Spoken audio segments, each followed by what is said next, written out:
Hi everyone. I hope all of you are doing fine.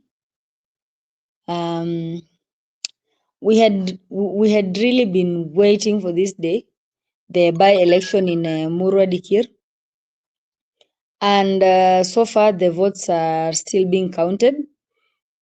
But I've seen that uh, David from UDA is the David. Is it Keter? David Keter from UDA is the one who is leading as per now, followed by the DCP candidate Vincent Rotich Kibet. And we're still waiting. We see how the things will go. But earlier today, I saw some instances of goons in some polling stations. So I don't know how things will go. Let's just wait and see. Apart from that, I've also seen some of the leaders in opposition in Nyeri today. I saw kina Gachagua were there with kina Sifuna kwa hiyo matanga ya mama ya Kanini Kega. And every one of them had something to say. Kina Mukunji, kina Majimbo, Kalasinga. Yeah, all of them had something to say. But it was all about Ruto must go, which I'm very happy about. I've also seen some of the predictions according to the TIFA research on presidential elections, which shows that if these leaders in opposition can gang up, they might beat him, because if Ruto stands at 24%, Kalonzo with was it 18%, Matiang'i with 17, I don't know if they gang up and form bring one candidate, then that is it. So I can see Emurua Dikirr. So far it is David Keter of UDA who is leading. Tunangoja tuone final results zitakuwaje.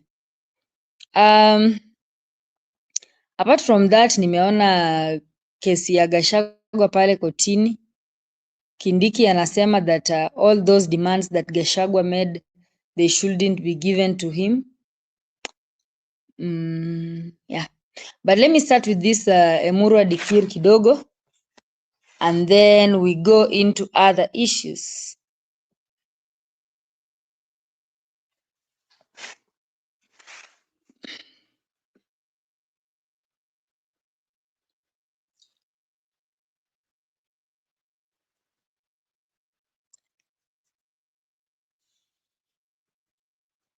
Na nimeona Senator wa Kirinyaga akiambia Waiguru hawataki msamaha yake.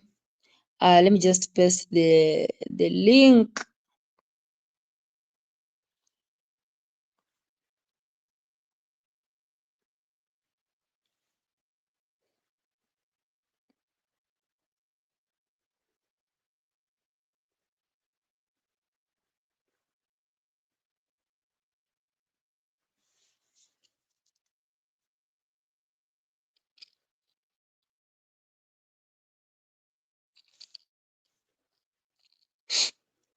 Piga kura kumchagua mbunge.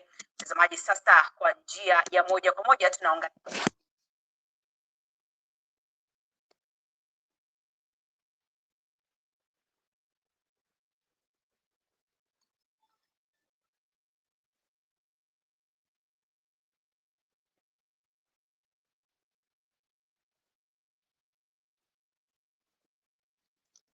So sijui watamaliza kucount saa ngapi hizi kura za Emurua Dikirr.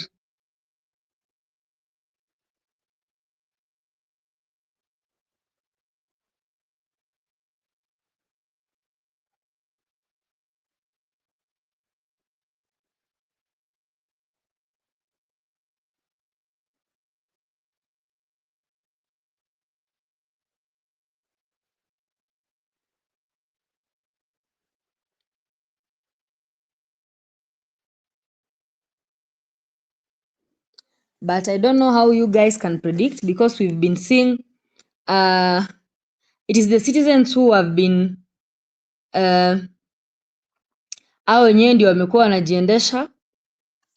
You didn't see watu wakipigia watu campaign huko kama venye Kindiki alikuwa huko mbele wa Mudhende. We've never seen the Wamudhende stuff. It is only the people who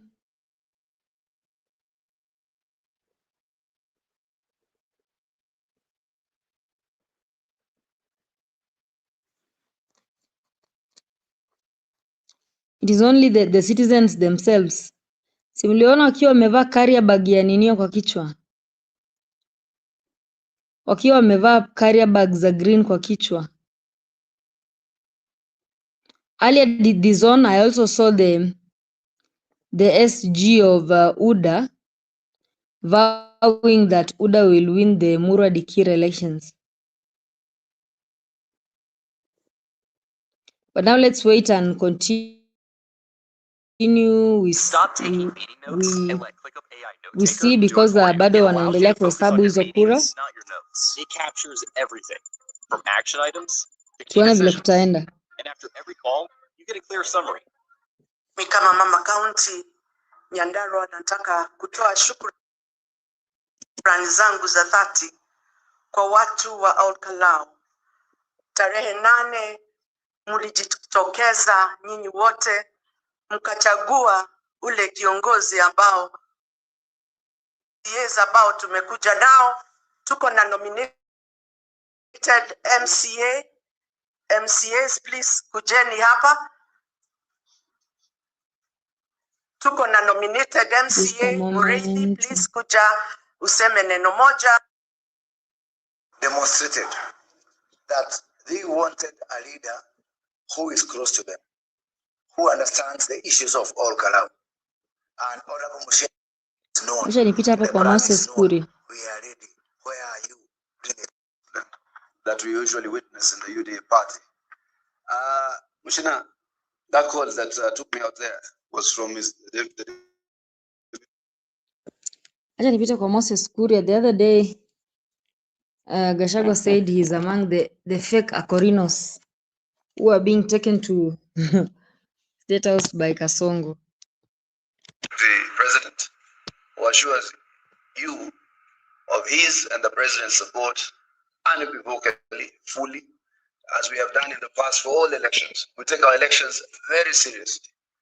Today we are winning 3. We are winning in Emurua Dikirr by God's grace. We are winning in Poro. I will be here to brief you tomorrow in Samburu County. And we are winning also in Endoward in Marakwet East, Elgeyo Marakwet County. So you see, it's a party that does not shy off from any electoral contest when invited. Sisi sio wale watu tunategea, tunasema labda pale iko jamii hii kubwa zaidi na hapo ndio tunaweza pata support. Wherever there is an election, UDA will be there. Whatever the situation, whatever the perceptions, UDA will be there, and UDA will run a candidate because UDA is a national party. It does not believe in balkanization. It does not believe in fiefdoms. It does not believe in chiefdoms. UDA has the courage to stand the ground anywhere.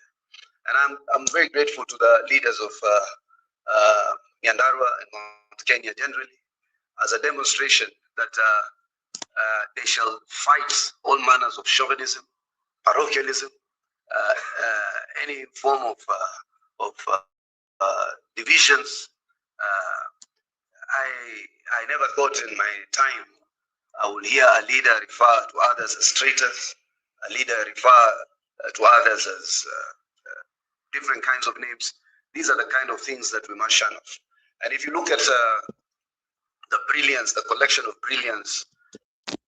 Yeah, so that is just UDA. They are saying that they will win. But I've also seen some other analysis that were saying that it is DCP.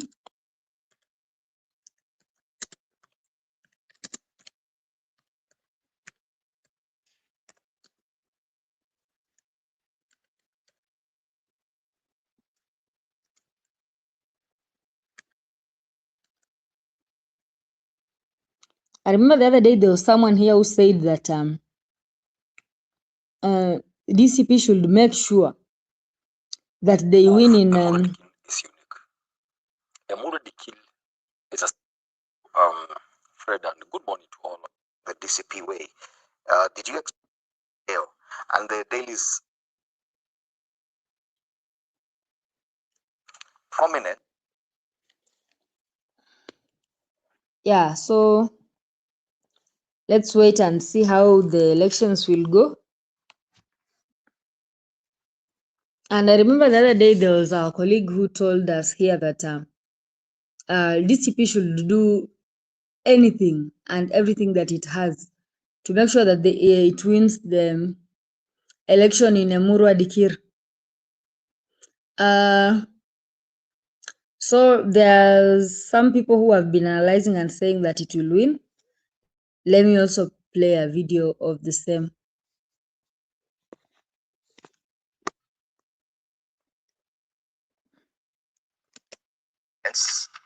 In a race that ideally they shouldn't. Emurua Dikirr, Dr. Peter Mbai, both the Daily Nation and the Taifa Leo. Nani atatamba leo. And the dailies appear to have focused on the DCP candidate and the UDA candidate. This level of coverage, even coming the DCP way, did you expect it, Dr. Mbai? Thank you very much. Let me tell you, Fred, and good morning to all our viewers. The issue of Emurua Dikirr is unique. Emurua Dikirr is a special case because of the circumstances of the death of Johanna. The people of Emurua Dikirr to date, they have never been told exactly the details of how Johanna died. They waited for investigations, nothing. Nobody's talking about it in government. And all what we know is that after the crash, there were no investigations. Some truck came there, carried over everything. It has been kept mum. And unfortunately, the governor for Narok is a relative to the family, but nothing has happened. So the people of Emurua believe that Johanna Ngeno's death may not, I'm using those words deliberately, may not have been very natural. And they blame the government gender for whatever may have happened. There are many theories. And they go back to see when our son was in the opposition, he was doing very well. When there was a distance between him and President Ruto when he was a DP. But when he joined the government, it's like they were bringing him closer to do whatever may have happened again to him. So there is a perception in Emurua Dikirr that there was some hand or some circumstances that they may have caused the death of Johanna. So the vote today is a protest vote, is a revenge mission. And that's why they said, we cannot be having questions about the death of Johanna. You never told us. And then we vote for your candidate as government. And so they came to DCP saying, we want a party that cannot be bought. Listen to me. That's what they came and told us. We want a party that cannot be bought. The only party that they knew cannot be bought under any circumstance is DCP. Now, you remember Johanna has been, according to them, an opposition leader throughout. Because of the circumstances about the issue of land, and all that, those other kind of issues that he has been fighting for. By Johanna Ngeno now, this is the spirit of Johanna Ngeno today. Johanna Ngeno is speaking from the grave, literally. Emurua Dikirr is a spirit-driven campaign, has been spirit-driven, even as they told us. Of course, we give them our vehicles and everything else and a few logistical and technical people. But they said, let us do this thing, us. So that it's not said, it is you who came to drive it. So I can tell you, Fred, these are spiritual things. It's a very spiritual battle today. And I can tell you the people are committed to just demonstrate one thing, that we are not with government. Dr. Mbai, if I told you this confident, how come your party did not conduct primaries in that constituency? It was a direct ticket. On the other hand, the UDA conducted primaries, and more than 26,000 people showed up for the primaries. Well, according to the locals, and please, I'm very careful with my words. According to the locals, the person who won is not the one who was given the ticket. According to the locals, that's another protest line. It's another protest line. Remember what happened in Baringo? And again, the person people wanted, they didn't get the vote. Finally, Gideon Moi comes, he was changed, whatever other things happened, whatever was promised was not given. So they were able to see, hey, this is what you did in Baringo. This time around, they said, "Oh, you have repeated the same game. We'll show you what will happen." And this morning we're focusing on the process because time for campaign ended. But UDA prospects in Emurua Dikirr, it should be noted that even Yohana Ngeno was not necessarily a UDA member. So this is also new for UDA. I think it's good we get facts right. Nobody, they have to make the best of every Yeah, so there's been several predictions about who will win the Emurua Dikirr elections.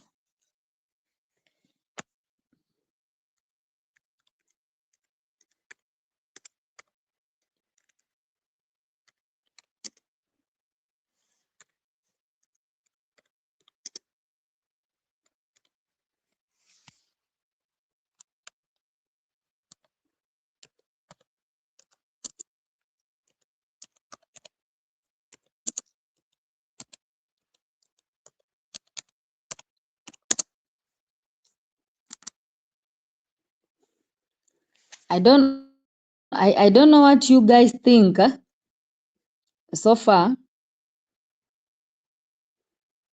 about these elections.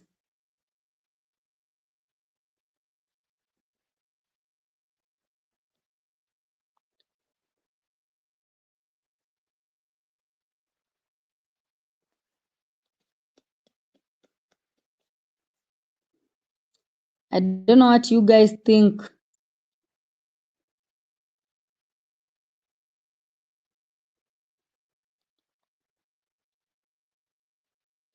Wale wenye wako kwa ground waendelee kutupea updates.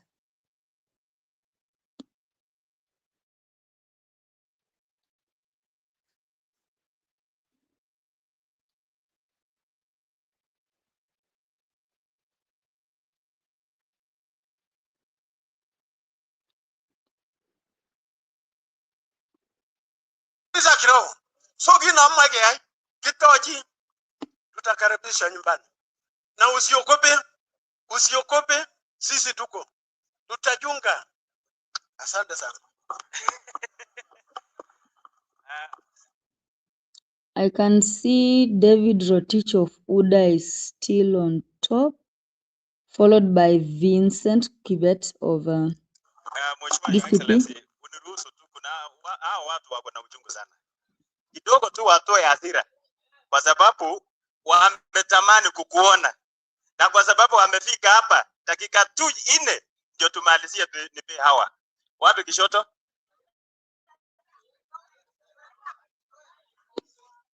Saya, jo. Kama Saya, karibu. Chobu. Na kabla Isaia hajaongea, huyu mwenye alienda kukaa saa hii amegusia maneno ya shamba. Kuna shamba, kuna wasee ambao wamepewa notice pale huko Esoit upande wa Kimindet na wako na shida na maneno ya mashamba. Hope kabla hatujamalizia you will address that issue kwa sababu it is common in our region. Sawa, karibu. Asante sana Your Excellency.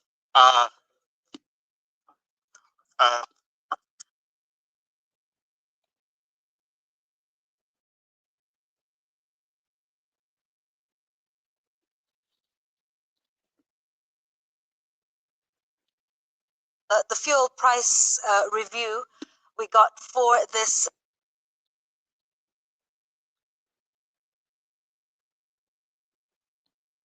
Yeah, so that is it. As we wait to hear about the final results za Emurua Dikirr, we can also look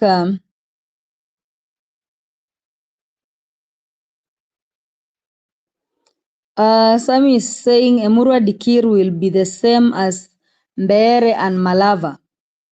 Why Sami? Because as per now Nanio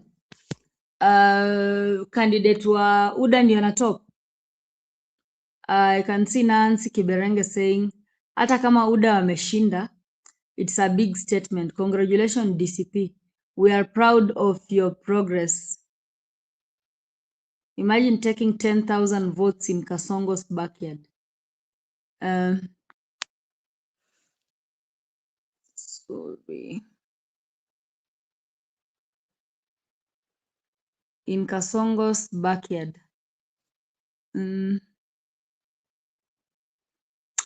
If it was presidential, that will be a big win. Annie is saying UDA has won, sio rocket science.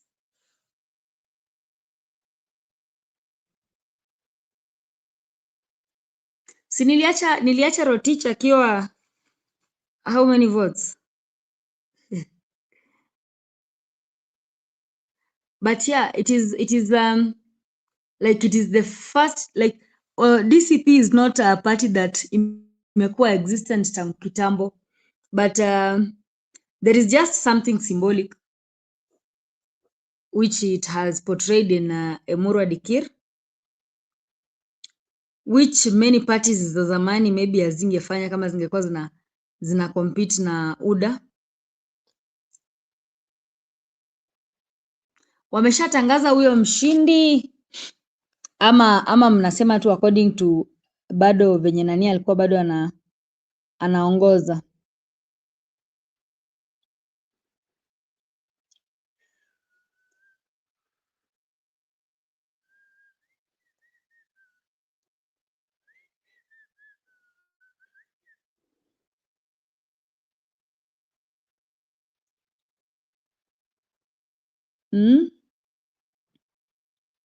Jumi niliacha kama hawajamaliza kucount kura. Let me check.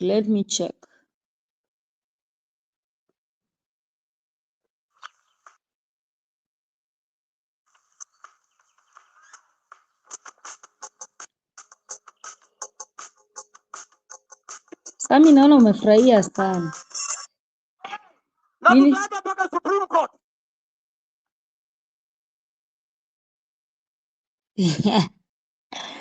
Ati tumeshasikiza ground.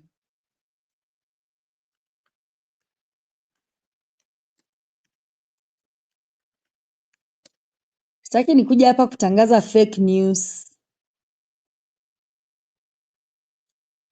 Nisije nikachapwa hapa. Ama niseme DCP wameshinda. Nisije nikafuatwa na Subaru.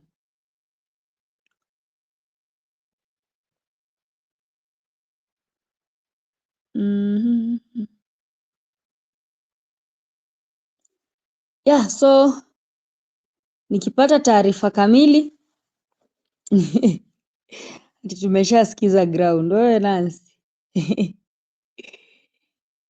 Yeah, so acha ni play hizi za Nyeri kidogo before we come back tuone kama tuna celebrate na ile song ya Keep. Now the one and only Senator of Nairobi, Senator Edwin Sifuna. Ya acha niweke hii ya Nyeri tuone leo kina Rigiji walikuwa wanaambiana nini huku na kina Sifuna, because I heard them saying that no matter the mistakes that have happened or no matter the what is it called, the fights they have ever had, they should now ask each other forgiveness and put the differences aside and make sure they gang up against Ruto. Na mumeona hizo polls zimetolewa na Tifa, they are showing that Ruto is according to the 2027 presidential elections, inaonyesha kwamba Ruto atakuwa mbele na 24%, followed by Kalonzo with 19%, Matiang'i with 14%, Sifuna with 10%. So it means if these other leaders gang up and produce one person na kusikua na mtu wa kuharibu kura, then they'll defeat that Kasongo man. So let's start with what was happening at Nyeri today. So various opposition leaders there as we await to see what is going on in Emurua Dikirr. Tunaongea haraka haraka tukimaliza.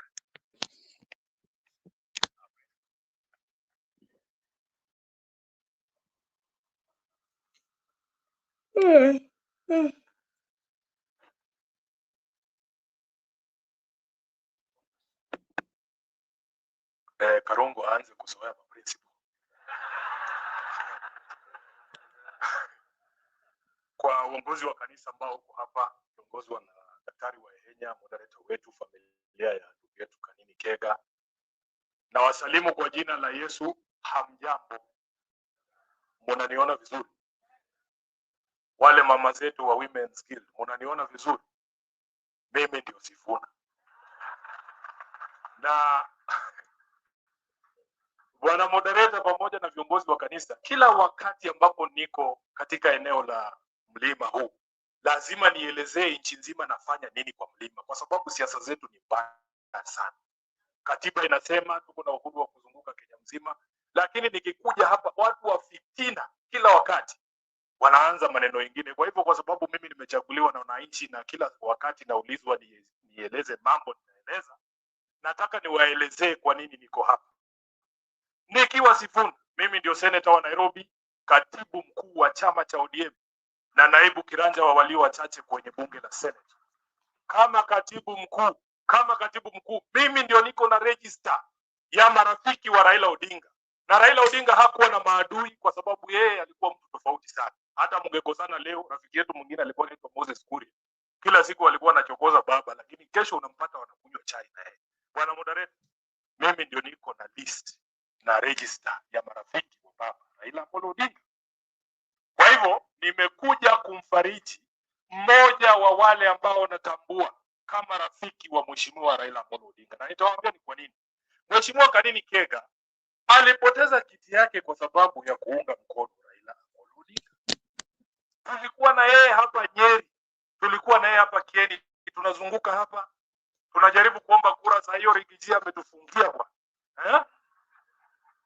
Na ule rafiki yake mwingine, unajua Rigiji, kuna vijana wako hapo bunge wananipelekanga na mtaratara pole pole. Kina Karungo wa Let me read Sammy's comment before I continue.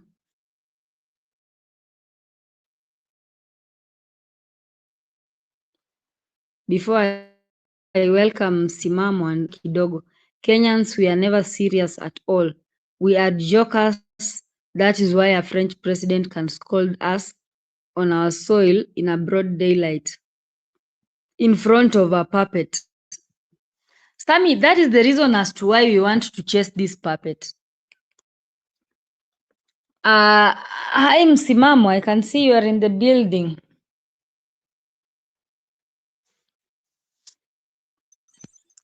Leo vile lazima utaje babu Msimamo, baba yangu na babu yangu.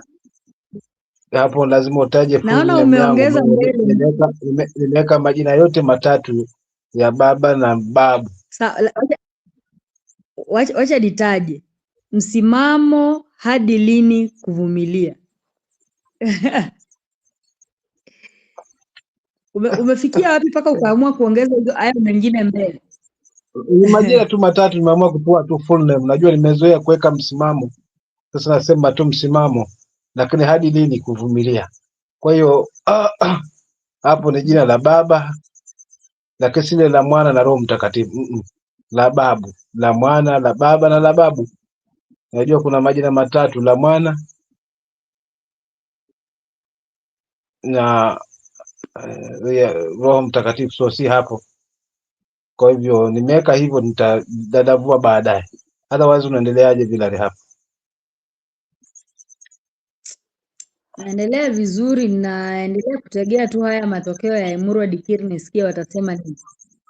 Ama wewe umekuja na lipi? Sababu hapa Nancy anasema wameshasikiza ground.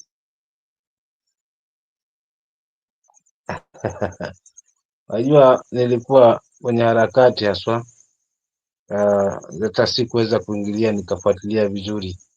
Leo nimeshinda haswa katika harakati zingine za kuhakikisha watoto wamepata birth certificate, na wale wengine ambao ni wa hapa nyumbani, wengi tu, vijana wengi ambao wamenyandama niwasaidie kupata ID cards, nikawa huko. So kwa kweli sikuweza kufuatilia zaidi. Hapa jioni unajaribu kuangalia matokeo kama yako tayari, naona bado yanapakuliwa.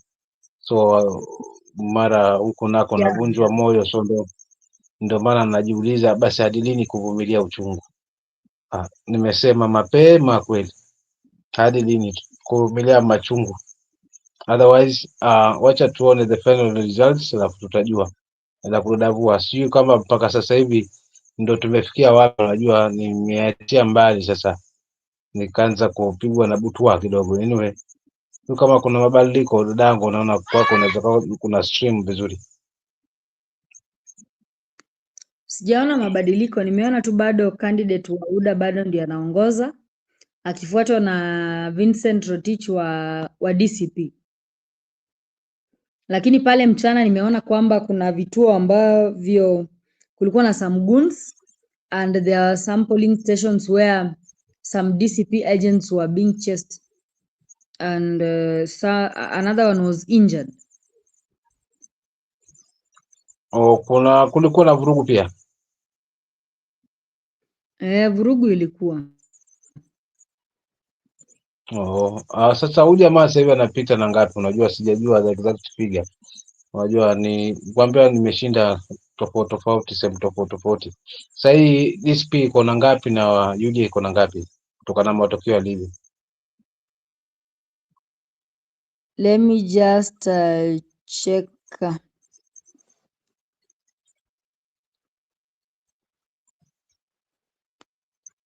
Nione kama inaweza kuwa something has happened, tupate wa DCP amekuja sahi ako mbele, so let me check the latest updates. Ama kama kuna mtu mwenye ako na updates hapo chini comment section atu update kama bado natafuta nione kama imesonga ama haijasonga, because the last time I watched ilikuwa kama inaelekea saa 4 before nianze show. Sijui kama imeongezeka au bado.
Zenye napata msimamo ni za I think 1 hour ago. Hainipei like latest updates.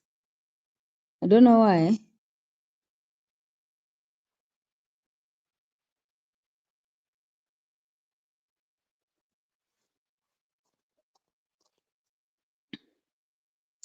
Anyone huku kwa comment mwenye ako na latest updates? Vincent, Nancy Kiberenge, Sami Costa, Annie.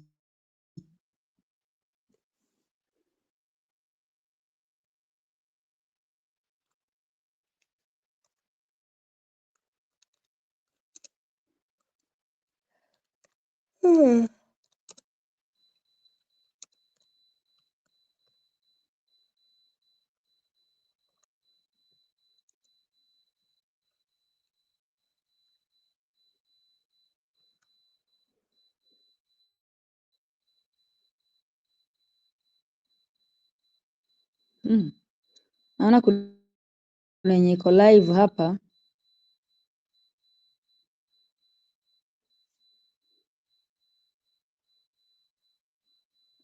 I can see nimetumiwa kitu hapa. Let me check.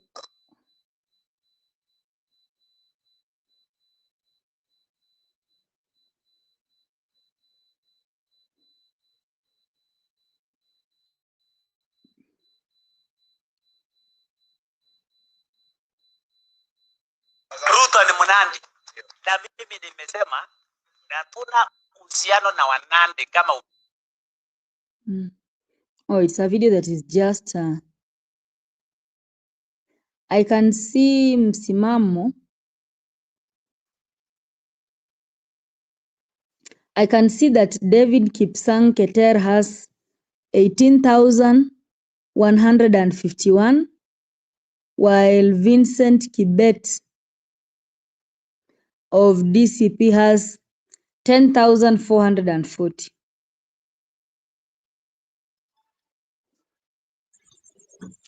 Hiyo maji Umesikia ni kubwa. msimamo? Ya, nimesikia hiyo maji ni Yeah. kubwa. Na so far pengine vituo vimeelekea mwisho, vimebaki kidogo, ama kuna vituo vingi vimebaki?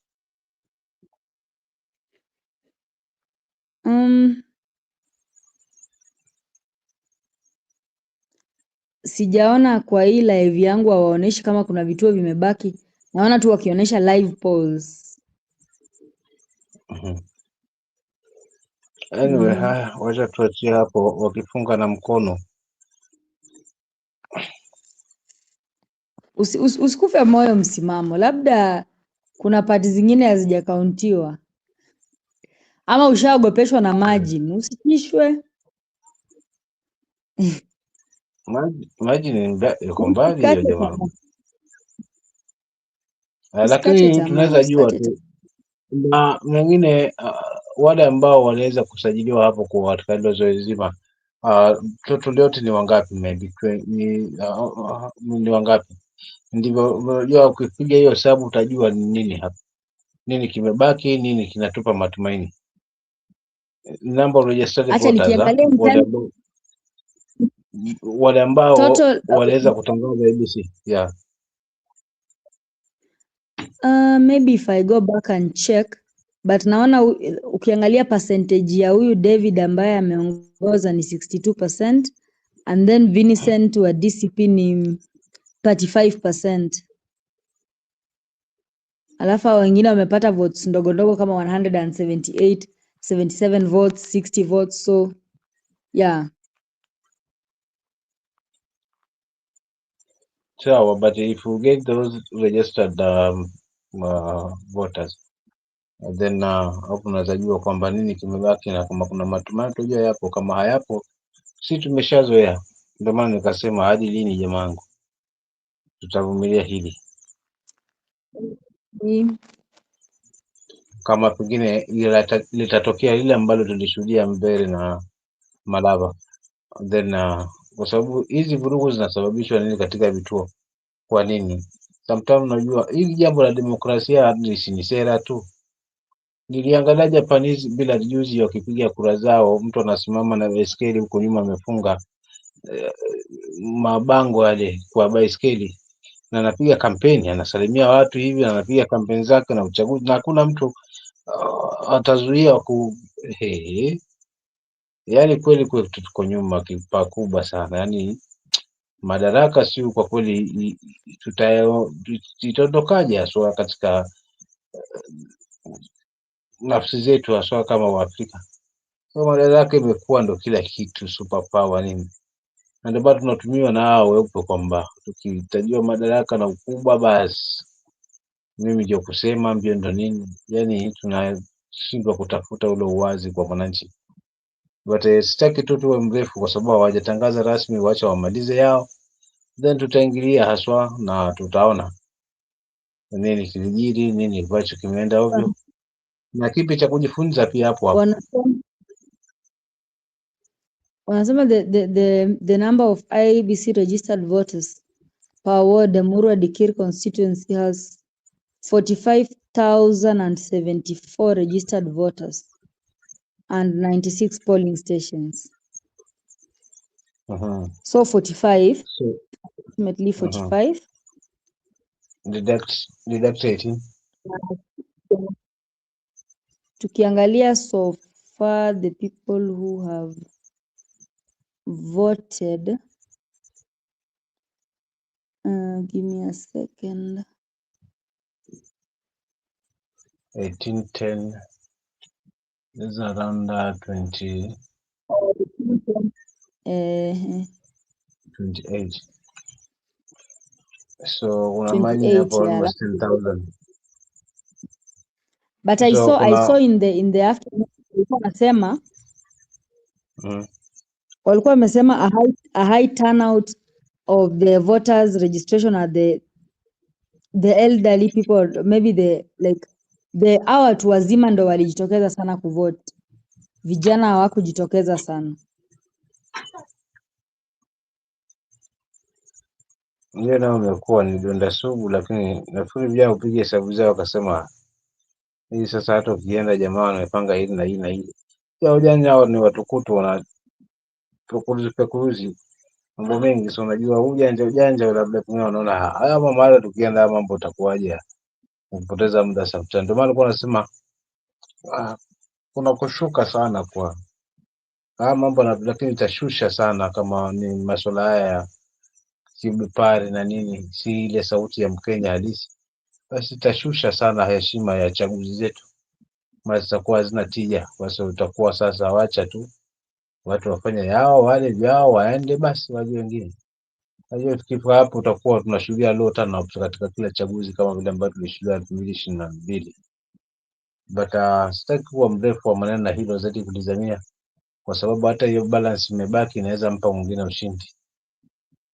Sidhani kama ni mshindi mkubwa, kwa sababu akiwa na 18 na huyo akiongeza hiyo 12 imebaki sasa ni 22, nikaushindi kadogo ako hapo, na sidhani kama hapo atakosa kumega za kwake.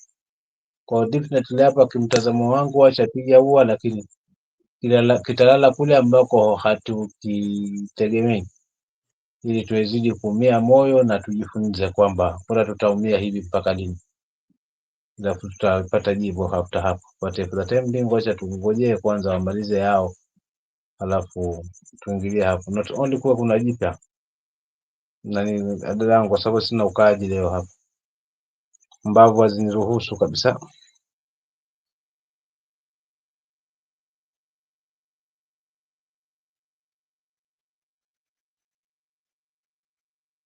Vili, kama unanipata, kama kuna lolote ile nichangie kidogo, kwa sababu mbavu bado nchanga hapa leo, hazijakomaa kiasi kwamba nitakaa kwa muda, so at least nitimke, tuone kama itakuwaje.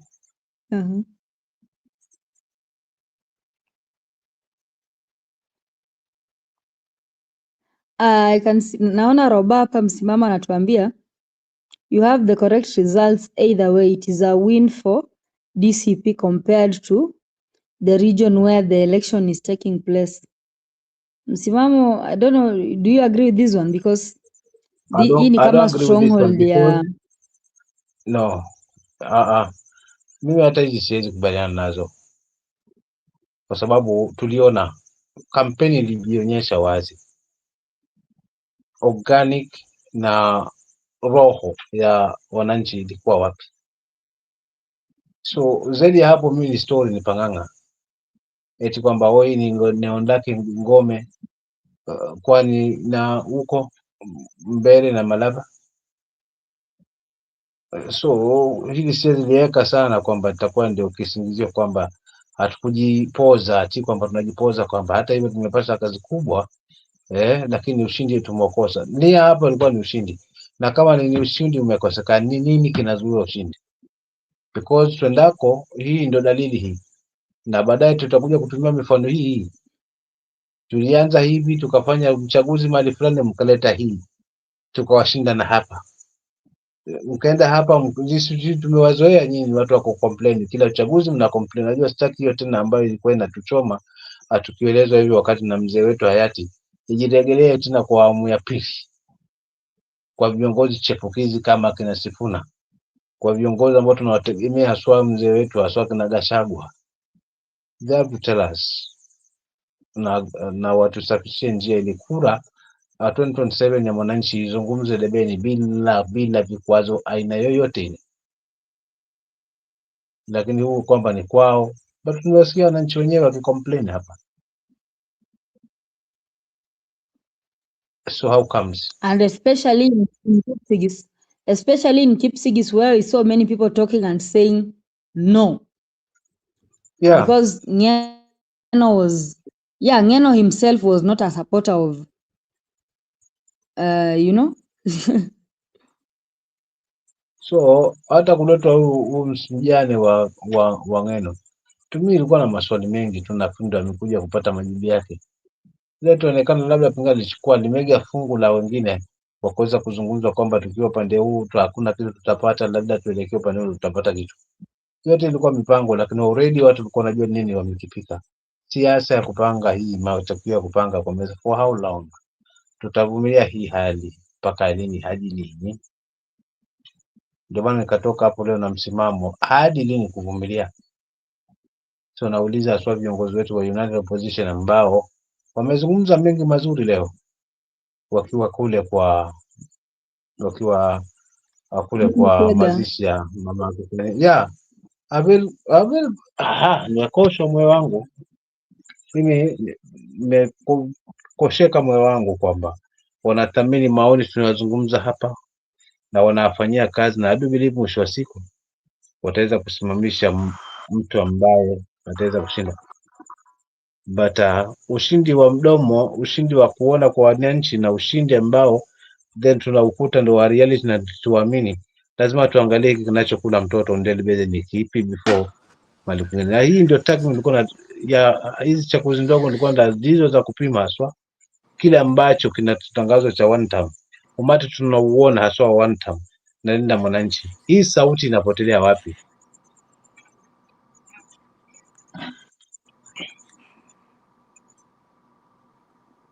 Kuna Sami hapa ameingia, labda tumsikize Sami. Yeah, naona Sami hapa. How are you, Sami? Welcome to the show. I'm okay, thank you very much. How are you doing? I see. Let me say hi to Valerie and Simamo. Habari zenu, mmeshindaje? Tumeshinda vizuri. Ndugu yangu, tuko Sasa poa kabisa. kama mko poa, hata mimi niko poa. Shida ni ile kasumba sisi wa Kenya tunakuaga nayo. Sasa umeona huko Emurua Dikirr.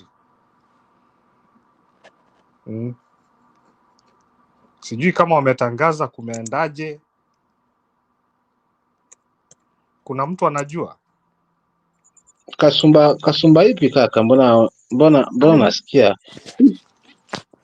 No, kuna ile tu kasumba tunakuaga nayo, tunafinywa na taxes na one term na two term, alafu tunaenda bado tu kupigia hawa watu kura. Sijui kichwa kama akili zetu ni mzuri ama kwani Sami kwa uwanja, bahati nzuri striker ajaribu kurusha kichwa, lakini bahati nzuri mkono ufike haraka utangulie na asukume goli liingie ndani ya nyavu, alafu rifa asione. Hili goli linasabika kuwa goli ama vipi? Na kama hakuna VAR, so tuchukulie ule wakati kabla ya VAR na limesukuma refa hajaona, amepiga kipenga kwamba amewaita katikati na amekubali hilo ni bao, je, litahesabika ama halisabiki? Litahesabika, lakini linahesabika kwa sababu ni handball. Kwa sababu refa ni wa huko kwingine. Sasa umekuja sasa kaka Msimamo, umekuja kwa ile topic nitapendelea tuongee sana, tujadiliane. Sasa umejileta kwa ile nini inashikaga samaki, inaitwa net, sijui Kiswahili wanahitaje, lakini nitajaribu kidogo kuongea Kiswahili. Sasa wewe umejileta kwa nyavu. Umejileta kwa nyavu. Sasa kama unaenda unasukumiwa bao kwa by election, unasukumiwa bao na handball. Sasa ikikuja ile sasa mashindano ile kuu ile ya general election, si utasukumiwa tu bao na huyo referee.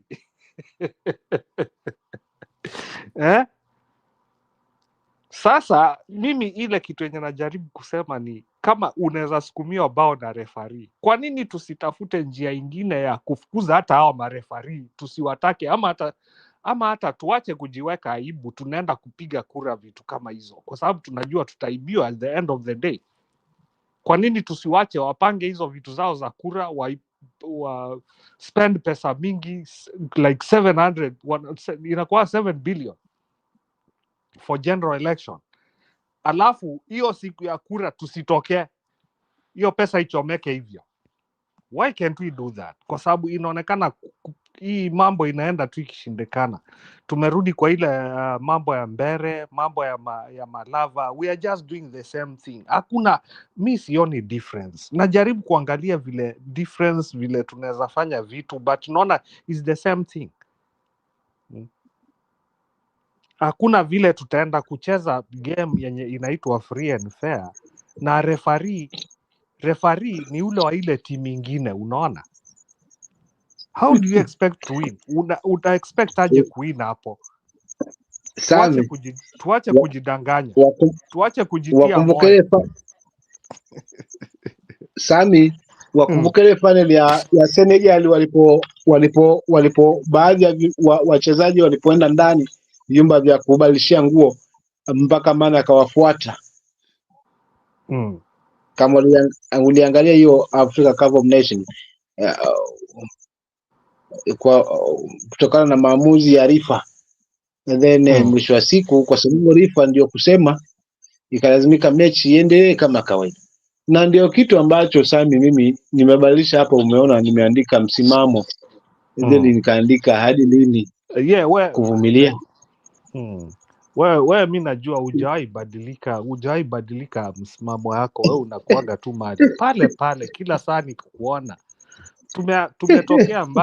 Tumetoka mbali sana na wewe, pengine huwezi kumbuka siku zile za walikuwa naitaga aje, ni mtembei ama nini? Tumetoka mbali sana. So wewe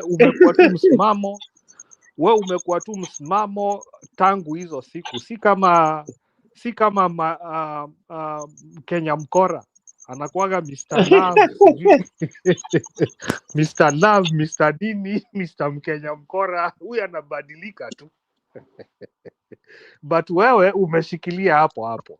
But sasa ile shida niko nayo ni sasa wewe unaisema vizuri. Ile mechi ya AFCON yenye walicheza ilikuwa Morocco na Senegal, ilibatilishwa na kubalia. But sasa umeona Kasongo ameleta Macron Kenya, alafu anakuja kutuambia ati shara. Uliona hiyo? Tena mapema. Right. Alafu unajua pia, kumbuka si Macron peke yake yuko hapo, hata Guterres yuko hapo. Sasa we uliona hiyo? Sasa inakuonesha hii mchezo hata referee akishika handball tufungwe, hakuna vile itabadilishwa. Ni game imeanzwa tu na mapema. Mimi sitakagi kuua watu raw, but I will still encourage people. I want people to go out there and vote and exercise your constitutional rights, your civil rights. You can go out there and vote, register and vote, and then tuache Mungu achukue mkondo wake. Unajua sometimes hata tuliona tumeona watu wengi sana. Tuliona ule jamaa alikuanga huko Romania, he ruled with the iron fist, but at the end of the day watu walidecide the country it belongs to the people, by the people. So hakuna watu saa zile ukiwa kiongozi kama kama unafinyilia wananchi, you cannot succeed. Hiyo ni hata kwa Biblia iko, you cannot rule. Hawezi tawala watu kama mbuzi. Leo unaamka, kesho umeleta Macron huko Kenya. Macron anakuja kufanya nini huko? Huyo ni mwizi mkubwa, alifukuzwa huko West Africa. What has he done there? Nothing. People have been discussing the hug. It's been trending, the hug between Kasongo and Macron. I don't know if you've seen. No, but Macron is not. Macron he ain't going there. Trust me, mtu mwenye ataenda Yeah, yeah. hapo is this foolish man. Huyo mtu mwenye ni mjinga ndiye ataenda hapo huko. Huko kwa nini kwa hag akupelekwagi wa Afrika, akupelekwagi wazungu, kunapelekwagi wa Afrika. And then speaking about the Hague, Sami Costa, I saw that Ruto has nominated Njoki Ndung'u to bid for the ICC elections at the Hague December this year. And yesterday we were talking about it. We were saying it's like he's being groomed in order to defend the so-called criminal. Exactly. So now at least we unaona kwenye kila kitu inaelekea. Uoni hata amepanga ule jamaa hajawahi kuwa kwa bench for even more than 2 months. Ule jamaa anaitwaga nani? Ule mtu alienda kumrepresent kwa ICC anaitwa nani? Ule mtu Kigen. Yeah. Amemprogram. So ukiangalia vitu zenye huyu jamaa anafanya, this man is very calculative. Anajua where he's going. So kuavoid hizo dragnet zote, he's calculated his move very well. Na wacha nikuambie, jua saa zingine mi nikikuja kwa hii channel na kujaga na naongea ukweli yangu na najua the truth shall set me free at some point and time. I'll be free. Unaona? Because mi nakuja hapa na nasema ukweli.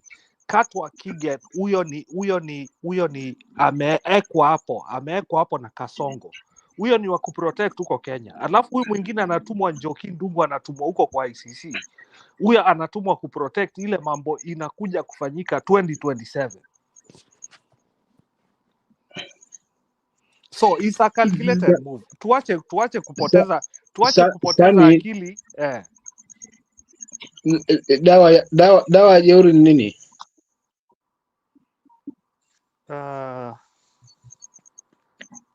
Dawa jeuri ni jeuri. Ni makusudi. Ni kama dawa moto ni moto. Yes, sasa dawa jeuri ni makusudi au makusudi. Dawa jeuri ni makusudi.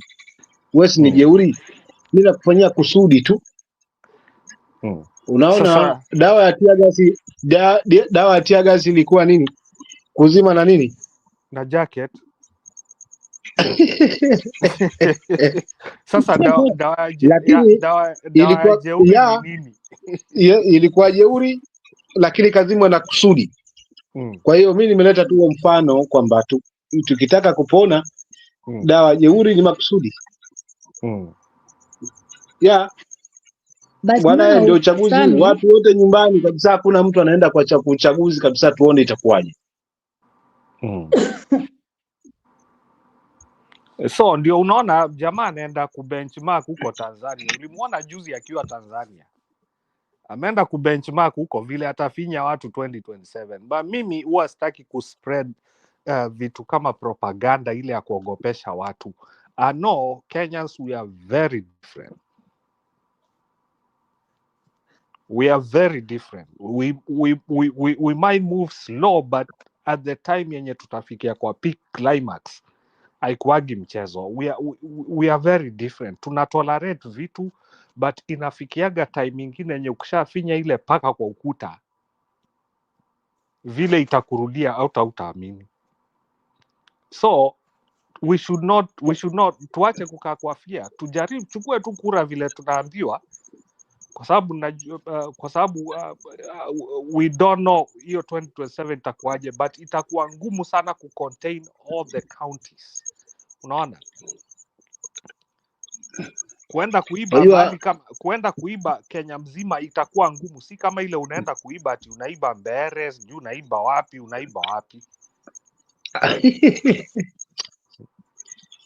na ile mambo already High Court pronounce, the Supreme Court pronounces itself, walisema election zina end pale kwa polling station. Sasa atungoji ule mtu anaitwa anaitwa Macron ama nani huyu mtu wa IBC Ethocon, anaitwa Erastus.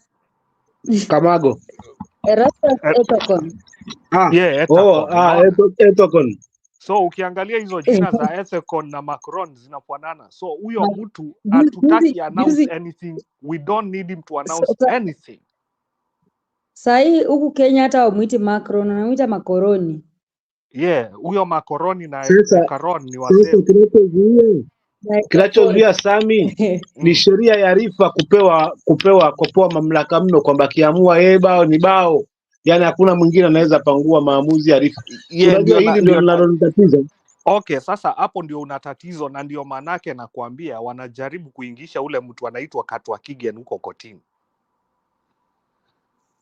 Kwa sababu huko kwenye unaenda unaambiwa referee aliamua bao ni bao, itaenda hapo wapi? Itaenda hapo huko kwa Supreme Court, na wataamua the same thing, watuambie mmekuja na lori 9 hapa za evidence, na ni evidence ya upumbavu.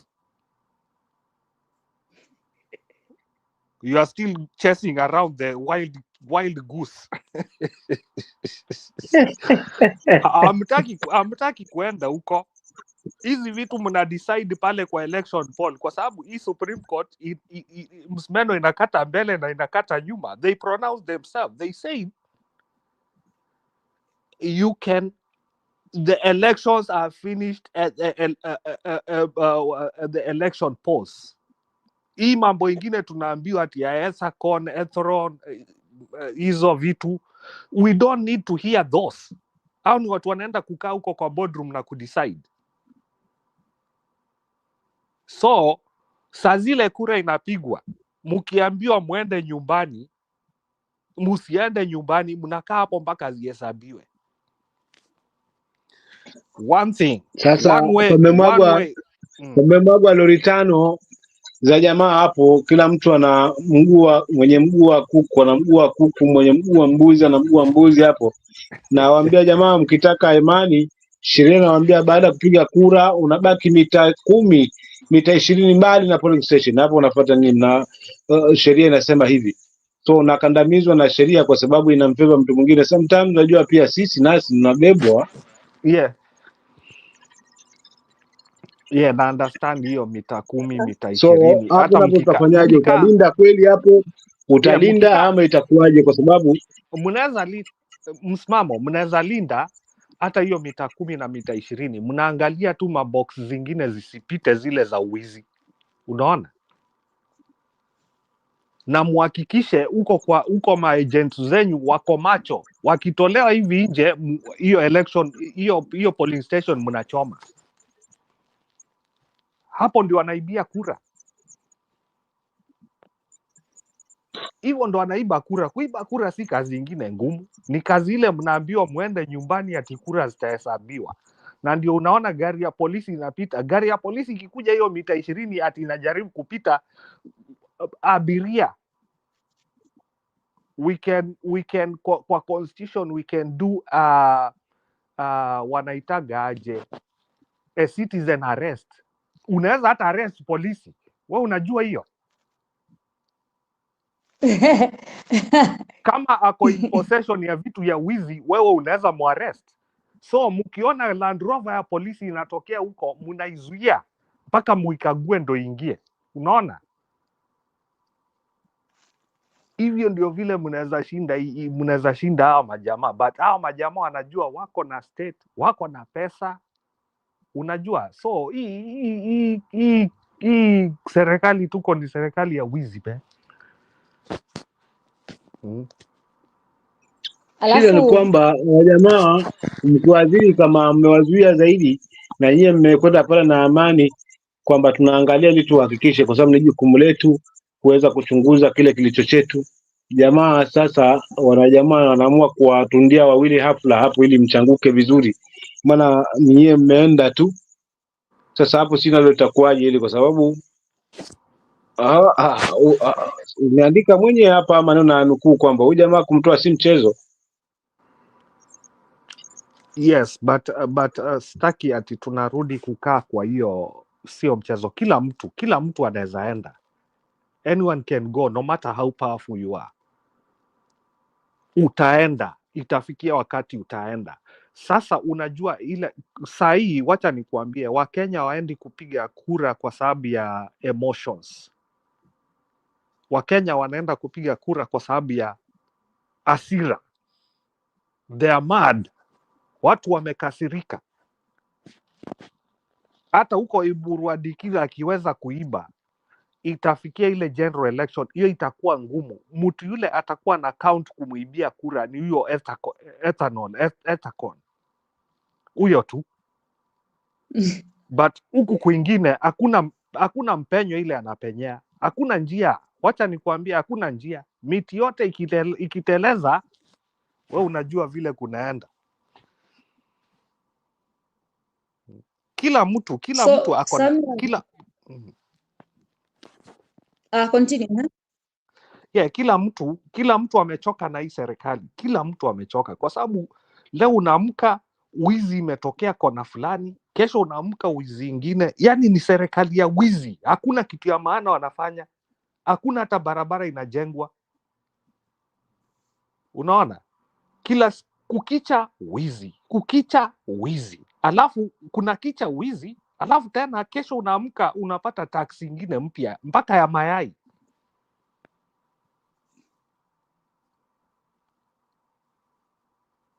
Yeah. So mi kwenye tumefika na pengine mi already mimi I think nishafikia, mi nimefika mwisho. Sitaki kusikia UDA, sitaki kuona vitu za yellow kwa macho yangu, sitaki kuona hata huyu jamaa akikuja ati anapeana speech. Hizo vitu zote sitaki kuona. Kitu yoyote inahusiana na UDA, pengine wewe msimamo unaweza endelea kuziona kwa sababu huko Mombasa muko na ule Hassan na ni wa UDA. Mimi kitu yoyote inahusu UDA mimi sitaki kuona na sitaki kusikia na sitaki hata ikaribie karibu na mimi, kwa sababu ni kama ile unaleta ile kitu tunaita bad omen karibu na mimi. So kitu yote na UDA, hata kuangalia sijui news, the moment naona huyu jamaa kwa news, mi uzima TV. I don't have to waste my time to listen to his nonsense. Never.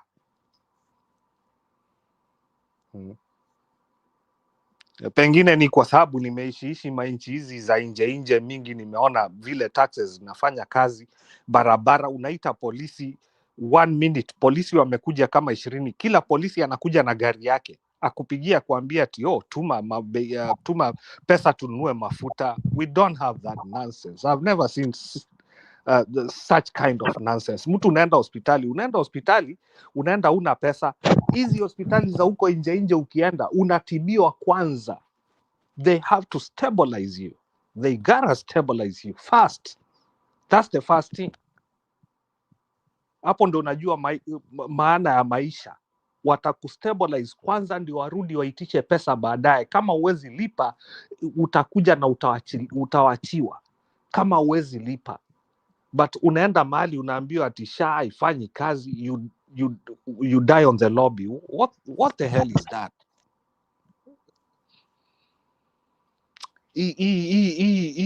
Unajua time zile za uhuru, hata kama ndio manake mi usema saa zingine tunakaa tunajiuliza, where did the rain started beating us, you know? Siku ile Jomo Kenyatta wale president wote wamekuja Kenya before. Siwezi sema wanaweza kuwa alikuwa anafanyaga vitu zingine zenye hatukuwa tunajua, but the economy was stable. Tulikuwa na NHIF, tulikuwa na free education. But hawa hii jamii ingine wakiingia wote wawili, they are like twins, wanakuja wanatujengea stadiums. Uko stadium wakijenga stadium huko Emurua Dikirr, watu utaenda stadium kutafuta unga? Man, this such a Utaenda stadium nonsense. At perform. stadium kutengeneza stadium And then, for what? and then Sammy, because you've spoken about essential services, leo nimeona CS Mbadi akiongea and like nilimuona kama mtu mwingine mwenye I don't know if I should put the video so that you guys No, can I hear saw him that video. I went talking to about there and education. nilimwambia Talking he's about talking education, right? nonsense. Yeah. Anaongea ujinga. Na wameweka, unajua UDA vile wanaoperate. Wakijua wanaka kitu fulani. UDA wakijua wanaka kitu fulani. Wanaendaga wanaeka maconduit, wanaekaga wale watu wenye wanaenda kuuliza maswali za ujinga. Uliona ule jamaa anauliza ati anasema ati 500 itolewe. That is nonsense. 500 itolewe. I think I'll play this video here. Mbadi was saying that we are only giving atimaongelea mambo ya free education. Free education what? We are only supporting the kids who need to be supported. But kama kuna mtu mwenye anaweza endelea kulipa fee yeye alipe. Asikae hapo kusema ati mambo ya free education. Free education kitu gani? I looked at Mbadi, I was like, okay. I'll play the video here because yeah, that is where we have reached as a nation.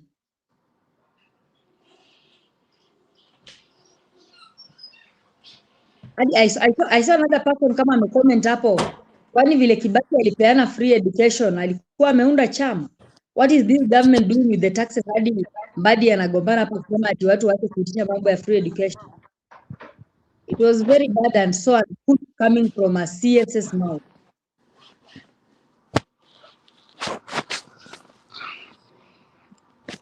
Well, this is tena CCS tu Vilari expertise. Yana ananyongeza hapo na alafu another thing msimamo and Sami, I've always said that whenever Ruto wants to do something fishy or this government wants to do something fishy, they always bring distractions. They always bring distractions to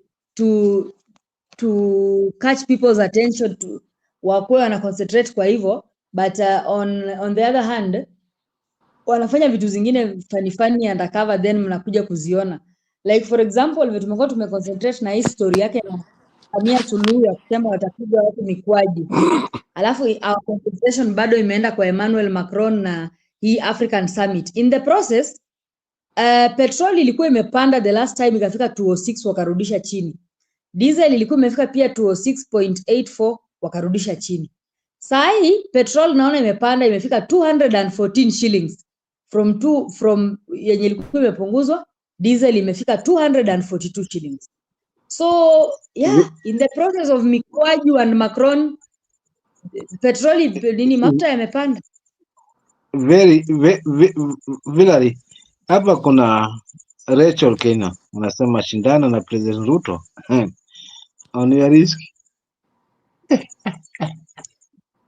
Maybe anaishi maisha no, watu kama hao ni watu wa kuuzia watu woga. Moi alienda 2002. What is different now is tuko na mwizi ule mwenye anashinda Wanugu na Wasusu na Madheri. So we have to use different tactics. 2002 Moi wale hawana history, sijui unajua watu wengi ni Gen Z wenye hawajui history ya Moi. Moi aliprint ile note inaitwaga Jirongo. And the same guy who's now hapo hivyo ndio mwenye alikuwa anafanya hizo vitu. The same guy. Walitumia pesa na pesa ilishindwa. Na pia time hizo Moi alikuwaga na ile kitu inaitwa administration. Huko unaenda unapata ati DC, PC. Hiyo ilikuwa wing yake. Hiyo ilikuwa extension ya KANU. Wale nyumba 10 unasikia masub chief. Hao walikuwa hiyo ilikuwa kama ofisi za KANU. So kama huyo alishindwa na Kenya kilifanya ikafanyika, it happened, ni kwa sababu Wakenya walikuja pamoja, tukasahau ile kitu inaitwa mtu wetu, mtu wa nyumba, sijui mtu wa nini, mwizi wetu, tulisahau hizo zote, and we went for one purpose. Tulikuwa tumechoka na ile miaka 27 ya Moi kutudanganyaga kila mahali akipita njogoo nyayo. Alafu hata elimu hizo siku haikuwaga bure, elimu tulikuwa tunalipaga. Kitu ile analeta kwa shule ni maziwa. Ndio hizi vitu tunaletewa stadiums. Same thing, hakuna different. Ulikuwa unakunywa tu maziwa ya Nyayo wewe sana. Unakunywa maziwa ya Nyayo but fees yako Wewe bado bwana iko still wewe, expensive. nikumbushe vile Hiyo maziwa inakusaidia na nini? Inakulipia fees. Alafu tukajengewa stadium inaitwa Kasarani na Nyayo Stadium. Sasa tumejengewa Talanta na stadium zingine za upumbavu mingi hazina maana. Wewe ukienda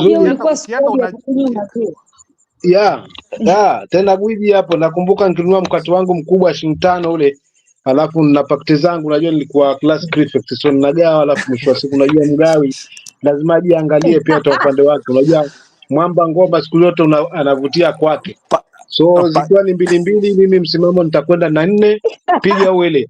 Uongo si kazi. Alafu wewe ulikuwa una ring.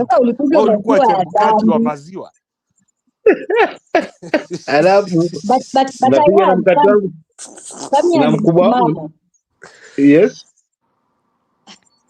I heard that before Kenyatta died, like mambo ya maziwa ilikuwa ni project yake, so if Moi came and started maziwa ya Nyayo, that was not his project ati alianzisha kuonesha umaarufu ati mimi ndio nimekuja na hiki kitu ya maziwa ya Nyayo. I heard that it was Kenyatta's thing.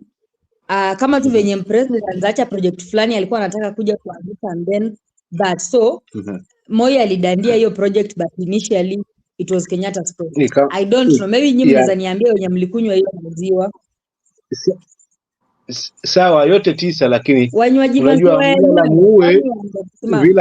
mgala muue, lakini haki yake mpe kipindi hicho. Lakini tunakumbuka kwamba wanafunzi, kama nda zako hospitali unaumwa, basi ukishasimamisha gari, uongo si kazi, utatoa heshima yako, utabeba pale utakapo. Kama mwanafunzi utakwenda hospitali kwanza, mtapishwa. Wanafunzi kwanza, unaambia hao wanafunzi kwanza mnahudumiwa, nyie mnatoka. Baba njoo karne ya leo, wallahi vile utajua kwamba nini. Naona Grace anasema Milk Tuesdays and Fridays. Mlikuwa mnakunywa siku mbili? Yes. Yes, it was 2 days a week. Na kila darasa ilikuwa inapataga crate 2. Hiyo crate 2, sasa msimamo sijui alikuwa anapataga crate 6 kwa sababu yeye alikuwa anaibaga 5. Yeye ndiye alikuwa chebukati wa maziwa. Mama alikuwa mwizi wa maziwa. Mama ulikuwa Ruto. Tunakuona ulikuwa Ruto. Unajua njaa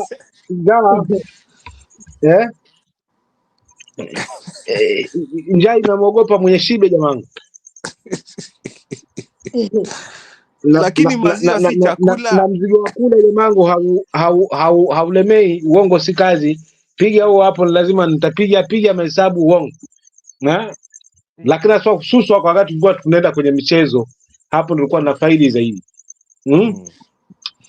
But kiukweli hata kama alikuwa dikteta, kuna vitu vingine pia alijali, tofauti na sasa.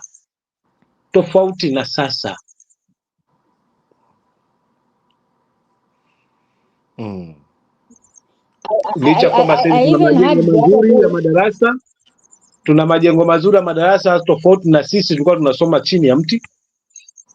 Alafu madarasa yenyewe pia ni ya udongo, alafu wazazi kumbuka, wasipokuja kujenga shule kama kuku watakwenda, mbuzi watakwenda, wewe hujakwenda shule kujenga shule. Ilikuwa ni must mandatory, elimu ilikuwa ilikuwa inachukuliwa muhimu zaidi. Lakini sasa nowadays madarasa yapo, lakini kuta acha tu niachie Kwani pale, niachie pale tu. alianza kujenga Moi schools lini? Juu nasikianga Moi girls wapi? Moi girls wapi? Ama kujenga shule ilikuwa kama hii kujenga mabarabara? Villari kwa kweli miundombinu wakati huo, unajua taifa likianza kukua miaka hiyo ya nyuma kidogo, na kukua hivi miundombinu hii, mashule kujengwa vizuri ni baada ya taifa limetulia. Ndio tumeshuhudia swa mijengo ikijengwa, lakini ulikuwa unakuta kwamba shule nzima za kwa tu either ni class 7 na class 8 pale, na hapo katikati ni staff room, the rest huko kwingine unapambana na hali yenu ya miti mara huku na so kulikuwa hali ngumu. Lakini sasa uzuri ni kwamba tulikuwa tunasoma, maana ni lazima uende usome, kwa sababu ulikuwa tunachukulia maana ya kusoma, kwa sababu mtu wa class 8 alikuwa anaweza pata ajira, form 4 pale pia unaweza pata ajira, unahesabika umesoma. Nowadays watu wasomi ni wengi, kazi hakuna, wanyonyaji ndo wengi. Bwana we, mimi nitachapo some cost atamalizia. Alafu tunadanganywa hapa watoto ni Watu bure. wanasoma, Yaani watoto waende shule bure bila uniforms. Watoto waende watu shule bila wanasoma, uniforms. Yeah, but hii watu maisha wanasoma msimamo, lakini kazi inapewa gaucho. Endelea Sami. yeah, the problem is Kenyans we are so much Kenyans we are so much addicted, we are so much used to mediocrity. Unaona? Sasa mtu kama gaucho sasa anakuwa qualified as a doctor, na kuna daktari kama mimi sina kazi, daktari ule legit mwenye ameenda shule, na huu mtu wa class 2 class 4 ndiye analetwa hapo. This is the highest level of mediocrity ile mimi nishaiona kwa maisha yangu.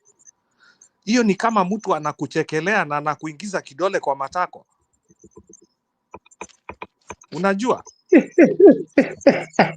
Sijui. I've never seen this type of mediocrity. Mtu kama gaucho ajui hata kizungu. Uliona vile alienda kwa TV kwa Citizen, anaulizwa swali na kizungu, hata ajui ajibu nini. Sahi amewekwa member of board. Sasa unaona, hii ndio ile hapa ndio penye wale mabwenyenye, ile kabali inaleta wizi, kwa sababu gaucho ajui hata maths. Akipatiwa 1 million atafikiria ni 100,000. That's why knowledge is power. Kusoma hata Moi alituzungusha but aliweka education number 1. Alikuwa ameaminia watu kusoma na vitu kama hizo, kwenda shule na vitu kama hizo. But hapa penye tumeingia in a dangerous territory, kwa sababu sasa unajua kutawala watu unawafanya wajinga na unawafanya wafukara na unawafanya wa maskini. Huku ndio tunaendelea. Privatization is one way ya kugandamiza wananchi, privatization, kwa sababu mtu anafanya ukiona mtu anachukua kitu ya public anaifanya private, anaiprivatize, anakaaga chini anasema okay, hii company na privatize, alafu mimi kwa sababu msimamo ni rafiki yangu nampatia 10 million, namwambia enda ununue hii company, alafu utakuwa unanipeaga share. Unaona, that is, na ndio mahali penye tuko. Ndio hii kitu inaitwa capitalism must have a profit. So mkisikia mtu ana privatize kitu huko nyumbani na kitu ilikuwa private na ilikuwa inafanya vizuri, jua at the end of the day yeye ndiye anaenda anainunua huko na nyuma. Na ndio maanake unaona Macron anakuja huko mbio. Macron anakuja huko kwa sababu ya minerals. walifukuzwa Sahel mbio. Sasa mahali penye kuna opportunity ni huko Kenya. Ndio unaona anapatiwa ma contracts alafu ana cancel and then anaenda na 7 billion. Wewe unajua ukiangalia kama Europe hakuna kitu wanayo. Hakuna minerals.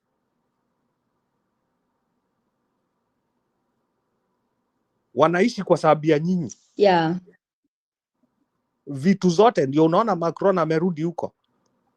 Amefukuzwa Sahel, alitoka huko mbio, haezi rudi huko. Amefukuzwa West Africa. Yeah, sasa opportunity sasa East Africa. Yeah, opportunity ameona hapo. Na amekaribishwa na huyu puppet. Yes. Kwa sababu huyu puppet hana pesa, na unajua kwa nini huyu puppet hana pesa? Ni kwa sababu ya mismanagement. Pesa yote anaiba. Yeah. Sasa huyu puppet ajali kutuhusu. That's why unasikiaga ati wanasema Waafrika watakuwa colonized na Waafrika. Ndio hawa.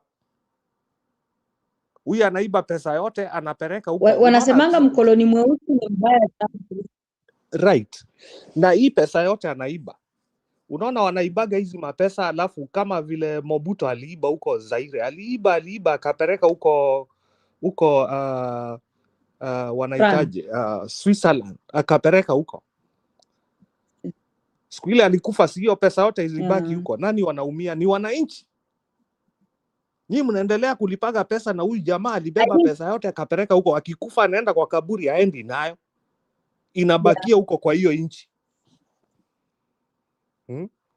I think Ruto is just behaving like sijui ni kichwa iliruka, because hatujamaliza hii scandal, ndio hiyo ingine. Hatujamaliza, ndio hii ameleta mambo mengine. Hii haijaisha, ndio hii mafuta imepanda. Hajamaliza hii, ashaenda kwa ya mikwaju. Yani it is event after event and all of them are negative. So sijui hata mwenyewe hachoki, sijui hachoki ama is just possessed by some evil spirit that King Saul was obsession. I don't know. Obsession. But ukumbuke hata before walisemaga toga dura tene, toga dure rute. Unaona? Walisemaga we saw these red flags even before.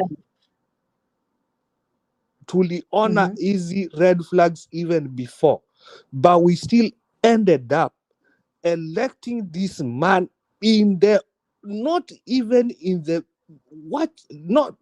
only in the vice president, we ended up electing him as a president. As president. What a disgrace. What a disgrace.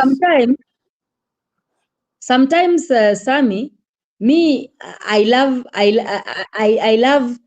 Gachagua, but the place that yenye huwa na differ na Gachagua and some people over here is that they come and tell us they didn't know that Ruto was a bad man, alikuja akawadanganya. How? You guys didn't know this guy? Like, why bring the pretense to us now and tell us that you didn't know this guy, alikuja akawadanganya, mwadhani ya gosho, akawasomea Biblia. Yeah. You guys, you mean you didn't know Ruto? Na understand, but unajua Valerie. Unajua Valerie nini? One thing tunasemaga sisi kukuwa na utu, we say kufanya makosa sio makosa, lakini kurudia. Wacha nikuambie, Wakikuyu have learned the hard way. Na raundi Ruto Kasongo atatumia pesa yote ile anataka kutumia huko. But nakuambia Central, mimi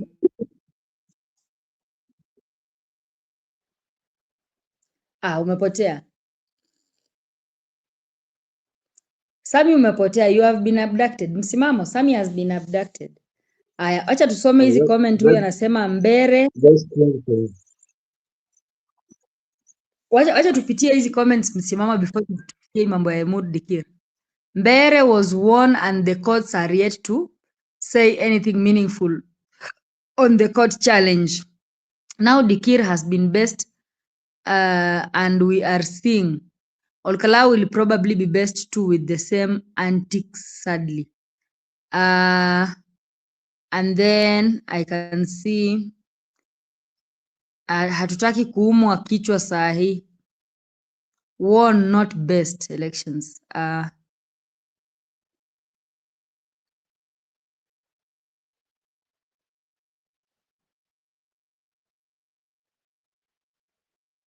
Ati Njiru has been Gachaguanized.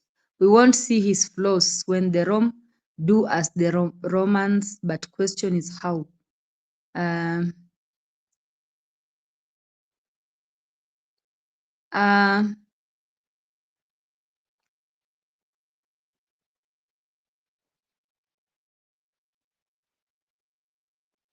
Mi nataka mniambie saa hii kuhusu mambo ya Emurua Dikirr. Ni nini mnahepa? Njiru atakuja tu baadaye.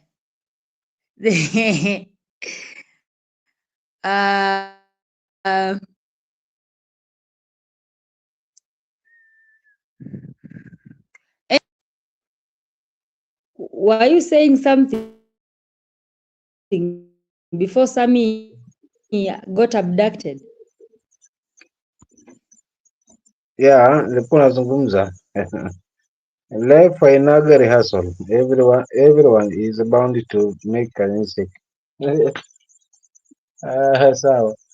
Ya dada yangu anapokea zangu kwanza, maana ni dada yangu wa mbavuni. Mimi nilikuwa nasema maji hufuata mkondo pale, kauli ya kwamba mbona jamaa tu Gaucho kapata hicho, unajua kapata hiyo nafasi na elimu zake ziko chini, lakini maji hufuata mkondo, na kuna kina Oscar Sudi hapa ambao ni wabunge na wanapata haswa, tunawalipa mishahara, then wanatuonyesha ujeuri ule wa kupima ile hata kwa mizani. Kuna kina huyo mwenye limaponti ya shidani Gaucho mwenyewe pia. Have you ever seen yes, ukifuatilia pia have you ever seen Oscar Sudi? Yes, proceed. Have you ever seen Oscar Sudi debate? Si tunamwonanga tu huku nje Oscar Sudi akishout akisema kura tutajaza, but when it comes to serious matters in parliament, have you ever seen Oscar Sudi talking? Na hamna kitu. Yeah, so Unakuta nile majigambo na whistleblower, maana akikwambia wataongeza, jiulize wataongeza kina namna gani? Na ndio haya ambayo tunashuhudia kwamba tunapiga kelele, wote ni kuvunja mioyo wananchi waamini kwamba hata tukiwaamini hawa pamoja na yao yote mazuri, lakini hakuna kitu watatupeleka. The same thing baba alimalizwa nayo kwamba hivyo vile tunajua kwamba baba ataibiwa. Ndio ile ambayo tunaishuhudia sasa hivi kwamba ndio opposition ndio wanazungumza maneno mazuri yale ambayo tunayaona kweli kama wananchi, but ikifikia katika hali ya uchaguzi mambo ni yale tu. So inabaki kwamba wacha maze miaka yake aende, na ikifikia hapo ndo tumelose, kwa sababu mwisho wa siku haya matokeo haya. Wewe unapokea ama network yako mbaya? Unanipata ninakatakata? Nasikia ni kama unakatika katika, so sijui ni network yangu ndiyo mbaya. Yako iko sawa, nakupata loud. What is happening? You are total loud and clear.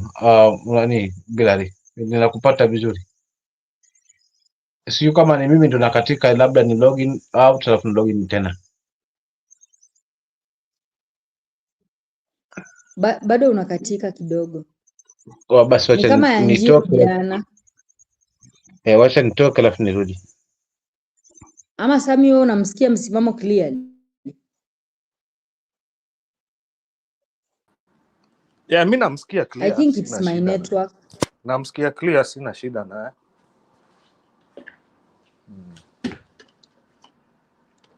Maybe ni network yake anaweza fanya atoke alafu. So I think ni msimamos network ndo shida. Sami, I can see your back. Yeah, nilikuwa nimetoka kidogo kwa sababu pia mi network yangu ilikuwa inaleta tashwishi. Ni kama Sami niliamua nitoke Is kidogo not alafu back nirudi na kabisa. not back. Roba, why? Mbona umehide kwa kichaka? Panda studio. Mm. Panda studio. Yeah, now Sami brought a very important thing about the issue of the important services in this country, which is one of the things that Kangata said it is the reason as to why he left UDA. And today I've seen CS Mbadi talking about education. Now it was not a pretty show. It was very bad. I just want to put for you the video.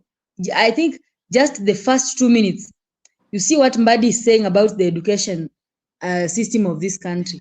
And then you tell me if we really have a sober mind or an sober mind to elect Kasongo in the next elections so that he can bring for us such people again. We protest for you to scrap the whole cabinet, and then you scrapped it, and then you do rotation. You bring the same people, but now in different dockets. So this is what he was saying about education. Was in campus. 37 years added to about 20 something, and you know we were not going to campus when we were young. 23 years added to 37, that's already 60. That's not a very young girl, isn't it? She's not a young lady, but she was struggling. Now look, if the government of Kenya did not pay my school fees through higher education loans board, our time it was not, I think it was not help. I can't remember what it was, but I got loan. That is how I went to school. In fact, our time it was even better. We were still few. They were still like bribing us to go to school. We were even getting 5,380. Boom. We used to get. I at least got it for 3 years. Terminated in my. But it is better to be bribed in order for you to go to school than to be bribed in order to attend a public rally or to shout tuta.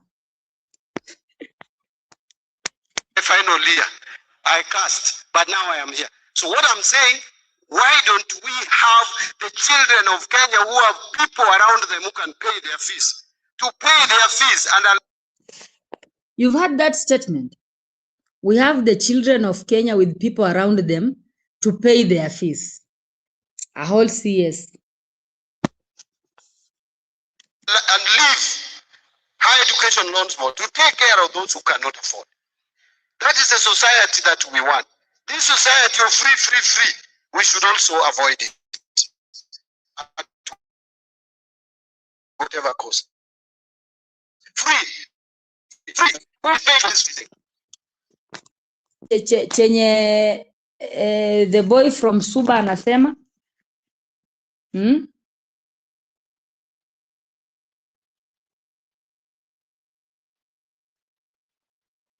Anasema mu avoid the society of free things. Kwani venye Kibaki alipeana free education ilimniniwa aje? Who? It is you. It is you. That is why you go to the market, to the shop, supermarket, and you find the price of sugar is going up. Because we have also to collect something. To be able to finance. Why in this country are we paying examination fees for everybody? Why? Which right is it? What the Constitution says, you provide affordable. It is not free. So if I can pay school examination fee, even with my poverty, even with the poverty of my parents, they were able to pay my examination fee. The government did not pay for us. But we should pay for children examination fee who cannot pay examination fee. Not everybody, including the child of the president, if he's doing Kenya National Examination Council exam, will be paid for. My child today, if he's doing NEC exam, will be paid for examination fee. Why? What is the justification? I think we have a mentality in this country that must be changed. We must use our resources prudently. There are some policies that were made which were populist, should be reversed. And the only problem where I agree with you, my friend, is when you put discretion, then the people who deserve will miss out. If we could correct that by doing proper mean testing, then we would get it right. But it's a problem. I am just sharing with you that we are adopting a lifestyle that we cannot afford. It's a lifestyle.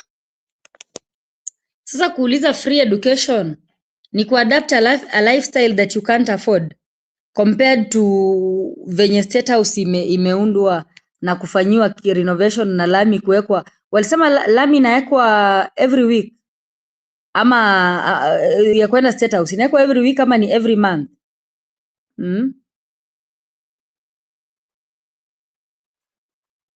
When it comes to people who are adapting the lives they can't afford, is these politicians. Why should you, mbona Mbadi anawaka sana kugombanisha Wakenya when they are demanding free education, that they want something that they can't afford? And he's saying, let me start from, Ken is saying the definition of madness is repeating the same thing over and over and wondering why there is no change. Wameongeza mafuta. Yeah, I just said here, wameongeza mafuta. While we were focusing on Kasongo's distractions of Mikwaju and Macron, in the process mafuta imeongezwa. Diesel ilikuwa 206 hiyo wakati iliongezwa, saa hii sasa imeongezwa mpaka 214. Petrol ilikuwa 206 bado hiyo wakati. No, petrol ilikuwa 206 wakati iliongezwa last time, saa hii iko 214. Diesel iliongezwa mpaka 206 that time, saa hii iko 242. Now this is where we are headed as a country, with a mad president. Very mad. And mad cabinet secretaries like huyu mwenye anatuambia hapa.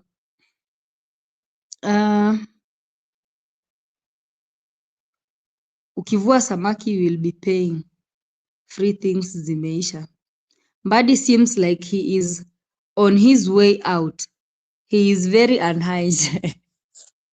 Sijui kama hiyo hasira ya Ruth Odinga ndio inamfanya anakuwa hivi ama ni nini, because the other day when he was being asked questions about the finance bill 2026, it is almost the same way as he was behaving. You could see his face, he had some kind of bitterness that I didn't understand. Why would they want a healthy, educated people capable of critical thinking?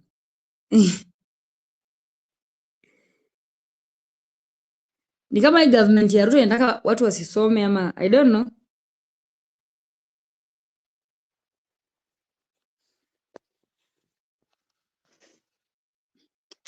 We are collectively adopting as a country, which is very expensive, a lifestyle of thinking that the government can do everything.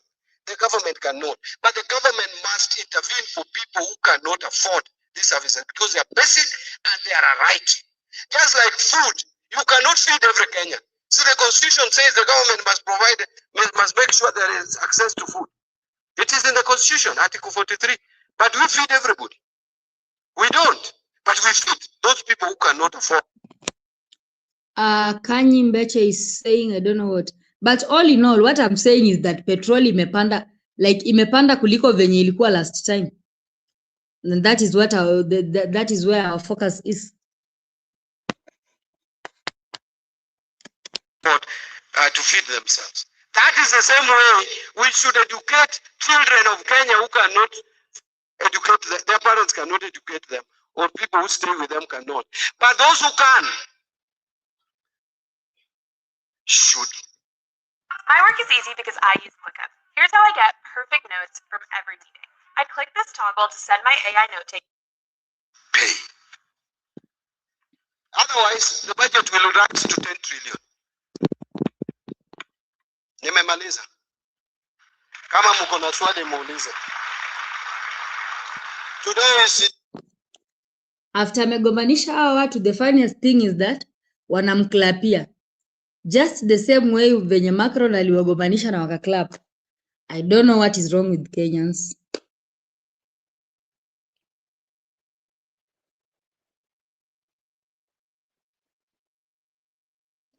I don't know what is wrong with Kenyans. Clapping for Mbadi after amewaperemba hapa akawagombanisha.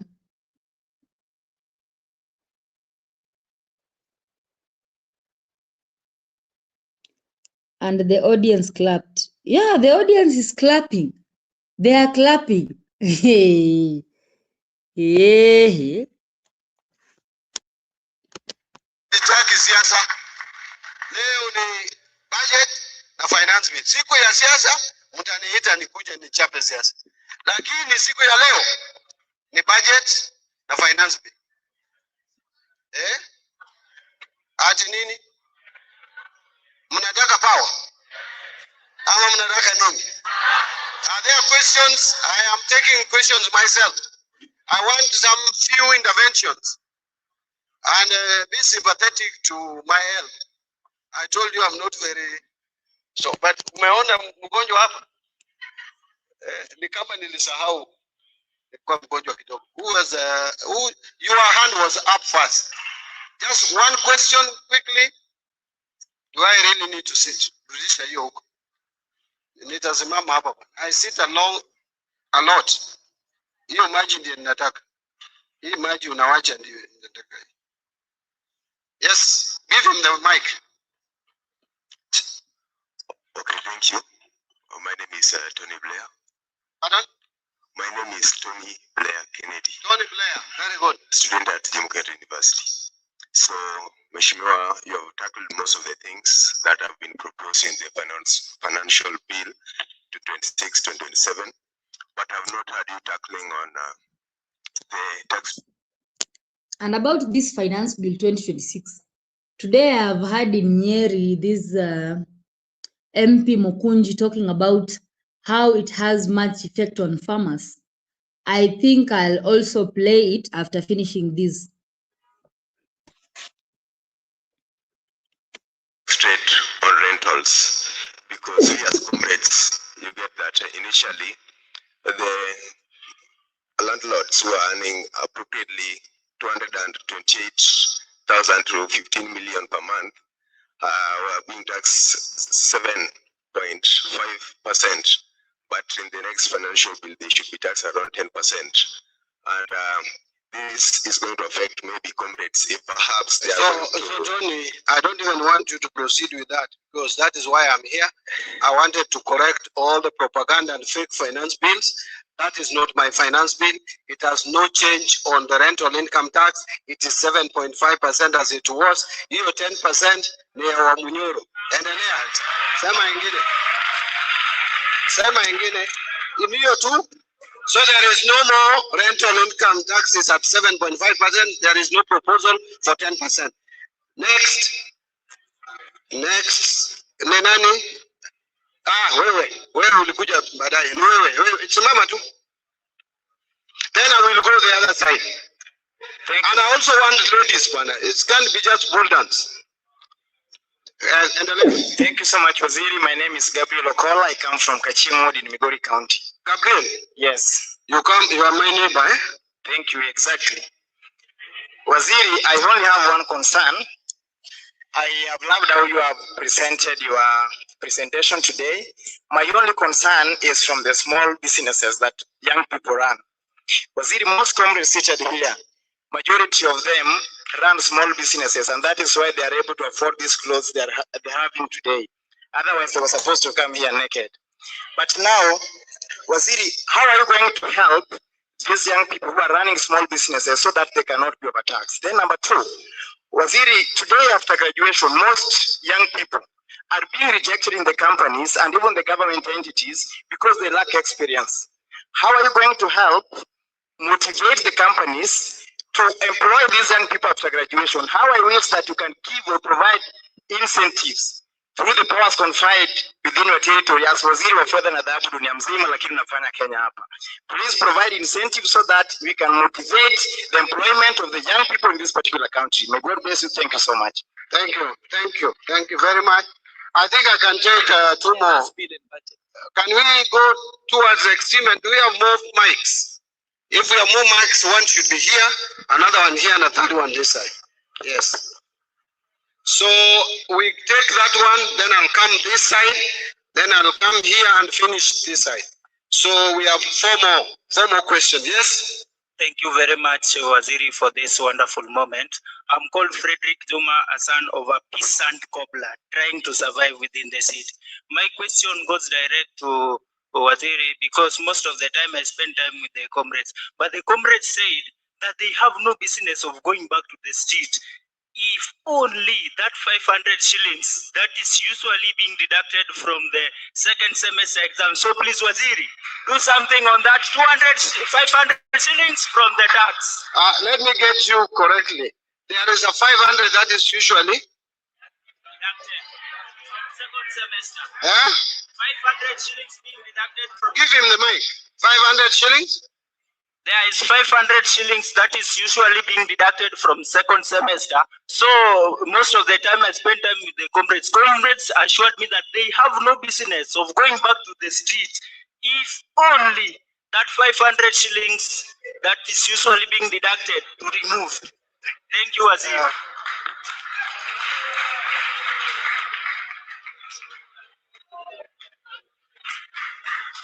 Give the mic here.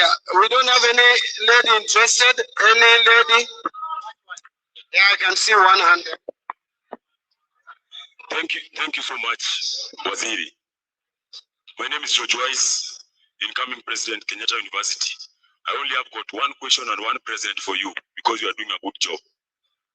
When I was going through the finance bill, I noticed one thing. Most people are just talking about how the tax is going to be collected, but you are failing to talk about what authorizes how that tax is to be spent, and that is the authorization bill. You know it. Are you talking about the appropriation bill? Yeah, the appropriation bill, sorry. And then secondly, when I went to do my intern in South Africa, Johannesburg, I noticed one thing. Yes. No. Wangeleta hapa watu wenye wanauliza nanio. Wangeleta hapa watu wanauliza Mbadi maswali like maswali yenye tunaona ni maswali yenye na affect real comrade mwenye ana struggle. Sasa mtu mwenye alienda internship Johannesburg, South Africa, ameletwa hapo kuuliza Mbadi swali gani? And then I can see Annie saying that it's a Luo affair, a joke. Yeah, I've seen majority of like tangu huyu student wa kwanza mpaka huyu student wa mwisho, all of them are Luo, and you can hear huyu anasema alienda internship South Africa. So mtu kama huyu mwenye alienda internship South Africa ameletwa hapa kuuliza Mbadi nini? Anafanana na ule mtu mwenye ako Chuka University ametokea tu Meru Ushago, mzazi wake hata haezi afford ninio vizuri. Are they in the same page? Are they in the same page? Hii Mbadi ni script mbaya sana. Yeah, it is scripted. That is why wamekaa hapo wakagombanishwa tu vizuri, alafu wakamaliza kugombanishwa wakapiga makofi. Alafu next wanakuja kutuambia hapa walikuwa internship Johannesburg. Nonsense. No, but he has not said anything. He's gone for internship in South Africa. Yeah. But has he said anything? No. Endelea. Because I'm a pursuant of medical biochemistry. So in Johannesburg, I bought a watch at 1972 rands, that is roughly 16,800. And I noticed also that you were born in 1972. Currently, I'm driving a small car, a Toyota Allion. You can hear. You can just hear the comrades that were being brought in front of Mbadi to air their complaints. Anatuambia, I have a small car, I have... So how does this concern us? Why couldn't they bring the comrades who... Yeah.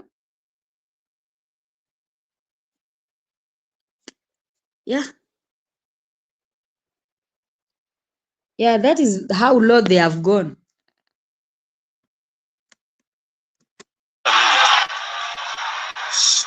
Just a minute.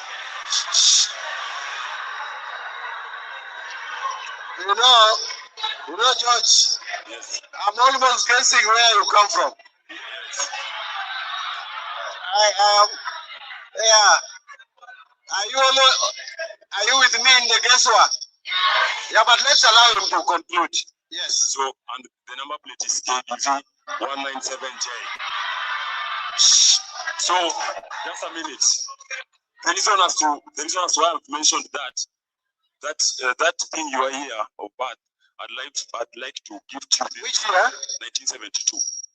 No, my year of birth is 1 year earlier. 1 year earlier.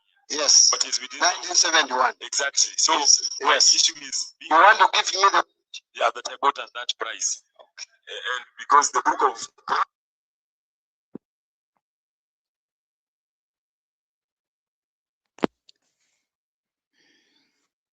I can see my friend Ellie is in the building. How are you, Ellie? Welcome to the show. I'm shocked that a lady of your caliber can start spouting things about Atiluos done something, because there was an audience or participants who happened to be having Luo names. You guys are the ones who are preaching here every day about tribalism. But when we tell you that you but stop, what, no, what, let what, me talk. Let me talk. You've been talking here for a while. You're Mhm. telling us every day to streamline things, to change Kenya. And young people like you, because I think you're a young person, and you sit there saying at TCG, you agree with this other one who is typing there, CG at Luos are the ones who are given CG whatever to speak. You know where Luos have been for a long time. Luos don't care whether Mbadi is in power or not. I don't think you know that. We don't care. Please put that in your head. And you will see in these coming elections, you will know that Luos don't care whether who has power or who doesn't. We stopped caring in 2013. So please don't put us in that cubicle where you say that some minister of Ruto has decided to recruit people to sing a song for the government. No. It's so unfortunate that you, who is a young person, that tries to, advocate for a democratic transition, is speaking like that. But you know what? We are Kenyans, so I'm not surprised or shocked by what you said. Number two, and I would like But you know what, Ellie? But you Go know ahead. what, Ellie? Me, I didn't say it in a bad way, and I didn't insult anyone. I just read the comment and just said, yeah, I've just heard their names, they're all Luos. But I didn't say anything bad against them, and I haven't even said here that Luos are bad people or what. I just said their names. I didn't say anything negative about it, because my main focus is on what Mbadi spoke today. Valerie, but you confirmed what that person was typing down there. You confirmed by saying yes, you agree. So now I look at you as a person from Western Province, and then I would just start saying that all Luyas are obsessed with eating chicken. Where scientific evidence do I have for that? You're saying something about that Luos have been lodged into coming to participate into this farce or facade that is Mbadi. I said, And that's why I really like your show. I always listen to you. Father, let him talk. No, wait Let till him finish. talk. And I take part very He's talking silently. Ellie, you are out of because order. I listen to your broadcast. Ellie, you are out of order. Yeah. Nobody always mentioned listen to you, your Ellie. broadcast Well, very just carefully get out of because the I think you're studio. well Stop balanced. harassing her. Just get out of the studio. But get out of the studio. Stop that nonsense of you just coming harassing people. but tonight I was just shocked that shocked about what? Why are you attacking people? You can't just wake up and start attacking people. That's not the way you go. Just calm and respect people. He's because the of only you. person complaining of tribalism, and he's the Let him get out very of here. biggest tribalist. He's now Coming referring here himself talking as about Luo, Luo when nonsense. some of us have been Get out the supporting show, man. Luo. Let him get out of the studio. That's nonsense. Coming just attacking people here. Who do you think you are? Oh, you think she's here? Okay, She's okay. protecting. So but back to you, Valerie. Valerie, I will have a more sensible conversation with you than these You don't jokers have here sense. who are You are shouting. talking just now get my tobe. Just attacking people. You don't even have a sensible conversation with her right now. Who the hell do you think you How are you are? gonna have Please a get out sensible of the conversation studio. with her? Get out of the studio. When you were supporting Raila, where were you? We were supporting Raila. We doing what? Where were you? Saying you're telling us about some democracy somewhere from Akikuja Europe. hapa kila siku These anaongea jokers, kuhusu this is how Kijaluo. this is how the French president was. This is how the French president was insulting you on the podium, because all you do is you come here, you can't let someone talk, you shout. I never knew that. Can you shut up and let me talk? Okay, this is a I'm not chance I shut was up. given to speak. When you respect people, Just we keep let you quiet, talk. let me talk, and then you can Okay? spot your But you nonsense. can't just Okay. come here and start harassing Okay, her. just Nani, There's no good there. aye. Figaba chezo. Figa. So let me speak, and then yeah, you can say Cheth Meru. You're saying ati Mavia Mama Yangu. You know that's you're the one who said it. If you're happy with that, that's fine. No, Me, I'll direct my. Come and attack I us will young not gun. call you names. Just come to revenge. You have just said ati Mavia Mama Yangu in Luo. Let me go back to Valerie, okay? I don't have time for people like yourself, okay? So Valerie. Ama Valerie, Yes, I can nitoke tu hear ndio you. hao wengine waongee. No, if you're speaking about what Mbadi has said, then okay.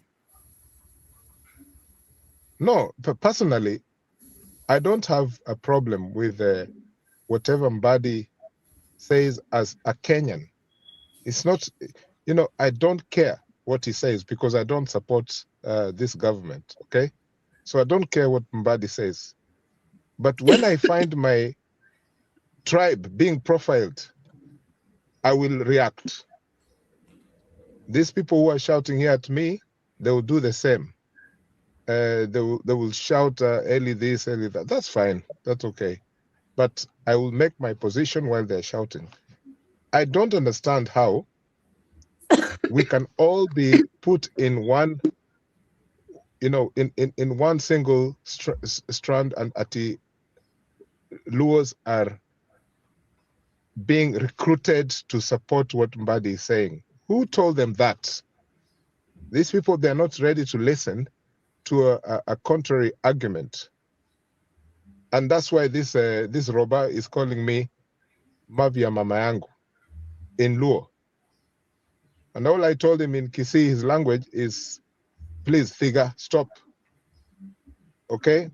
But you see, the things that Mbadi was trying to say, me, I've reached a point where what a Kenyan politician or in the civic space people are saying, let them speak their mind. But why I stopped why I intervened into this is because I felt that where I come from, we have been profiled here, we are being recruited to speak on behalf of Who the has been government. profiling you? Who is profiling you? Yeah, because I was listening to the program, okay? So were you here listening to the program? I've been listening. That's what I've been listening. Okay, I will since answer the you. program started. It started. I've been listening. Yes, but what as a person said, you're behaving really badly for your age. A person said here that Luos have been recruited by Mbadi / the government to agree with all that nonsense that Mbadi was saying. And me, as a Luo, I said, no, this is not the case. Why are we being profiled?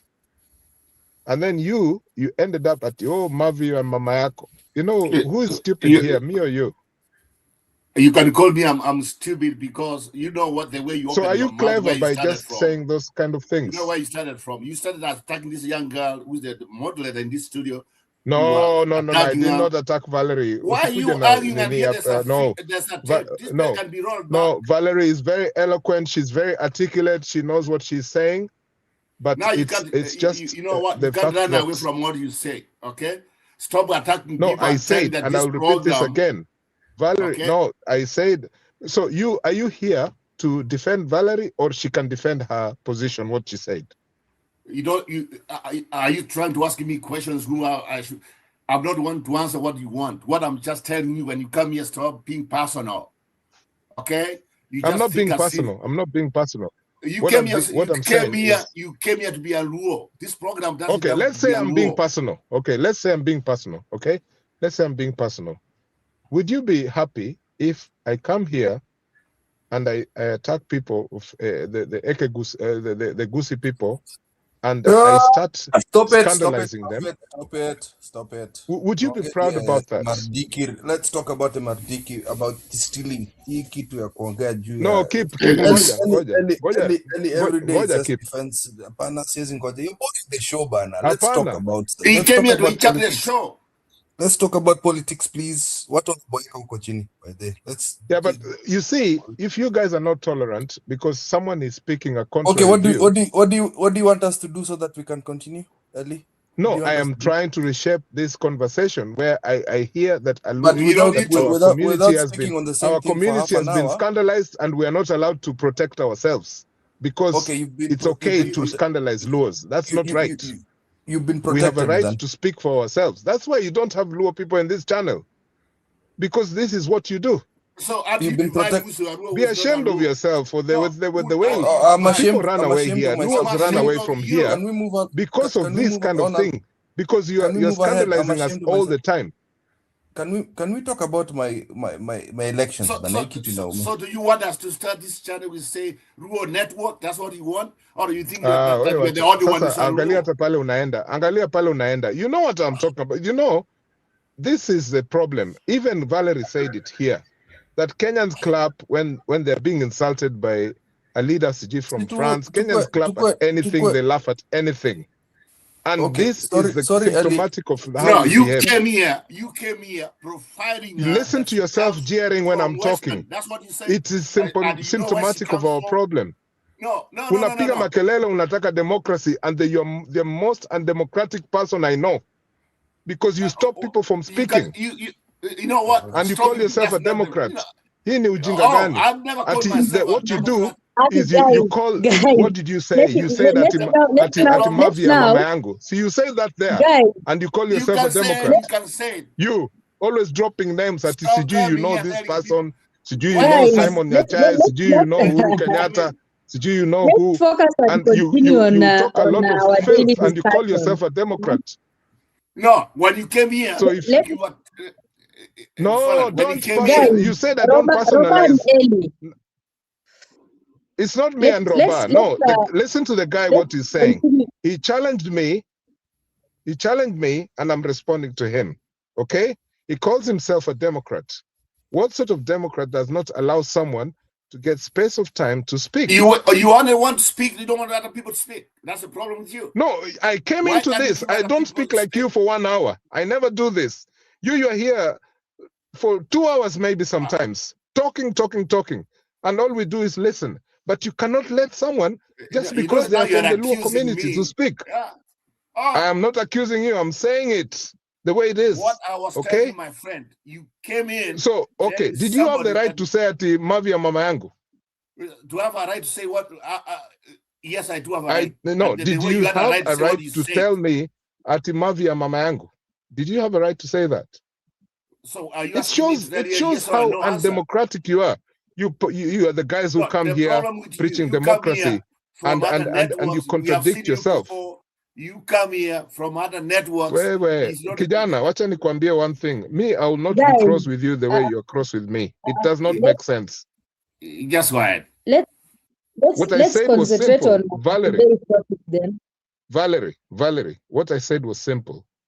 I will not sit here watching Luos being attacked senselessly, I will respond if any other community is being attacked. When they start recruiting themselves, coming here to challenge me, I will be here. I will respond to them.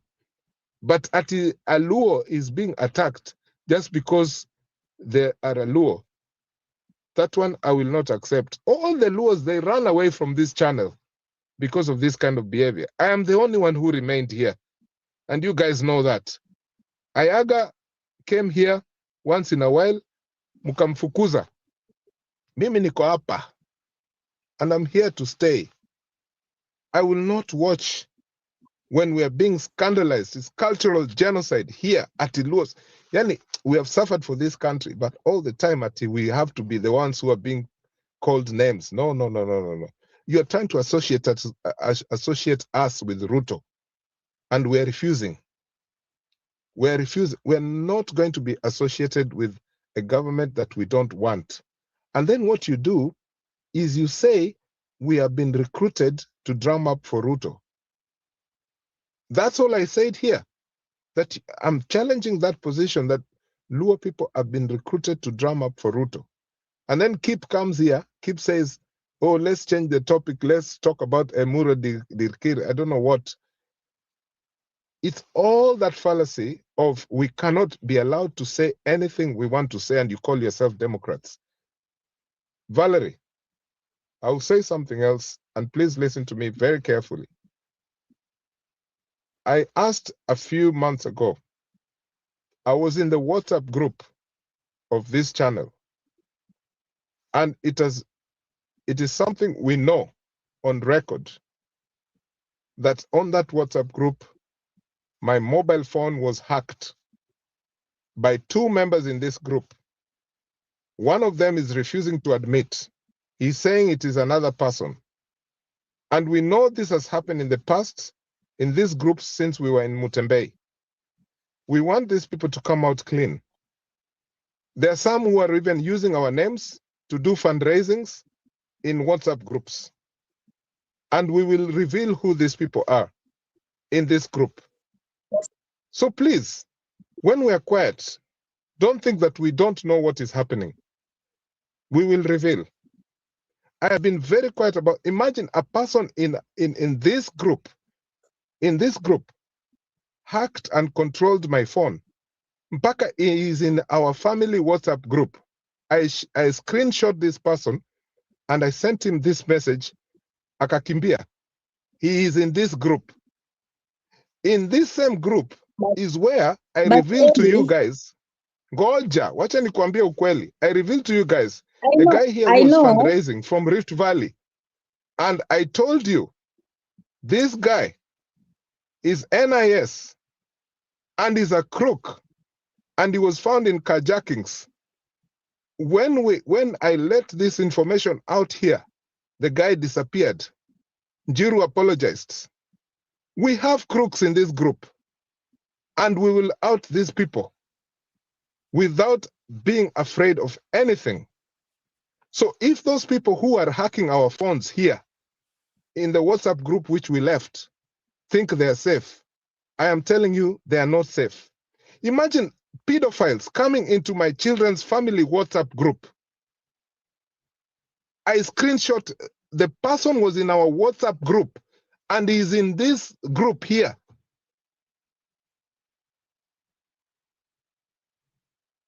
This made me so angry. I used to love these conversations in our group here. And some people, they decided to breach trust and they entered into our family WhatsApp group. And in my family, there's a tech person who found out exactly the footprint of this person. This person, if they don't want to come out openly, Suseme jina yao, alafu we know who to take care of. Keep usijifanya ati haujui. I don't know. Nanjiru I pia don't know what you're talking usijifanya about. haujui. Okay, fine. I think you know. I don't know. Tell me. I think you know. You guys know why we left the WhatsApp group. In fact, for the longest time, I was the only paying up member of this group. Si I utuambie am ni so nani bitter. bana. You see, Anyone can do you're, anything to me, but you to see the problem with in you, to the problem with you, oh, the problem with you, you need nikwambie, to sema who? Kip, Say you are who? a tech guy, yeah? You are a Tell tech me. guy, yeah? Yes, tell me who. You are a tech guy. Yes. And Jiru is a tech guy. Yes. Who breached my WhatsApp, my mobile phone in this group? I Who don't hacked know. me? I don't know who. So how come Jiru was in my family WhatsApp group? Yeah, you can't just accuse Njiro like that. That is unfair, bana. Jiru You knows cannot this do story that. very well. You cannot He do knows that. this story very well. No, you have to have evidence. I have You listen, cannot bro. just come Listen, and bro. have an explosive. You can't have an explosive thing like that about Njeru. That's not fair. I have liked Njiru's ability to continue That these is not conversations fair. that we have. No, And that is not fair. I showed him. I sent those messages to him. He knows what has been happening. It's Okay, not a joke. He knows. send me that evidence, because what He you're knows accusing kila is serious. kitu. Why don't you Okay. send me that? You have my number. Mpaka nikachange my SIM card sijui nini wewe. Wacha nikwambie. In fact, I didn't even believe these things because me, I'm not a tech savvy person. Right? That is explosive. I was shown the footprints of what's happening in this group. What I'm that telling is you an guys explosive. is the same way Bernard's channel was breached. You're avoiding Is the what I'm same asking way you. this channel. No, that is an explosive accusation. You have to forward me the evidence. You can't say that about Right? Do you know how Njeri. Bernard's channel was breached? Bro, why are you going round? You know the story. So this is the same thing that is happening here. Some people here, they are not comfortable with people. So if you want to know about me, ask me questions. The topic to something Don't else. try to hack my phone. How much ranting do you want to do? Because right now, unless I have evidence, you cannot accuse people like that. Because that the reason why I'm angry is because the main reason why I'm angry is because Luos were mentioned. of this conversation about Luos. But then this has made me pissed off. So I am letting out other things. I can say more about what has been happening in this group. Okay? But I'll leave it for now. No, you see, you're refusing to send me evidence. Can I see that now, please? No, Njiru will tell you. I've already spoken to Njiru Why are you for saying months. Njiru? He's refusing to. Why are you saying Njiru? And I've just asked you. You've just sent that. I have Ongeza here. Njiru Let me say hi there on your WhatsApp. Ongeze hapa sahi tuongee in public. We cannot be talking about accountability and democracy and then we do the same shit. You have my message. You cannot just come and say things like that, man. I cannot be talking if to. if you want to delete this conversation in your archives, that's fine. But for me, how can we delete it in the archives? I've seen your WhatsApp. Okay, I'll send you. I'll send you. Keep, I'll send you. These things are real. Keep, I think you know what I'm talking about. But you said the P word, the PDF file. Keep, I'll respond to you. I love children. Now, where's the sum of it to come here? You have to give me evidence, tafadhali. Keep. Ellie, I've given you a hi on my WhatsApp. Sorry. I have a member of our WhatsApp group who breached my family WhatsApp group. Can you forward it? And I showed them the screenshots. Evidence. You've said something without evidence. He knows. He will tell you. Ask Njiru. Yeah. You so I'm warning members in this group that there are good people and there are people here whose job you've said something. You've said something explosive. I want to see the evidence of that, because that is, you cannot just say things like that. Ask Njiru, because I sent him the evidence. Why don't you send it to me so that I can tell the people it's true? I sent Njiru the evidence. What about me? Okay, you answer me. Ask me and I ask you a question, right? How do you think that Bernard's channel the video archives were breached and then people were controlling his channel from different phones, and people have been controlling my phone. Can I answer the question now? The evidence is there from my family WhatsApp group. See, you forward it to me. I see what you're talking about. Why are you refusing to give me evidence? So I have your WhatsApp number. Ask Njiru. Ask Njiru. And all he has been saying is it's not me. Eli Bana, you have to give me evidence. You cannot just say things explosive. Watch any jokes. Let's come out clean. This thing is under investigation. It's being handled by cyber security cops. And it's something I've complained about. It's being hizi vitu tu ni kama no, umeonja I kitu reported bana. this matter because my phone, I reported this matter because there was potential pedophilia, because my kids are on the family's WhatsApp group and this person was in the WhatsApp group. And they were controlling my phone. Then why are you still here and endangering your kids? You see even this robber, who is here. You know, Eli, Eli, hold on. Robber knows what Eli, hold on. Robber knows Eli. what happened to Yes. what happened to Bernard's channel. Do you want me to add No. to Let's add not Bernard bring here? Bernard's si Bernard channel. alikutuma kwa ile nini ya Google in Eli, America, Eli, in hold on. YouTube. Eli, Man, Eli, you know, these Eli, things hold I'm on. talking, Robert knows very well. You guys would have Eli, come from can a you long hold way. on? You know what I'm talking about. Even Alex knows. In fact, in this Eli, can you platform hold right on? now, there are 3 people who know what I'm talking about. Kip, Robert, and Alex. Valerie doesn't know. So you know how Bernard's channel kufad. Mpaka mulimaliza hizo archives zake. The people who know. Mpaka this Robert here was sent by Bernard. Robert, am I lying? Am I lying? Am I lying? Tell me. So, am I lying? Tell me. No, Eli, can you give Bernard us now? sent Eli, you you. have been talking and we have listened to you. Now let us respond to you. How Bernard sent you, Sijui to Google, Sijui, I don't know, YouTube, whatever, for his hundreds of archives. He sent you. Host, in Nani, America where you Valerie, can live. you mute Eli for a minute now? Mute me.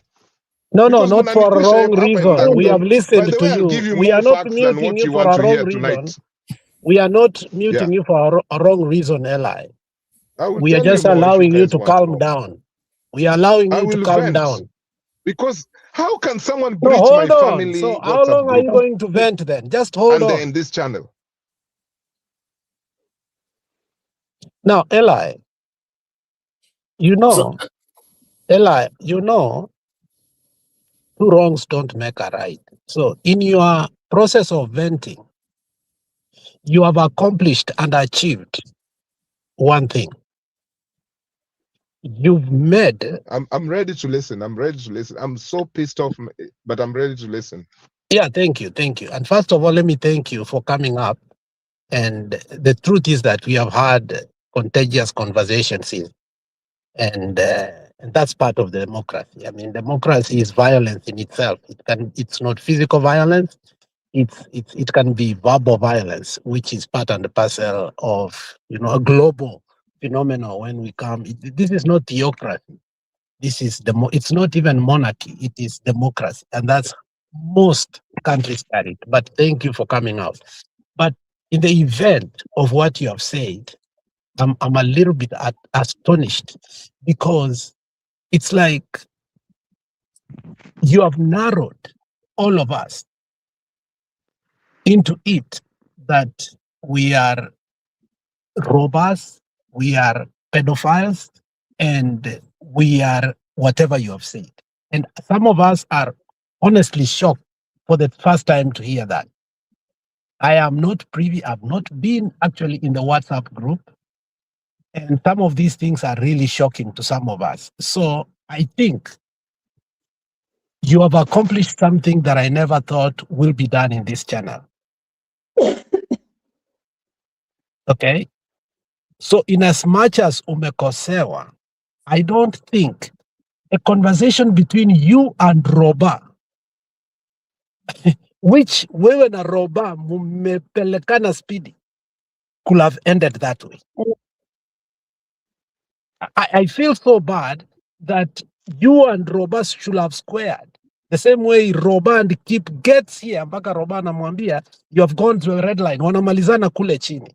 But you bringing in that, because you had a contagious conversation with Roba, I think it's unwarranted. But nevertheless, now that you have brought it up, I think there should be channels to handle it, because it shouldn't be a debate, because that shouldn't be part and parcel of our debate up here.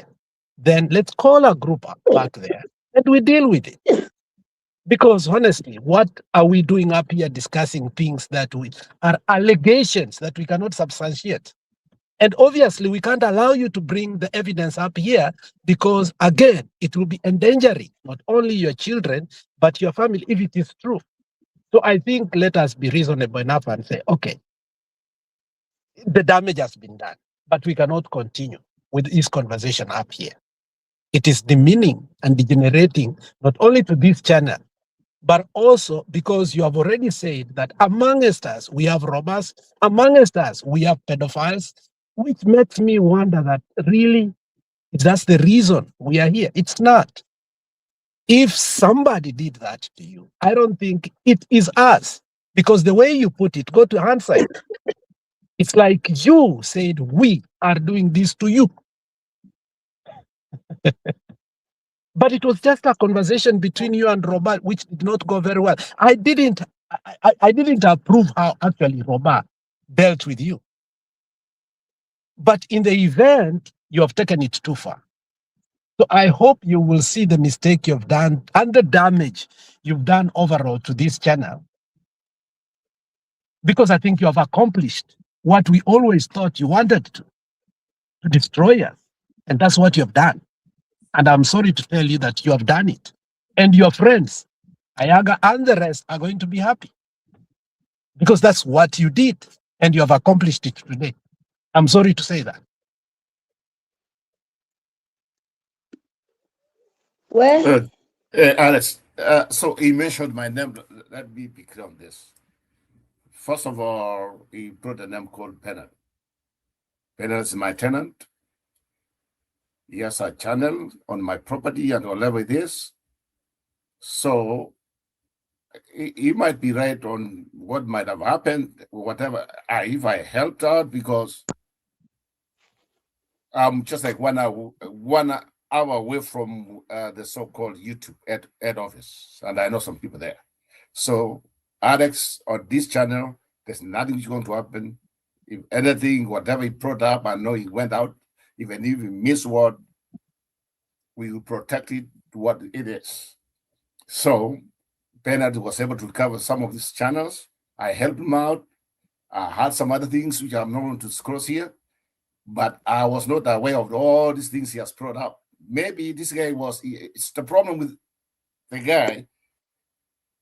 I reacted the way I reacted because I don't want to hear Imamba. It's just like no. Some of us we supported Raila. I'm not a Ruo. Yeah, I might have some relatives. Yeah, but na nikigonga Raila unakasirika, and we hash it out together. Inaisha. Si mimi nagonganga Raila na unakasirika, and we hash it out. Yes. And also WhatsApp groups, mimi nilioshwa last year vibaya sana. I just have not told you guys. Nilioshwa bana. But this one is unacceptable from what he has done and what he brought it up. Some things, even things has nothing to do with this channel. Things has nothing to do with us. We are not even aware of what he's talking about. I'm not aware. He wanted to come here and revenge. He's an agent of Ruto. We know that. Let him get out of here. As simple as that. That's what I can say. Guys, I don't agree to that. He is not an agent of Ruto. I do not subscribe to that. And I think there's one thing he said that we need to be very sensitive about. No, Roba, listen. You are my elder, Roba. Just listen, Roba. On this, Roba, you have to listen. We are not here if you are an agent of Ruto or not. No. We've gone through. Look, political alignments should not make us say you are an agent of Ruto. Alex, I brought it up because I know what's going on and I know where obviously, I'm yeah, even if he's an agent of Ruto, it is not you to tell him to go out. It's the same time he can call me an agent of United Opposition. I don't have a problem. That's what I am. But I should accept it. Look, no, there are just some things. My problem is the explosive Alex, things that have been said yes. here. That Alex, I feel very uncomfortable. You see where he started from? There in this young lady, I'm not defending her. that I know you come from Western. I know, he just came with a knife. He came here with a knife. You know, he's very okay by saying there are a lot of things that have happened. I'm venting out. I mean, psychologically, when somebody says that, allow him to vent. And I'm sorry. The problem is he does it all the time, brother. Like that is his problem. In fact, I used it to tell them. Intentionally, I used it to tell them he's not the only one who can speak Luo. We understand Luo, speak Luo. You are Alex. We live to Luo. They are neighbors. I lived to Kisumu for a long time. I lived to Mabei for a long time. I not speak Luo. I understand Luo. But him to come here and tell us is Luo. That's why I used the language I used. But I apologize. Because sometimes it's just like I was so mad about it, but he cannot come here and try to defend that it's a rule. It's a rule. When some of us went for Papa, Robert, it makes no sense. Robert,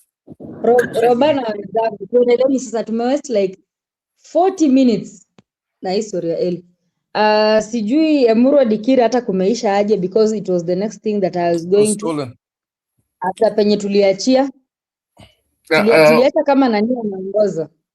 So sijui saa hii kumefika wapi ama kama wamesha announce or something. Whatever, I know we know the results. Whatever you see that it's final. We know what it is. What they're just trying to, already everything has been added up. UDA won on that one. They did not win. They stole. No, what I mean the figures. Whatever they you can say they steal or what. I don't know what I can say. But what I'm saying, the figures you see going all over the results, that's what's the numbers and what's going on. We expected it, actually. Yes, we actually expected it. Unajua, Valerie, it's easier to say that when your emotions are not, you are not emotionally connected to this channel. This channel was born out of pain because we have a cause. And that cause for us is to make sure we accomplish it. But when within that cause, we hear that we are pedophiles and carjackers, we cannot just move on and say, now let us go to Emurua Dikirr. I mean, those are grave allegations. Alex, now Alex, if now like you are explaining to me, I'll be able to understand because all the conversations that you guys have had, like sijashikanisha kitu, not unless you tell me and you explain. Shikanisha because there is a lot that has been said here that actually made me even get out of the office ningie kwa gari so that I can also question. Because I was just sitting there in the office and wondering, carjackers, pedophiles. I'm like, really? Father, like you, I'm shocked. There is no pedophile here, and if there is, let us deal with that issue.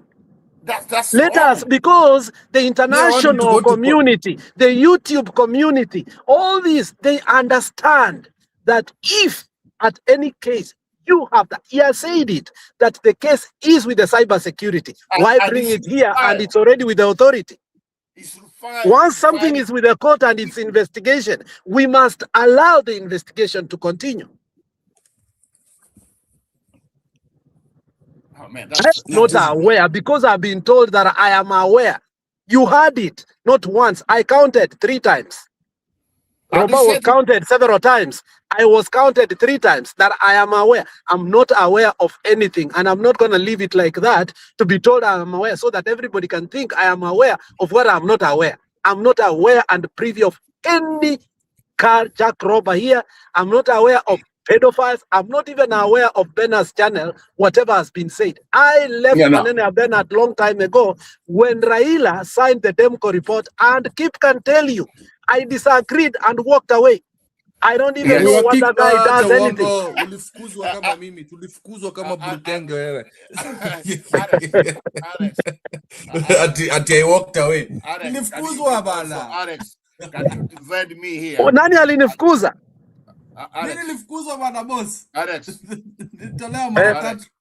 Alex, My name So came up. we are not And aware. you also, If you are aware, Roba, you say, for me on the record, I want to say that whatever Alex, that have been said that I am aware, I am not aware. And that is why I have come up here to say, I don't know anything in regard to pedophiles and robbing cars and people's phone being hacked. I am not privy of that. It is a shock to me. And let me tell you, one of the reasons that took me out of our WhatsApp group, I want to make it on the record, is people will come and ask for money all the time with their petty things. I said, you know what, I'm done with this. But I was not going to come up here and deal with that. I said on a private Alex, level, I have stopped. And I got Alex, out of all our WhatsApp group. But not Alex. because of car hijacking, not because of pedophiles. Those are very new allegations to me. And if that is true, they need to be handled on a serious level by Njiru and the rest of the Alex, people who Alex, started this channel.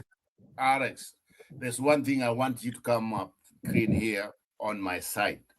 The relationship between me and Bernard, because it was brought up, that's what I know. And more than that, I don't know nothing and anything of what happened, people of WhatsApp. You can say that Bernard operates from my property. Bernard, I gave him whatever.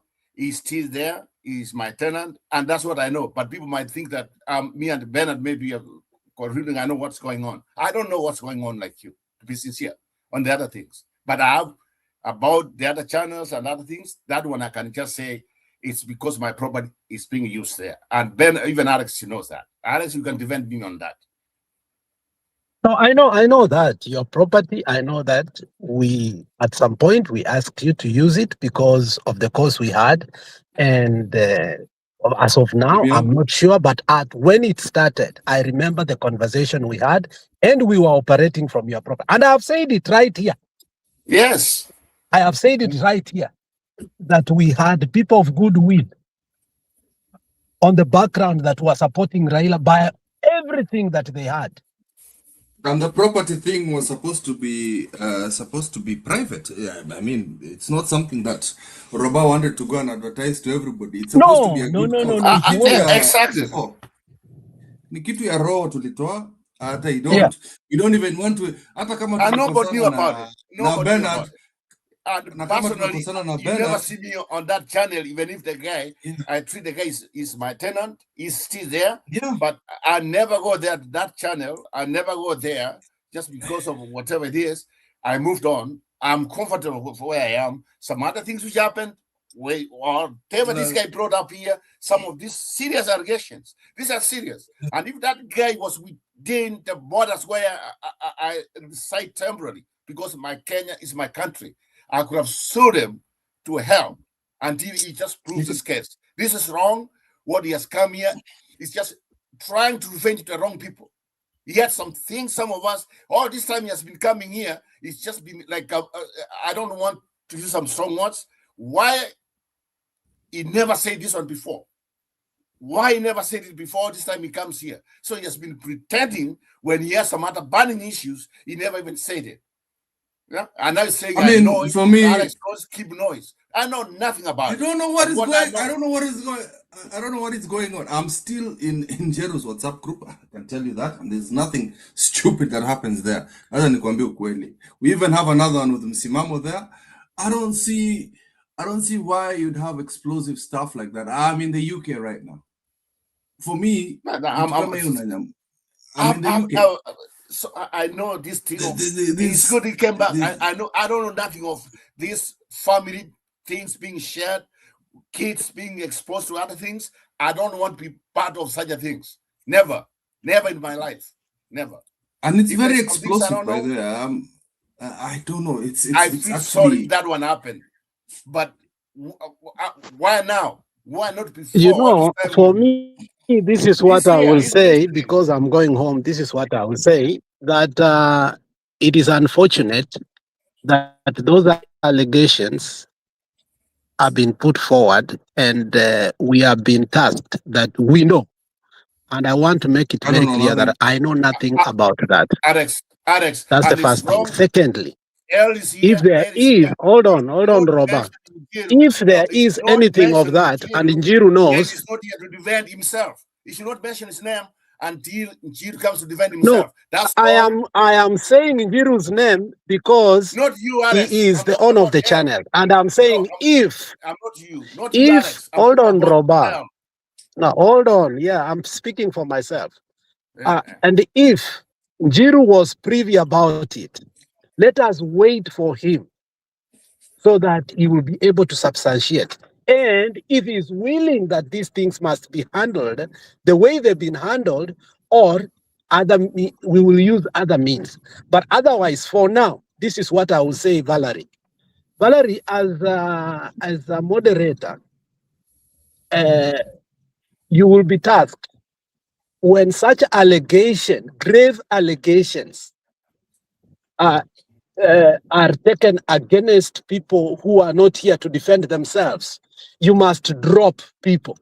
As for now, Eli need to be dropped because we cannot allow allegations where people cannot be here to defend themselves. And you have already seen how we can be diverted from a political conversation to personal conversations. Let us agree, we are here for politics.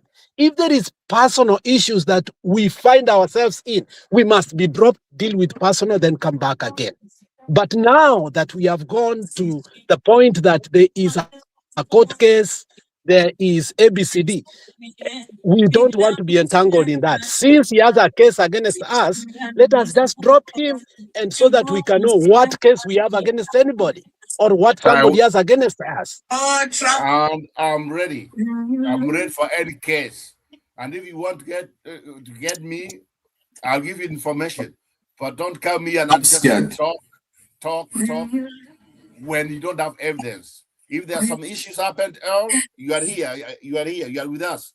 Next time, please, you just you can't just come here and mess up someone's channel or people's channel or a place where some of us we come here. Listen, don't threaten You can't do that. Okay? You can't do Don't that. threaten me. Njiru knows what I'm talking about. He's not here to defend himself. I have filed. So listen. Let him come when he's here. You know what sparked me? What sparked me off? Give me time to speak. What triggered me was when Roba spoke about Mavi ya mama yangu Nichi Meru in Luo. I then decided, now if it goes to this level, let me speak about what conversations I've been having with Njiru in private. So is no, let me finish. No, you see, this is why Roba, allow him to speak so we can listen to him. Roba, give Eli opportunity to talk. This is why President Macron, that French colonialist, was shouting at Kenyans. We just don't want to listen to each other. And I'm sorry I've given that example. I was annoyed. I was simply annoyed because of the way you responded to my remarks about what I heard about Luos here. You told me, Mavia Mama Yangu, in Luo. I think that is what is hurting you. It's about the Luo thing. It's nothing else. No. Let me speak. And then I thought, do these guys know what discussions I've been having with Njiru in the background? I blocked Njiru in my WhatsApp group. I still see him here. I asked Njiru for almost 2-3 months to give me answers to these questions I've been asking him. Why did he and some people breach my telephone? Someone's been controlling my number from. I don't think Sherry is that kind of person. No. Let me tell you this. Unless I'm also the usual. Let me tell you this. Yeah. Let me tell you this. There's already another person who was being accused about this in Roba's channel. It was called Guru. I think you remember Guru. Guru was accused. There was another guy who was accused. I was given detailed information. Now you are saying Roba is Goja, let me speak. Eli, let's not name names. No, Alex, I will drop because I fear saying people's Alex, name who cannot okay, defend. I will not You say. know very Okay, well. Alex, You know, Alex, I know Eli. the law. I In will not. terms, Okay, Alex, I will not say names. Okay, Alex, I will not thank say you, names. thank you. I mean, yeah. But what I'll do is there are people right now speaking live who know what happened in the previous channel with the archives and how they were controlled by some people in this channel. Who? I don't know So that. I don't know. I'll tell you, now for me, I let don't me go. know. But I could invite this person in our. We could have a WhatsApp meeting or whatever. We could have a meeting where we don't want other participants here to participate. Yes, and because first of all, we will expose what has been happening, and this is nothing to do with Kenyan politics. This has been there were people even fundraising with the names of other people after they breached telephone numbers and their devices. So when I found out this information, then I said, how is it that possible that the likes of Jiru are in my family WhatsApp group? How? again, I you're accusing Jero again. sorry. It's just not. But okay, but I have the screenshots and I've spoken to him. He doesn't want to give me the answer. He says to me, it's not him who did it. I don't think who did it. Jero is. I don't. He Can I said just to me, defend it's Jero? not. Can I Jero is ask not you like that. just a simple question, a nice question? And guys, First of all, let me finish with the last point. Let me finish with the last point. Let me finish with the last. Robert, let me finish with the last point. Me, I'm not techno savvy like you guys. So you guys can give me all the answers you want because me, I'm not techno savvy. I don't know this, how things are hacked. I don't know. But I went to a hacker who told me how that happened to my phone. And he produced even the footprints. Okay? And this Did you take it to court? No, because I've been waiting for our Njiru to give me a good feedback. And I said, wait. okay, Njiru, let me just move on. I don't care. But when I saw that someone has breached in a family WhatsApp group, which involves 3 children and my wife. You cannot wait that long. You take it to court and then not bring it to public. And I have heard stories about in such cases where bank accounts, anything has been breached. Then I thought to myself, I have a close relative on this channel. I won't tell you who they are, but they say the same thing. They hear that is happening to them. Okay? There are people who are complaining about similar things happening to them in the past channel of Kina Bernard. And I spoke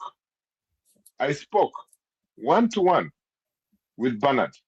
You remember, you guys, I never agreed with Bernard on most things. Yeah? But we had a good conversation. And he told me exactly what happened to his archives. It's not like you people don't know. You guys who I have mentioned here tonight, I did not. If I said it in a derogative manner, I did not mean to say that you are involved in this. But you certainly know what happened to Bernard's channel. That's what I meant. Okay, the archives. Well, and when I mentioned Mr. Robert here, I know what I'm talking about. He knows what I'm talking about. Okay, he knows, and I know.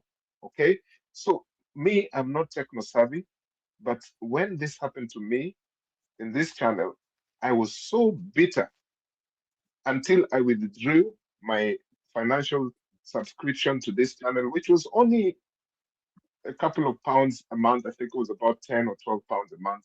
Eli, can you add us in a WhatsApp group? I feel uncomfortable doing this over in a live video. I think we are doing injustice to ourselves. Let us convene back there as Mel and see your evidence so that we can speak. So we can speak on issues that we can substantiate. Because it's becoming almost difficult. And Eli, I get you. If somebody hacked my phone and my children were involved, I will be very concerned. And if that is the case, we are taking it very seriously.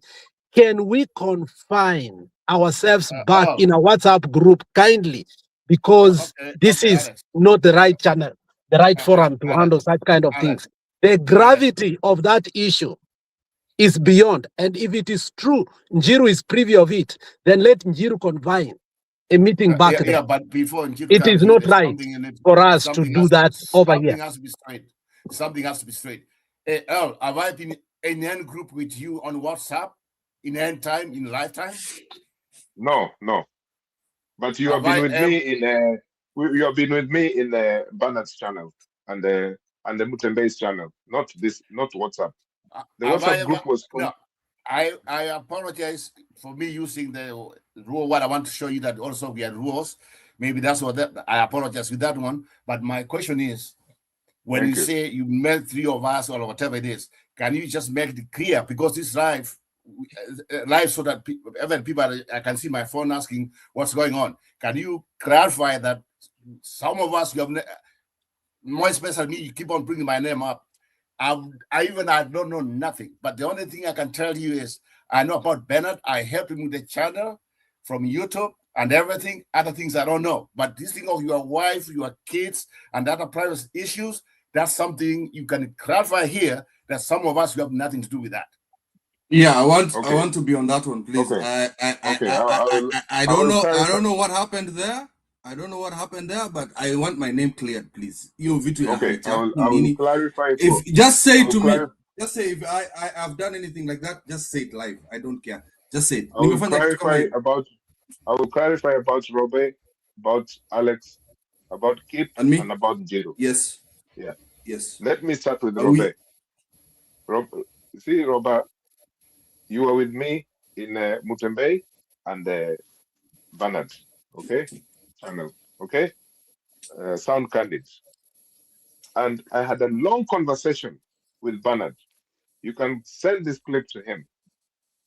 And he told me that be careful with those lads, because the same way my channel was breached, they cleaned out my archives, they owned my Gmail account, my YouTube account. Similar thing might have happened to you when your phone was hacked, because you have seen the evidence that your phone was hacked, and you have seen it with your screenshots which people are appearing on your family WhatsApp group.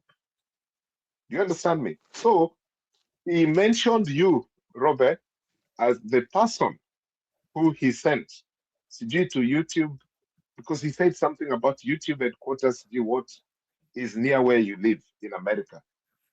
YouTube or Gmail, they sent you in, they put you around in circles like this.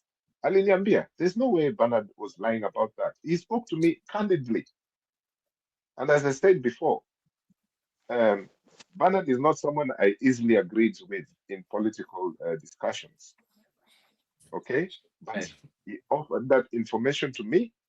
And I then thought, funny, these guys, some of them are involved in some serious things and some of them are not. Okay. He told me about people who are fundraising. Can I ask something? Okay, is it true or false? Do you guys know about people who are fundraising? Yeah. Yes. Just a quick thing. Can you guys clear know about my name? Guru? Ngoja. Can you keep I will come to you. Keep I've coming never. to you now. I'm coming to you now. Keep you're next. Keep you're next. You're not a slow guy. You're an IT person. You're not slow. But I don't want to be involved in anybody's names here. Mimi niambie tu kama niko involved na hizo vitu. Mimi niache bana. Keep, let me just say something. Let me say something. In all the times I've been in Njiru's channel, you are the one who has invited me by WhatsApp group. Yeah. Yes. Is that correct. okay, sir? Yeah. Yes. And That's I have come back to the WhatsApp group. Even there's a time there was some mishmash there. People were falling out, and you invited me back. I came back to the group, and then eventually I accept that one. Yes. That is fine. Yeah. That one I cannot say no. Yeah. Yeah. Let me tell you something, right? In that group, in the WhatsApp group, did you have any role in hacking phones? I don't know how to do it.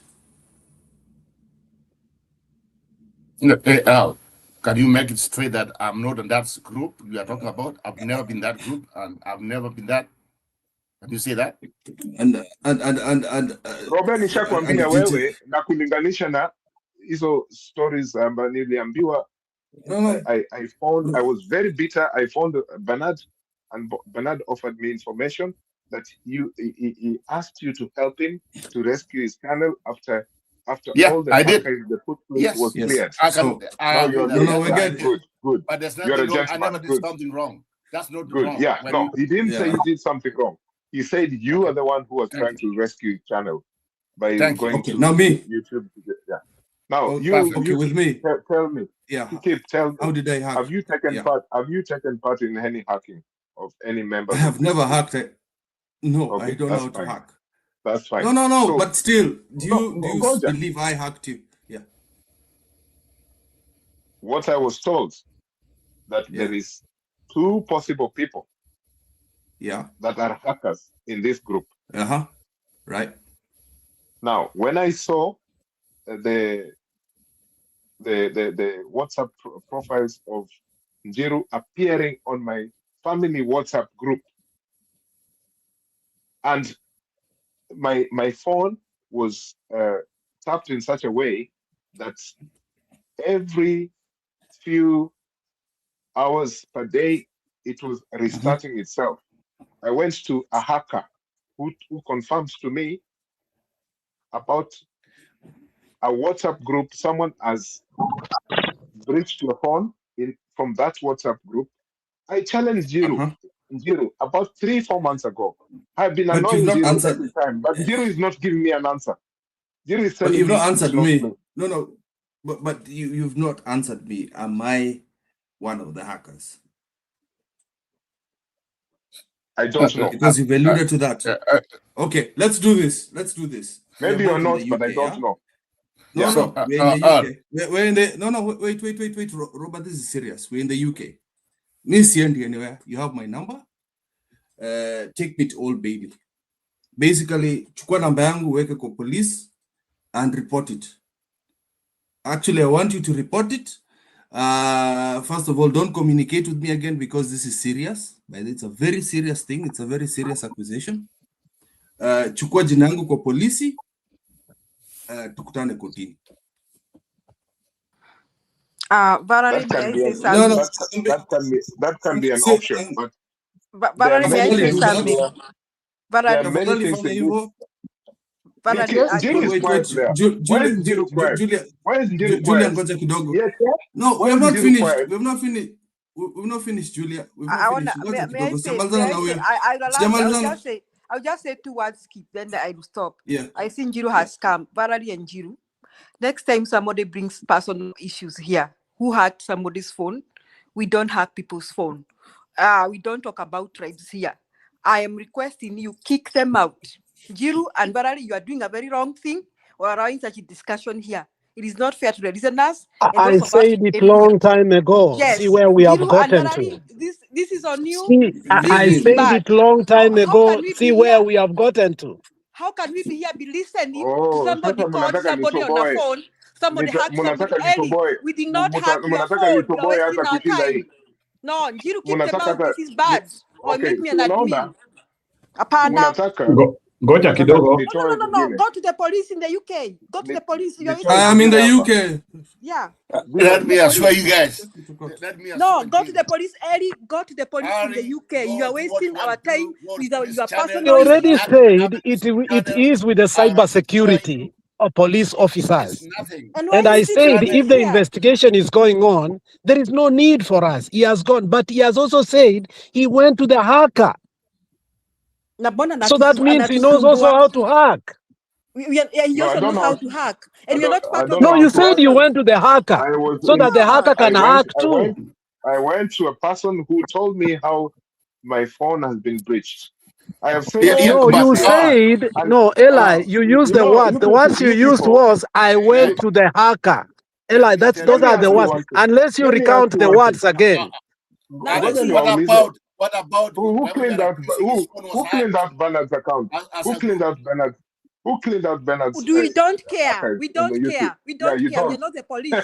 And then you are the guys who shout here about No, democracy we're not the police. all We the don't time. care. No, And you Njiru, I said this. We cannot discuss a person that is not here. Yes, Valerie, I told you, let us not talk people who are not here, who cannot defend. We have kept on saying so many names here. And I said, I will drop if we keep naming people who are not here. It is wrong.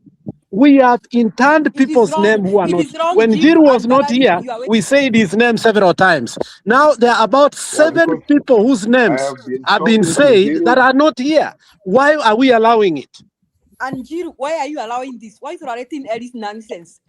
How can I bring my nonsense here, telling you about my phone, my personal life, my children, and you are listening? How do you do that? You can't do that, Eli and Njiru. I mean, and Eli, I mean, you can't do that, Njiru and Valerie. You can't tolerate that. That is high class nonsense and rubbish, and Eli should not be tolerated with that. This guy is bringing things in without no evidence. And another thing he And comes telling that's us, a we're talking concern. about Luos. Nobody talks about Luos here. We talk about Gashagwa all the time. We're talking about Emurua Dikirr. We haven't even discussed that today because we have to listen to Eli's pettiness. Eli, wherever you are, that is pettiness. It is not manly. Stop it. If somebody offends you, gets into your account, go to the police. It sounds to me like somebody who's drunk. Let him No, it's be not sober manly. before. It is petty. It is childish. Ati mara sijui nani ameongea juu ya kabila yangu, sijui mara sijui nani alihack simu yangu. People's phones get hacked. We go to the police. Mimi nishaenda kwa CID Kenya kitambo. You go to the police. I don't bring my personal things here. At saying that Julia. Come on, this is annoying. Julia. Yes, Valerie. Julia, me, I don't know how it landed here, and mimi nilifika mahali things got out of control. So I was like, Valerie, this is my I don't take. know. You have admin rights. Next time things get out of control, kick people out. And don't behave like Njiru. Njiru is messing his show here because he tolerates too much trash. Just kick people out. Judy, Uwabaki peke yako. to tell you the truth, Farah was armored. She was being attacked from the same man, telling him out a lot of things. So we had to come in. And even I know Stone PK, you came in, you dropped out. Maybe you can also say something about it. Go ahead, sir. Njiru, as a brother, I've tried to guide you, Njiru, but you lose seriously. This channel is going to be shit. It's a piece of shit.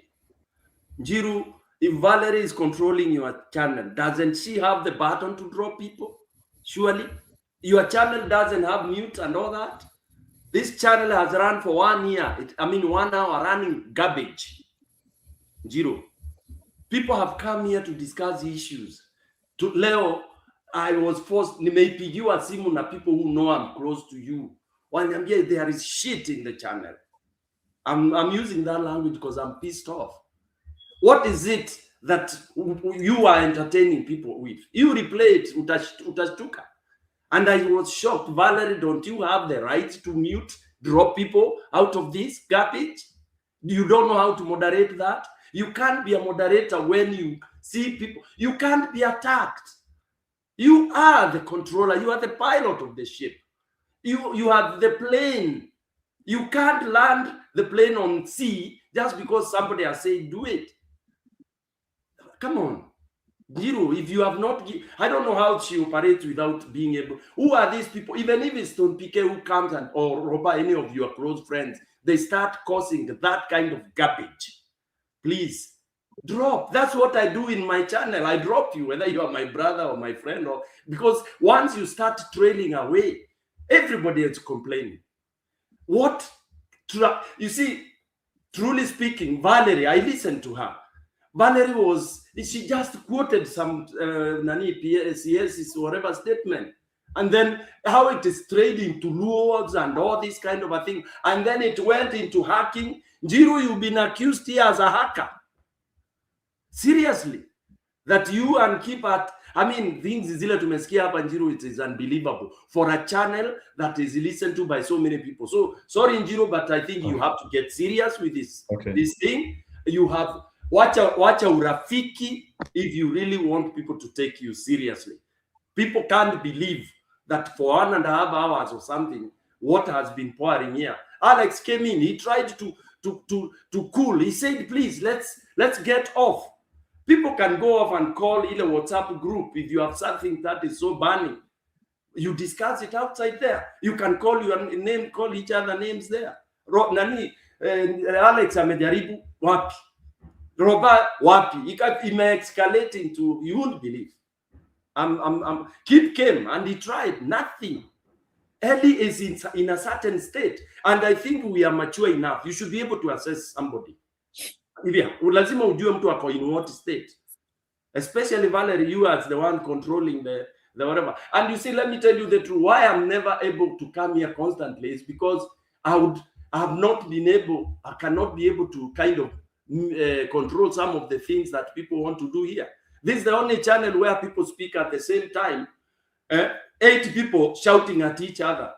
I don't want to tell you a country, the people of some place where they come and in a channel, kila mtu anaongea. We are not as organized as the way Kenyans are organized in their channel.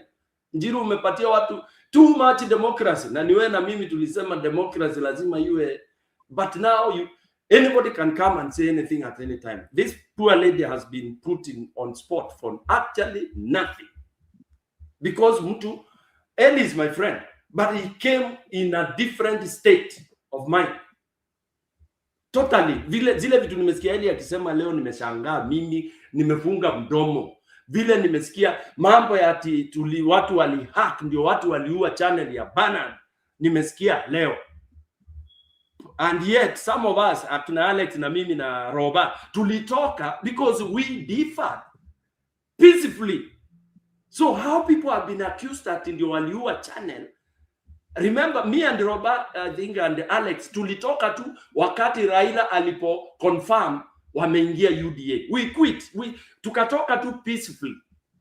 Now I hear, I think, sisi tulitoka, maybe it will be confirmed that we talked and people within us destroyed Bernard's channel, surely. Wacha ninyamazie hapo. Thank you, Julia, for that. But Njiru, this should be, if you want to survive, I think you have to call the whip, and people will run away. It is true, Eddie amesema, and they will achieve it because people want this channel to die. People don't want this kind of discussion we are holding against Kasongo. Yes, you know that, and people come in different uniforms. So it's up to you, Njiru. Need my piece of advice. Okay. Thank you. Oh, so let me react now because I needed to follow the storyline and know what was happening. Nisawa. I don't want to go to the emphasis of what Eri is saying. This issue, Eri has been bringing it all the time, including bringing it personally to me. But I did not understand it because, and I don't know why Eri decided to come and arbitrate that issue here. And there is a serious plan. I know how it is being designed of killing this show because they feel that we brought people here through a conniving tactic, which is not true. We had political disagreements, and that is why we came here. I did not have even the motivation to have a show. The motivation actually came from people. Watu wakasema yenyewe, because the narrative is not moving the way things are, Njiru try and give us something alternative which we can follow. So our motivation was not to kill other people's channels.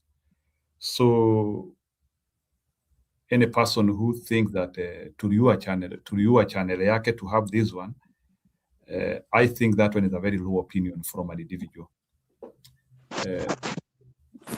Let me get to this.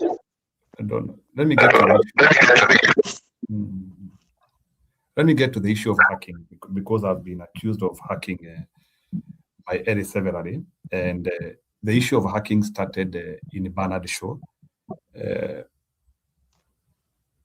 That time walianzia kusema, I remember alikuwa na show mbili, then show moja ikapotea. I'm saying this because there are things which were brought to me.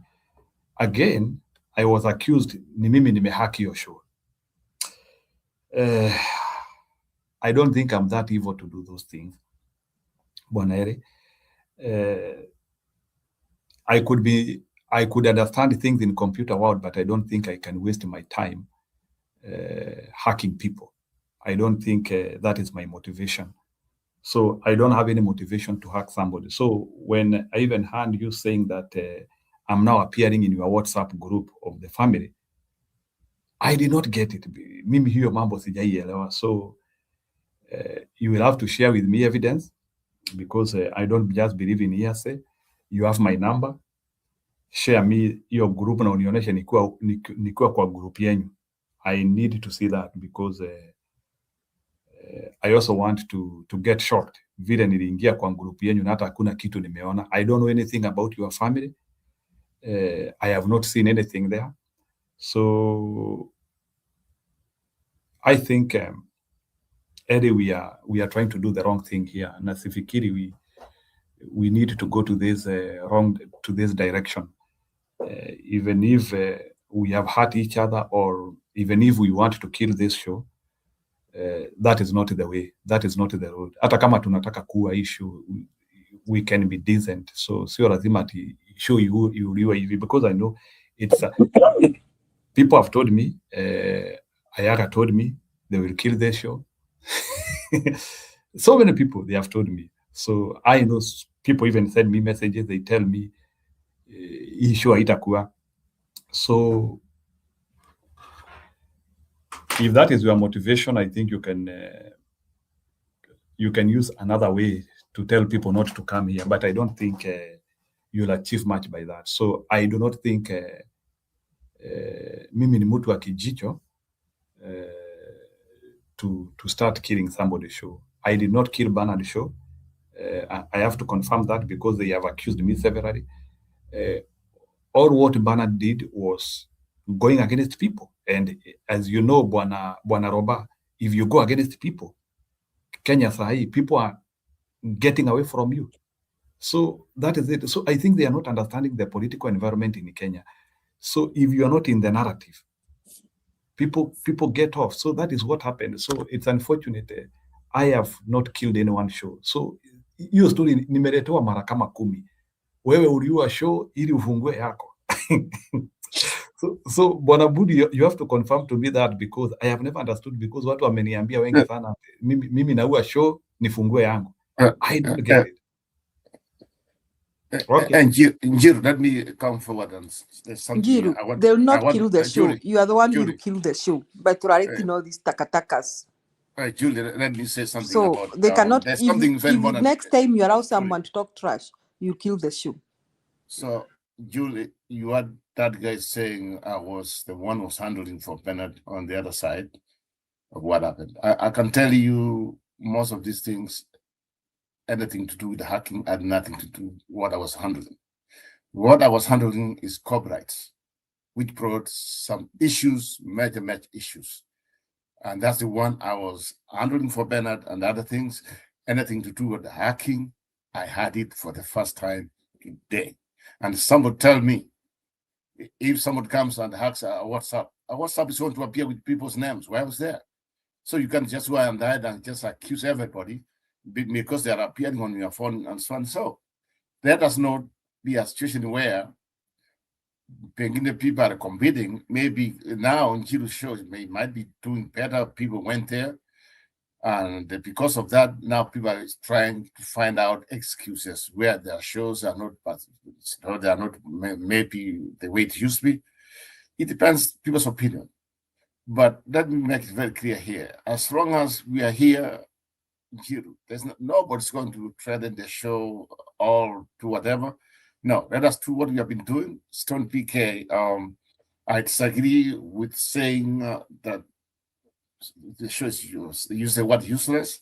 It's your right to do so, but at the same time, I respect everybody who comes here and whatever comes from their mouth.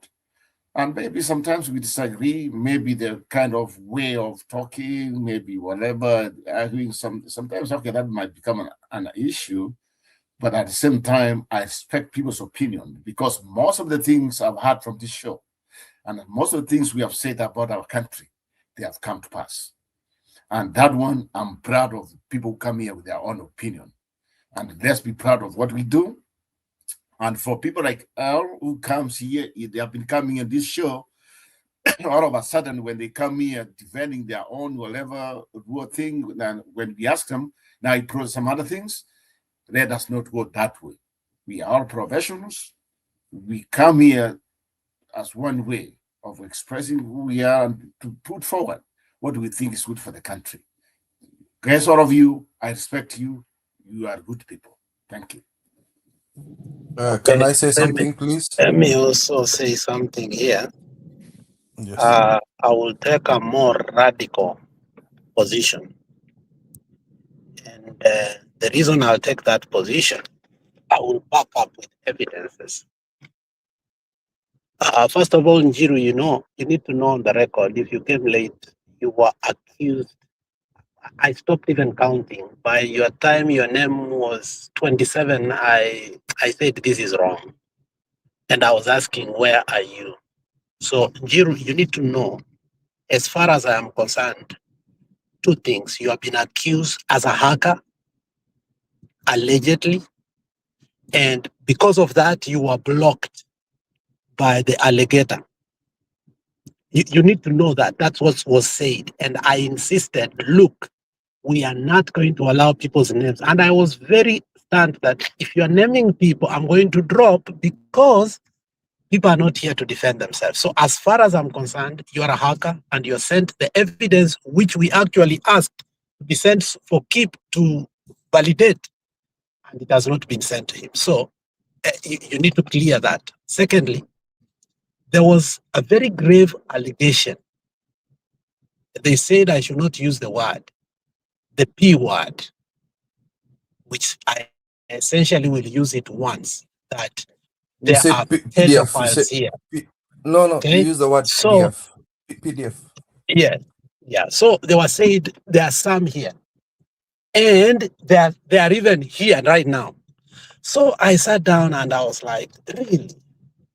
When that is being said about us, we cannot keep on and go to the next topic, which is called what? Dikirr.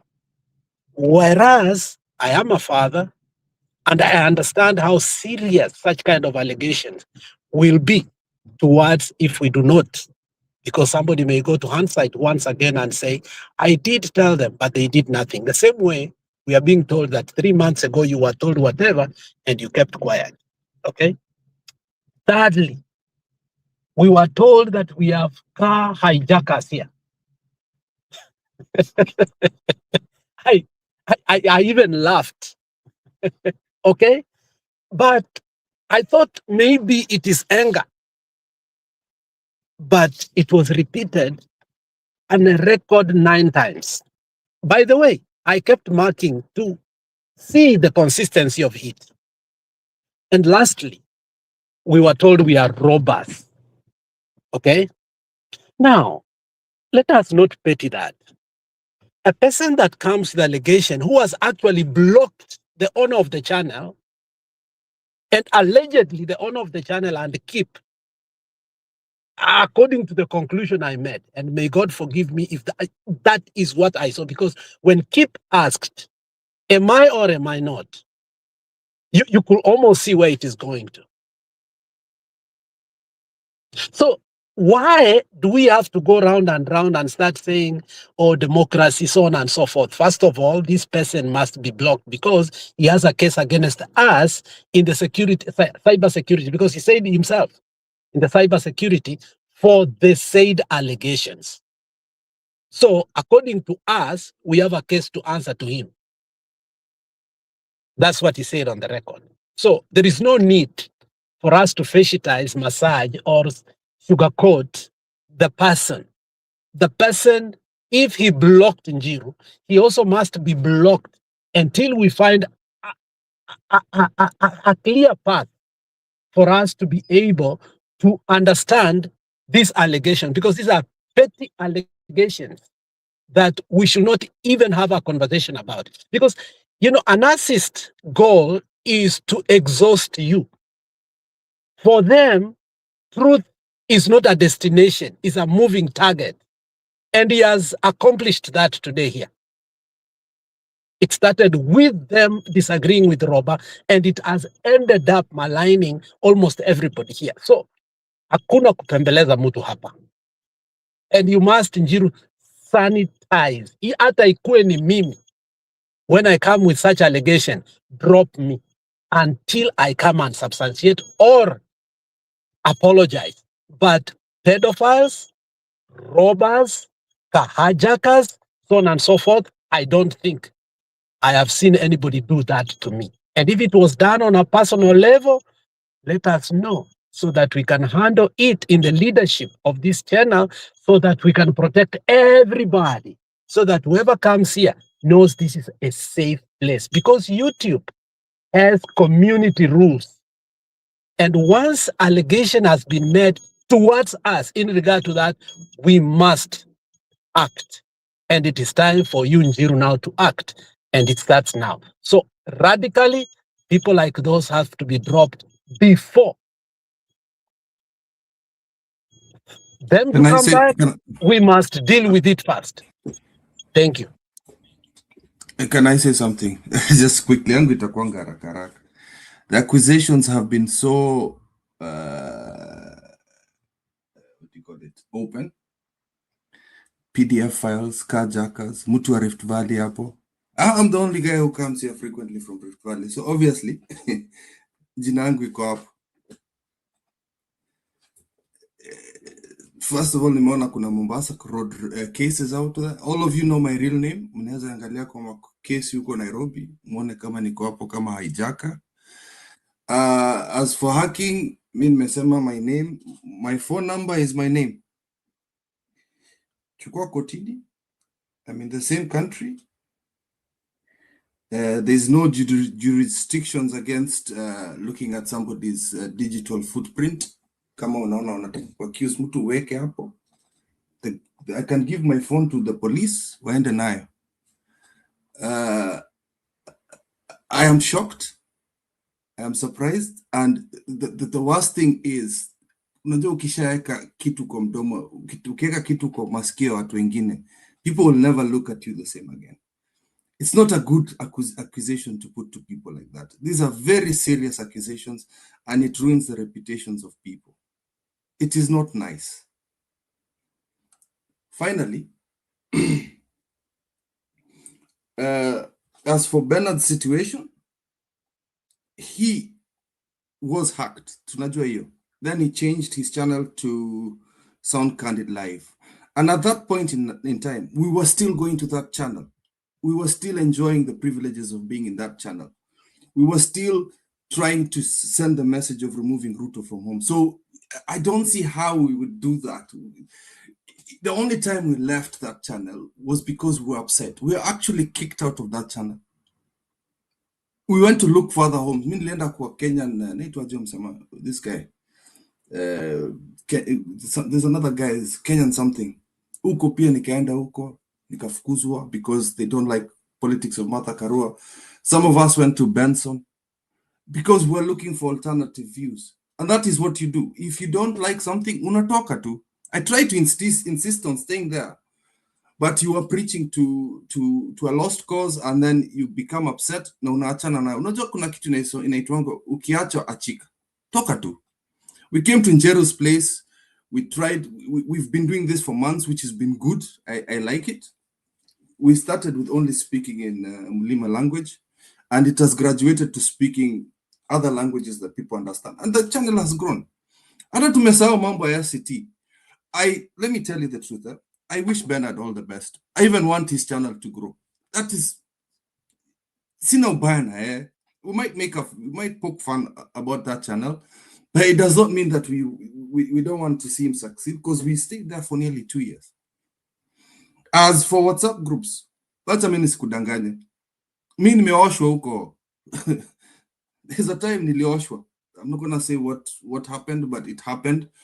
Niliangusha pesa huko because somebody hacked somebody else's phone and then pretended that he's part of that, what do you call it, that it was my friend. Na nikatuma pesa kwa sababu we do that as Kenyans. We want to help one another. So you do things with the margin. So nowadays I'm even careful about WhatsApp groups. And I think I had advised people that Hata hapa nimekuja UK, somebody called me the other day.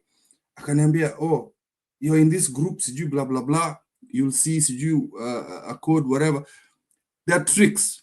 And this is actually tabia yenye inakuanga kwa Kenya kuiba kwa wenzetu. So we are mature enough to know when people are trying to do such things to yourself. You've been warned by people about it. And things happen. But now coming to what do you call it, to try and tell most of us that we are, tell us that there are hackers here. It's not a good thing. Because also, Mimi Kuoshwa, I feel embarrassed coming to tell you people that. It's an embarrassing thing to come and say. Like Julia said, isi kitu yenye unakuja ku air out to the public. Yo kitu mimi naweza pigia Alex simu na nasema bana bro, this happened to me. These are serious allegations. Carjacking, PDF files, hacking family things, kuiba pesa. These are serious. Because somebody comes to watch this show again, they will not look at you the same. Because he several times mentioned everybody. He attacked Roba. Somehow I don't know how Roba hacked him from the house he had there. Because Njeru has a master's degree in IT. Because I know IT. Because I don't understand. I don't understand. Atam Kenya Mkora knows we've been in all these WhatsApp groups together. Tumekuwa kwa hizo WhatsApp groups. And Kenya Mkora can testify that all I do is just bring jokes. Me and my stupid videos naletanga tu kila siku. I see something about Ruto na sambaza hapo. And I will not stop being in those WhatsApp groups. I just know where to what do you call it? Where to avoid. Other than mchango za msimamo, because those ones I believe in. Siwezi changa vitu zingine. Siwezi kuja sijui siku moja I don't even know the person, mtu anaanza kuitisha pesa ya sijui. Another stupid thing is that people are tricked in the beginning of this journey. Back in the day from Mtembe, there was somebody who talked about just. Let me finish this. Can you update me on what's going on this? I don't know what's going on. Let me finish off, then I'll say. There was a group that we were in back in the day from Tembe. Somebody came saying he was a doctor, started saying he has businesses, people invested money. Like, trust me, I've seen it all. And as an adult, there's point in time that even you as a person that is old enough, you tell your parents not to fall into such tricks because people are desperate out there. So hapa kukuja kusema hizo vitu, it hurts. It really hurts because reputations have gone. There are so many people who've listened to this channel, and the guys are going to listen it tomorrow. So unless Ellie sends you screenshots of all those things he's talking about, and first of all, I want to see the case, the police case he's forwarded. Iende. Na mimi nikipata kesi imekuja kwangu, I'll obviously show you people. Mi nataka. By the way, cases like this can go across borders. Ellie, you have all these people's numbers. Chukua watu kotini now. Stop saying these things like this. You know, you're acting like Ruto. This is how Ruto behaves. Ruto and Gachagwa's case is the same. Gachagua said, I'll say everything openly. Kama unaona ni ukweli, chukua mtu kotini. It's plain and simple. You cannot just accuse people because I suspect you're a bit inebriated and you're upset about what is happening in the UK or how the world is going, but you don't come and lay it off to us. Just as tumekufanyia nini. And if you're upset with what Mbadi is doing and how Luo people are being perceived, sema pole pole bana. Si ati unakuja hapo na preach for almost an hour. I remember when we were in the other channels, we used to hit Kikuyus like I don't know how. No, Tugeges. We used to say it so openly. Tugeges. Isn't Njeru a Kikuyu? Njeru hata alikuwa anasema mwenyewe Tugege, hata Njeru himself would shout. Alifukuzwa na familia yake kwa sababu alikuwa amesema Tugege. Stone PK is from the mountain. hata nikigongana hapa na Mkenya mkora juu ya Wakamba through Kalonzo, it's a small joke hapo, maybe it's in bad taste, naachilia, but it's just once in a while I just like to ruffle feathers na inaachika hapo, just a little laugh. Mimi nikisema mambo ya watu wa mandizi hapo, Alex bana anakuja na nigonga hapo, but they know it's not, you don't take those things personally. Yeah. Roban nikiingilia Raila, obviously you feel some type of way, lakini tunakuja tunacheka baadaye, but you don't dwell on it. You don't take it to heart that nimekuja kuumiza mtu yako kabisa. We still talk. But coming here to spend 45 minutes talking about laws and then putting lies, I'm going to call them lies, putting lies on other people because you feel like this channel is hitting on laws. That is the key. Guys, tusijidanganya hapo. The key That's problem what is said. is talking about laws. That's what is said. But we are passing It is laws. about laws. It is nothing to do about PDF files. It's nothing to do with carjacking. Sijui simu yake ilifanywa. I've been talking to Njeru for months. Njeru ametuambia hapa, we've not talked for months. It is not about that. It's about the law thing. And that is what he keep repeating every time. Laws have done this, laws that, laws this. Nobody hates laws. I don't know how many times we're going to tell you, nobody hates laws. Nobody has got anything against laws. If we're going to bash Luo leaders, that is in my preview to bash Luo leaders. I will bash Kalenjin leaders. I used to call Kikuyu leaders idiots. Leaders, not the people. That is what you have to differentiate. We're not bashing Luo people. We're bashing the so-called Luo leaders because they're taking your community to the wrong side. So this is the dumbest Kalenjin I've ever seen. I'm very disappointed I share the same DNA with him. It's not about laws. This thing of feeling so sensitive about my tribe. Not just nikukwambia kitu moja, that is more tribalist than what you think we are. You're more tribalist than what you think we are. Njeru tumegonga Wakikuyu sijui mara ngapi, but Njeru just knows it's the truth. Julia is the same. Julia tunaweza gonga Wakikuyu. It's okay. We're not hitting the Kikuyu people. We are hitting the Kikuyu leaders. And that is what we should discuss. And I'll tell you the truth. I will never stop talking about Mbadi. I'll never stop talking about Opio and I. I'll never stop talking about, and I'll keep making fun of them because they're idiots. You cannot tell me to respect idiots. Kaluma is an idiot. You cannot stop me from saying that. It's my right as a Kenyan to call Kaluma a stupid idiot. I can say Gladys is an idiot. He's more than idiots, Iman Wanga. They're idiots. And they just happen to be from lowland. That's it. You cannot come and spread lies here. You're ruining the channel. Because somebody watches the channel today and hears all these accusations. And this guy comes on coming on the comments and he's keeping on just hitting on Dikirr and everything. We see that information. Somebody has to tell him he's a liar. He is whatever he said is, in fact, I used what I used because he came in and saying this channel is passing laws. It is not true. And now he keeps on just saying, bring things off with people came in WhatsApp on. So it's simple.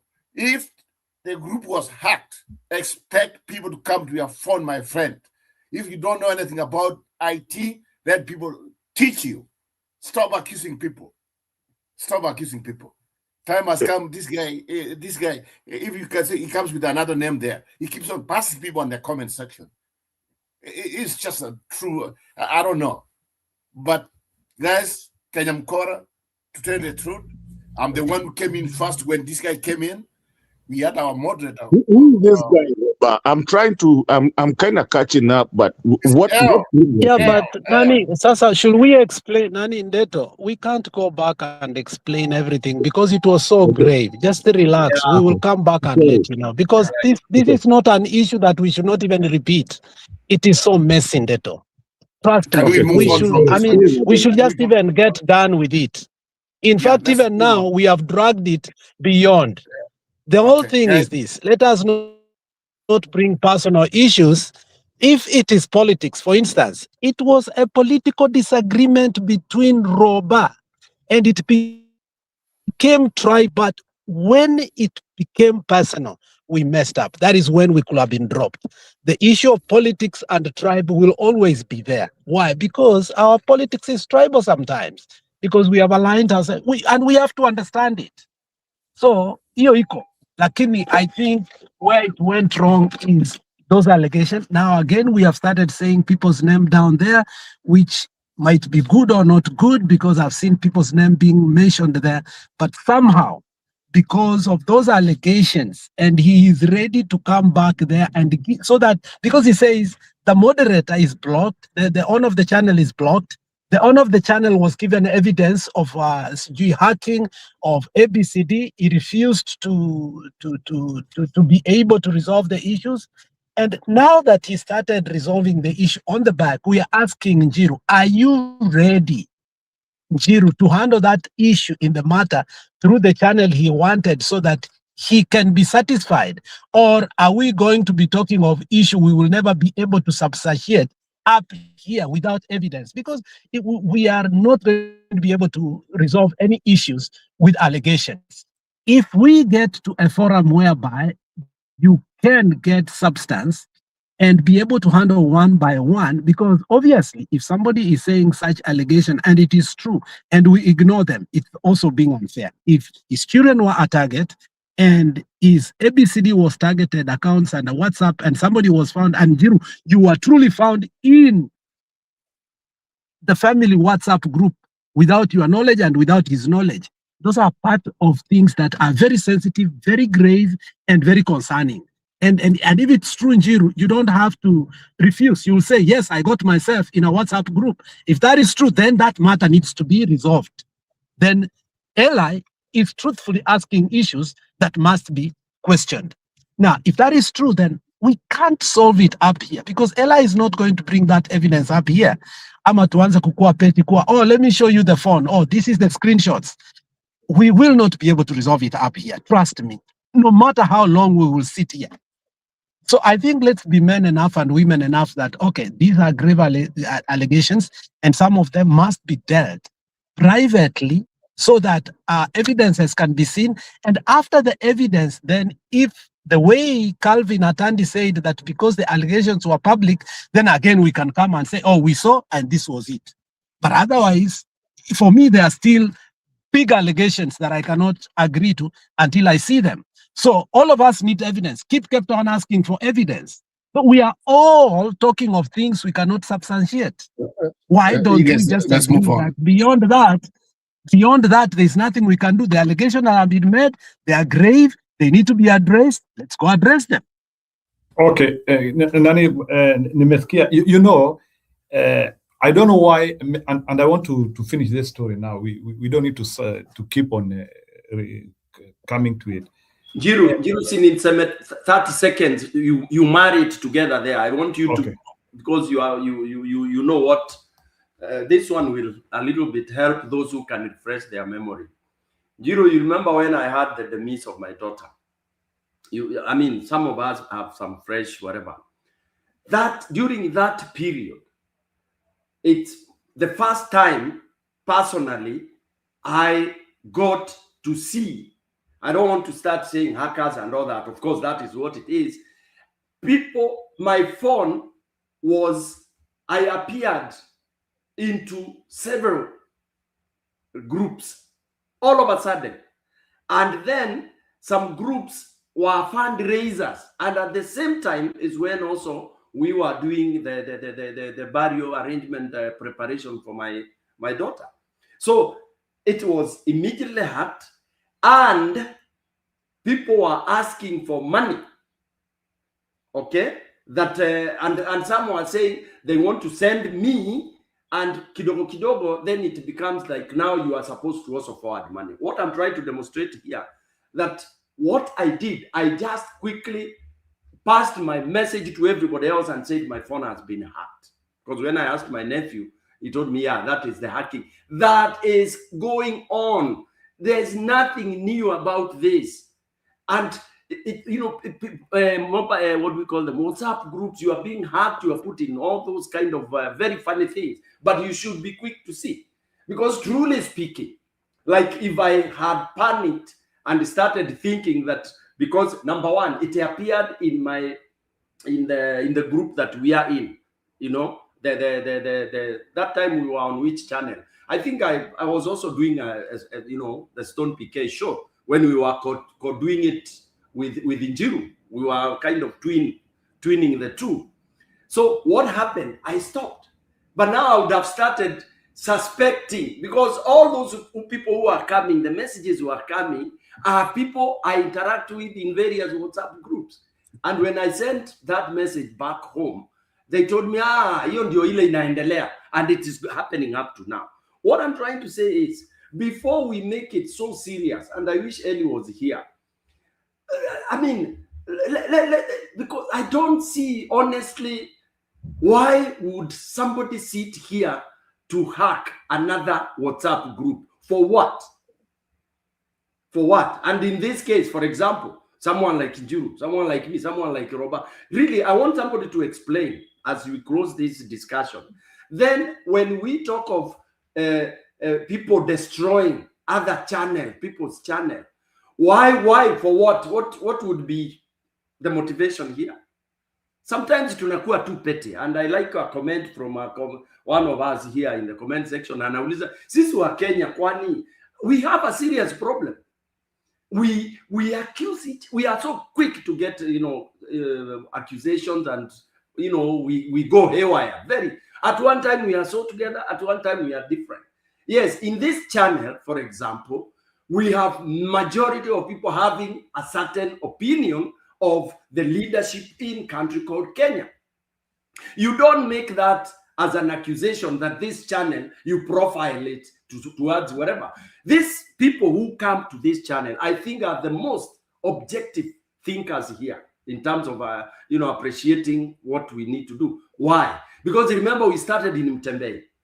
Then Mtembei started going one way. And little did we realize it was Ruto's side, which majority of us didn't like. What did we do? We left. Some of us left silently. And I remember when we left, we went and even started an Azimio TV channel. Okay? And then we pushed. And then when we lost, that is when Bernard was among us who left Mtembei, but diplomatically. That's how we went into sound and candid talk. Okay, and that nobody accused us that we are killing Mutembei. When you leave, it doesn't mean you are killing the channel. It's just simply because what is being discussed there is like a baraza. If I'm passing by my marketplace in Ikeretire, then I see people gathered under Muga tree. I pass there, nikisikia ile kitu wanaongea siusiki, I walk away. And sitaanza kupiga kelele, hawa watu wako hapo ni wa one term ama ni two term, siwezi kaa hapo. No, you leave them discuss their terms while you go where you feel you fit in.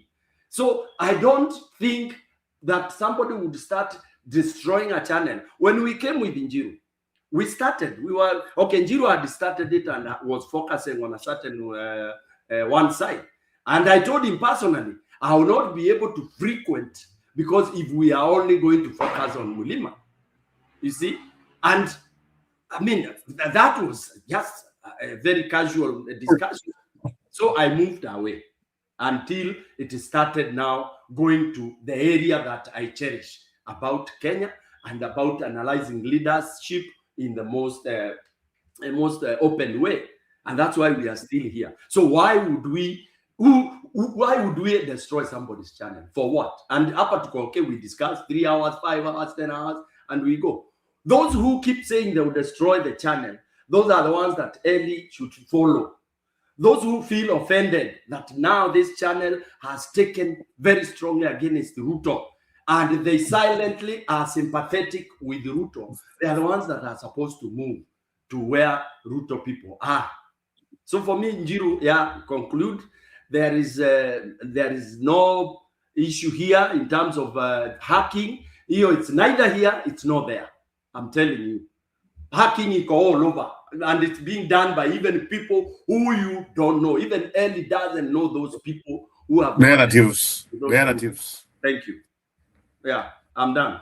But just for the record, Stone, you see where it is wrong is to narrow down and say, I went to a hacker and I was told it narrowed to 2-3 people who are here. You know, it is wrong to victimize people without evidence. Yeah, that's a hearsay.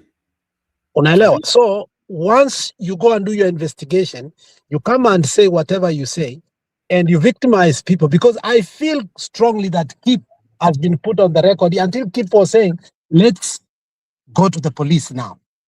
Because obviously, you are trying to say something of the sort. So I don't agree whereby if we disagree, we come personal and start saying somebody's a hacker, somebody's a robber, somebody's a pedophile.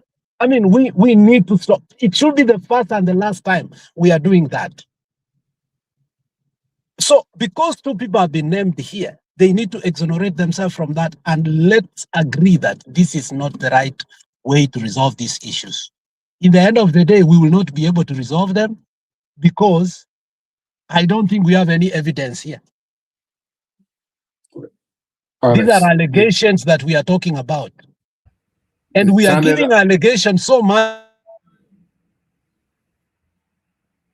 That's why I wanted to conclude it. Allow me to conclude it now. I think we have reason.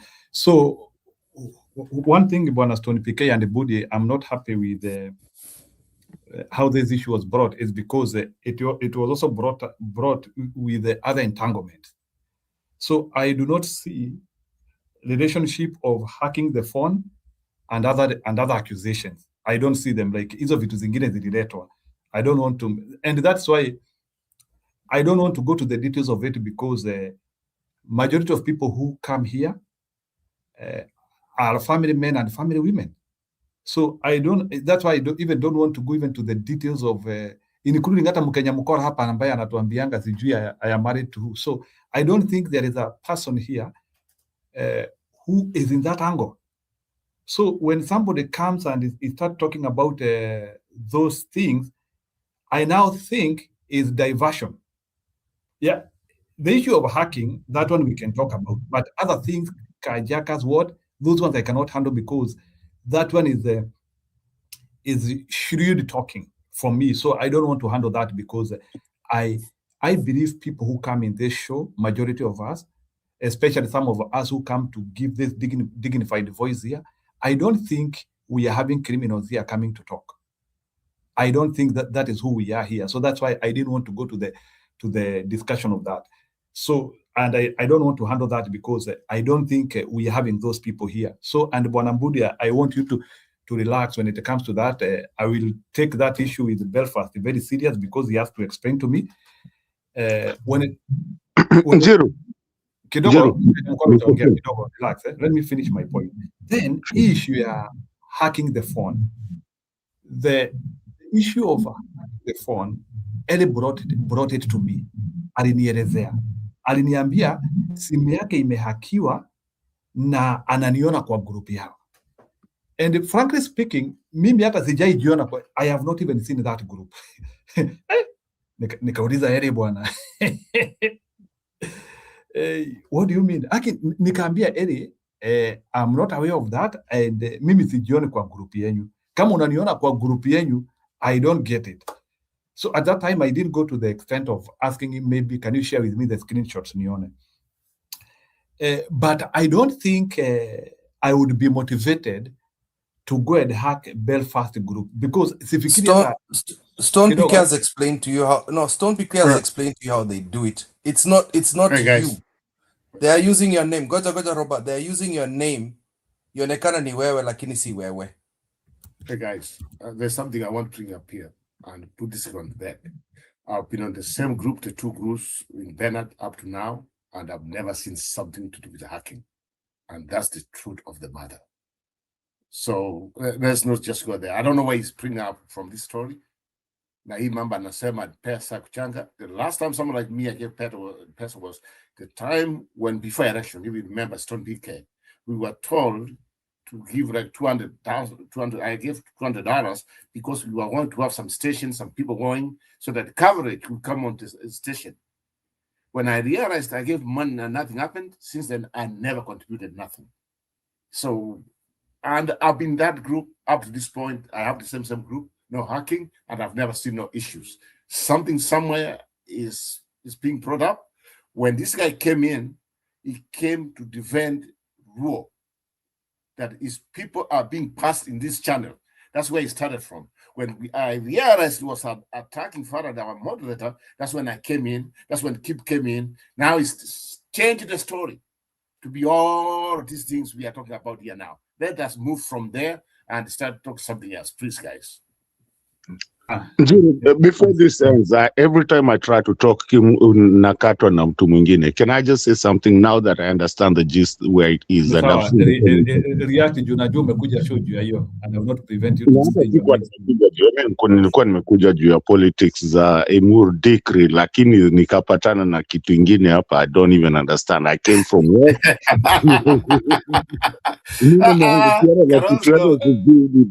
But now I get the gist. I've been looking at the comment sections. I guess something went off. I guess kuna watu wanaitana majina sijui pedophiles and sijui hackers and everything. I mean, Takaiki Tunjiru, we move on to serious business, because just like Roba said, Roba actually facilitated the whole studio from where we come from. I know where it is. It's somewhere there, going to Kambani. We've been in this thing for a very long time. Have we been hacked? I don't think we've been hacked. Have I have some problems with my phone or when I was using my computer to get into the channels that we were doing, when I was even moderating? Yes, you get into some problems. But I don't believe there's anybody here that is interested in hacking anything or even getting to anybody's. I mean, can you search somebody's name to know where they come from and who they are? Yes. I just feel like whoever made those accusations really do not know our history, where we came from, of what we do and how. Most of us here, we've already met. Most of us here, we know each other. We speak to each other. Yes, is there new people? So, Njiru, I think we know you from a very long time, and we know each other here mostly. Stone PK, I speak to Stone PK. Nani anaitwaje na Alex, I've met Alex in person. Kip, I've been with Kip in Machakos. Listen, give a deaf ear on those people, and let's talk what matters, because what is spoken in our channels, whether it's Mutembe, where we started, however the journey that we've made. Njiru, I fight you every day telling you stop Nini propagating Kashagwa too much. And nothing, like Nani, you guys keep on getting me on Kalonzo, even though I'm not a Kalonzo person. We've never had a problem. Roba is here. Alex is here. We've had different opinions. So what? So let's not take that bait of spending 20 minutes, 30 minutes talking of nonsense. If he wants to come and debate nicely, let him debate. Let him tell us where he's coming from. Other than that, Njiru, Mr. Chair, I think it's about time we cut this thing down. Yende, naipote. We continue with what we normally do. We've done it from different channels, and we're still in a different channel doing the same thing, saying what our country needs. Me, I think this conversation needs to end. Hata sitaki kujua alisema nini. I was about to go back and look at what he said, so that I don't want to know. If he comes, mkubalie, lakini mwambie asikuje kuongea hizo vitu za ku-accuse watu hapa. I will get in touch with him personally. I don't want to advance. That's why unaniona, I'm extremely cool on that story. I don't want to go beyond that. So Eddie, I will get in touch with you. So you are my friend. I have your number. I will get in touch with you. We will wrestle in our own corner. Nitakuja tupigane. Sasa unipigie na huko sasa. So Jiru. Next time I bring my personal issues, you just come and kick me out.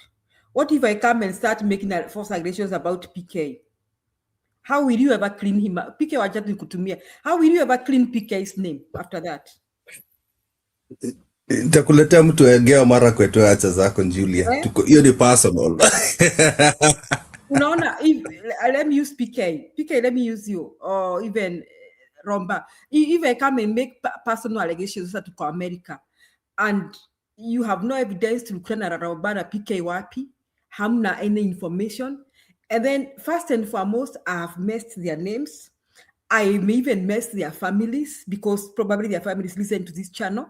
So next time anybody brings a personal conversation here in Jiru, you should be very fast to kick them out. Anything personal, even if it has to do with my finances, because some of the things that we have no evidence. If I have evidence, then I should go to the police. Okay. Even if I suspect Mato here to have insulted me somewhere and I see no evidence, I shouldn't deal with Mato. Nisilete hapa, sivyo? Because nikileta hapa and I start speaking about Mato, it is bad. I will never clean his name. So me, Njiru, again, don't ever allow such conversations. Wacha tuongere maneno ya Dikirr hapa, maneno ya Gachagua, maneno ya tuongee maneno ya Raila Odinga, na tusiongere maneno ya watu. Sure. I'm kind of disappointed with the results which came from that part. I'm sorry to say, I'm not disappointed. Let me use the word not disappointed. I'm not disappointed because from what I saw, I don't know the final results. I think it was a couple, maybe 3,000, 4,000. Yeah, so it's a win for TCP because even though they never won the whole thing, for me, I was expecting that to go the way it went to. But the only thing I think I've realized here is kind of some media and some people trying to make a narrative that Kasongo is winning. The poll which came out, I can't remember, it was that Musungu. He brought up some polls, some polling data from nowhere, few hours before what's going to happen on that direction, before the election, I mean, the results came out. Then from there, I realized, then you go at the media, you go to KTN and other people, oh, you know what? If elections were to be held today, William Ruto could have been won the election. I'm saying, how does William Ruto win an election with an opinion of him scoring 24%? And yet, what they are not telling you is like this, the united opposition candidates, if all of them, they are united, if their scores is together, then they can start from 60%. They never tell you that. But what they are telling you is, according to their opinion, the vice president right now, Kindiki, is the most favorable vice president. Then Wanga and other people, when combined, they don't even score up to Kindiki's margin. But my question is, how comes you can score that one, but you cannot score opposition's points and say that if they come together, Ruto cannot come to that kind of margin? So there's a coordinated way of slamming everybody because they knew themselves is they want to win. So they want to put everything out there so that they can convince people. We are not stupid. We are not stupid. But at this point, I feel good where the opposition is. And what happened in Nigeria today, with Sifuna trying to build that bond with Gachagua, with all this and more, they will be in Kisi. It's going very nicely. But the only thing which scares me, what will be the end game on this? But if these guys stay united, we will cut the day. But if Kasongo's man comes in, then we have a problem. But at this point, guys, I'm not going to cry for what happened. I'm not going to cry. I just feel comfortable and I'm very happy where the opposition is headed to at this point. Robert, before you sign up, before you conclude, can you explain to me why the electricity disappeared and there's this reoccurrence of electricity disappearing whenever there's by-elections? Wanted to come to a closure what was on the table and then we come to politics, because I think this is what we always do and divert issues. Remember what was on the table and we wanted to say, look, this should never happen again.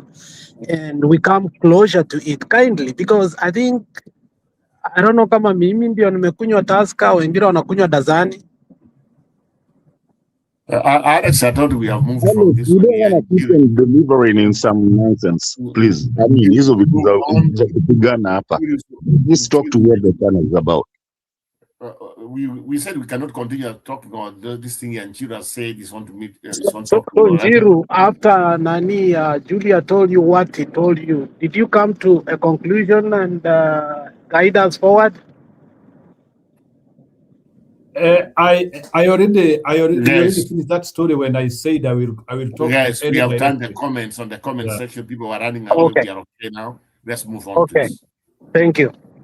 Thanks, Alex. Let me leave Okay. Thank you. Appreciate. We are not going back to it. Thank you. Appreciate. Me the drop. Politics, but I. Robert, Answer my question, please. Yes. Oh, sorry, Madam Julia. It's okay. Go ahead. Just Julia can.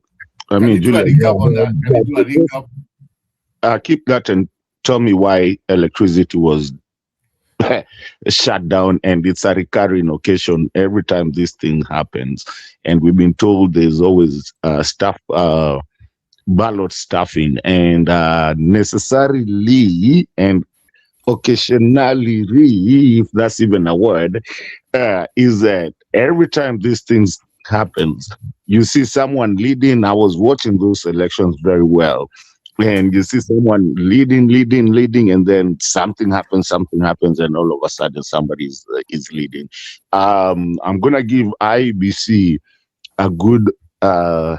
They've not yet announced. This has been announced by the parties, but I hope an IEBC person can come and say, nope, something did not go right. But I want to give it back to Julia, and I yield my time. And well, it wasn't my time, it was Robert. Robert, just put that. I need those questions is some of the things that made me come in here. To tell the truth, I'm not aware of that it's going on, because I was following those results in different channels. Even they were behind reporting that. But what surprised me was this guy, the non senator, what's his name, Cherigai, whatever. He was talking some results even before the counting started. Something somewhere was fishy, and that's something maybe we need to dwell on it to see what he said and the results. Were they related? Was there some kind of leaking going on? So I think we have to be very careful. Let's dissect this thing. We get evidence before kind of. So if the guy won fair, let's say he won fair, and I want to hear from the other side what are they going to say, what are the things. The few things I had came up was there was some kind of violence in the morning, but it was not at a big scale. So to me, this is what I expect going to happen. What I really wanted to see was the matching, because I knew that's a red. You call it like you are dealing with some, let's say, red or blue states in some other countries. You are just inside that where that man comes from, and I knew something was in the making when these guys, they never went to do the campaign. I think they had their internal polling. They realized that they don't want to go there and make all this noise, and people start telling them, because it was like they packed off because they knew it's a backyard of Kasongo, and if they had to go there and campaign seriously, which they did a little bit, but they never did what they did in Better North, what they did there, the other city in I think in Kakamega County. So it was a big difference. But for me, I can be sincere. I want to see what happens in Orkarai. I hope the next Orkarai, I'm pronouncing it properly. I hope that would be my settings, and that would be where I want to just say, you know what, this is the pattern of there. But at this point, this thing here, where it was, I was expecting, but the margin kind of gave me hope. But at the same time, let me see what I said when there was in better no directions. What I said that time was, Robert, a point of information. Sorry, members. With the last numbers that I've seen is 11,800 and 11,100. That's the last numbers that I've seen that have been put out there. It's not on IEBC, that's on social media. So I think that's a 700 differential.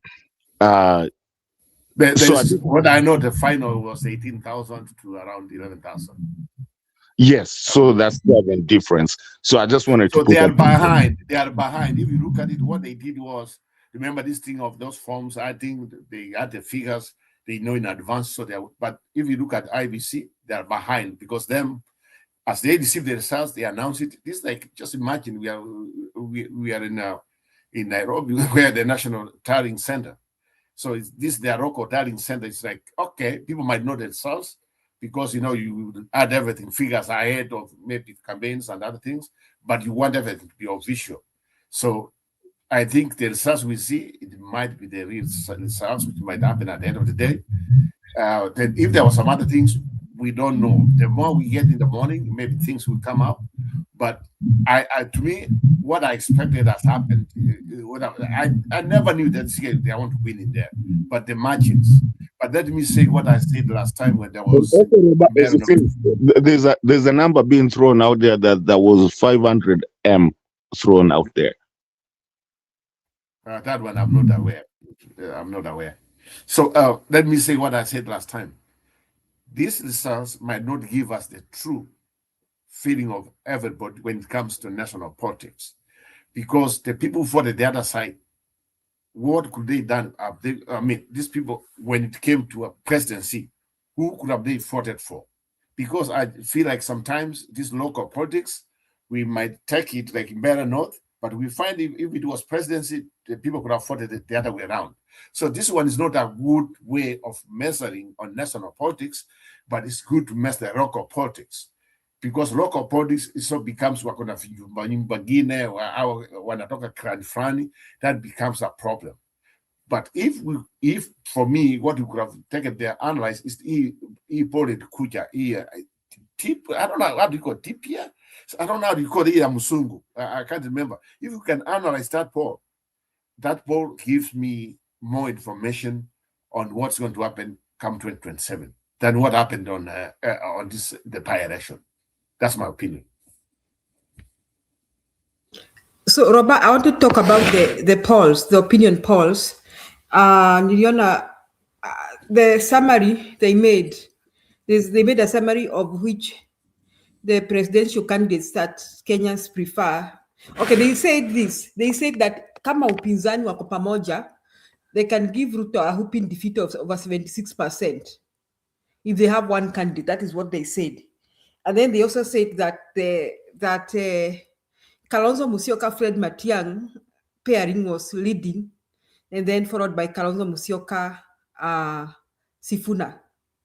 That is I saw that in KTN. It was Kalonzo Musyoka, Matiang'i, then Sifuna with 10%. Yes, then Dikirr had 9%. My point is, they concluded by saying that if the united opposition have one candidate, they would beat Ruto with 76%. It's that one. But if you look at the networks, the way they are reporting, they never said that one. And that's why I was saying these networks, they are biased. They never said that one. KTN said that. I can send Jiru, he can play it. KTN said that. Let me send Jiru. No, KTN said if you put the Kindiki and if you put also the vice presidents of Wanga and everybody combined, but they never said anything like, well, opposition being put together, they can beat Ruto. What they said was, you might be right, that if elections will be held today, Kasongo will win the election. I'm like, I see want to win the election, and yet it's only scoring 24%. This should even be a red flag on his part of it. If this case unite. And that's why I kind of, maybe NTV and other channels, maybe Citizen, they might have reported, but KTN, I might look as something, another clip, but I know that's what they pissed me off. Even I sent a message saying, you know what, the way you are analyzing this one here, you don't have, it's empty, like an empty suit. Yeah, because I think that was wrong. As a national network, you should say exactly what's being reported, not like being one-sided. Yeah, let me react to that poll, Madam Julia, hiyo nitakwambia. For the first time, that poll, by the way, is correct. Hiyo nitasema because me personally, Njiru, before you react, nimekutumia link. Ebu cheza that link. It is saying what I just told Roba. wacha nipe DJ Nimetuma kwa WhatsApp. Aya, kidogo tu. Let me just Aya, Njiru, kwani pia ulienda na DJ Spider? Upe DJ? wacha There's only one DJ in this channel, bana. Aya, DJ uko nayo, nimekugongea hapo tuweke. Hold on. What happened in Dikirr today? I'll just tell you the truth. It was what was expected. I think Stone PK said it today, that time. And also, I think Alex alluded to it. Hii ilikuwa inaenda kuibiwa. We all know who was going to win. We could see by the energy of the people. And what Ruto is afraid, what Ruto's plan is, any by-elections, hata ingine ya Olkarao, atajaribu kuiba hiyo. That is the fact. The first thing that we saw with the IEBC is no photos were allowed to be taken into the polls. Hiyo ndio kitu ya kwanza walikuwa wamesema. Mwenye atachukua picha utafungwa miaka 3 ama kutoa fine ya milioni 1. So it means that they had already planned to steal that. As for polls, my problem is with the united opposition is most of these things, we discussed this earlier. We did discuss this earlier. These stories working Itumbi, these stories of going to all Kalenjin radio stations and announcing that UDA is ahead. I also saw TV24. This was way early in the morning because I woke up on it. They jumped into the conclusion that the UDA guy won. What they're doing with opinion polls and using the media is to lie to the people, to kind of hoodwink the people to the assumption that this person has won. And I think those are the things we need to discuss with this united opposition people, that this is the thing that this guy is going to use. He's going to use media, he's going to use opinion polls, he's going to use social media. Bloggers wengi wanatokelezea tu kusema kwamba huyu ameshinda. I'm going to have to say it. How they've been doing this for very many months. TikTok in Kenya, especially Luo TikTokers and Luo X people, have been stating that Linda Ground is popular, and they've been doing a lot of. I have Luo friends in Nyanza. What they've been doing is also Ramogi TV radio stations uko Kisumu have been daily talking about this broad-based government, meaning they're trying to brainwash people that this guy is popular. And that is where we fail. The message, ikitu ya rely on Rigathi Gachagua alone to talk, or this thing of only Ruto is the only one who can go and hire opinion polls is not right. Because, one of the people who relies on numbers a lot and is a person that is already in Linda Mwananchi is Babu Wino. They need to start putting those polls, and they need to do exactly what this person does. They need to buy adverts from Inoro. They need to buy adverts in Kameme. We need to have Jumbo Radio working on adverts talking about us. We can also buy these things. Hii kitu ya kucheza hawa wanacheza chafu na sisi tunawaangalia hivi is where we're getting it wrong. I don't believe we need to we keep letting him do this, and we're not going to discuss early. I just believe he was drunk today. I know you want drama, but we're not going to discuss that stuff. So for me, I think the issues of of elections in Kenya is the fact that we allow the state to do this stuff. I think we need to allow to whatever Itumbi does, we do double. We have to do these things. Hii kitu tu kila siku we assume I can see that today's discussions with the United Opposition's Kanini Kega's funeral was actually a good thing. Now, can they sit down in the table? Wakae pamoja, wakae sit down. I need them to form a poll, even if they're not going to put a candidate. They can do a combination of various candidates, sema Kalonzo na huyu, Katarua na huyu, waeke poll yao, wakidanganya. Let me tell you how opinion polls work. The I questions think are it's too early to show your opponent where to hit. I think it's too early. Why is the opponent doing that? Why is the opponent doing that? That's how you brainwash the people. How can Ruto be 24%? That is impossible. It's because these opinion polls are written towards the opinion polls are questions that are geared towards favorability of the person who's creating those opinion polls. Tuache kucheza hii mchezo ya kuacha mtu kuendelea kutuchezea akili hapo. These are games. We had momentum in Dikirr. Very good momentum. Asubuhi na mapema ningeona I should have seen many TikTok accounts stating that we are winning. That is what I was expecting. I was expecting many X accounts doing the same. I was expecting a lot of YouTube channels doing the same. I was expecting radio stations zenye zilikuwa hapo ya Masai because Gachagua, tusidanganye, Gachagua has very many Masai friends. Hata kama siko wakale, aeke hapo kwa Masai.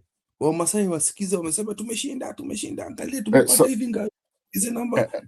That is how it is. Otherwise, the thuggery is happening as in front of our noses, and that is what scares me a lot about 2027. Stone PK alituambia serious point hapa.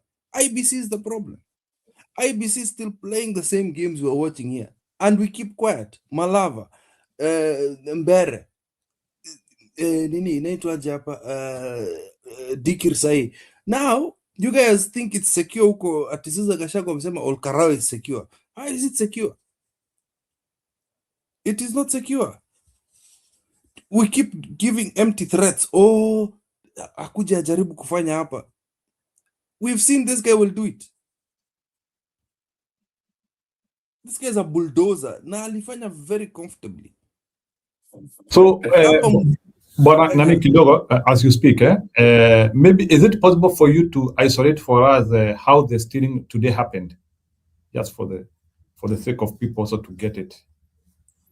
Isolation. The first thing is isolating the agents from entering this. Don PK explained it very well in Barrett. Agents wa Dikirr walikuwa nafukuzwa kuingia huku to participate in the counting. Number two, they are not allowed to take pictures. They are not allowed to do. And now, even in Dikirr, there was violence that had started. Police walikuwa shaeka huko ndani. And then the other thing is the delayed counting. How long does it take to count 40,000 votes? Hiyo kitu inafanyikanga haraka bana. That thing should have finished by midday. You cannot tell me mpaka usiku ndio ana count bado. How is that possible? Hizo ni mauongo.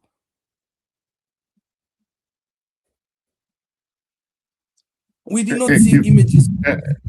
My concern was, in fact, even me in the TV 47, just 6 in the morning, when people are coming to the polls, they are already reporting, all the young people are not showing up. 6 in the morning. How do you know?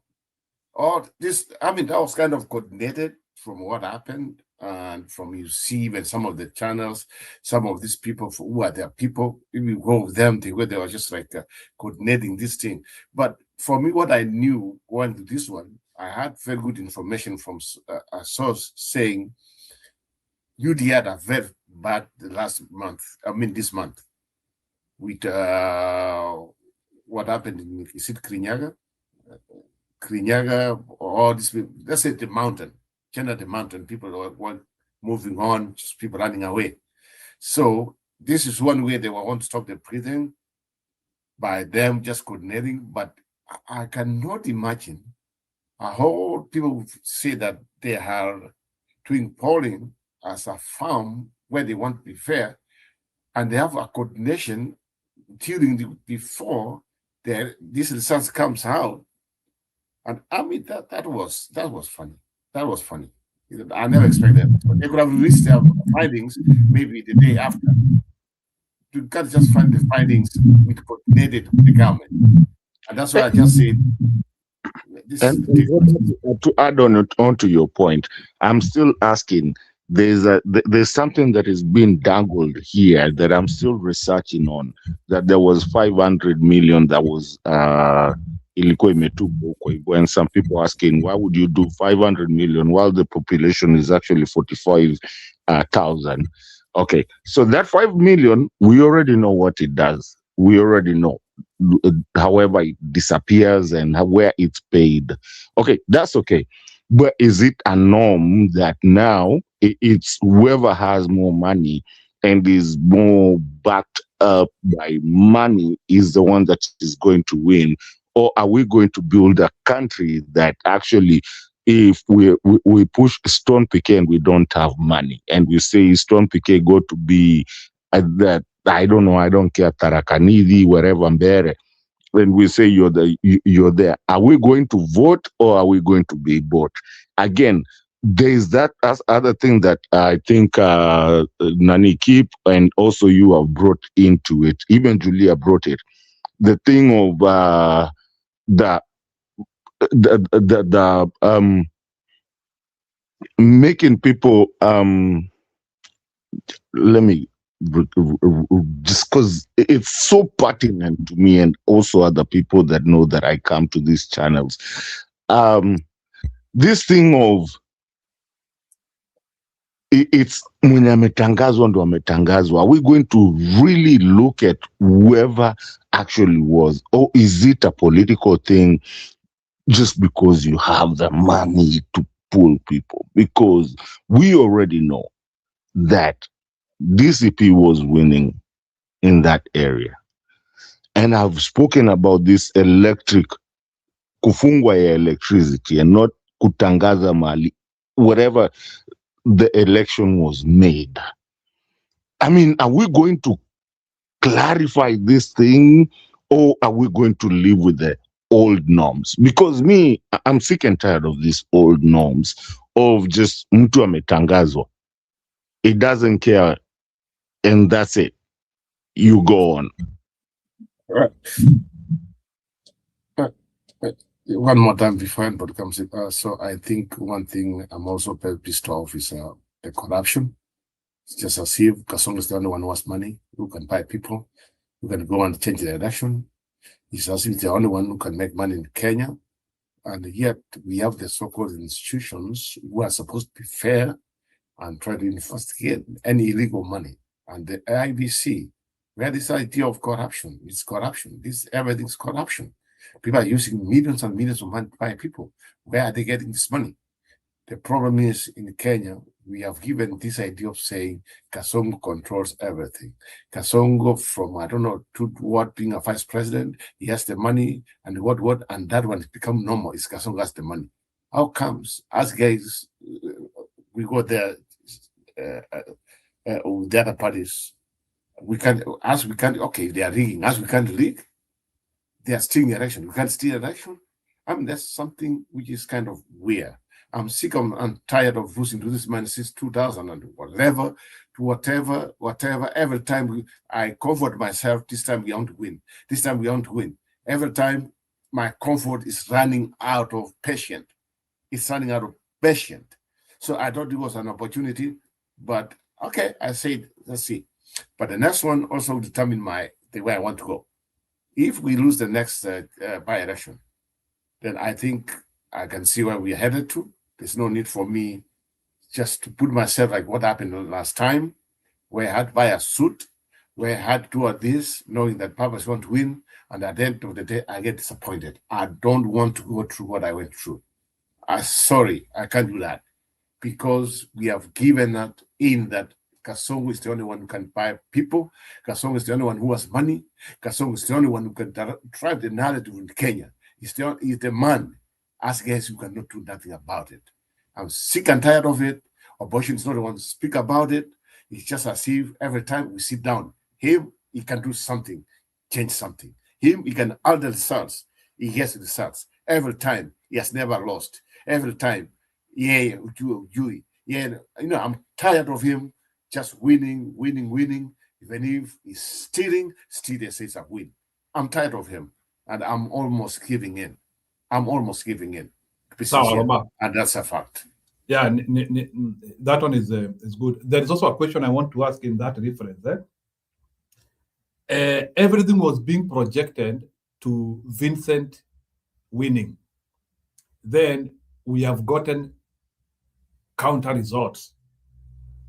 The question which I'm asking, is your position comfortable with those results? Like, is your position asking itself legitimate question? Like, Akina Gachagua, are they trying to give details of how they protected the steel? Have they documented the steel? What are the lessons which they have learned from that? Are they still going with them thinking? Jiro, they have 7 people in hospital today as we speak. 7 people and 1 amputated agents. And there's rumors that the police was more than the voters themselves in some voting blocks. What are you asking? Dude, can't you see it? So, what is your position going to do with that information which you are telling us? So, what is what is the action plan? What I'm trying to ask is that has happened. So, what is the action plan based on what has happened today? And it is a slight replica of what happened in Mbeere. So we can see similarity, like, and I get to understand what Robai is saying. It is somehow bringing some frustration and some fatigue. So the question which I'm trying to ask is, how comes we are not able to gauge out these things we are still keeping saying, ile uchaguzi kubwa hiyo hawezi iba, ile uchaguzi kubwa hawezi iba, and we can see attempts of stealing every time. So Musyoka ambia Tenjiro take evidence to court.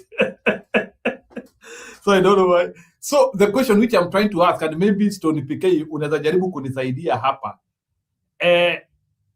if your opposition, what would you do in such a situation where your wins are taken away and you have nowhere to go, and it seems that sisi tunaibiwa na tuna relax, we wait for another episode to come again? So what are we going to do with the evidence we have now at the table? Stone PK, it's your turn. Thank you, Njiru.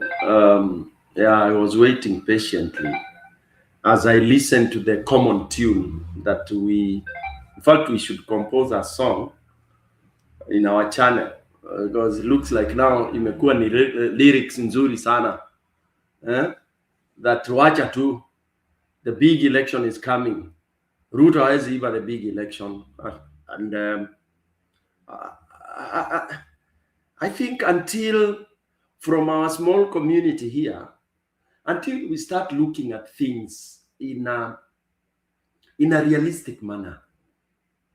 It might be realistic in my own way, but I tend to think the way my own, let me call it my own, which makes some of my friends say I'm an extremist or I'm on the far right, whatever they try to describe, because I insist on that which is really bad and rotten. Because you can't tell me mimi mayai imeoza unaniambia iko sawa, we kula tu haitakudhuru. Hapana, iko fiti. Imeoza inanuka, and you are telling me no worry, ni proteins. Hapana, I'll tell you this is rotten egg. You have asked a very good question. That the opposition is watching, ladidi, what I do. That is what now we should be talking about. But we've been talking about this, but majority of us again who tuko hapa, we pretend naive. Yet we know.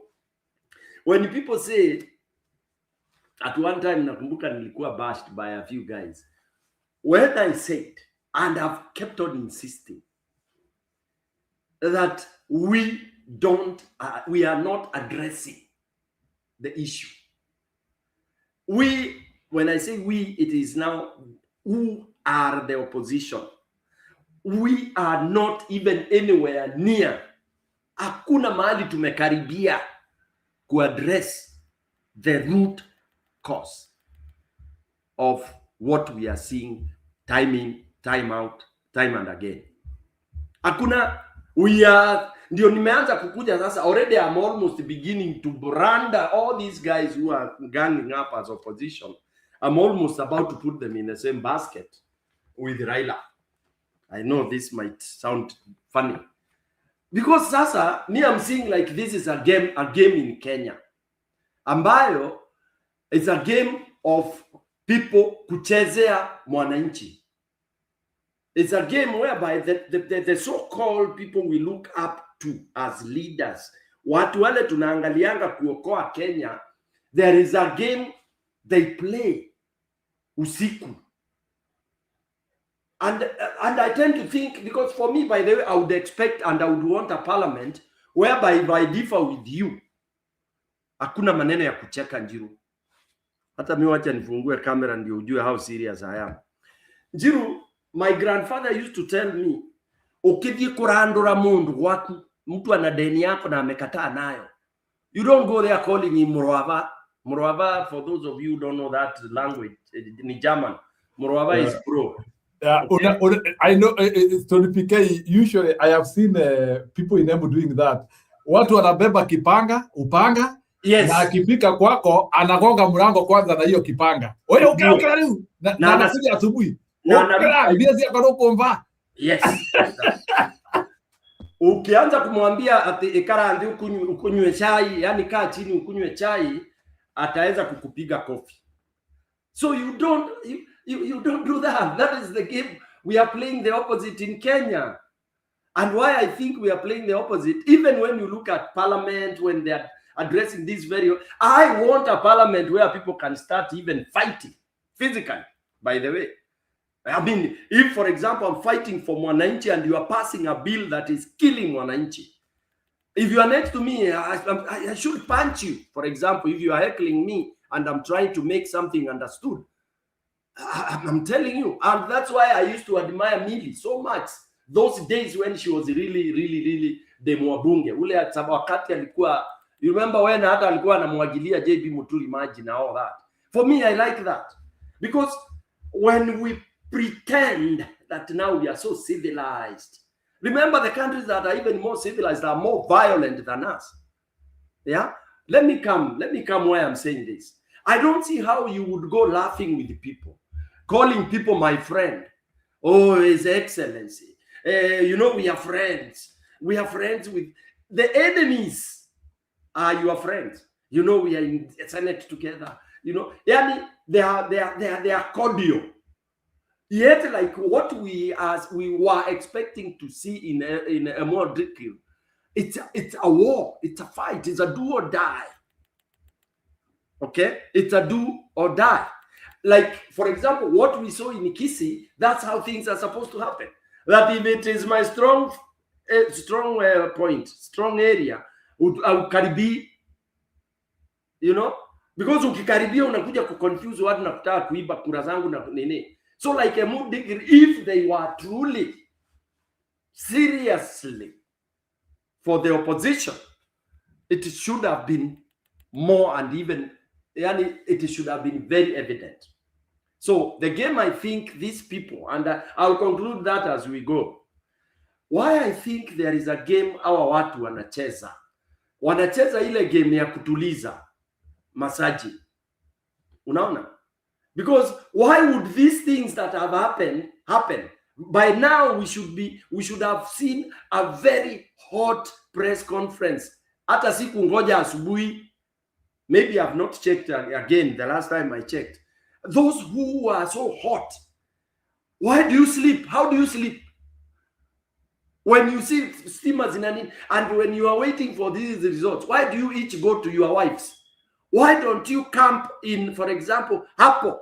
All of them should have been kwa hiyo nani, mahali zilikuwa zinahesabiwa. Can't remember the name of the town.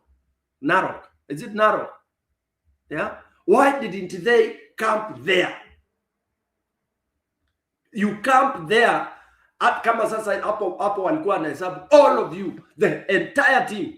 You book and block one of those small to hotel hapo, so that people know that the entire opposition team, and I'm saying who had interest in that seat. That by itself, and you go there even a day before, because it is a do or die. But now, from me, for the last 1 week, I came and realized, apana, there is cold and warm. Okay, I know there is this excuse, oh, you know, it's a Kipsigis area. Kipsigis have gone away from this guy. Iyo mambo ya ukabila aiko, they have said it. Some of us who speak the language, we know what they are saying, and they are genuinely saying it. They are done with this man. So for me, I would not analyze like, oh, Ati Ruto has won. I would not go there because it's not true. And then I will also not go to prove how he has stolen, because we have talked about this so many times. Keep has highlighted a few of those things which are so obvious. And is what you're gonna see. I don't want to predict the doom, but until we address these issues, and these issues cannot be solved diplomatically. You cannot solve this issue by saying Ethocon or whatever he is, that he is a son of Kenya, he is bound to change. That the IBC we have, we have discussed with them and we have expressed our concern. So things are bound to improve 14 months towards the election. Come on. Why would I not accuse the opposition? Maybe they are also getting those billions. And that's why they have been told to mark time to kama ODM vile ilituchanganya hapa hivi karata maandamano nini piga nduru nini na watu wamepewa pesa under the table. Who is left alone? Mwananchi, hopeless. 60 plus years down the line, that elections can't go right in Kenya. It's a frustrating thing. And when you tell people this, people start saying, no, Kwanza Kenya relies on hope. You can't rely on hope in an election. An election where people wake up in the morning, they go, they cast the vote, and the vote has to be counted, and then counted and announced. Then you are telling me to hope and pray to God. Surely, tuna hope itaenda vizuri. That's ridiculous. That's ridiculous. I am on the Where's God ever helped you to eat?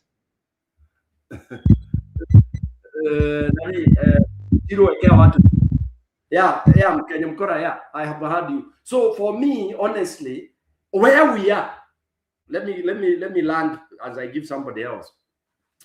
From what we've been reading, doing things the same way every time, and we expect different results. We sit here as Kenyans at one day tunasema tutashinda Ruto. Saa hii hata ukienda kuchaguana pale kwa cattle dip na Ruto aseme ana candidate wake pale kwa village pa huko kwenye Kairore Njiru ama pale kwetu Kiminda Kiambere, tunachagua board member, committee ya shule ama whatever, Ruto akuwe na interest na hiyo seat, mtu wake ndiye atapita, ndiye ataibuka, ndiye atawekwa, atatangazwa rather. I'm telling you. And that is what we need to address. And somebody amecomment hapa, which is realistic. And I think it's Calvis or Kumbuki Niken or somebody. Amesema, saa hii mahali tuko katika nchi ya Kenya, tusahau elections. I know people are scared when you say that. But we can forget elections and go two-way. We say, tukae hivyo, the dynasty waendelee, and we cancel anything we call election. Because let us not pretend. Or we bite the bullet and dismantle that which we think is the rot, beginning with the electoral system, dismantle it completely, dismantle those things they are calling voter hizo za kupiga kura, dismantle it completely and start from ground zero. That's my conclusion. But we sit here, expect, at now, when we come out in big numbers, is when we will prevent. By the way, and I'm not insulting anybody, and I don't mean to do that, I find that as the most idiotic answer to winning election in Kenya. That the more we will come to vote, the more we will be able to throw Kasongo away, surely. Yes, if it was about counting the votes and announcing the numbers as they are, then that would make a lot of sense. But we have refused to say and accept and admit that it is not. Nobody of Kasongo area would wait to see the vote being counted. They will do a sham thing like that. We've seen it in Uganda. We've seen it in Tanzania. We've seen it in a few other countries. They pretend. You guys are going there voting. They are displaying things there. But behind the scenes, they are doing the real thing. Na mnaanza kuulizana hapa, sijui TV 47 ilikuwa inaweka hii, sijui nini ilikuwa. Those are what? What do we call them? Hiyo ni kalongolongo. Exhibition. Yeah. Exhibition to entertain our mafala wa Kenya. Tunaitwa mafala na Ruto na serikali yake. Kama sahi anacheka. Look at somebody saying, ati sasa hawa watu wanaweza jipima na mimi. Look at that. That statement is not here mwendazimu. Anacheka ati because anajua si mafala. Tunangoja tutahesabu kura. Agent wetu walifukuzwa. Tulianza kulia maagent kufukuzwa tangu siku za Raila. Leo ndio agent stima zilianza kuzimwa those days. Some of us who have voted a little longer, that is the same script. Zimata, agent piga au makofi waende. Nani ata complain? Then you do the necessary boom boom boom boom boom boom boom kaboom. Kwisha. Then the first announce finished. Utadu. Actually the thing is mutadu. So the thing is, let us bite the bullet. Hii kidonda tukwangure. Damu itatoka kwa kidonda, damu hii ya blue ya green, mpaka itoke ile damu nzuri. Alafu tukitie dawa na tukiweke bandage. Then the leg or whichever part of the body will be relieved. But we sit here, tunangoja. Hata Kachagua anajua already. If they have surrendered, I can tell you. Their hands down. We are talking to some of them. Ukiona mtu alikuwa anangojea kitu alafu usikia ame-explain. Sasa sijui ni aje. Ukisikia mtu akisema hivyo, basi amewezwa. Amewezwa. Anaacha sasa utasikia hiyo kiti ilikuwa ni kiti ndogo. Turnout ilikuwa sasa hivi umeanza kusema ati youth hawakuenda kupiga kura. Come on. Hiyo ni uongo. So hiyo ilikuwa sinema. Wazee ndio wamechagua UDA. Let's get away from this very tired tuwekee condition pressure wa face the bullet. Either we hold elections under these conditions 1 2 3. Kuchinja IBC completely, chinja yote kabisa, freeze it. We can even postpone elections. Okay? I know people say, it's written it's written in the constitution, yes, but you are entering into slaughterhouse. If they say, if we dismantle IBC today, that it will take another extra 3 months after the date of election to have fixed, let's do it. Let's do it. But we do it our way, like the day we did the Ufungamano thing. Why are we shy from this? I throw the ball again to the opposition. Labda wanakula hizi matrilioni, my friend. Yeah. Ile server Raila alikuwa anatafuta, mimi niko nayo. How can you have that statement na mnanyamaza tu? Yani Itumbi just goes and says that openly. Ile server Raila alikuwa anatafuta, mimi ndio niko nayo. Mkionyesha na K24 TV mnaonyesha wazee. That is staged. Walienda wakachukua wazee, waliwatoa huko, waliweka asubuhi, picha zikawekwa hapo. Then they left, the TV stations left afterwards. Wakaacha sasa tumepiga mapicha ya wazee. Then they can have the narrative. Again, you're forgetting these are very, very conniving snakes. And then Njeru, this might hurt you. Now usione mbaya Njeru. Gachagua might be looking for just numbers for power. Ya kushika mlima. Pesa, don't say power, pesa. Yes. Pesa, njo ikifika your point. Njeru usione mbaya. Please, it's just that's why I was a bit diplomatic by saying hii ni game ya Raila. Ni game. Kuja ustuke hivi Njeru umepraise Gachagua for years. Upate tu siku moja ako na let's say 100 MPs in parliament, anakuja nasema sasa boss tufanye ile kitu. Yeah, I have most of the MPs now. I have a quarter or a third of the MPs coming through. Gachagua ashike mlima yake, alafu Njeru uanze kutetemeka after 2027 ulielia hapa. You have to see how these people are playing us, because first of all, sameka candidate huko Dikirr. The way Stone PK has said, mbona hakukamp huko? Mbona hakutuma watu wake huko? PNU, by the PNU was also there. PNU was actually had candidates there. Why didn't they carry? Wako na masimu manze, I swear to God, ndio kitu inaniudhi sana, inanisinya. Keep, not hizi vitu zingekuwa kwa mtandao immediately. These things should have been not cutting you short, and I am. Angalia, read this space in Olkalau. Ndio sasa mtaamini. Watu wanafikiria Olkalau ati nimekuwa na watu jana jioni somewhere, people who are from there wananiambia bro, huwezi kuuza Olkalau. Olkalau ni noma, hiyo italipua Kenya. Mbele kilikuwa tunasema hivyo, hii huwezi kuuza. Karis is the most popular. Karis, bana Karis manze. No, I'm talking about popularity. You see doubt. Popularity is. That's what I'm saying. No. Stone PK, you also swallowed the water that we're going to get. No, you don't understand what I'm saying. No. Stone. Popularity is there. It's still the most popular. I know, but you're not understanding what I'm saying, Stone. Even you swallowed the thing of protecting the vote. Your popularity tunakubaliana. Tukasema mbele tunashinda manze, we are here. Tukasema tukashinda. There's no way they're going to steal mbele. Ile vituko mlifanya huko mpaka mtu aliuliwa. You can see how desperate that man is. Yeah. Better people are the same. That was a lesson. Yeah. Now we know. That's why I'm saying. Now we know that somebody life, people are ready to lose it, to kill people for this optic. So that's why I'm saying then, do we wait for that? Ati tunangoja ifanyike when watu wanazima taa. Why do people zima taa? Polling station inachomwa. Polling station ilichomwa. Polling station inachomwa.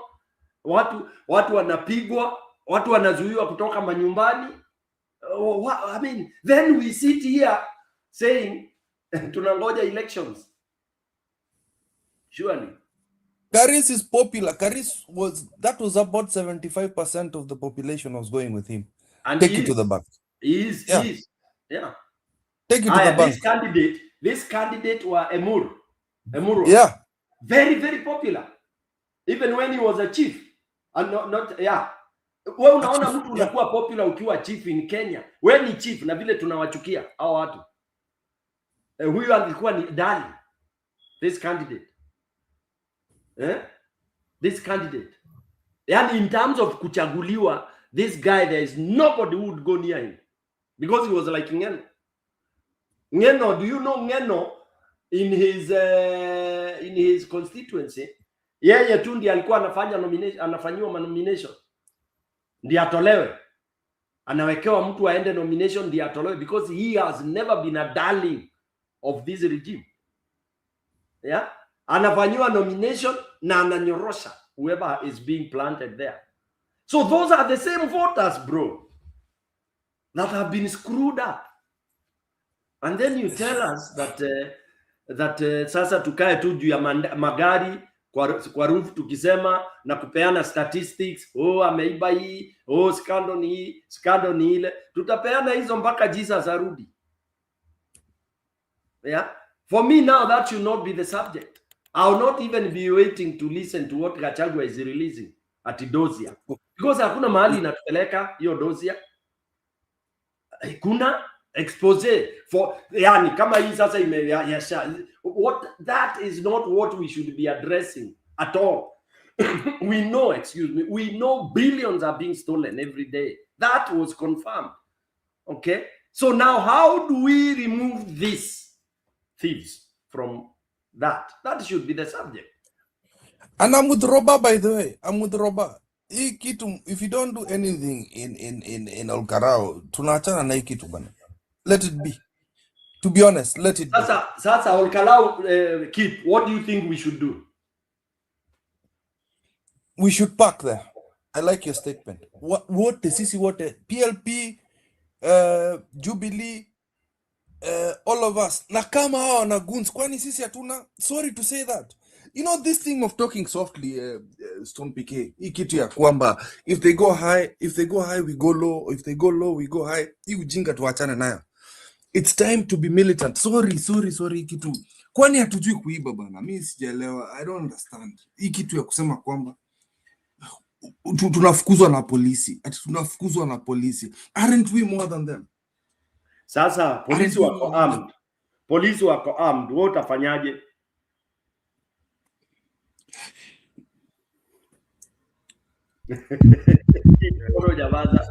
Karao amebeba sisi. Bako na kuapika pia saa zingine. Yes, you're very militant, lakini saa zingine unauzanga uoga. Wacha kuuza uoga. Stone PK is the most militant person. Oh, just Stone PK. Mkenya Mkora, you are Ongea na Stone PK behind the curtain what he did in Bere. No, it's okay, but Mkenya Mkora has lost in all his presentations since we started these channels. Alikuwa anatuambia kuna nini secret certificates, kuna numbers, kuna this, tuko kotini, tuko there. Tukubali mtu akikupiga ngumi unaanguka flat. You say alikupiga. Tumepigwa, tumeibiwa. So what do you want me to call that? Unasema nauza uoga. When I say now, is either maybe a revolution that will help us. Which uoga am I selling? This is where we go wrong. Give me an opportunity. PK, let me support. You know me where I feel. When we analyzing and asking ourselves, bona stima ilizimwa, all that we expected. And anyway, I even want to congratulate what were Emurua Dikirr at it is 10,000 versus 11,000, but and the difference 18,000. As 11 versus 18. Unaona kumaanisha watu huko wameamua wao ni wa upinzani, si ati we are trying to beg the Kalenjins to join us. They already made up their mind that they are tired of Ruto. That's evident to the opposition. But now, you know what I don't like is that bado upinzani wanapoteza wakati without deciding which way forward.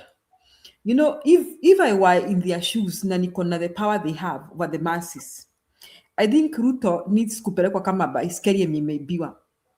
He needs pressure after pressure every day. Yani anaamka Monday, there is a protest here. Tuesday, another protest here. Wednesday, there is first karibu kupitisha budget nyingine hapo yenye inaharibu maisha wa Kenya. Unaona? Ruto should wake up, should spend sleepless nights in the next, I don't know how many months. In fact, he should not be allowed kwenda kwa uchaguzi. Mafuta imekuja 243. Mafuta imekuja 243. Hata ile alikuwa anatudanganya nayo isha increasiwa. So when we're concentrating in Olkarao and even Olkarao is going to lead. So talking for the opposition is not enough. So he needs now action. They just need to turn Kenya upside down. That is the only way of even making him go without even the election. Hakuna lingine. In fact, hiyo alikuwa anasema ati Gachagua sijui aliita Gen Z sijui akafanya nini. Sasa hizi ndiye anataka na waite wa Mount Kenya wote injae Nairobi. Me, that is the only way. Ati kugojea ati eveko na conduct election, which election? I can tell you the truth. Can I tell you the truth? Can I tell you the truth? The way you're seeing Museveni going for his 7th term. Yeah. Kaanga kuzoea sasa. If we don't do anything. Mkora atasema unauza uoga, unauzia watu uoga. Wacha ajaribu kuenda Museveni way. Ajaribu Kenya tutafuta. Me, what I'm saying is that Kenya still have a chance to push this guy out. You know, to push. Gachagua saw that Gen Z almost succeeded. That was evident that they almost succeeded. So Kenya still have a chance to push this guy. Hakuna lingine kumngojea ati conduct election. No, the Kenyans should not wait. Kenya should fight for their rights. They should not wait for him to conduct the election. They should not. I even disagree. They should not. I disagree. I disagree with my party leader. My party leader said, ati sasa, the ambassadors, I'm going to confront her about this actually. Ati tukuje wengi kwa elections. So we become so many voting against Ruto. No. That won't work. It's impossible. I already made the calculations. Last time here, me and Alex, we were working out the math. Na tukapata kwamba for somebody to win, he must win 24 counties. Now, being fair to Ruto, we found that even where he may have bias, and he can use bias and rig, he already has over 20. And the Upinzani barely have 24.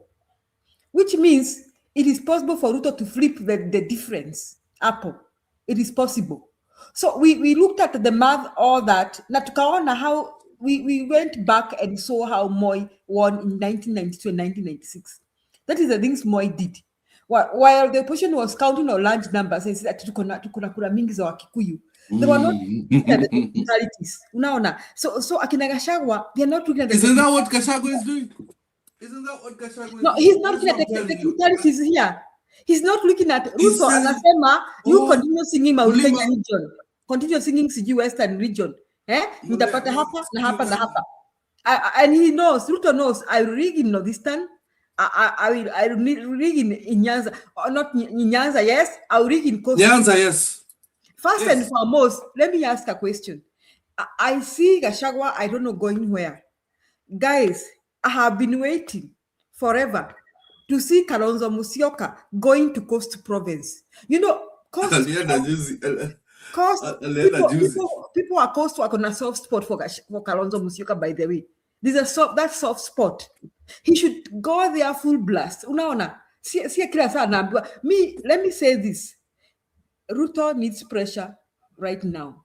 And real pressure. Pressure yenye asilale na asikula na amka naona nightmares. Let me ask you, Julia, my dear, let me ask you. Hiyo pressure unasema because kama pressure cooker huwa inaka vent unafungulia ina pressure alafu unafungulia inatoka.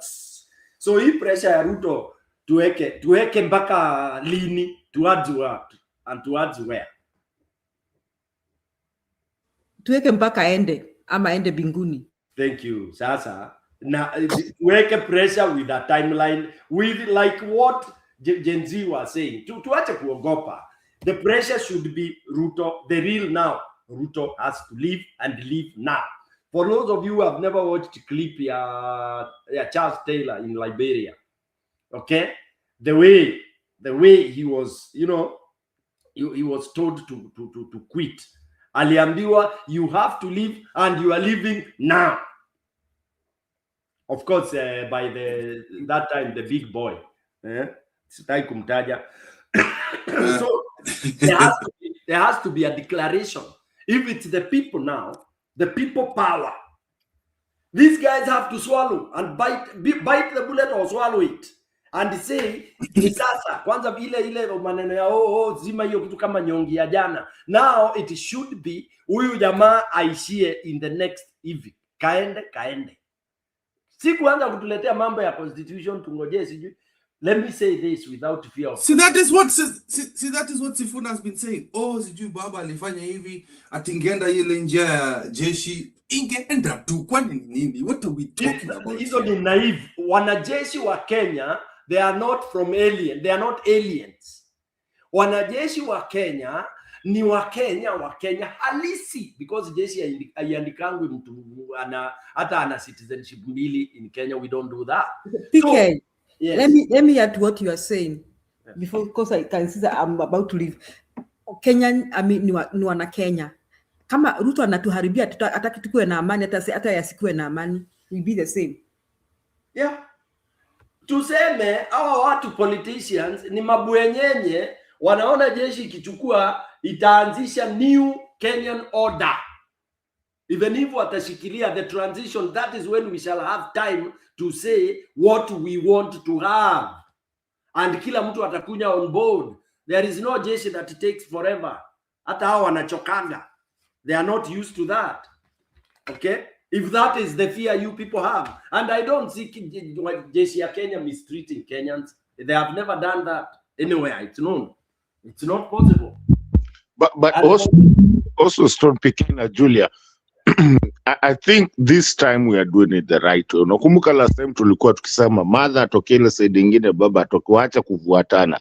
Mimi I reserve my own opinion of saying that the opposition yote hata mpaka Linda Mwananchi, they are doing the right way. Kutokea tu kila mali. So Ruto doesn't know who is fighting and doesn't know what until that time comes.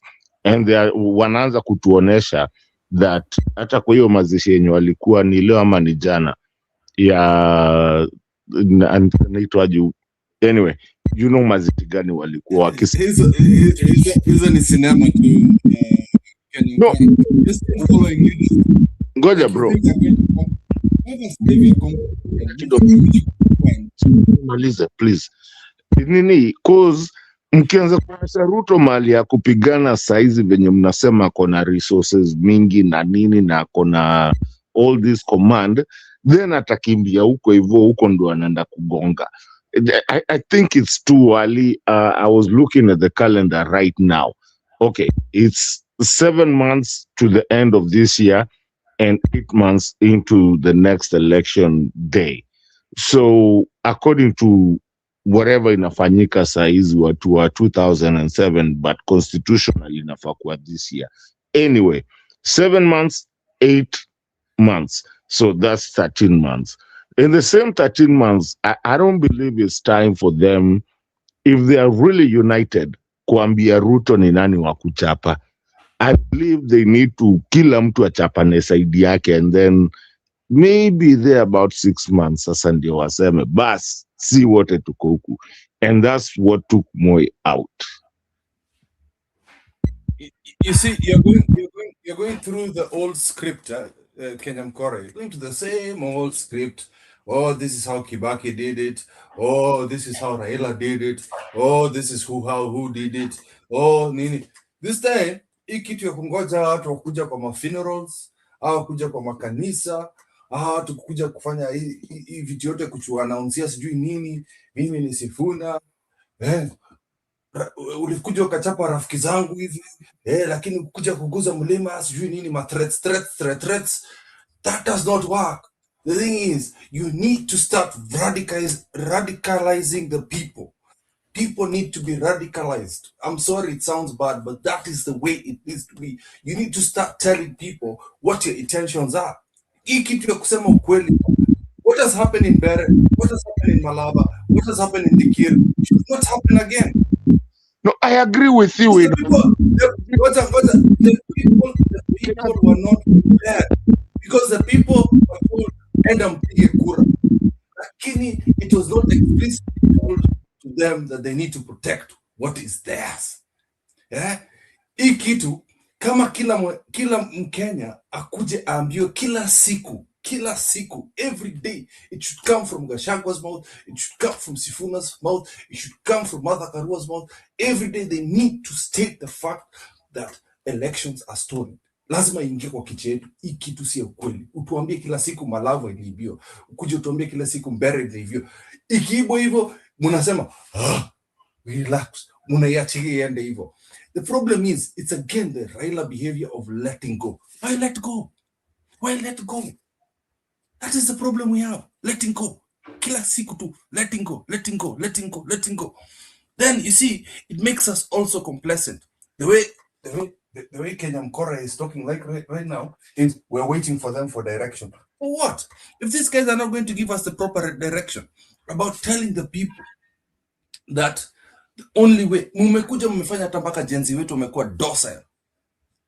Waiting for what? Sifu Nation. What is Sifu Nation, my friend? There's no Sifu Nation. Imebo sana sahi bana. Like today, me I was expecting other things. Kumbe watu wangu huko wa Kipsigis tumegongwa na mapolisi huko, tumechapo bana. People have been violated. There are people in hospital right now. Yet that is the thing that is not announced. The thing that is announced, oh, we've got a new MP. Not that our people are being violated by police. And we let it go. Wakenya tunakaa tu chini hivi. Oh, okay, it happened. Oh, the international news, oh, it's okay, it's fine. Then, this just thumping about Olkarau, it's only a few weeks from now. Same thing will happen. Take it to the bank. Tuache kuchidanganya hapa. This is also negotiations for them in future. Mimi nakuja hapa 2027. Tukae chini tuangalie sasa ile huyu mtu ameiba. Alafu uone wote wakienda they start shaking hands together, my brothers, do you what? Oh, you've won when ni mwanaume, oh sijui nini, oh then tunampatia sword. Then ile wajinga yote wataenda kununuliwa again. These people are all going to be bought. Remember, the people who are running for government right now, they're not running to help people. These are people who are running to go make money. Because in Africa is the only place where you find people that make money in politics. Making money outside politics.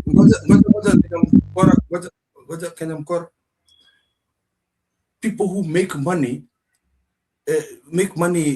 usually you find people are making wealth in businesses, lawyers, whatever it is, people who are great in whatever they did. Then they come towards the end of their lives and make politics a career. Unaona hata kijana mdogo anaingia politics. Politics should be for akina Stone PK, akina Lex, akina Julia, akina Njeru, akina Mkenya Mkora. You've done very great in your fields. Right now you're bringing back to your community. So I'm telling you, the only solution is to radicalize our people. We need to radicalize our people to make sure that our people understand that they need to protect their vote. If they're not going to protect their vote, we need to go to the street and remove Kasongo today. Kwa sababu kitu ya kumtajia ati sijui mpaka sijui mnaanza kucount sijui countdown ya 14 months sijui how many months. It's a waste of time, my friend. It's a waste of time because we're seeing for evidence hii kitu watu wamechukua. Na kuambia mimi I will sleep that night. Hiyo siku ya election nitalala. I will not watch it. I will not watch it. It's a waste of time. It's absolute waste of time. The way these people are behaving right now. Where is Gashago?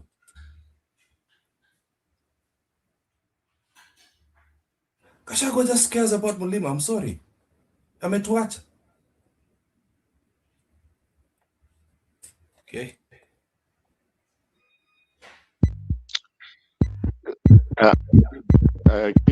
I hear you. I agree with your sentiments.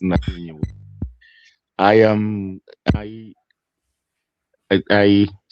at this point, and I still want Julia. I mean, Mr. T, you've not given me time. Nimekuwa tu nikisumbua watu hapa hivi. I wish you will give me at least 5 minutes of my time, but it's a conversation. But Mr. Kip, I would beg you not to sleep. Because those words I've heard them from someone else who's very close to me, and you know her, my sister. Keep Mimi, the Olkala one, I'm watching it very careful. And no, stop. What you think? Thing is that unaoji na microphone ama na binocular ama na acheni siasa. So Keep, if the Olkala one that is coming, if UDA gets it, ile trip yetu I will pay it for it myself. Anyway, wacha ningoje Mr. Chair anipatie time yangu. Mi anipatiangi time, but naelewa because nakuanga msumbufu, so I jump in, jump out. He never gives me a whole entire time to talk. But I think Julia was talking and then I can see Alex is back. I'll wait for my time mpaka niitwe. Acha ninyamazia hapo for now. Acha niseme second moja ndio upewe time yako hiyo unataka. Bro, Mkenya mkora unasema unangojea Olkalau. Do you know Ruto can give you Olkalau? Do you know that? Utapewa Olkalau. Alafu nimenyamazia hapo. Take over Bwana Njiru. Yeah, I can see pia Budi amerudi. Yeah, we are reacting to these stories of election stealing, which are now becoming a cancer. Tunaibiwa, move on. Tunaibiwa, move on. And I think this by-election, Ruto has piloted enough now. Najua Kipriri, you know what a pilot is. A pilot is a project which can be magnified to become a big project. Don't sell me hope. Don't sell me hope, man. I'm not trying to sell you hope. I'm trying to tell you something. Ruto has managed to pilot election steering. I think now he can cascade it into a national project. Based on what I think now, it has worked in small areas. If it works in a small area, you can expand it. The methodology is the same. If in engineering, that's what we do now that Nambua pia nafanya hacking. You do something small, you do big. You hack small? Sorry? You hack small, then you hack big. then you hijack. Then from hacking you hijack. So Jini, wewe umesaidia Ruto, umempatia hiyo plan eh? No, si ati napea Ruto hiyo plan. What I'm trying to say is on the right note, we need a response action plan. Na opposition tumewapea response action plan ni kurabish all these elections na kaende. Me I agree with PK. We shouldn't give Ruto rest sasa ati tunangojea edhokon pange uchaguzi. You see, let me say this, those of you who are young, I think me and PK are maybe the oldest here. Maybe I'm even the oldest. Sijui Alexa nasimamia wapi? Ewe wacha, I'm older than you. Sasa, I want to say this. In 1990, I was a student, okay? And I couldn't go home because the riots that the Akina Matiba had started, Akina Jaramogi, Akina Rubia, Akina Moite, Akina Orengo, walikuwa wameanza Nairobi. You know what happened? Let me tell you what happened. What happened is that Kenneth Matiba resigned from government and Rubia, wakafukuzwa KANU. Wakasema kwamba watu wakifukuzwa KANU wanaendanga wapi? Matiba said, from today, I, Kenneth Stanley Matiba Jindo, declare Kenya to be a multi-party state. Na akasema tunaenda Kamukunji. Then Jaramogi and team said, yes, we are going to the Kamukunji grounds to talk to Kenyans. Moi akasema kuna Kamukunji inaendwa. Akaweka kina Matiba na Rubia ndani. Detention. Akina Jaramogi said, I will be on July 7, I will right be at the center of Kamukunji grounds. Moi thought it was a joke. They forced their way there. They went. The riot started in Nairobi. The riot spread. I went to Karima Girls High School. I couldn't go home because the riots were in Nyahururu. Kakaenda mpaka Moi akatoa section 2A. So me and PK, we are of the opinion. History ya kwamba tuko a fake electoral commission. If they are stealing elections for Ruto this day, come next day. We should start another revolution right now. Kenya has to change. You see? Until when we push Ruto to the wall. Until when even the rest of the world waone, Kenya was peaceful. We cannot allow Kenya to go this way. Do you know there is a guy called Smith Hempstone who joined the protest? He was the American ambassador by then. By the time Smith helps to join your protest, unafikia Kenya ilikuwa imefika wapi? It is because Kenyans cried for help. Kenyans wanted, Kenyans fought. So we can go back again. We must fight for Kenya until we get where we want. History ya kugojea I think kuna napanga na Kenya. Tutaweka numbers already za Ruto za 2027. Hiyo kitu Kozondo walificha watu that day. I remember it very well. Ndingi Mwananzeki na Joya pale Holy Family Basilica.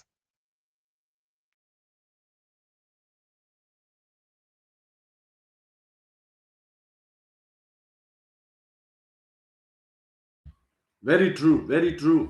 Mkenya Mkora walifichwa huko ndani, okay?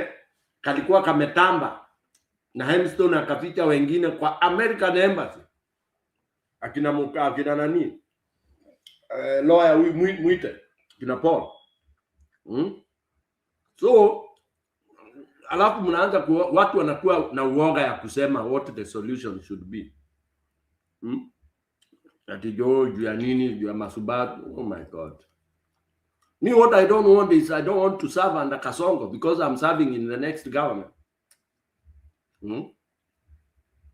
Me too, PK. Maybe ninawabianga the next government naenda home. Yeah. I have to serve in the Ministry of Education.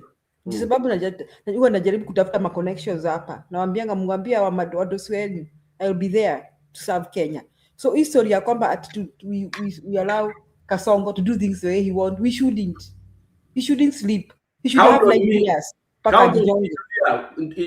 Utakuwa ndani. Yes, you have enough contact ukiwa na mimi. Nitakuwa ndani PK. I have to serve Kenya. Yeah. Kuna wazee wawili watatu ambao nikikuhand over kwao, you are good, you are sorted. Na si mlango wa nyuma, you be sorted the right way. Si ati ati favorism sijui nini. Si ya nani kale kamama kanini ka senator kanaitwa nani? That nasty lady in the Senate. Wamjua. That woman is nasty. Karen. That woman is nasty. Anaitwa Karen. Anauza sura. Wacha niseme kitu. Unaona,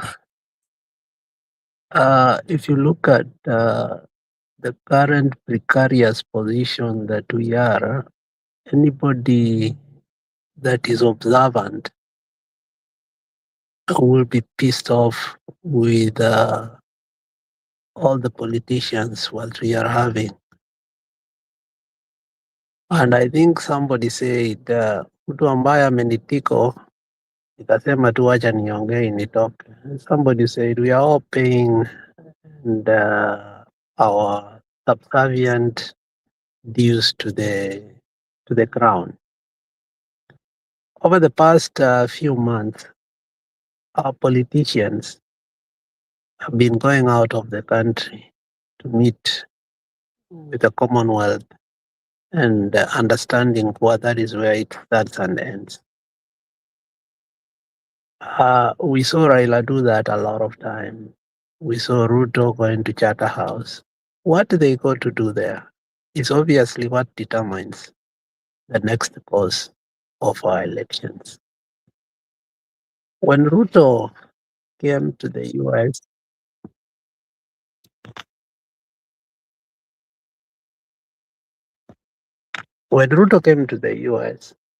he was asked to give our data for Ministry of Health. And actually everything he was asked for, he gave up. And with the guarantee that he will continue. And it was that when we saw Mutia Njiru actually almost like reinstate the former ambassador. And again, the former ambassador started engaging with Ruto and his government. Gachagua is going to the UK, obviously, to pay tribute to the crown. Whatever he's going to do there, you understand what these politicians go to do there. They are not going to meet people. They understand how they are recruited in terms of how leadership of Kenya is negotiated. We saw the same trajectory when we belittled Uhuru Muigai Kenyatta and thought ABCD, but he became a favorite of the British crown again. Musalia kept on visiting on the other side, and we belittled the whole process. Kalonzo, you have seen him. Actually, even when Baba was dying, Kalonzo also sneaked out, and even I think he's also going. I think I had in the funeral of Mama Yanani walisema Kalonzo will be going. The most unfortunate thing, we were looking at Macron coming to Kenya, but most of his delegation ended up going to visit Matiang'i in his own house in Karen. And they sneaked, and it's open. We saw that. We are all compromised from one corner to another. Even when we think that, this is the way out, it's already been compromised. And whenever we talk about that we need to destroy everything to build anew, people think it's a joke. That is what Rwanda happened. Unfortunately, it was a genocide, but they were able to start from a clean slate, from the army, institution, ABCD, so that actually the Belgians, who still controlled so much, including the language, were able to be scattered and figured out of their politics. If there is anything we can do right now, is to have faith in anybody and in any process. If there was courage enough, and I'm saying if, not when, because it looks like that when was forgone the moment, we blundered when our young kids were going to overthrow the whole system. Then Raila understood he was part of the system, and Raila himself was the system. Okay. Now, the question is, have you seen any politician seriously agitating for the IBC to be, restructured completely? Nobody. Why are they so comfortable? Because they know where to agitate and where to do what? Negotiate. And everybody is not negotiating with us. On the periphery, they act like they're negotiating with us. But on the inner core, in the corridors of power, they're negotiating with, our tormentors. What is Macron doing in Africa? Oh, do you think it's anything to do with Africa? It's goodwill? No. Look, until we realize that this is already, crafted, cooked, and it's gone. The fact is that for me, I don't know if even the Sifuna movement can take over. I look at it with the fear I'm seeing the boy is having. I don't know if he knows anything that awaits him. But from people like Gachagua and how his case is going, from people like Matiang'i, how they are meeting all these foreigners, I don't believe it. We may have favorites, but let's be very honest. You got to get to a point, yani unakuwa kama tu Nyayo unasema tu mzungu mzuri tu ni mule mwanyako kwa jeneza. Unaelewa? So the moment we see our people in leadership, tunafikiria that it is trade. There's nothing like trade. We are the commodities. And the unfortunate part is that we have seen that Ruto is ready to auction even the kitchen sink of our country. And he has done it openly in our eyes. How do you defeat such a guy? In terms of data and everything. And look, even countries like in the US today, we cannot know who really wins an election because with the AI and all these things coming, these people hold superior and more technology that we can even think of. So how they can be able to deal with our election, we don't even know, because the level of the new technology that has not been released to us, we don't. So when we say we want new IBC, we may have it, but we are at the mercy. Yani mi nafika mahali nasema tuende bado mlolongo, because but I think we still have the power, and the power is, to totally destroy whatever we have and we start anew. But having faith on the process, on the other side, euphoria can run in our eyes, and we can be, agitating for this movement. But let's be honest enough. When now you look at what is going on, do you think you can have trust and say, oh, nobody wants to reform the IBC. Nobody is agitating for it. Kalonzo told us tutaenda huko Monday na Thursday. He has escaped away. And everybody knows that the new commission, the IEBC, near Ruto, and they will announce. We have seen from Malava, we have seen, and now Emurua Dikirr. And you know, when anasema tunaenda kushinda Olkarau, man, your Omera, your brain is dead. That's when he will show you there is nothing you're going to do. I totally feel that we are helpless, but yet we want to create a facade of confidence that we have it. Let's wait now. What are you waiting? Ruto is not going to allow that. Thank you.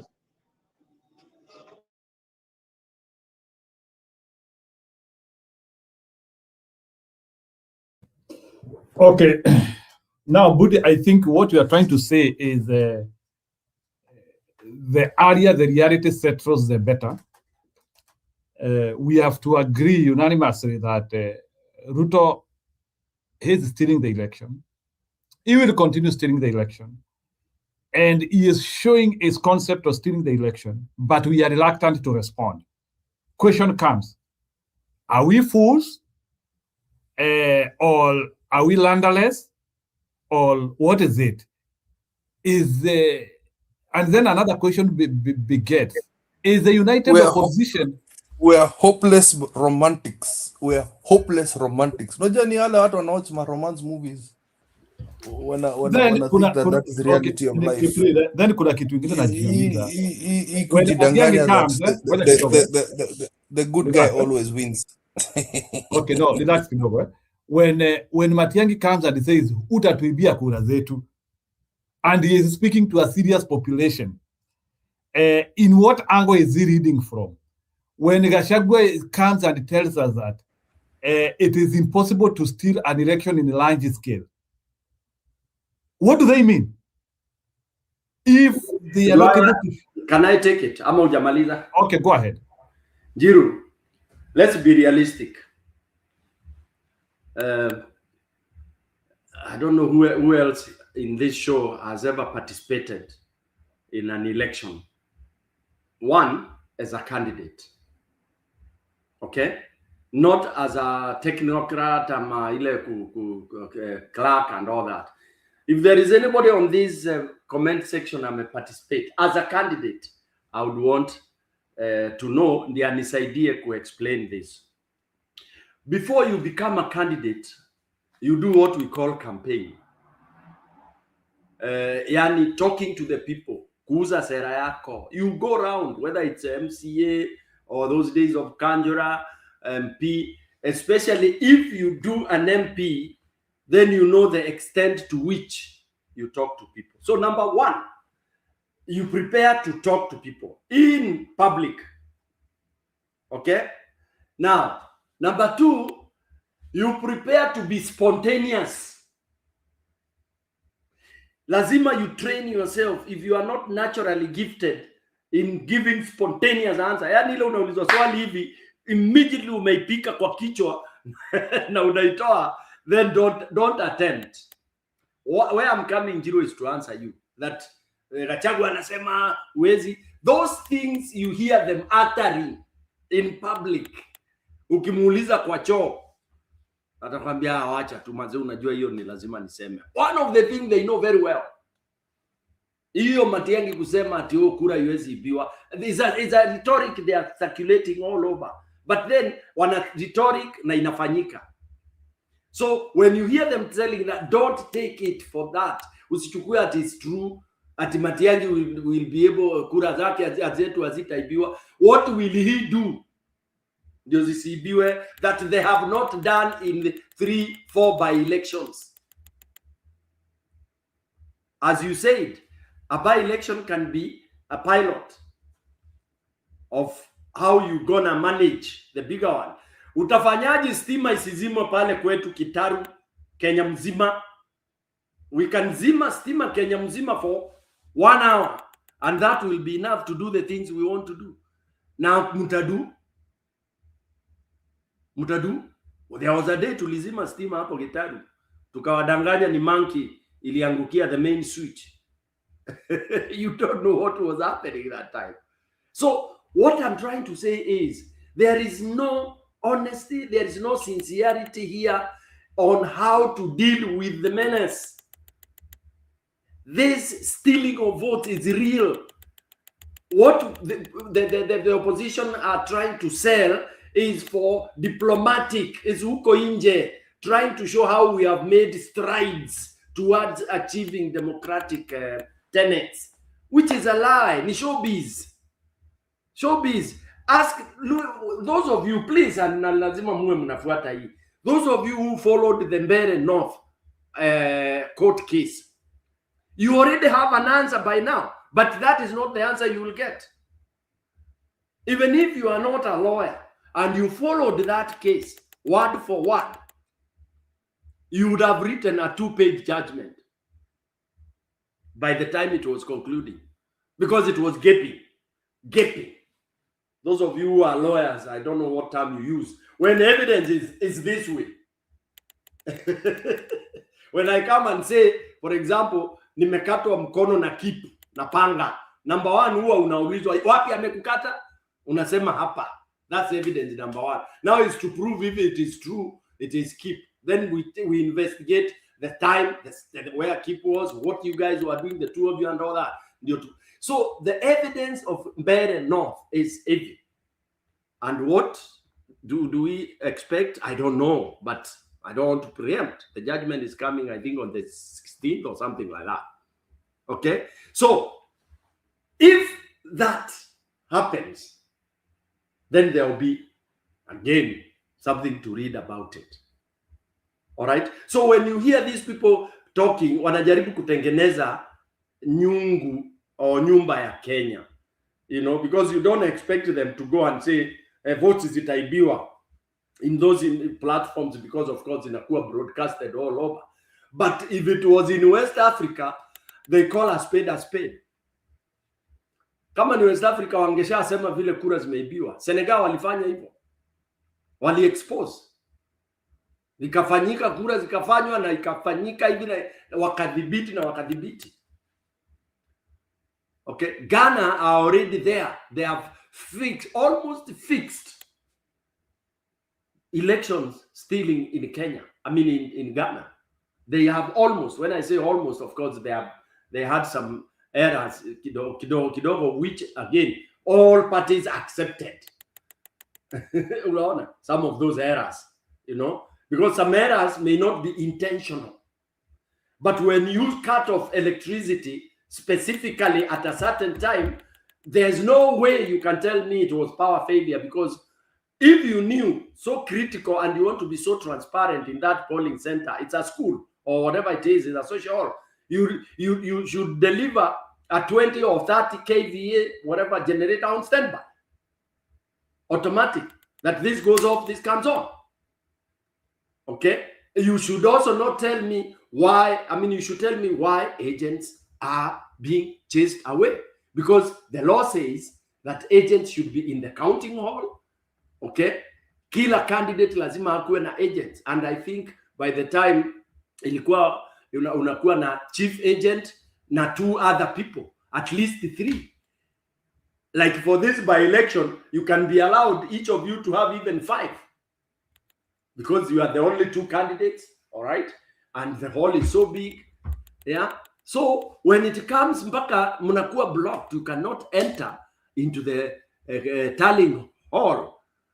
It is terrible. Mpaka inakuja inaambua you should usipige picha. Surely, when you are supposed to take a photo of the form when you are signing pale ndani ya classroom, it should be allowed. Ikibandikwa hapa kwa mlango, it should be allowed. That's why I'm saying, I swear, unless, for example, if people now will come and say there was no rigging, then we were misguided. Kwa hivyo Emurua Dikirr ilikuwa ya UDA. And that margin for me is too huge for us to claim that it was a tight race. The margin is too huge. If it turns out to be real, it is a huge margin. Back to you, Njiro.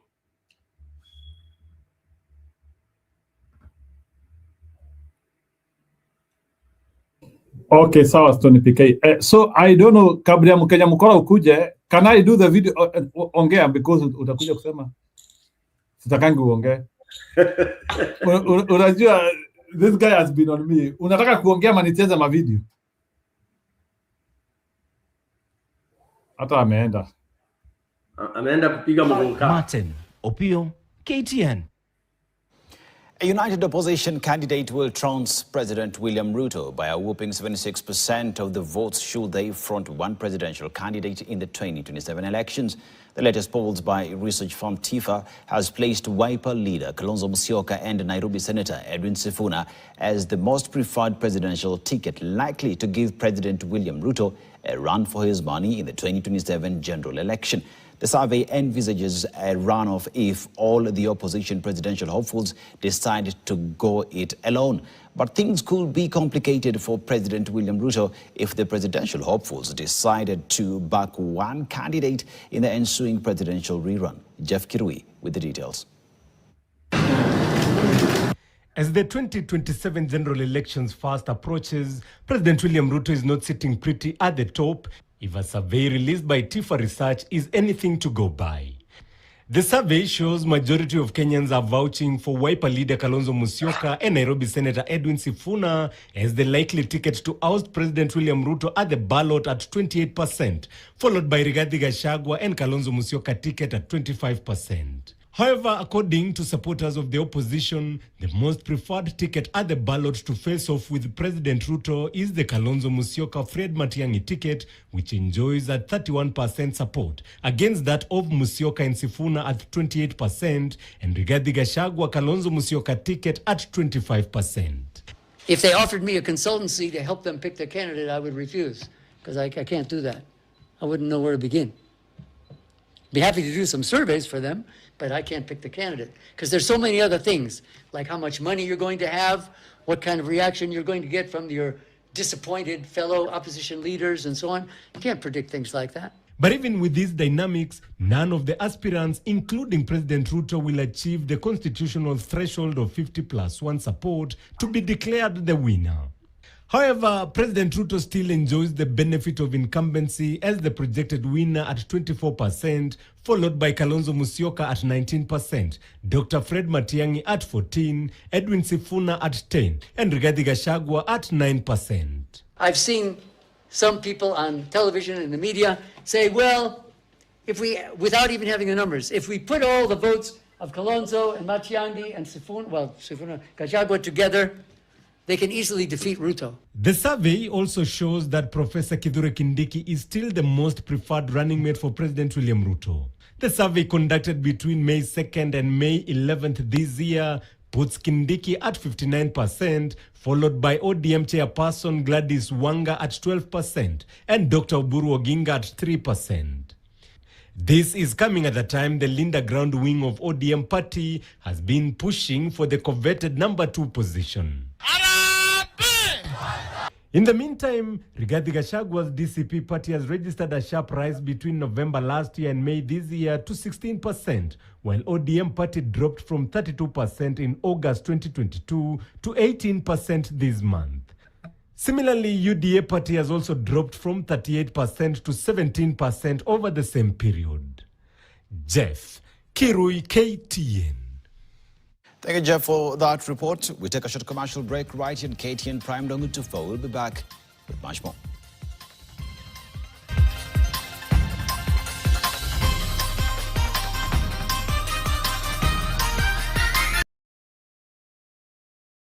Kubwa, video zote umetoa? I thought you had videos. Anyway, that is the poll. Na nimesikia huyo jamaa wa TIFA anasema you cannot predict things like that. Let me hear people's reaction. Mkenya Mukora, anza.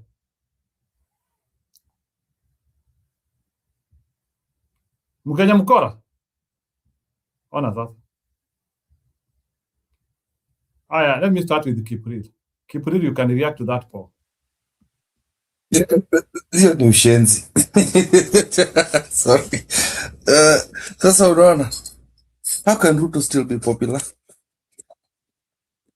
Tuseme tu kweli, tuongee ukweli.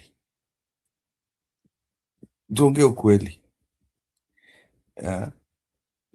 That guy, I'm telling you, has been the questions in that poll. Wameonyesha scientific way of how they got to those polls.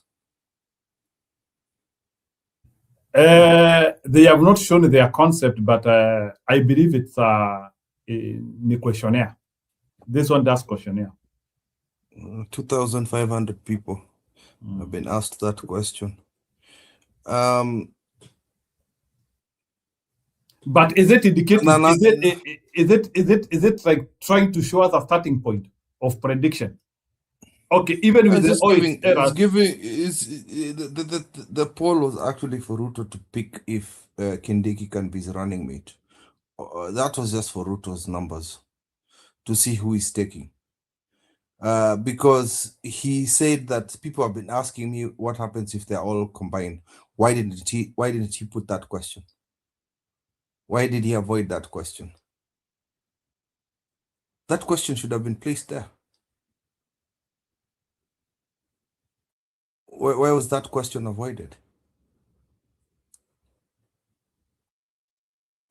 It just means that this is just to play with the population's minds. These people have stated several times that they're not going it alone. That is the plan. But even if they're not going it alone, they've left those questions unanswered. And the questions that have been left unanswered is the fact that this guy bought people in Dikirr. This guy bought people in Malava. There was a guy who came here and said, if you think about the amount of money that Ruto can mwaga, let's see, how many voters are there in Kenya? How many votes does he need to pretend he's stolen? He's won?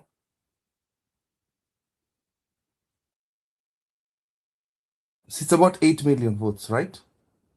Njeru. Njeru, help me here. So it's 8 million. 8 million. 8 million. Na alikuwa nataka spend 5,000 shillings. Shillings per voter or per card. Right? How much would that be in dollars? Nikuulize swali. Do you think Ruto will not be able to mwaga 40 billion? 40 billion to secure a second term. If the difference between him and second term is 40 billion, unasema atamwaga. Sio tu ni project moja tu anaiba. 40 billion anaweza mwaga very fast. In dollars, because we live in the West, so we understand.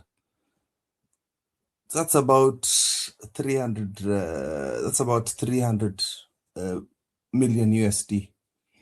This guy can spend that money. Trust me. Ameiba ya kutosha. Kupatia, let's just say he gives even half, 20 billion. Gives half of that money towards buying cards and the So far, Shah alone has that money on his pocket. So, I mean, to help you around. Yeah. Shah already has paid that so far. I mean, procurement of only the software without even the premiums. Yeah. So you cannot tell me that these guys are helpless. Kama maidi zinanunuliwa.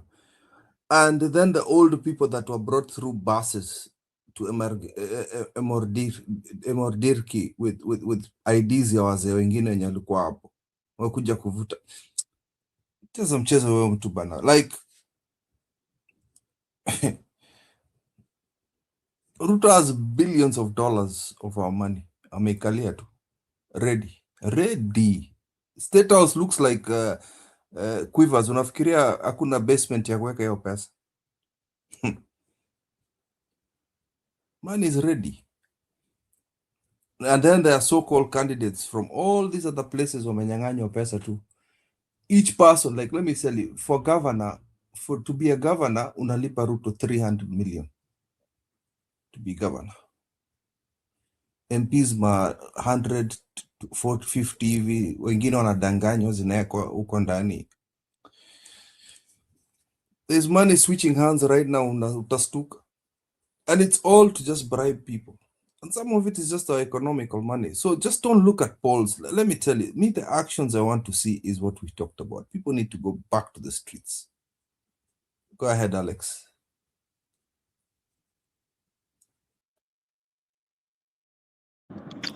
Okay. For me, you have to ask the intent of these political pools. These are not military pools that are supposed to gauge the truth.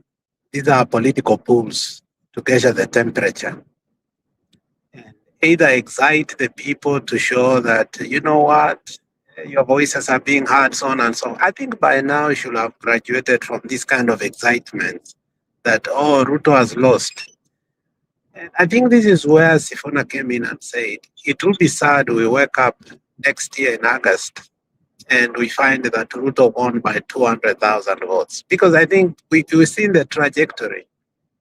This dilemma that we thought was going to be the hardest 50+1, I think has become the most useless, firewall that we put. Because how it is achieved is very easy. Now, hold on.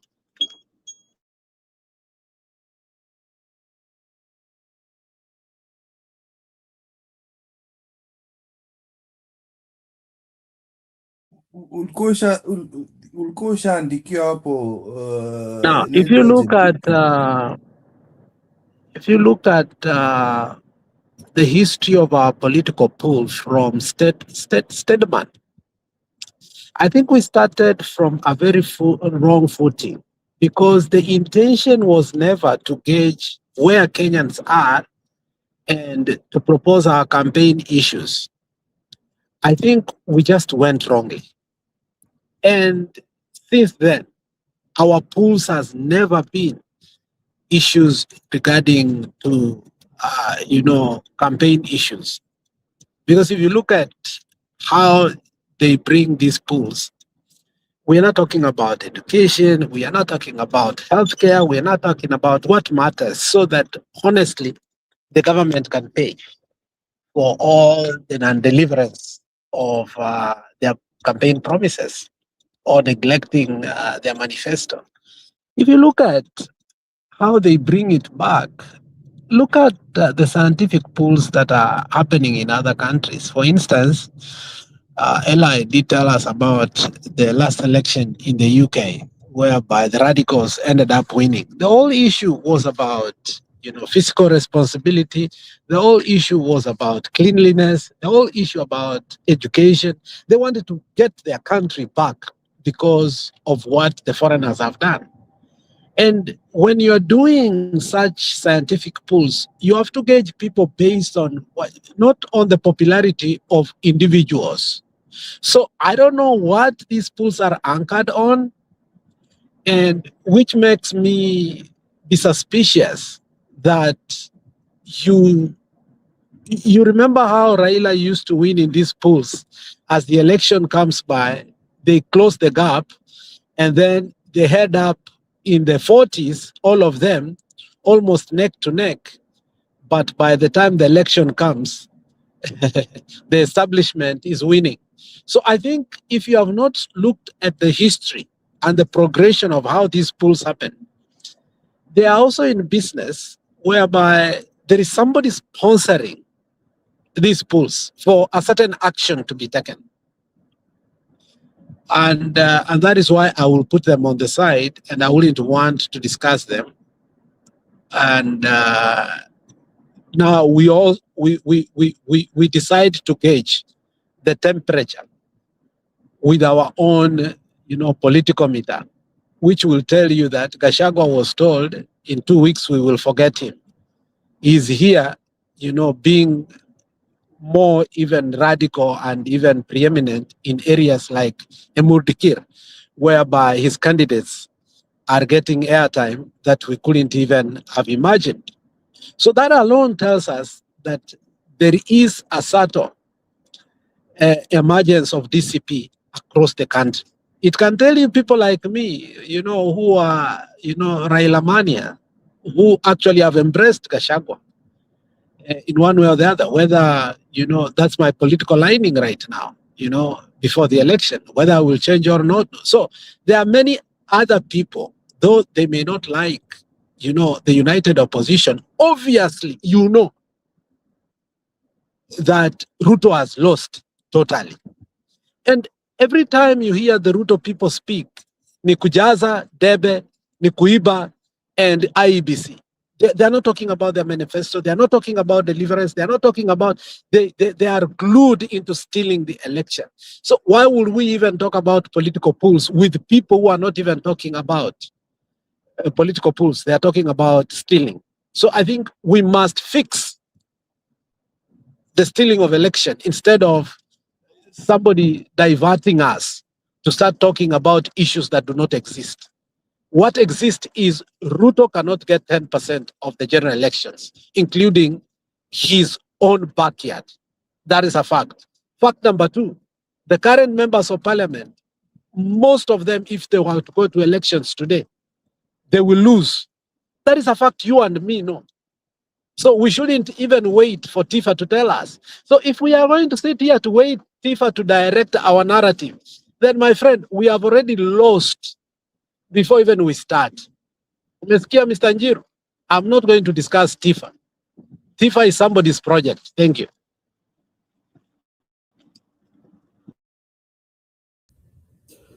Okay, so I think that one is fair enough. So, Goja. So you remember that he was telling us about you're showing us a video of Moses Kuria telling us about tyranny of small numbers. Tyranny of small numbers. Na amenunua maidi huko kila mahali. He's coming to steal from Turkana, Pokot, huko kwa Somali, some coastal places. Tyranny of small numbers. So if Gachagua focuses his strength in Rift Valley, we have Matiang focusing his strength in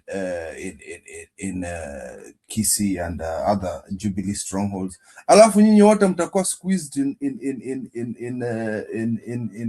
Central, and then you forget about these other places. You've already lost. Kila mtu anakimbilia, even my party leader wamekimbilia Central, ni kama hakuna mahali ingine Kenya. And when Moses Kuria shows you the blueprint, you ignore it. I've not heard them talk about it. All of them just gravitate to go to Western, wana gravitate nini inaitwaje huko Mlima, Nairobi, wanasahau wa Somali huko, wanasahau watu wa bara huko. Kumbe Ruto has been sending akina, what's his name? Sending akina Faruk huko kwa kina Msimamo. Msimamo gives me reports that every day. They are there. They're actually there. Wamemwaga pesa huko silently. And then we believe that the focus of these people is actually to gain power. It's just to gain power so they get a few MPs in Mulima so that they can go negotiate with Ruto in 2027. Watu mtakuwa shocked. I'm sorry to say that. I am really sorry to say that. Because why are they focusing in just certain areas? Hii kitu ya kuremember the Kibaki dream, ile Kibaki won by having a large portion of the population. Lakini mnasahau hii kitu yenu mnaoneshanga hapa kila siku ya 50+1. Ruto has calculated that. Unafikiria alikuwa na top up hapo kwa IBC ilikuwa by accident. Hii kwenda kuweka kura kidogo huko kwa anangoa kidogo ya Raila anaweka yake hapo. Alafu you pretend that it's 200,000 votes. Mnadanganya hapa. How can Ruto win Raila by 200,000 votes? Alafu people still believe, and they're still quoting those numbers. Raila won by 60% of the country. The worst thing is this conformity. Mulifundishwa na Raila kukubali. Mnakubali tu. Every election tunakubali. Mbere tumekubali. Malava tumekubali. Itafika Olkarao mutakubali. Alafu mtakuja hapa hyping up the population. Oh, 2027 haezi by large scale. Oh, we need tyranny of numbers. Kwendete huko. Why are you talking as if we are the people behind this? As if we are trying to defend. I knew at the end of the day you bring right near. I'm not talking about you. I'm not talking about you. Yeah, so Nimeguza Raila tu umekasirika. yeah, no, I'm discussing. But you know what? For the first time, you have talked sense. For the first time, you have said your party leader. Imagine a party who just know even a candidate in and or this generation. How do you measure yourself? But you know what? She has given in. That's fine. But let me say, what do you guys you say that keep you touched it? If you look at this thing of Tipper, I hope it's Tipper. I was not paying attention. You know what they did? They are telling us that Root has been consistent in Northeastern getting 48%. Consistent getting 48%. You know what? That's where they want to steal from. And that's what some of us we are running, what the inside of Ruto. That's what I'm getting from the people where we get some sources, even though they're not right or not. So this Mambaya Northeastern, that's where they want to steal from. And that's where we said, Mambaya, this guy, Joe from Mombasa, maybe being it to be a deputy or something. That was what they had in mind. Now, so the one thing we can say here with confidence, if opposition unites and nobody's going to take money, it will become a problem then. But we also say the one thing opposition has to do is to come up with the way they campaign. They cannot campaign as normal campaign. No. They can campaign and then say the government is using corruption. If you do that, when you go to election, you know to recognize whatever you do. As we are going to form the government, regardless of you steal the election or you don't. Because right now, you are using money, something which is illegal. And they just they start warning IBC. They point out the money Ruto has been using. Then we have to attack the institutions, the ESC, the DCI. They are not doing their job. And that's a big, big, big problem. Why is it that somebody's using corruption in the country and nobody's saying something? Ask yourself, guys, where is he getting all this money? And yet, nobody's asking. And we know where he's getting the money. He's stealing the money and nobody's asking. How comes that this conman is covered? We can't ask. And that's why I think going forward, the candidates, before they unite, they have to hit him hard and say, moving forward, if there's corruption and the man wants to be involved in this election, some people being bribed, we will not recognize you. Madam, you are part for the election, using people's money through corruption, and the corruption you want to end, whether you like it or not. We are going to form the government to what you want to do. And that one now Shida. The problem is this guy, this conman has been getting away with a lot of things. And like we said before, in fact, we could have not waited this conman even to be in the next election if Parliament was doing what they were supposed to do. More especially according to the Constitution, where Ruto has committed crimes against humanity, something which is impeachable. By now it could be out of office. But the problem is the Parliament, and we know what's going on. So, us, as people who come here, as the ordinary citizens of our country, the money which is being used on this election, we want to know the source of it. Is it comes from Nigeria? It's come from other parts of the world. And I'm telling you, right now, we have to follow that source before. We are being told, oh, there was money, but nothing's being followed. So there's some money from what I'm getting being from out of the country. Some money. And that's the truth of the matter. And this one happened last time, and nothing happened. Nothing happened, even if the people who were with Papa, they had the instruments, and they were capable of doing investigation, and that includes Matiang'i, and now they are coming as they know how to tell us, oh, we know you cannot steal our election, we know what to do. How am I going to trust him? The same people we had last time, they never did nothing when they had power. They have to give us hope. They have to give us hope, because many people will be discouraged when they just like, you know what, I'm on to waste my vote. We know what's going to be the outcome. We don't go with that kind of mentality. We don't want to have that kind of people thinking that way. We should convince people that regardless, come what, this government is going to go down. That will give motivation to our people. I don't know if I'm wrong, but I think at this point, the so-called opposition, the so-called government waiting, they should do more. People like Caronso, people like Matiang'i, they have to tell us more how they will be protecting the votes, how they are going to hold accountable William Samoei Ruto, because already he has done this one before, and he was accused in the international court, and they have to tell him, we know your game plan. You have been stealing money, and the money you have been stealing, you have been using to corruption. They should even go international court or some other organization, or it doesn't matter where, to accuse him of corruption. And if that one happens, at least they will just like pack off.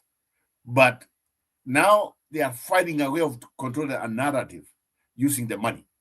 There's a time where he has been cornered, even now he's cornered, but he's trying to get out of that trap. We cannot allow him to do so. It's time. The united opposition, we don't want them to declare as a candidate, but their messaging should be the same. Their messaging should just run on him face to face, hate him so hard until even people can buy what's going on. So, Roba, let me ask you. So we know the source of money, and we do what? There's nothing we can do. If you look, whether we try to know his source of money, that is not going to help us anything. The whole issue is we must find our own source of money and also use it what campaign. Because if you look at it, for example, I think this week was one of the most circus weeks in the history of Kenya.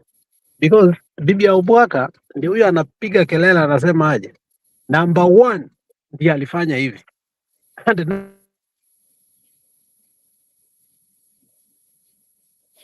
I think, Alex, I lost you. I think you mentioned my name. So let me say what I mean. What I mean is this. You can hear me, yeah? Yeah, so what I mean is this. Oh, can you hear me? So now, yeah, we can hold hear on, Alex. Robert. Number one, yeah. So look at how the courts are almost in the desperation of getting their powers back through us.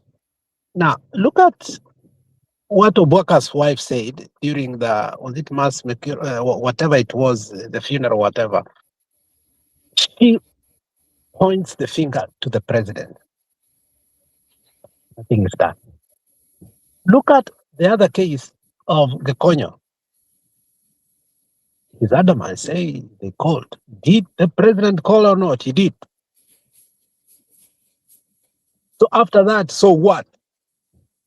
Looks like we live in a country where number one, ndio kusema na kutenda. So even if we are going to look for where the funds are coming from, tuende kwa nani? And that is why Kip is right and Stone PK has always been right. The whole issue, we are not going to beg. If you want, I mean, we will sit here, say everything we want, vent, because actually we are just venting. But when it comes to tangible solution, you have to know what Ruto fears most. I've been looking at Ruto, the gaps that he's feeling lately. He has recruited this young man, very eloquent. Kuna haka kasichana ambako I hate her, but at the same time politically nakapenda.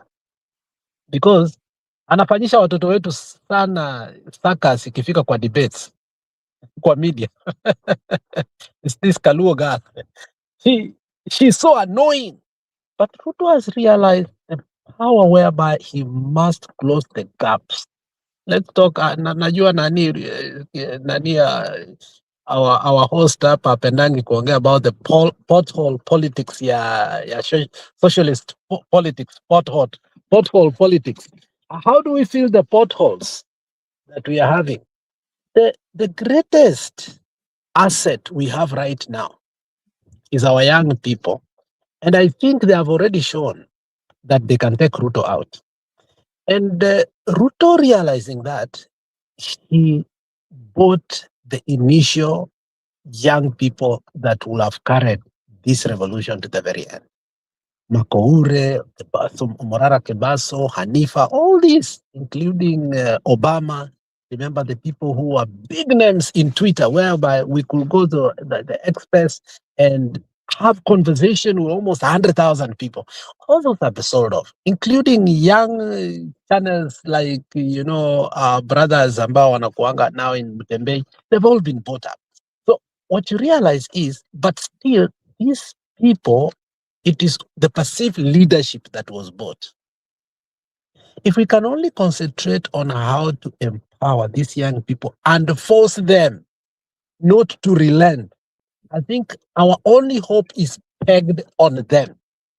In terms of institution and politicians, I think we are sold out. I don't know about that. For me, I am asking, what is our way out?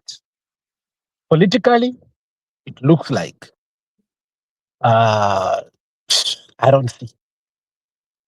I'm looking at the judiciary, I don't see. We've spoken about military. I was analyzing our military the other day compared to Uganda and the military of Tanzania. Let me tell you, kama kuna watu wako na vitambi ya military, the whole world in Kenya. You know it and I know it. So the military is not even capable of removing itself. Wakishaenda officers mess kule DOD. Unajua, my grandfather used to tell me, that's how they are. Once your belly is full and your pocket is full, all your problems are over. So I think, in the end of the day, I think the only part, and I think ambayo inasumbua Kasongo, and really Kasongo anasumbuka anytime he sees a gathering of young people. And that is why Sifuna is a big problem to this man. Sifuna is the biggest problem. Wachana Gachagua, wakana hii ingine ni agitation ya kufanya asilale. Na ninakubali, but the biggest problem to this man called is the young people. Because alikuwa nafikiria it's just a facade. It is going to do what? To boil down.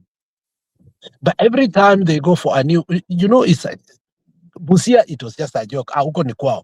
Kakamega, sympathy. But when we came to Tengela, and then you look at Nakuru, you look at now Kisumu, you look at now in Mombasa, you can almost see that the young people, there is something that has not died in them. If we could concentrate our politics and say, how can we take advantage of what we only have and stop concentrating on what we don't have? Let's not concentrate on anything, concentrate what we have, empower it, and make sure that it works. Otherwise, hizi zingine codes tutafute pesa yake inatoka wapi, it's not gonna help us. Why? Because in the end of the day, tukishapata tuende wapi? Hakuna mahali hata tunaenda kumshtaki. So I think the only power that Ruto fears, because he came close to being removed by that power, is the young people. And these young people have shown us that they are relentless. Every day you see them, you know that they want to save this country. But I think there is a disconnect between them and us, which is we have not given them the power to do so. Because if you look at how we are carrying our campaigns through the political party system, because that is the rightful way to do it, but it's not going to work. If you look at Jubilee, if you look at DCP, if you look at ODM, the youth wing, all across, they are not empowered at all. So, Alex, I don't know whether you saw the latest from the young people of the Murinda Mwananchi. They came up and they endorsed Sifuna, and that was a big thing. They put everything there, what it is, and in fact, I agree with you 100%. I think, if I cut you short, Alex, I think the best way is to give them what they want at this point, to engage them. To engage them is to have, and that's my opinion, Sifuna on top of the ticket. Then from there, the question now begs, with the Karonso, with the Matiang'i, if one of them doesn't get it, is he going to be Judas? And that one becomes a big problem. Obvious. We have said it here. I told you that Kalonzo is already in the payroll of Kasongo. I mean, why do we, the betrayal is already on the pipeline. Let me tell you the other thing, and I've said it. If Matiang'i is not going to be the flag bearer, the kisses are going to go alone. Trust me, you know it. And that is why from the very beginning, I said I'm in DCP. Because Matiang'i is not going to be the flag bearer. You know it. I know it. And the fact that he's not going to be, he is going to seek it by himself. Him not being in the united opposition, it means very well that he's already betrayed the movement. And he can't afford to campaign all this time, and so he's going to play the Nyachai card. And I think the politicians are going to love it because for them, power starts from local. They are going to be elected, and then they will agitate in terms of what? Negotiating later on. Which is a very, and that's what I've told you. We have no political path because whoever you choose, there will be one betrayer. And that is where the Kalonzo thing will come eventually, that we are going to find somebody who will, again, like Kalonzo joined Mwai Kibaki in 2007, we are going to find ourselves in that precarious position. And I said, the only path that we have right now is to look at how can we empower these young people until the political class comes to their mind that, look, I mean, there is no panya route here. We must close the gaps so that they know there is no panya route. And I think Sifuna seems to be, I don't know, some people refuse like Julia. Julia will come here and say Sifuna is a baby, you know. I don't know. One, Alex, that kills. Because if you say that one, then we don't have, because to be sincere with you, what you just said there, that's what some of us we are hearing from the ground.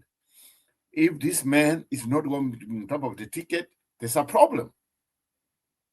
The young people, I'm telling you, if they see this guy here, they are going to be motivated.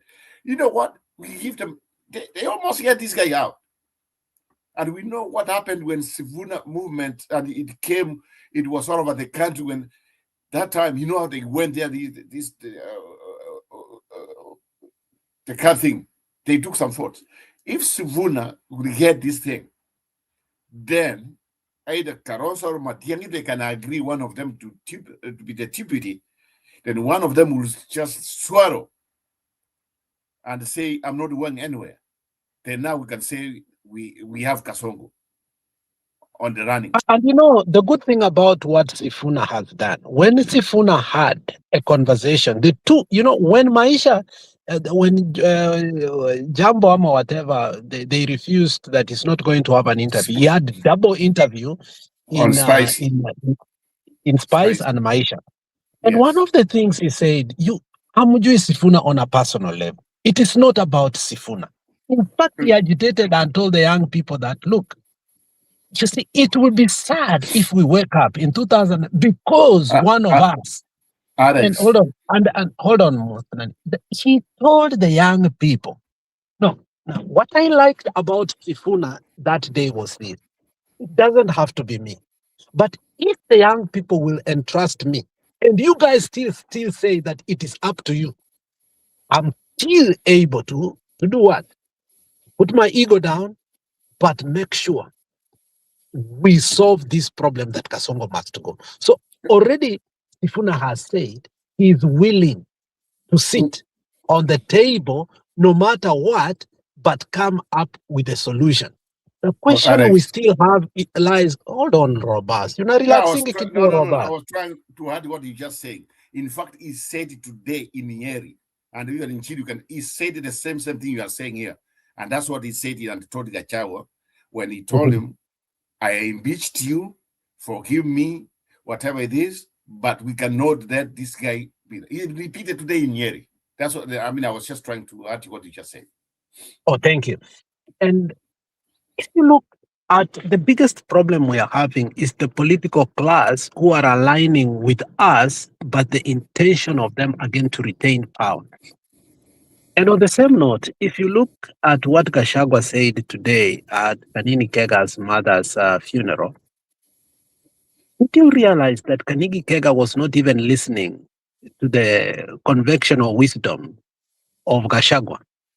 Even after Gachagua taking him through down memory lane on how he holds that position. Now, he warned both him and these two Ayala members of parliament, including also the lady. They were all there. The garage in ready. Did you even see? Yeah, did you even see that they are not bothered? So that is the political class. The kuna mama alikuja huko kuongea that Kanini Kega did not even want. Baka huyo mama akasema, I don't give a damn. You can almost see the political class, the way they are acting with impunity. They really don't care about us. They care about power. I don't know if you saw that from Kanini Kega. And that is what the politicians basically are.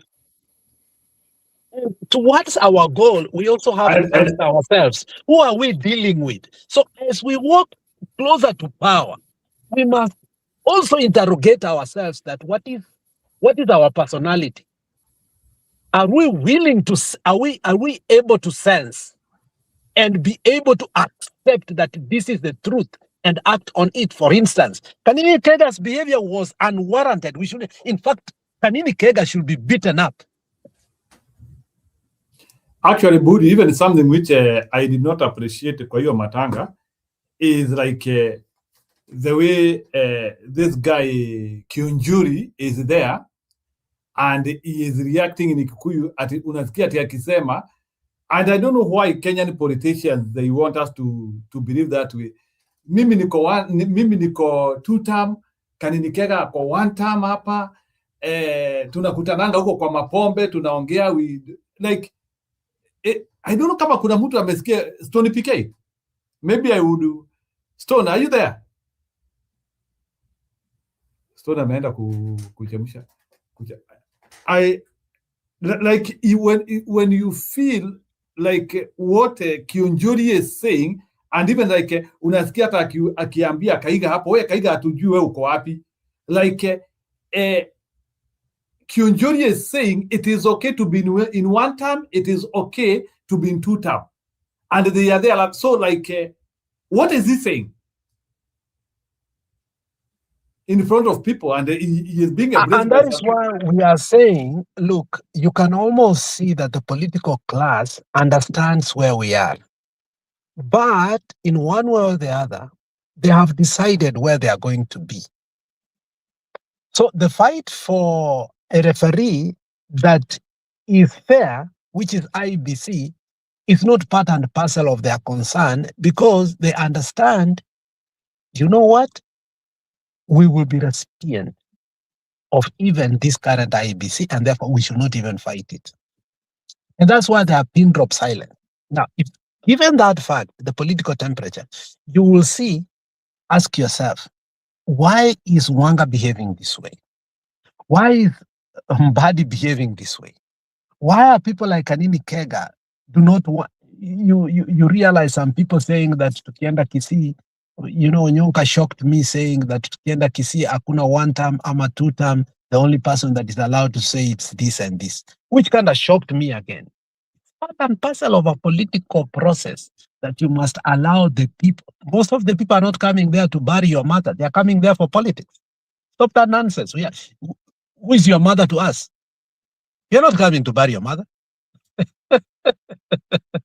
And on top of that, Alex, on top of that, if you look what's going on in the country, and you just say, there's something I think we just sometimes we don't like the situation of in Nyeri. I mean, when Gachagua was pointing out how he went the process of him that Kega guy to get elected to Arusha. I mean, the guy didn't even. I mean, it's just like he just took it normal. That's how rude they are when these guys who have money. They don't care. But The one thing I think, to my observation, I think they only the earthquake, and I hope the Ruya unit on Sifuna, maybe it might help the country. Because at this point, if you look at it, so when Sifuna has been on the at up this point, I don't know what's going to happen in the future. At this point, it looks like if Sifuna, the ruler nation, will speak we are with Sifuna, then from there, if he gets maybe a child also to say, you know what, the guy on top is Sifuna now, let's look for the second guy who's going to be his running mate, to be his vice president. Now, you see the motivation. You see how things will change.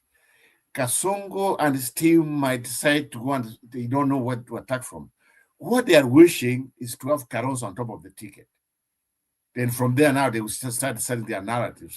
They will start bringing all of this, whatever they have. But they don't know how to handle Sifuna because he's a new politician and what he brings on the table. Sifuna can even change everything, even on their own backyard with the young people. On their own backyard, he will get votes. He's one person. That's something we have to agree on. But also, Sifuna has humbled himself. He's just saying, I don't want to be like, to put myself there. He wants people like now, the Ruya unit, the kids who came up today, the so-called Linda Manaid, the youth, then from other functions, maybe from Kisi, maybe from Mukambani, they just tell him, you know what, we want Sifuna, then the rest of it. Then the country will be just go and Kasongo will be he'll be gone. But at this point, it's just like Kasongo is also trying to see his like an awake card. That's what they think. What's going to happen if so doesn't get a ticket? The person who is out of the picture, and I think it's going to be a problem, is the watermelon. That one, I have also no doubt, is a big problem. And if you give him a ticket, the guy doesn't know even how to campaign. It's very soft. It's very soft. Yeah? You never see, oh, Wetangula, that is a good friend of mine. Whatever it is, he doesn't know the moment. He doesn't know when to give people motivation. If we put one, in fact, the only person, I'm not just saying, the only person I think, if he becomes on top of the ticket, maybe Sifuna would be deputy, Matiang might bring some people. Maybe the Gen Zs and the other young people will just say, you know what, I'll roll my nose and just vote for him because they have seen him doing something. But do you know the disadvantage we have, Robert, there? You know, one of the, and I keep saying this, maybe one day people will realize, one of the biggest mistakes that Raila did in 2020, was it 2021 or 2022? 2022. Was to put Martha Karua not only as a deputy president, but also as a minister for constitutional affairs.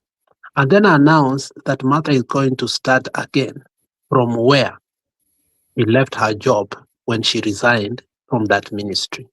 You know how many corrupt people will lie to you. And you know, 90% of politicians are totally corrupt. How they got their wealth is questionable. When they see a straight man on the ticket, during the day, they will be with us. But they will use every resource behind to make sure that man again is not elected. Do you know how bad that is? So I'm not saying that Martha Karua did not qualify for the seat, but the fact that she was there and most politicians understood what will happen to them in the event that these two people won, that alone made a lot of people fear, including Justin Muturi. They couldn't understand that, oh, this woman will go after us. And the Matiang'i issue has troubled a lot of politicians.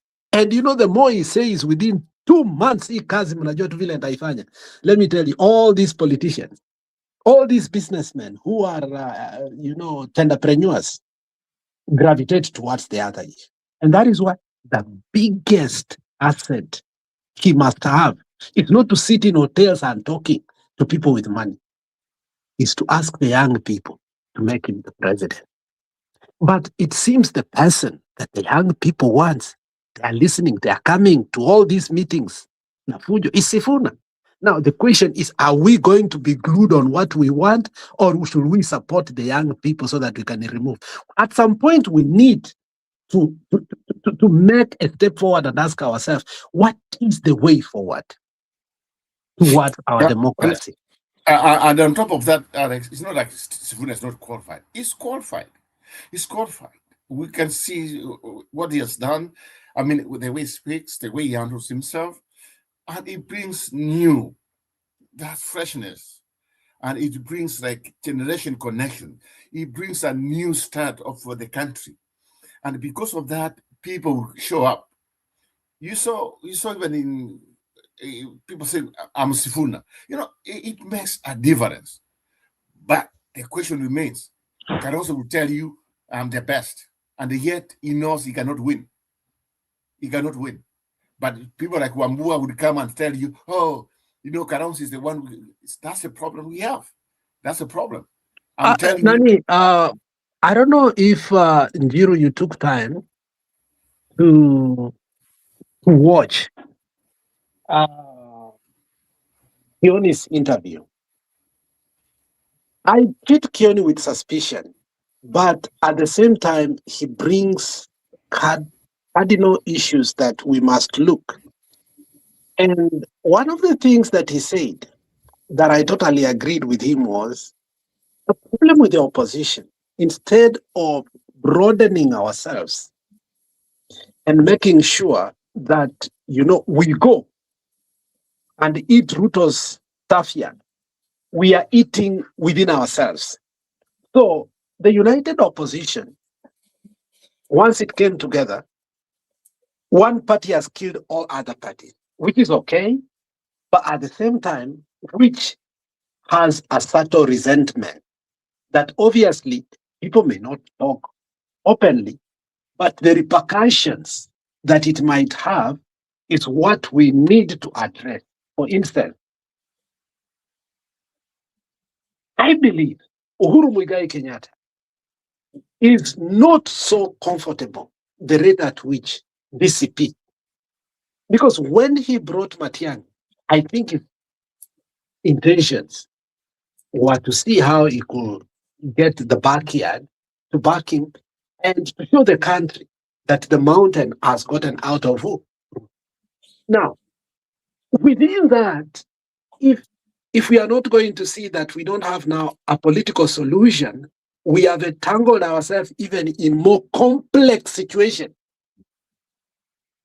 And that is a strategical point of view, because sometimes you just have to take emotions out and be honest. Bear raw honest to yourself and ask yourself, how are we going to realize this dream if Kalonzo is not in the ticket, Matiang'i is not in the ticket, and people decide it's Gachagua and Sifuna? I have tried to agitate or make people mad by telling them, Gachagua is my presidential candidate, Sifuna is, and then somebody just 60% say, then why don't we just vote for Ruto then? I mean, then you look at it and see the pure resignation from people right away. And I know Roba is part and parcel of that group. If Gachagua was a presidential candidate, there are people like my friend Ndeto, the constitution will not allow, then we will bring constitutionalism. The question is this: I think the united opposition is so complicated, especially with the emergence of Sifuna. It was easy to say Matiang'i, hold on, I'm finishing. Matiang'i, Kalonzo, ABCD. But with the Sifuna coming in, we really need to sit down and question that these politicians should not drive the narrative. We must force them that our narrative should be superior. Thank you. Before Alvin comes in, Alex, this is what I see. Sifuna was suppressing and is suppressing for the United Opposition. Here's why. So it brings a united Ruya to the ticket. Ooh, I can take that one anytime. Anytime. Hey. So if let me tell you, the determinant of what if Ruto gets out is going to be Gachagua. If Gachagua comes and say, you know what, me, I don't want to be the flag bearer, I don't want to be Makamu wa Rais. I want to be the fighting dog. But also I want Matiang'i or Kalonzo, one of you, to join me. But you take the portion of Musalia Mudavadi or whatever. I don't mind. But you want to join me, we give the two people.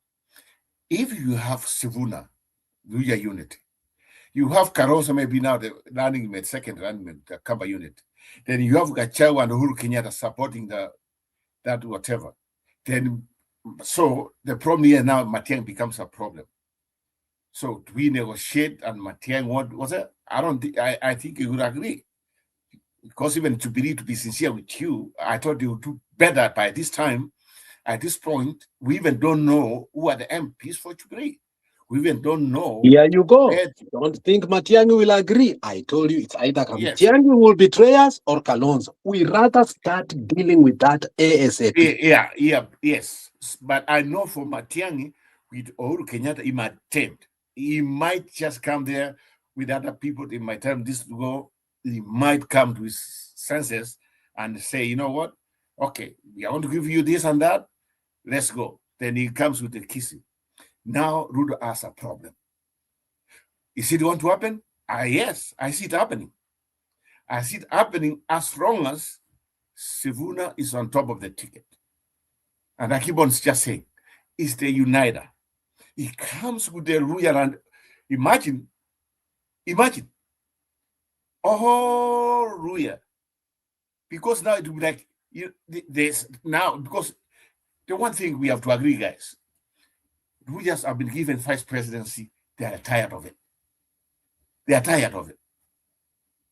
They had enough. It's time for them also to be given that. And now if Sifuna is on top of the ticket, the theme of the election is story in the making.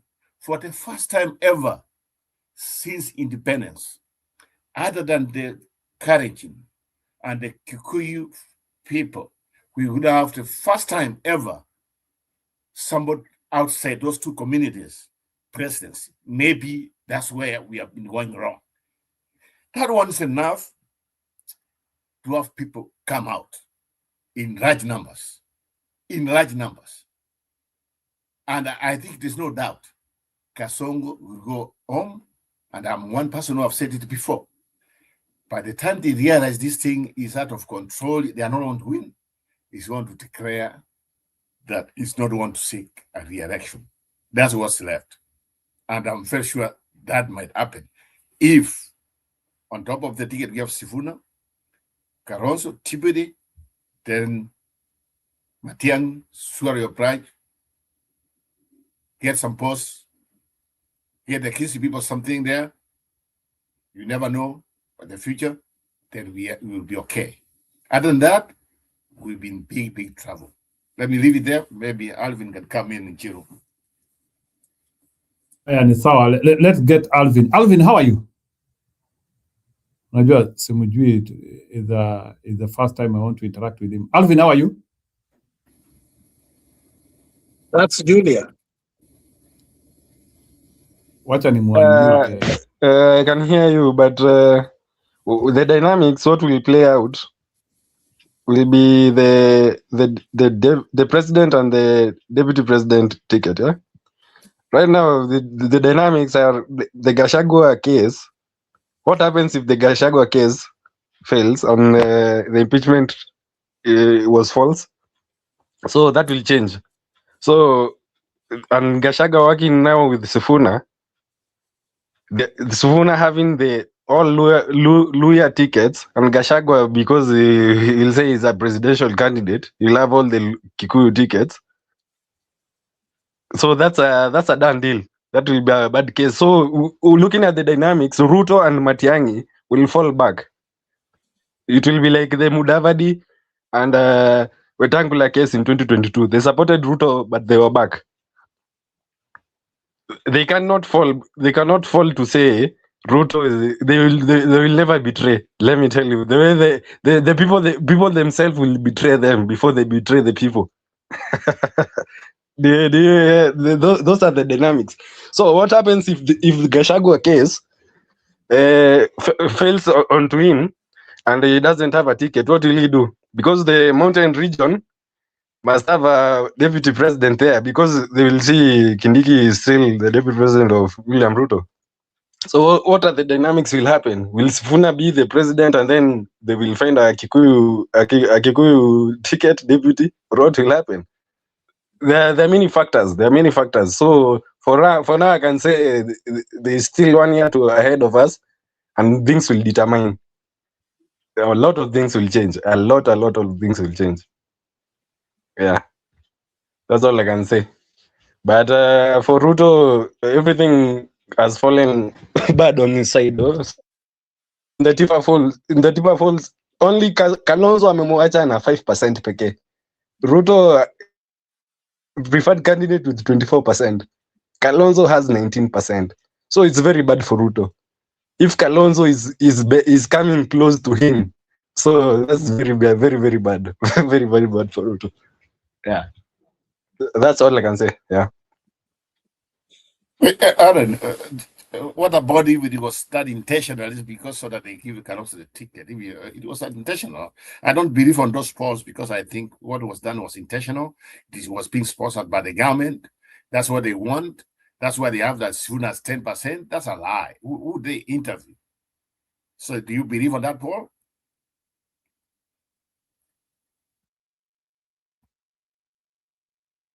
Alvin, do you believe on the poll which was conducted, or do you think it was sponsored by the government? Because from the guy who was representing it, he looks like a conman. I know the guy before, but the way they were represented, they don't look genuine. It's the same people I see, like some stations when they are reporting fed at 6 in the morning, they have made a conclusion that the young people will not show up in the by-election. I'm just like, how do you know? So Aaron, what do you think? Alvin, I'm sorry, it's Alvin, not Alvin. So what do you think? Don't you think that we have a feeling that the government sponsored on the cheaper polls, they might be a little sponsored, because even the 2022 polls, they had said even Raila had overtaken Ruto with almost 20% votes. That's what they said in 2022 votes. And there was no difference between Raila. Those 50-50, difference of 200,000 votes. So speaking of,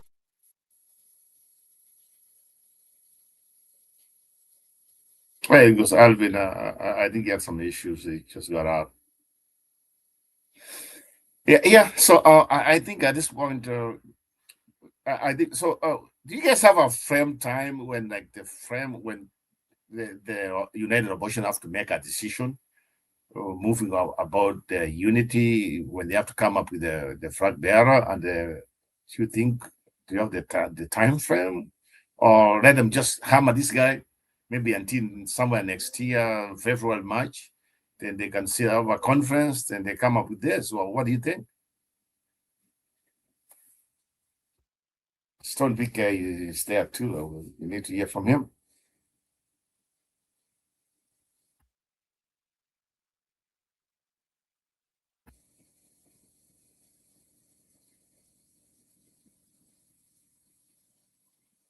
Right, there's nobody now who can speak here.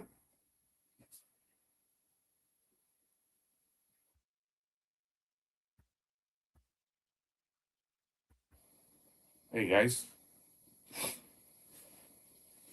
Let me just say, I'll just take it over. Let me just say, for me, I think as long as we have a candidate on top of the ticket and we have Sifuna there, so when he comes on, then later on you start talking about how we want to build the economy, because at the end of the day is how we want our people to feel better. At the end of the day, it's money in the pocket. At the end of the day, it's a better working economy. At the end of the day, it's all about people having money to buy food. At the end of the day, it's about having money for medical expenses. Anybody who can come up with that framework and the united opposition, if they do that, then they have a very good chance of winning people. Because if we remember the last election, we are bottom up. It kind of worked for Ruto, but he came in bottom up, became bottom down. And now the same man who was given a chance to lead the country, instead of him, he had to take his time and just say, at the end of the day, is the people getting a better life, improving people's lives. Instead, he has come in, he has made life miserable to everybody. Miserable. At this point, Ruto does not even know, since he came to the office, how many jobs he has created. But someone has to remind him that since he came in the office, he has lost a lot of jobs. Some companies have decided to go somewhere else to do their business. Since he came in, the corruption of our country has gone so bad. It's out of control. And who's the ringleader of corruption? It is William Samoei Ruto. Who is the dictator in our country who is killing innocent people? It's William Samoei Ruto. That one is enough to stop him from having a second term. But when our people, I think we have a problem as Kenyans, we forget so fast. It was just a couple of years ago, not even 2 years, since this man murdered the young people. They're in parliament. Don't forget about it. It's just like yesterday when William Ruto stood and said Uhuru Kenyatta does know even to handle fuel from other countries to come in. And the prices of fuel went up when we had the war between United States and I think from wherever it was it I can't remember. It was I think it was Russia and the Ukraine war. That became a problem, and Ruto was campaigning on it. But when it came the same conditions, the guy was nowhere to show up. And since then, we have been paying gas on a very, very, very expensive in the whole country. Here's the problem. This man, when he came in, at least some part of our constitution was working. Parliament, at least before, they were the people who gave money, like the way it's written in the constitution. They are responsible to give money for development. But since this conman came in, he has taken over. What he has done is this. He thinks that we are back to Moi time. Everything goes through him. It's the Alpha Omega. It's the water you drink. It's the medical and other things, maybe blood transfusion and other things you get in the hospital. Everything has to pass through Ruto. The next thing is going to tell us the tissue you use, it does come from him. The air you breathe, it does come from him. That's the way he feels. This guy is a pretender. He pretends to have democracy in our country. But instead, what does he do? It's the most person since all the presidencies who has come to kill multi-party system in our country. He wants us to be a one-party state. That's what he wants. He killed Musalia Mudavadi's party. He killed all these parties from northeastern Kenya. He killed Wetangula's party. He has now killed ODM. And yet, nobody's asking about what he has done. This is the man who was against the 2011 constitution. I can't remember exactly what year. He was against this constitution, him and Moi. They campaigned against the constitution. And now when it comes and tells us, oh, we have to respect the constitution, and yet is doing opposite of the constitution. Parliament, they're the most useless people we ever had. By now, if we had a genuine parliament, Ruto would not be in power. By now, we could have had an impeachment. Ruto could be gone to Sigoi. Then we'll figure it out. If it's soprano, whatever, it is to debate. So, my fellow Kenyans, what's the way forward? For me, I just think the united opposition, that's where everything of us. They disappoint us or they want to take us to Canaan. I don't care who's on top, but as long as Sifuna comes in, if they have somebody else, we do our best. But we don't want to create a situation where we have our young people and those who are just like the first time voters come in, who have been attracted by this guy called Sifuna, they will decide, you know what, it's Kalonzo again. Maybe Matiang'i is better because Matiang'i has never run for political office the first time, and people have seen what he did. Maybe they might give him a chance. But for Kalonzo Musyoka, I think for me, he can be a good vice president for Sifuna or wherever he's going to be on top of the ticket. And by doing so, you give many people to decide to come and vote for something for the first time, maybe on their lifetime. Is it going to happen? We don't know. So, you and I, can we also demand that the opposition should give us a time frame when they can come up with, not now, maybe towards the end of the year. They can just say they set up maybe a conference. They say between February and March, they are going to have a conference where they will have all people will have the opposition. Because now, anybody who's going to come to the conference should sign and say and take an oath. That's me, the way I feel. When the opposition and the united opposition, everybody is going to attend the conference, before we know who's going to give and what, they sign in a book and they do it in public. And they say, regardless what happens when you go for the conference, if I don't get it, I'm going to support the other candidate. If we go with that kind of mentality where everybody's put that way, we go in. The conference can be 3 days, a week. But everybody, Gachagua, Matiang'i, Kalonzo, Sifuna, whatever, they should sign a book saying, I will support the candidate who's going to be given the flag. Then now we might be saved. Because by doing so, and you come out and betray the people, I think that would be the end of you. People would not even buy you or whatever. It will give the Kenyan people power. Can you imagine that week? UDA will be swallowed. The week where we are waiting for, imagine the week we are waiting who's going to be the flag bearer, the vice president and the running mate. That week where everything's being discussed. So they have a conference. That one, they can harm everything.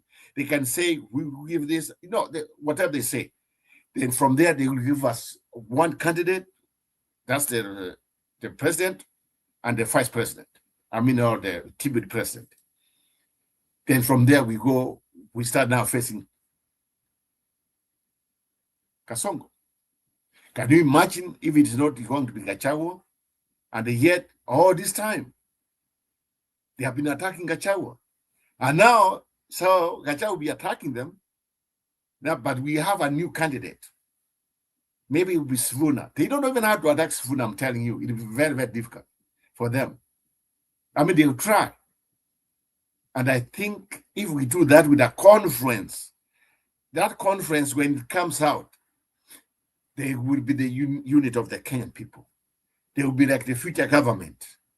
Then from there, we go from there campaigning. Kalonzo will hit the coast. Sifuna will hit the western. Matiang'i really, whatever he hits, Uhuru Kenyatta in Central, Gachagua, whatever he hits, well, I'm telling you, it will be all over the place. It will be over. And I think that will be a very, very good campaign. And at the end of the day, that ticket will win. The ticket will win. But if we go like, oh, this thing of back dogs, whatever, 1 hour sitting down, we have the United Opposition have to be creative. They have to imagine if they give us right now in Njiru, if they tell us between January and February, we are going to have a conference where in Kisumu, in Kakamega, in somewhere in Mombasa, yeah, that conference will produce who's going to be our candidate. But before that, all of candidates, whoever wants to run for that office, either TB or the presidency, they have to sign a book and take an oath saying, if I don't get it, I won't support the other candidate. Now we do that to beach, that you are who is with us. And what do you think in Njiru, if that one happens? Is that a very a good idea, or am I speaking to myself?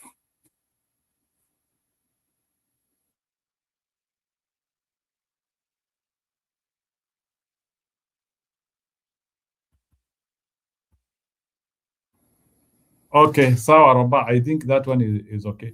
So I wanted to put speech here. I didn't like this. He was speaking in Kikuyu, but nataka Roba, you might not understand Kikuyu, but nataka uelewe uangalie hii chemistry ati na hawa ni watu ambao tunabishana na hawa si wale watu ambao wataanzia kutumwa tena wakule pesa yetu. Hawa tuambie kuna mtu amekula. I want you see the romance of these people. Hata kama tunasemanga siasa sio uadui. Uone. Fathers, alamekumbele omuri. Other the boy na marito. Man Bernard CKT Monora not way in that Kimani, my friend. My Archbishop Wanobe, Bishop Yuki, na Bishop Chabuturia. Alatuki omode, our research and Sagu, God is good. God is good, and all the time. Kaini muega, na itishiode, nani dido kamuda omode, torukwera wotu nire makinya. Maitu dumonete maitamere kana matatu yo maokana ini no kanini nituli ndugu nake na ni urata kuma kaida karaihu muno tondu kanini ni nda gutuika MP na karia gunida tukiria ta MP de mundu munini tondu atwikire MP wa Laikipia East ndari mutumia itari nyumba itare ciana oguo hana ekerera rogo-ini ikakuigana ko kanino keriragiriria onako na gatigie gwatigie tire kanini tondu hena kamuru kage kanini gatigite MP na oro ciuthire nake muno na tugithoma nake kanini ni muthomu tondu twika masters twekire nake atwa celebrate muthenya umwe na bica twina cio koguo mwetha ndumatari athomu kanini gathomete na kuyana worocio nigega gode muira tondu kanini gikaragari agioka ikara kieni kira kingi tondu ko gamuita kona kieni ni guthaka tondu gwitu muci ni kieni na kawa sublocation kieni East na gira kanini riria agathionera kurukugira kana cheji kibande na kibaria ko mubeo ya kieni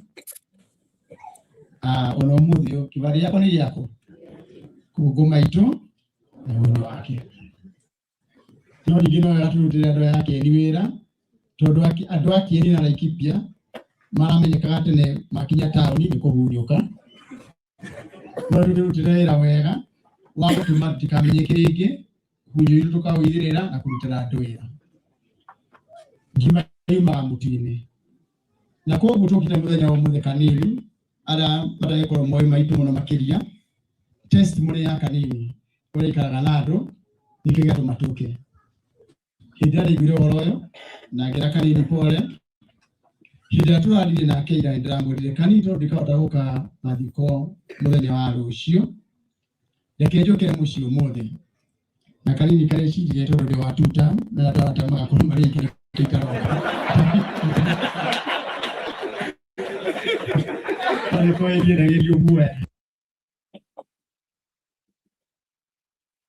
Can you imagine this idiot is saying mimi ni wa two-term hapo, and people are just laughing. Like, I don't know why even people are giving him that that response. So the whole scenario here is making me feel like some of Kenyan actors in Kenyan politics are conmen.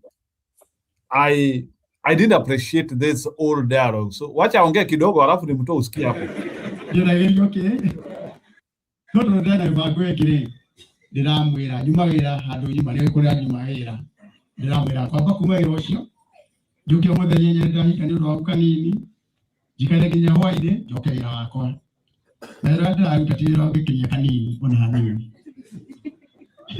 tiro gikinya kanini na hanini no tuliginya handu hariko riu tukikanira wega mundu twathi mugunda ari mbere yake uri hana Wainaina niwe mheshimiwa wake ni na ni murata wakwa niwe wale wa mbere kunyandika wira ndikangari yake nake kanini ni murata wakwa miaka yothe miaka oteo oeri riu muthe kwa ine kugi wobu no ginya igitegera wa kanini kugi wobu no ginya igitegera na ndigireke siasa ciikire mwaka atakati korata mutimia wako ni athia gwake kwigongona nethia magongona macio mangĩ mothe na nĩkĩo inyuĩ akristiano arĩa me haha gwĩciria ndĩ harĩa tondũ wa PC kana kũhingũka maitho ewe kĩnago nĩarĩte mũgate kahingũka maitho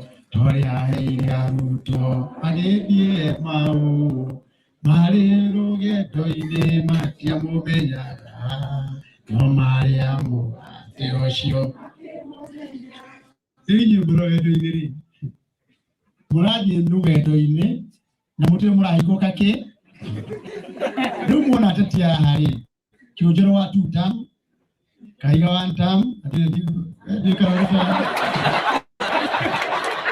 kahiga weturamenya thiũ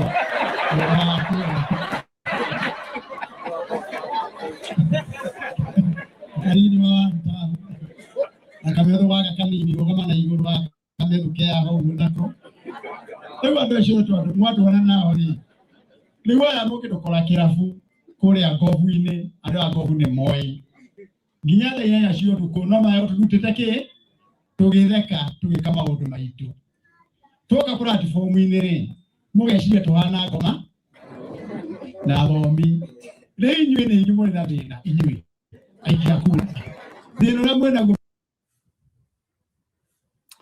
I wish Bwana Roba unaweza elewa vile huyu jamaa anasema nyinyi wapiga kura nyinyi ndio mko na shida.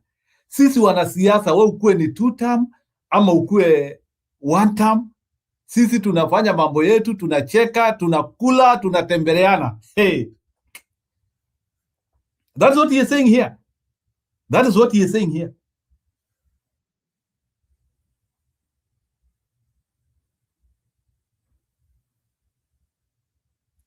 Yeah, so it's a funeral on June. This Yeah, it was. Yeah, so it's friendship. They didn't have an audience where we can just say if there's a campaign where they were campaigning, like somebody went and followed them on their own campaign, and they saw this. This is a funeral, and we know funeral it brings out people. You cannot shut them down. They're friends. Let's not just take it personal sometimes on this one here. We know that's true. We know who knew Uhuru Kenyatta and Raila Odinga would do that. Who knew when we were told by this conman called Ruto? Remember one of the things he promised people, he said very clearly, the tapes are there. that he would never negotiate with Raila. Never. And he swear. But at the end of the day, you know what did he do? And I blame Baba for that one. I know it's still there. It's just like yesterday. I think that was a mistake. If it was not Papa, Ruto could be gone. We'd be talking something else in our country. But Papa being Papa, he wanted whatever that was good, and what he did was good. This is here. We don't know what could have happened. Maybe the military could have taken over. Maybe now we'll be talking about dictatorship, like what we see in West Africa. We don't know. But let's not take much on this one here. Sometimes it's annoying. In Kira, I get it. It's annoying. But at the same time, it's a funeral. And I'm one person who normally, and I don't like people talking about politics in the funeral. I wish, but it's their right. We have a constitution who says everybody has a right to say what they want to say. So if I had my way, I would just get politics out of the funeral, because that's wrong. We should come there. We could have not hear what he's saying. If they can unite there and everything, they greet one another and they get home, that would be okay. But to come, most countries, when it's a funeral, people put their political apart and they come in. But the problem in Kenya, when it's a funeral, it's time to talk politics. They don't care the dead. They don't care about the affected family, and that one bothers me a lot. I don't like politics in funerals. We should agree as a people that let us get politics out of funerals. But guess what? The politicians come there, they bring the money they have grabbed from, they have stolen, they have grabbed, and the people benefit. It's all about money at the end of the day. And that's what he's telling you. We go and meet somewhere, we eat together, we enjoy, we have the money, but when we come here, it's 1 term or 2 term. But there's people like some of us who wants to see this man out of office because we know what he has done. So when this guy tells you why, he never tells you why Ananga Mukono second term. He's not even telling us that. I wish somebody could have just said, oh, the reason why I'm a second term is because of this and that. Instead, anakuambia mambo ya chakula. It's all what saying is about corruption. That's all. It's corruption. And these are the people who are supposed to be in committee. These are people who are supposed don't even exist in our country. These people, they make me just feel very bad about this. I hate it when they do this. I hate it. I don't like it. But I wish they would get mambo ya matanga, mambo ya funeral out of politics out of there, and it would be okay. I'll be comfortable without no politics.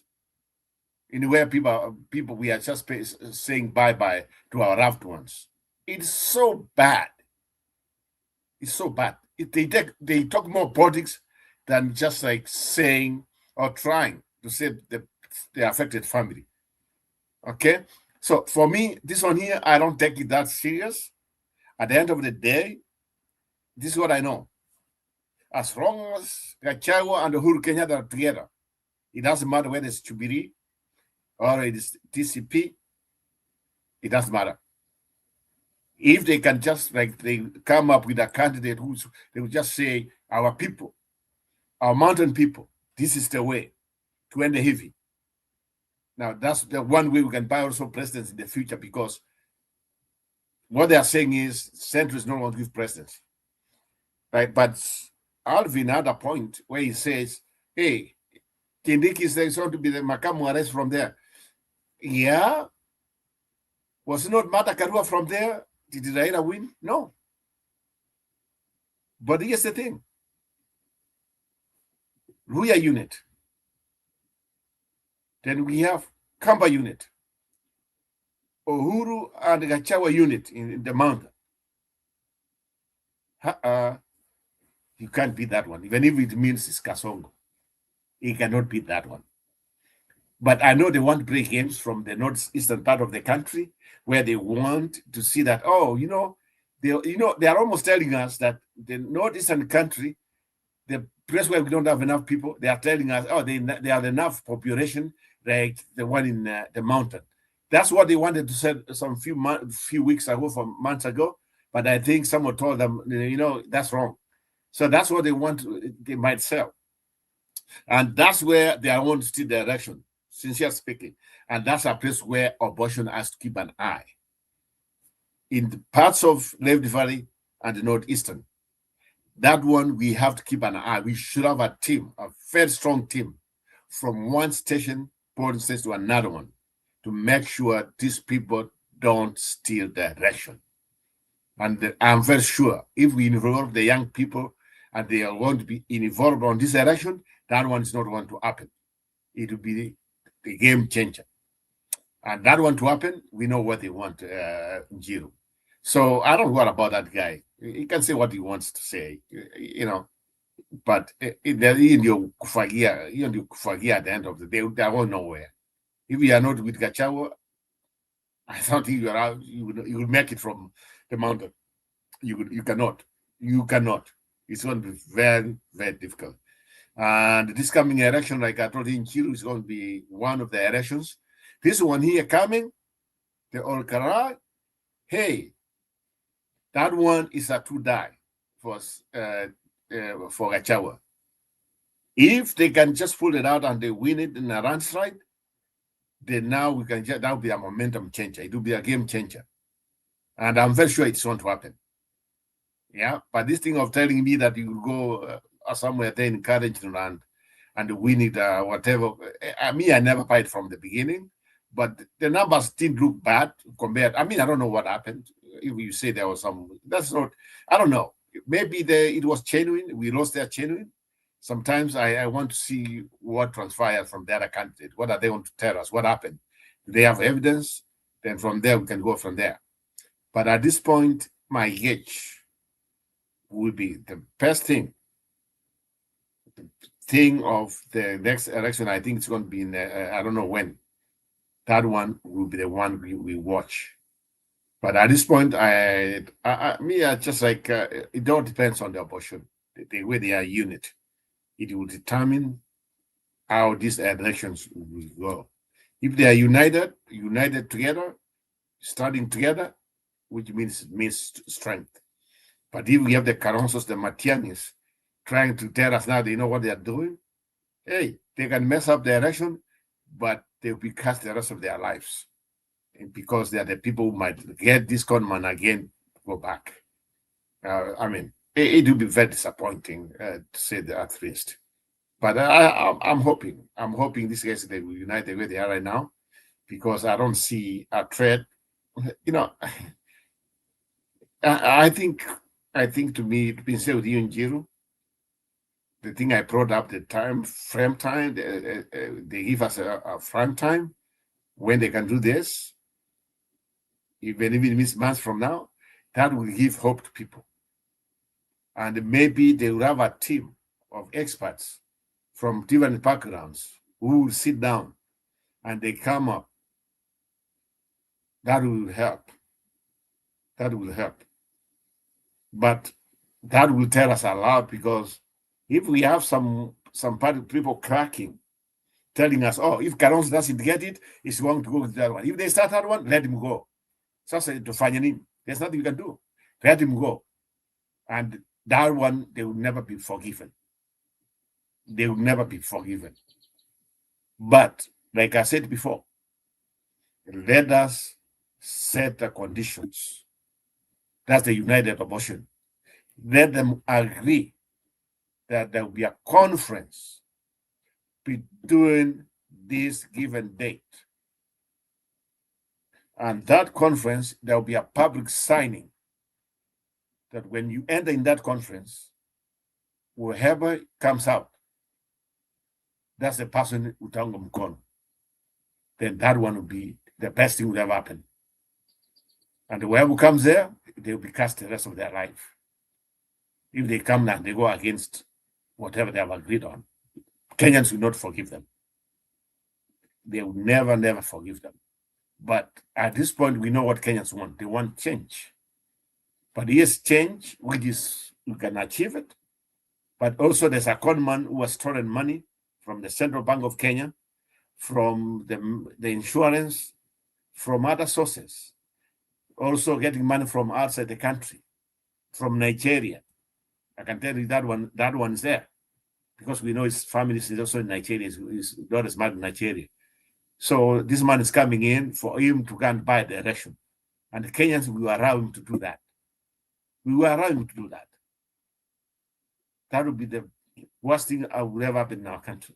And those ones who take bribe to go and vote because of bribe, let them get cast the rest of their life. Because at the end of the day, bribery is against the will of even the Almighty Father. Bribery is not something which is tolerated in society. But it looks like in our country, bribery, stealing is something we think is normal. We should get out of this kind of mentality. And that's why even those ones who give power, they know they can get away by bribing people. And that's what's happening right now. This conman, he thinks he's going to use money to get in. That's what's left. What else? And we, the people, are allowing him to do that, using our own money to con himself to get back to power. And we are allowing him to do that. If it was other countries, even if you give even 500, hata 200, then you have that's bribery. That's bribery. I mean, what else do you want? If you want to end corruption, what's the difference if there's corruption in our election? If we say, Kenya, if you want to end corruption, then that starts from the people like Ruto. He's going to bribe. And not his money. It is our money. You know, this man is, when he came in Njiru, our country, you could see there was development going on. But since he came in, he has done nothing. Nothing. But from nowhere, they tell us, oh, look what he has done. Look where? What has he done? Give me what he has done. Nothing. Nothing. They are talking over houses. How many people want to build houses? That's not the way you go with the economy. Give people jobs. If you want people to build their own houses, all construction materials from cement, concrete, trees and other things, make them affordable so that we can spread the money out. That's how we grow the economy. But this man, even these houses we are building, we don't know who it belongs to. We don't know who owns the cement company. The same Ruto is the one who supplies, is the one who has all these companies supplying materials. The money was back to him. And yet people are saying, I'm doing nothing. This is the man, he comes in.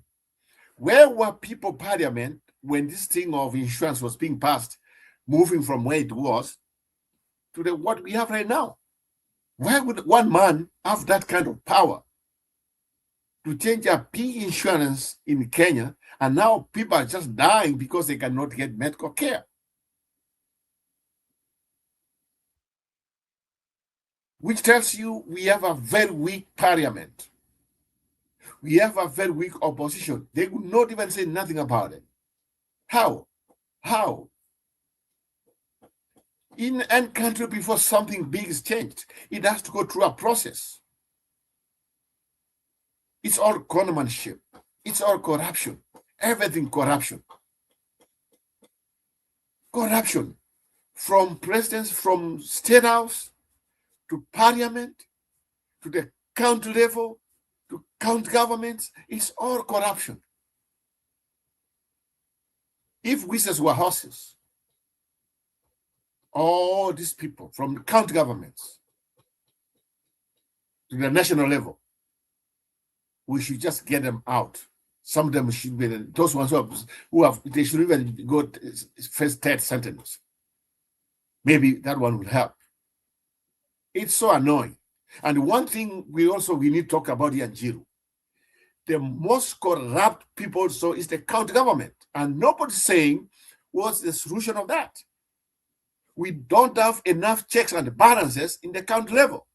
We can't have the Senate The people who are seated in Nairobi, some of them coming to that Senate trunk, maybe they even don't know, they just want to pass the day. They even don't know what to follow up. We must have checks and balances at the county level. If it means like we are going to have a new way of having a prosecutor, when we go to the polls, we should have a prosecutor, office of the DA, or CA count level where we can do, where we prosecute, so that we make sure there's checks and balances in the county level. What we are witnessing is a county which is running without no checks and balances. Even our elections should end on the county level. We should even, counties should run their own election. Things of like everything Nairobi, and even police, whatever. You get a policeman, there's some things we are doing in a wrong way. Can you imagine right now? Why can't we have the county level to hire even the police? To hire the locals? Yeah?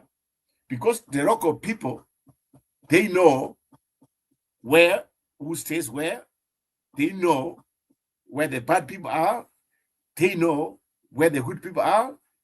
If we can do that, we are okay. If we can have MCAs, why can't we have money? We say, you know what, we can't nationalize our police. Let's go to the county level. If we go that way, we will end crime, we will end some corruption with the checks and balances. But now, everything's just like poor, nothing. You have to get everything from Nairobi. Everything from Kasongo. Kasongo has to determine which medicine you want to take. Kasongo has to determine which water you want to drink. Kasongo has to determine which air you breathe. Since they were chinga sana sometimes. And we can't let this nonsense to go on. It's time for us to stand for what we think is right. We have a constitution, but we are not making use of that constitution. And that one becomes a problem. It becomes a big, big problem. Yeah? Look at the impeachment of Gachagua. I was against Gachagua from the beginning, but I was against the way they did the process. Imagine people come and tell you, hey, guess what? Parliament, you can't go, we have impeachment. In the kama hiyo ng'ombe kutoka kwa kichinjio. 1, 2, 3 is impeached out. I mean, that's how stupid we are. Ruto is a dictator. Ruto is a student of Moi. Ruto and Moi combined, they are the worst presidents ever to rule in Kenya. Time for at least we have a new tribe. Let me try. It's time to move on. Maybe that's why we have gone wrong. Let us give to the real people. Maybe they'll come and give freshness to our politics. Since independence, we have tried. Yeah, Moi was there. Another conman has come from the Rift Valley. We had all these people. They have done it. Let us now try something else. 2027, let us make it that it will be a new day. August 2027, it will be history. August 2027, a new kid in the house. August 2027, a new kid on town, a new kid in the neighborhood. Sifuna. I am Sifuna. Maybe that's why we went wrong. Then we change our country, the way we do things. We are done. What's the difference between us, Uganda, and Tanzania, where those dictators, they determine the election. When they go in, they determine what they don't care. What's the difference between us? We say we are a democracy. A democracy, and yet this conman goes back? No. A democracy means when a government doesn't succeed, we the people, we have power to get that government out. But the problem is, in Kenya, if we want to get the government out, it's a conmanship, the same government, it is going to determine themselves. We should not allow this nonsense to keep on going. It's time for us to say the will of the people, the will of the people, the will of the Kenyans should prevail. The will of the Kenyans should prevail. No more conmanship. No more this nonsense from all this political class. Time has come. The will of the people. The will of the people. IBC, the will of the people. The DCI, the will of the people. ESC, the will of the people. And that's where we have gone. Our institutions is the worst, and they are the people who have sold our country. The institutions who are supposed to be independent, instead they are kissing Matako ya Kasongo. I'm sorry to use the word, that word. I'm sorry to use it. Jiro, I hope the Kenyans will hear me. The will of the people and the will of the Kenyan people. We are not Uganda. We are not Tanzania. Let's try something else. 2027. We show the whole world the way we claim we are, that democracy in Kenya can work. This man has messed up our country. This man, he should not be given another term. That will be the end of a lot of things. He's a pretender. He pretends a lot. He behaves as if he's doing a lot of things. He thinks he's clever. He thinks he's above everybody. He thinks what he has done. He thinks on his head. On his head, he thinks that he has done a lot of things. But somebody has to tell him he has done more harm than building our country. If it means what? If I had my way, this man could have been out of office as far as even yesterday, the day before, the week before, the year before, 2 years ago, 3 years ago. He could have not even been allowed to run for president because he was a conman, and that's what he has been doing. He came in, he's stealing from us. He's taking all this man, he's taking everything.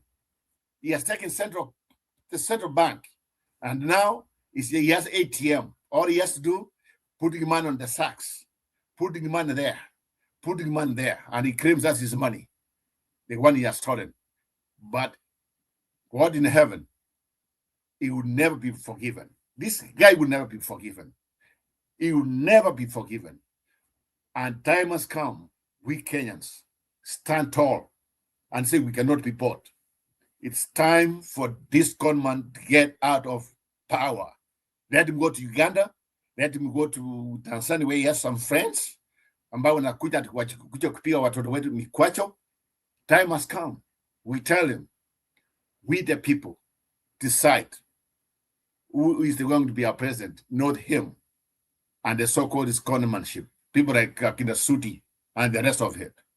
And that's why I keep on telling people, when the Gen Zs came in, and when Raila came in, and these people said, you know what? Okay, we hear you. We are going to change the cabinet. You know what he did? He took advantage. And that's the time he decided to bring security his own tribesmen. And you see what's happening in the country. There's no security. There's no security in the country. People can just get slaughtered and nothing happens. It's time for change. 2027 should go in the books of Kenya history. We changed everything. The second liberation, where we changed everything, we had a new government which will come in. And if that government doesn't work, come the other years to May 2032, kick them out.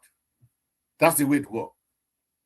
But this idea of coming every time they are just trying to buy power, let's not allow them. Let's not allow them.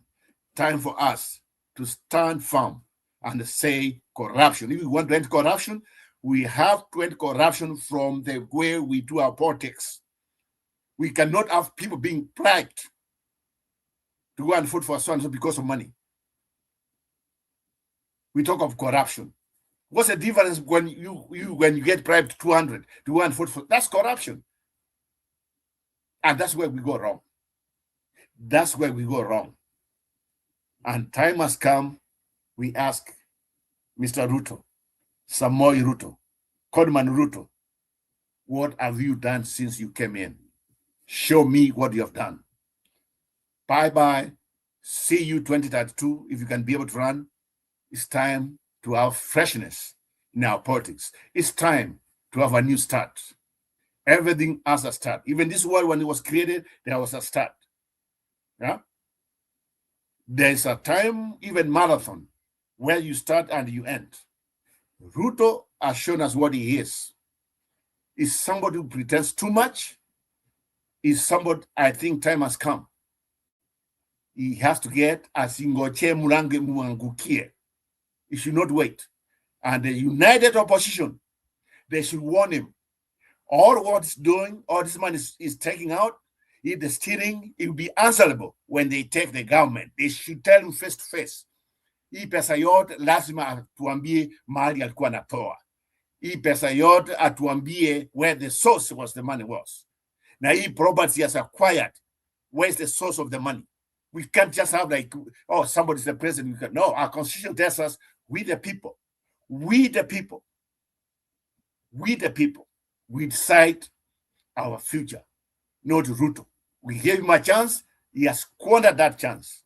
Time for him atoke huko, afunge vilao, aende Sigoi, or aende huko Kirigoris, whatever he is, or aende Uganda, or aende Tanzania, because that's where he is.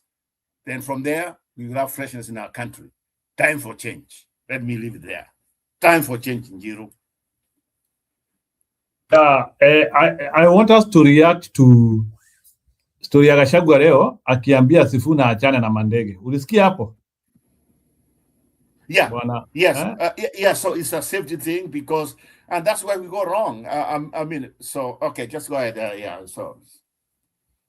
Yeah. Kiongozi na mjumbe wetu Dikirr, marafiki wote wale wamefika na viongozi na watu wa Mirogo na Keni, hamjambo. God is good. And all the time. Our Secretary General, myself and yourself are not very lucky because watu wameongea mpaka watu wamechoka. Sasa mimi nikaongeleza wamechoka. Wewe ukimdhuri, they are already tired. So mimi sitaki niseme mambo mingi kwa sababu we want to listen to the sermon. And sisi ni watu ya PCA. Kwa hiyo moderator, sisi tutakaa mpaka sermon iishe. Mpaka tuende vestry tumalizie hapo kama watu ya PCA. Kwa sisi ni watu wa mtatara. So sisi tunataka tusikize sermon. Mine mheshimiwa Kanini Kega ni wa family, tusipe pole. Tumekuja na handkerchief kupaguza nyinyi machozi. Kusema mama apumzike vizuri, you have done well, take care of your mother. From what I have heard, I didn't have the privilege to meet her, but she was a woman of integrity. Ilisema jana pahali nilikuwa kwa matanga, hapa vijijini, kwa village, pahali mimi nakaa. Ukitaka kujua mtu yuko na integrity, ni yule amepewa treasurer ya matanga, ya kanisa, ya harusi. Nimeona mama alikuwa treasurer ya kanisa. That is a confirmation. She's a woman of great integrity. Wewe ukisikia kuna mtu anapropose kuwa treasurer, unaweza kufikiria mambo yako iko namna gani? Hii kwa kijiji mambo ya treasurer, sasa unajua. And people know, they know each other. You know this world is very small. Unasikia nani atakuwa chairman huyo. Treasurer anasema hapana. Wacha tupatie fulani. So she was a treasurer, a woman of integrity, amefanya kazi ya kanisa. And most important, amelea kiongozi. So we are grateful that she has brought you up well. Na ule mama alipiga kanini naitwa Jambi, asante sana. Ulitusaidia wiki nyingi tusumbua sana. Umchapa kidogo hiyo kama hii. Si Jambi ni mrabo. Nitakupatia kidogo kula kufanya kazi nzuri ya kumchapa kidogo. Ndio sawa. Ndachukua namba yako ya simu, akinisumbua mbele na kutafuta mchape tena. So sisi tu hatuna mengine. I would have said many things, but time is gone. Nataka nitembee kidogo. Nilikuwa nimetuma Kanini Kega huko London wakiwa na Medho waniakilishe, ndio tukapata hii msiba. Akarudi Medho akabaki, mimi naenda huko kesho. Ndio matumete matendaji na karibu. So naenda huko, alafu nikirudi I'll be around hapa mwezi ya 6 hapa Nyeri 1 month. Nataka nikuja tupange mambo yetu. Lazima tupange mambo yetu. because we have a problem in Nyeri. Tuko na shida. Hii kazi ya devolution, kazi bado. Lazima hii maneno ya governor tuketi tupange vizuri. Sio? We must. This time, hiyo maneno siwezi achilia. I have a responsibility to this county. Lazima tupangane vizuri. We must get a worker. Mtu atafanyia watu wa Nyeri kazi. Ile mapenzi mumenionyesha mimi na kuniombea na kuniunga mkono. How do I give back to the people of Nyeri? Is to make sure we get good leaders who will work for the people of Nyeri. That we must do. So mimi nitakuwa humu na kwa hivyo nitatembea na kuja tuongee. Bali na maka ndio mtu ni jaga muno. Na ni ukitaka kuangalia hapa muno. Mungu yule kwa jomo Kenya hapa detail ya Nyeri. Moi wake wakenero Minister of Finance. Dan Kanide wale governor wa Central Bank. Ignatius Dorino wale director wa CID. Isaya Moi wa Maleke wale PC wa Bitwari. Edio Di Mahe wale PC wa Coast. Matua Mayari ICDC. Ginawa Karude Radios and Hambas. The people who held Jomo Kenyatta and made him succeed were the people from Nyeri. Great people from this county. We have had great leaders. Field Marshal Dedan Kimathi, Professor Wangari Maathai, General Julius Karangi, Joseph Kenya. Great leaders. But we have had our fair share of traitors. Kunyanyiria uriri huko huko kaunti ya Nyeri. Ora tunatongoria ega andu abata na andu ega 98%. Kirima riri tukurinda turia turu muno. Tuweta and we must fix it. No, we have to fix. Todo. Kiwaru kimwe no kiyeke. Kunia. Leo wa haria turi na ndu wa kuhaga mbere. No nginya akunyanĩria rũrĩrĩ rũrĩa megũkũ Nyeri. Arĩa matũhandagira Gatho wake bango rĩa kũnina Gĩkũyũ. Akĩmomora nyũmba citũ Nairobi. Akĩũraga ciana. Andũ arĩa maceraga nake makĩrugagĩra ngemi. Makĩmwĩra ũrĩa mũndũ wa bata. Andũ acio no nginya na tũtirĩ na ũru na mũndũ. No akunyanĩria rũrĩrĩ arĩa twĩna gũkũ Nyeri. Tukiuraga nyoka turaga hamwe na ki hau mwe tayari nie njuge andu akieni mahitia makwa ni maingi ta njohi ya mutu Gathogo no ni ndamurehire Gathuri karageta kwa ina no ni ndakarehire ni mwandekera wika mahitia ti uru wikata wika mahitia ti uru wikata. Most of these fellows I helped here in Nyeri. I am indeed very embarrassed myself because they are an embarrassment to our county. A member of parliament in parliament akizungumza zote tunaangalia chini kwa aibu. So we are going to fix those problems. Ukukeni, we must fix that problem. Atuhu. Yeah, huyo mzee lazima aende nyumbani. One way, he must. Yeah, huyu senator naitwa Matinga, one way. Si ndio? Huyu mama county nasikia ameenda South Africa, aelekea kae huko. We must fix Nyeri. Na mimi nataka nipongeze MCAs wa Nyeri, wamesimama kidete. And I don't want the people of Nyeri to punish these MCAs for whatever failures by the county government. Hao wabunge wa MCA niliwaambia wasitoe fujo kwa gavana, kusikue na kelele Nyeri. Sasa vile kazi haiendi vizuri wanalaumiwa.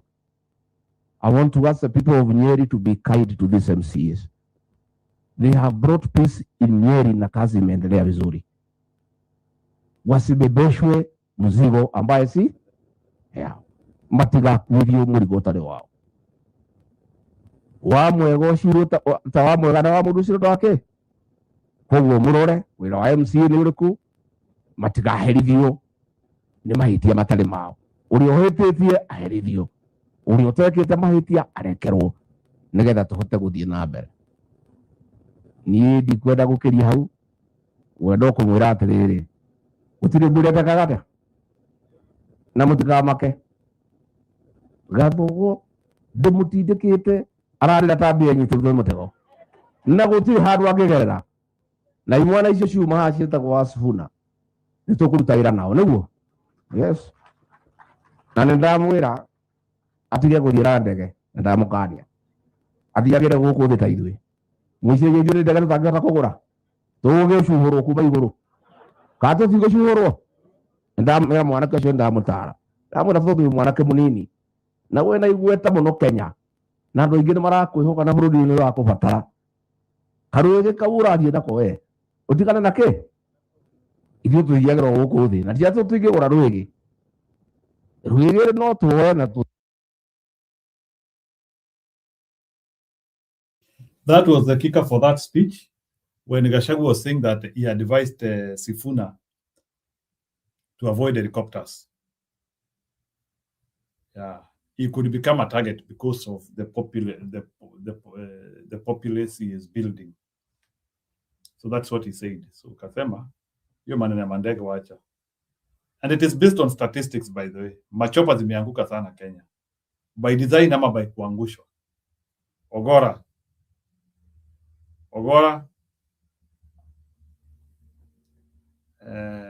Ngeno, and the list is becoming big.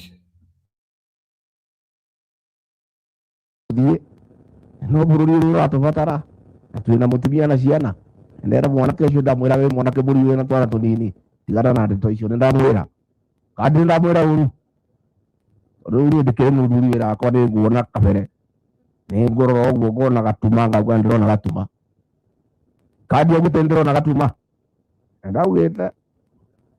ndaugite ndona mwanake ya waiyara. You know, it is good for me because Kanini is here. The elections of Yala ndio ilifanya mimi nijue Ruto alikuwa ametupangia kamati ya mlima. Tulimchagua lakini alikuwa na kisu ameficha nyuma. Alikuwa anataka tumpatie panga ya uongozi atumalize. Sasa tulienda pale Ikulu, kulikuwa na uchaguzi wa Yala. Viti 9 tukagawana, viti 5 kwa Kenya Kwanza, viti 4 kwa Azimio. Kanini akaenda akagombea kiti moja kwa Azimio, na sisi tukaweka huyu Maina Karobia kutoka mlima. Huyu mama Zipora Keringi rafiki yangu, nilikuwa nimemwahidi nikiwa Nandi ya kwamba alipoanguka nomination usiende, tutakusaidia. So sisi tumeenda, Kasongo akasema kuliko tuende kupigana kwa bunge, situfanye uchaguzi within, tusikisane watu wetu 5 ni gani. Mimi nikasema ni sawa. Kina Ichongo wakapanga nini. Hii Ichongo nikakunia tangu zamani. Sasa wamepanga na Kasongo. Kasongo akasema tuchaguane. Sisi tulikuwa tumetoka uchaguzi. Watu ya Rift Valley na ya mlima tuko kitu kimo, na we have the numbers. So mimi sikuwa naona iko shida. Ya Zipora Kelinga akakuja, wakale wakampigia, watu wangu wakampigia, akapita. Mwingine akakuja, akapita. Sasa walikuwa wameambiwa wajitetee. Maina Karobia akaamuka kujitetea. Akijitetea makofi napigwa na kila mtu. Nikajua mtu yangu amepita. Kura kupigwa, huyu Karobia akaanguka. Kumbe Ruto alikuwa ameita wa college, akaambia msipigie Karobia, mpigie mtu mwingine. Wakaangusha Karobia. Nikauliza Ichungwa, what is this? Akaanza kumbe alikuwa amepanga na Kasongo. So akapanga na wa college to make sure hakuna mtu ya mlima Kenya ameenda Iyala. So mimi nikamuuliza, wewe president, nikatoa uso mkali, nikamuuliza wewe William Ruto, viti 5 ya Kenya Kwanza ati hakuna moja ya mlima, na tulikupatia 47 ya kura. Ni mimi nitaambia watu ya mlima nini? We gave you 47% of our vote. Hii viti natakiwa tuchukue 3 ama 2 out of 5, but we want 1. Hiyo moja umetunyang'anya. Nao Wakalenjin wako siri, wanapigia Karovia makofi lakini wampatie kura. Na Kasongo wamepanga na Ichung'wa. So sisi tukakuwa tumekosa kiti. So mimi nikajiuliza, nikienda mlimani nitaambia watu nini? I told Kasongo, no, it's not possible. Akaniambia, wewe Rigathi, pana lete maneno mingi bana. Si kura imepigwa hapa. Tuheshimu kura. Nikamwambia hii kura hata kama imepigwa naona tulipangiwa. Akaniambia no, wacha ikae namna hiyo, wacha waende bunge ipite namna hiyo. Nikamwambia no. Akaita Kindiki. Wewe Kindiki, hebu ongelesha Rigiji asikoroge hii maneno. Hii Kindiki ni mtu bure. Yes sir. Sasa akaniita kando Kindiki. Deputy President, vile rais amesema wacha iende namna. Nikamuuliza Kindiki, my brother, what do we tell the mountain people?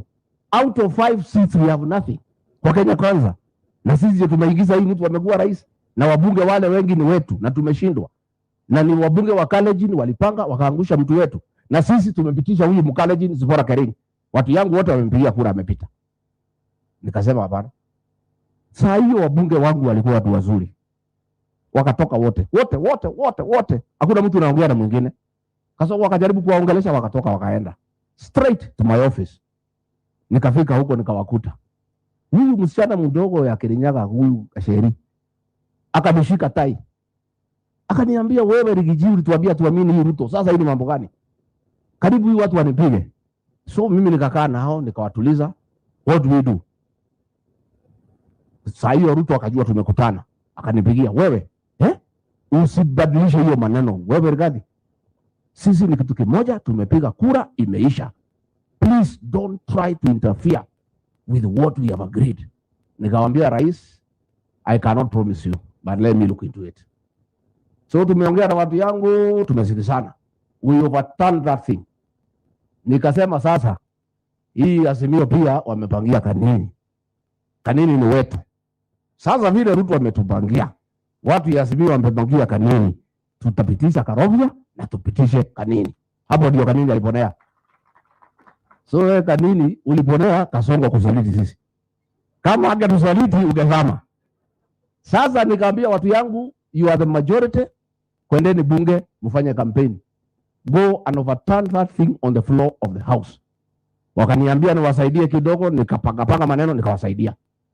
Wakaenda bunge wakakoroga, uchaguzi ikafanywa. Huyu Karovia akakuwa mbunge na huyu Kanini akakuwa mbunge. That is the day Kasongo made a decision to get MPs and bribe them to start undermining me. Akajua huyu Rigiji akiwa na control hiyo wajumbe wa mlima atakuwa shida kwangu. So akaanza kuchukua hiyo wajumbe, kuwapatia pesa wakiwa na Ichung'wa, kuwatoa kwetu mpaka akakuja akatufukuza. But nilijua alikuwa ametupangia hata kabla hatujachagua yeye. Hiyo kitu ya Yala ndio ilifanya mimi nijue. So wewe Maina Karovia, as you sit with Kasongo, that is your enemy. Isipokuwa ni mimi nilikusaidia na hiyo wabunge, ungekuwa uko nje. But the choice is yours. Roho ya mtu inakula kile kitu inafanya nini? Roho ya mtu ile akili gwekana. Kwa hiyo modo cia tubangeire tene. Na kwa hiyo na hivi nitukubangira. Mukugi akorire kuisha maneno tubange kahora. Na maodo maitu makwagira. Mimi nimefurahi sana because pia tumekutana na watu ya PCA. We were with you on Monday. This is our church. We are very happy. I was very happy. Nimeona mchungaji wangu, my parish minister Gorano Parish, the Reverend Moses Ndicho, nimeona ako wendani. Adwaweda nimeogo. Nedakera nenywe mutugatiri ni mumuro leteto makaitu wakende nona nito ibuega. Muthi na vera na kumurora ni mutugatiri mwega muno. No hizo ndro agatu gatiri muno. Tunaangaliaga mchungaji akitoka hii parish akienda hii. Tukona katu makaini turaikara wega ka ni arajia gutunihia jwe. Ogu adwaweda ni mtwakena. Mumechunga Reverend Ndicho mzuri sana. So ni ndikwenda gukiria hau nitugukwaria doka muthie na mbere na gutuhoera Ngai. Atimia Guild, poleni sana kwa kumpoteza memba wenu, poleni sana. Ana kwa hii kanisa hii ya mama siku ya tariki 7 ile wiki ya Women's Guild nitapatia mheshimiwa Kanini pesa aletee nyinyi kwa sababu ya mama, ile week ya Women's Guild ile on the 7th, so that we support our women because it's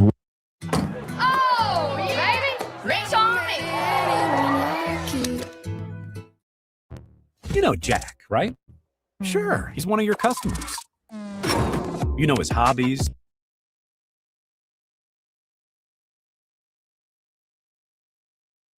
Okay. Yeah, kabla ya niende, I'm still continuing with the show, don't worry, even if I'm in the vehicle. Nataka kuweka Sifuna, so I'm not crossing now. I was just trying to react to that. So wacha niweke Sifuna. I want musikie vile nataka tu Sifuna aongee, then mtaniruhusu niondoke hapa because it is not fair. It's not fair nilale hapa. Yeah, so I need to leave this space now, and even though people are not here, I will link up. So Sifuna akimaliza naondoka.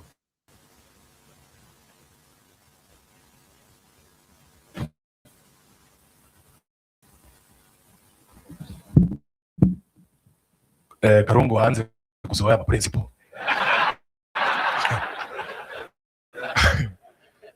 Kwa uongozi wa kanisa ambao uko hapa kiongozwa na Daktari Waihenya, moderator wetu, familia ya ndugu yetu Kanini Kega, na wasalimu kwa jina la Yesu. Hamjambo?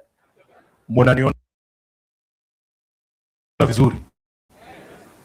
Wale mama zetu wa Women's Guild, mnaniona vizuri? Mimi ndio Sifuna. Na bwana moderator pamoja na viongozi wa kanisa, kila wakati ambapo niko katika eneo la mlima huu lazima nielezee nchi nzima nafanya nini kwa mlima, kwa sababu siasa zetu ni mbaya sana. Katiba inasema tuko na uhuru wa kuzunguka Kenya mzima, lakini nikikuja hapa watu wa fitina kila wakati wanaanza maneno mengine. Kwa hivyo kwa sababu mimi nimechaguliwa na wananchi na kila wakati naulizwa nieleze mambo, nitaeleza. Nataka niwaelezee kwa nini niko hapa. Nikiwa Sifuna, mimi ndio seneta wa Nairobi, katibu mkuu wa chama cha ODM na naibu kiranja wa walio wachache kwenye bunge la Senate. Kama katibu mkuu, mimi ndio niko na register ya marafiki wa Raila Odinga. Na Raila Odinga hakuwa na maadui kwa sababu yeye alikuwa mtu tofauti sana. Hata mungegozana leo, rafiki yetu mwingine alikuwa anaitwa Moses Kuria. Kila siku alikuwa anachokoza baba, lakini kesho unampata wanakunywa chai na yeye. Bwana moderator, mimi ndio niko na list na register ya marafiki wa baba Raila Odinga. Kwa hivyo nimekuja kumfariji mmoja wa wale ambao natambua kama rafiki wa mheshimiwa Raila Odinga, na nitawaambia ni kwa nini. Mheshimiwa Kanini Kega alipoteza kiti yake kwa sababu ya kuunga mkono Raila Odinga. Tulikuwa na yeye hapa Nyeri, tulikuwa na yeye hapa Kieni, tunazunguka hapa, tunajaribu kuomba kura za hiyo Rigiji ametufungia bwana. Na ule rafiki yake mwingine, unajua Rigiji, kuna vijana wako hapo bunge wananipeleka na mtaratara pole pole. Kina Karungu wazangwa wako hapa. Kuna ule rafiki yangu mwingine nasikia umemtuma London, anaitwa John Menzu. Kuna huyu wa Kirinyaga ananifunzanga mambo ya agriculture, nitasema hapa, anaitwa Kamau Mrango. Waliniambia saa hii Sifuna ukikuja kwa mlima, hata kama unajua Kikuyu usiseme, kwa sababu kuna mkora alizunguka hapa akiimba mwadhani ya gosho. Mlienda. Wacha wa Kikuyu wajue tu wewe ni Mluya na hujui Kikuyu, lakini uwaambie ukweli, maana kila Mkenya anatambua lugha ya ukweli. Si ndio? So niko hapa kwa sababu ya mheshimiwa Kanini Kega. Mlikuwa mmetufungia mbaya, lakini Kanini Kega alikuwa anasema twende tu. Hii shida yote Kanini yuko ndani kwa sababu kusupport ODM, kusupport Raila Odinga, na nitapea mfano mbili. Ya kwanza, huyu Kanini wakati yako chairman wa budget na Uhuru ni president, na huyu Justin Muturi ndio speaker wa bunge wakati bunge ilisema chama cha ODM kilipwe pesa chini ya Political Parties Act. Muturi, nakumbuka ukitoa ruling kama speaker ukasema kama koti mahakama imesema tufuate sheria, sheria itafuatwa. Mheshimiwa Uhuru Kenyatta akapigia huyu Kanini Kega. Mimi kama katibu, you cannot challenge me on issues of ODM. Kama katibu, I can swear on the Bible. When Kanini Kega was the budget chair, and when Justin Muturi was the speaker and Uhuru Kenyatta was the president, ODM used to receive 500 million shillings every year towards the debt that we are owed by the register of political parties. Hiyo pesa nilikuwa naiona, tulikuwa tunazunguka hapa kusukuma hiyo mtu yenu ya awosho, lakini bado mkatubwaga.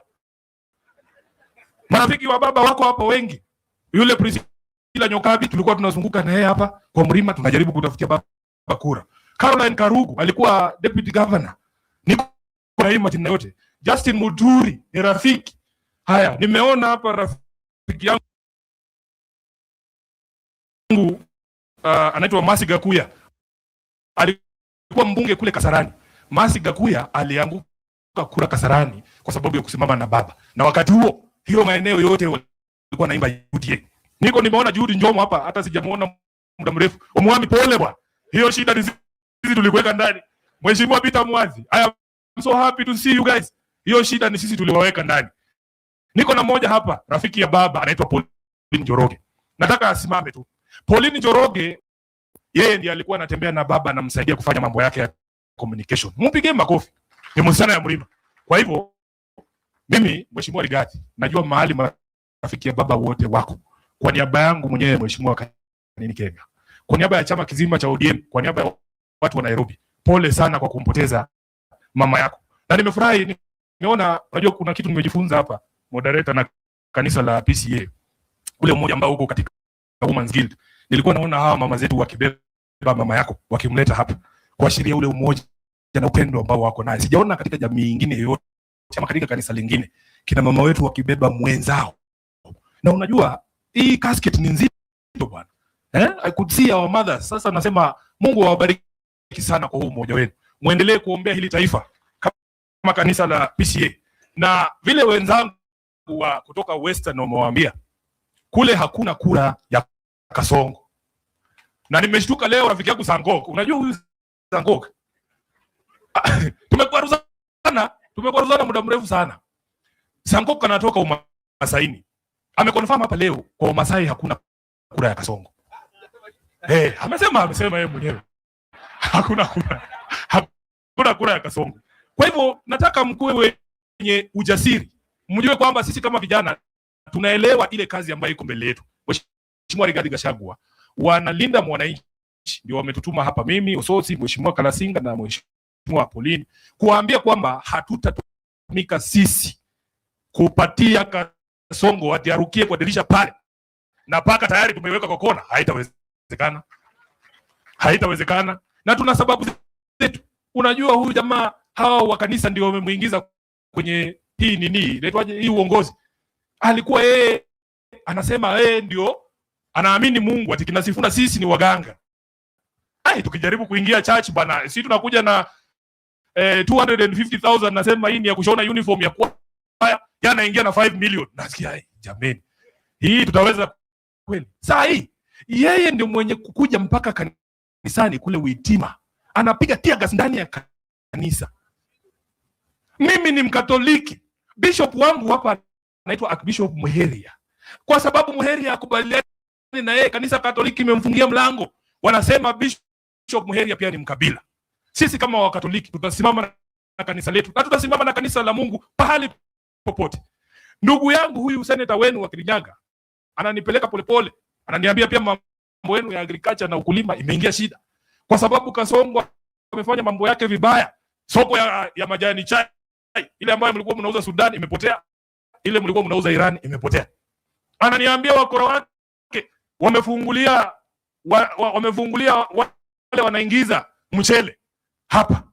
Watu yenu ya Mwea sasa nasikia sijui imefika 50 ama ni ngapi? 60. Na ilikuwa huko 85. Kama Murango ndiye ananiambia hivi vitu. Mimi hapo Nairobi tunasema ni shamba la mawe, mimi si mkulima. Hivi vitu ni ukweli ama Murango ananidanganya? Ni ukweli. So tunasema ameshindwa na kazi. Sisi tunataka turudishe ile hadhi ambayo wakulima wetu walikuwa nayo, kwa sababu hiyo ndio nyinyi mlikuwa mnategemea.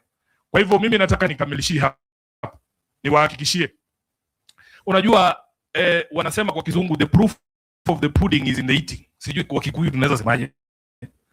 Mimi najua kwa nini mnatushuku. Na nitawaambia kwa nini mnatushuku. Mmesikia viongozi wengi wakiongea vile kina Sifuna wanaongea. Kuna watu pale ndani ya ODM walikuwa wanasema siwezi onekana na Kasongo. Sasa yeye ni waziri. Kuna wale walikuwa wanasema kama vile sisi tunasema hatutanunuliwa. Walinunuliwa, walipigwa mnada kama mbuzi tu. So najua kwa nini hata mimi nikisimama hapa saa hii niwaambie hatutanunuliwa, hamwamini, kwa sababu Wakenya wamezoea kudanganywa. Wakenya wameona watu wengi ambao walikuwa wanafikiria wanaweza kama matumaini ndani yao, alafu kidogo kidogo wanawageuka. Mimi nataka niwaambie, wacha tungoje. Kule Western niliwauliza kati yao na mimi, wacha tuone nani atatoroka wa kwanza. Na nataka nirudi hapa nikiwa Nyeri, wacha tuone kati yenu na nyinyi na mimi na sisi wanalinda mwananchi, nani atatoroka wa kwanza. Mmenyamaza ni kama nyinyi mnajua. Mnajua. Moderator ya mwisho, Mheshimiwa Rigiji, kuna jambo ambalo lazima nikuexplainie. Sisi wana ODM ambao tulikuwa kwa competition na nyinyi watu wa Kenya Kwanza, tukipata mwanya ya kuweka kati yenu lazima tungeitumia. Sasa wakati impeachment yako imekuja, wacha nikwambie tu kweli, mimi ni SG wa ODM, naangalia naona hapa hao watu wawili wameanza kugombana, wacha tuongeze sisi moto wakozane wao, ni shauri yao, si hao unajua pale ndoani. Kweli tu kweli, nataka niulize hapa Nyeri, mlikuwa mnataka nifanye nini kama SG wa ODM? Si kwa nitafutie chama yangu nafasi, si ndio? Na si unaona Kasongo ameingia kwa shida, But Mheshimiwa Rigiji, let me tell you, we are convinced that there is no other formula. Before God, there is no other formula other than a united ticket against William Ruto. So, whatever needs to be done, kama ni kusameana, wacha basi tusameane tu. Lakini haiwezekani tumpatie huyo ndugu yetu nafasi yeye aweze kurudi kwenye hiyo kiti aendelee kukandamiza wananchi wetu. Ni huo. Basi hiyo ndio mwisho, nimemaliza. Asante sana bwana moderator. I want to make a very difficult request because you have really given us time to be able to have this conversation. But nilikuja na baiskeli nyingine haipendi mvua. Na walituambia huyo muendeshaji ya kwamba tusipotoka hapa 3:30 itakuwa ni ngumu kurudi Nairobi, na kesho tungelala, lakini kesho tuko Kisii. Mheshimiwa, you know, we are burying the mother of our colleague Senator Onyonka and we really have to leave. Sio kusema ati tunataka kukosea kanisa heshima. Sisi ni wana heshima. And I want to assure you, and you can hold me to account, because these proceedings are being streamed live. I will follow those proceedings. The next time ukutana na mimi uliulize nilisema nini kwa kanini Kega. Nisipopata unichape kiboko. Asante sana na Mungu awabariki. Thank you, makofi kwake Senator.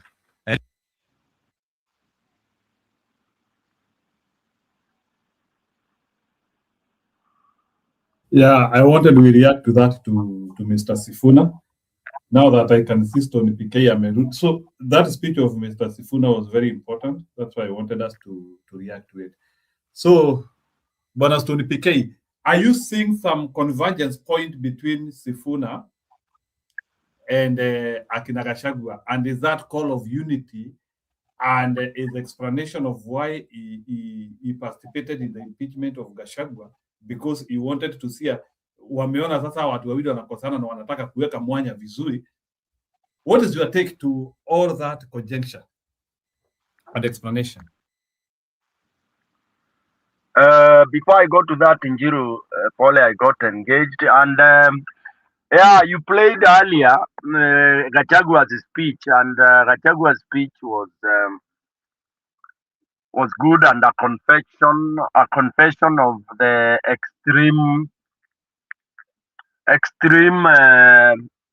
disservice to the people of Nyeri by the leaders, and that is one thing that Gachagua is doing very well by kumulika all the Tusaks, the Tukonias, and trying to rally people to make sure that such failed leaders should not be re-elected. It's good. That's something I'm personally very happy about, when he really strengthens people's thinking and kind of evaluation of the leaders, not only in terms of them betraying the opposition, but also in terms of the failure to deliver to the people, which means they are selfish. So that was good. Also in his speech, Kachagua's speech, I liked when he warned, not warned, he said he has actually warned Sifuna to stop flying around. Like now Sifuna, they were flying out of Nyeri, amemwambia na it's good he has made it so loud and public. These are some of the very good things. When you say wewe leader, wewe tunajua you are a killer. So it is good. But I also want Akina Sifuna to take that very seriously. Yeah, because hizo mandege, and and this guy's money and influence, anything can happen. So in Kikuyu we say mugene mutare. Coming to Sifuna's speech, 2 points I observed.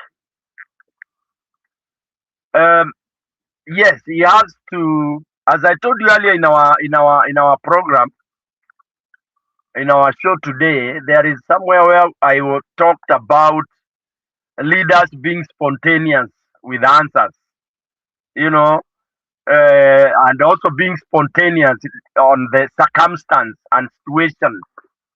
A sharp leader should be able to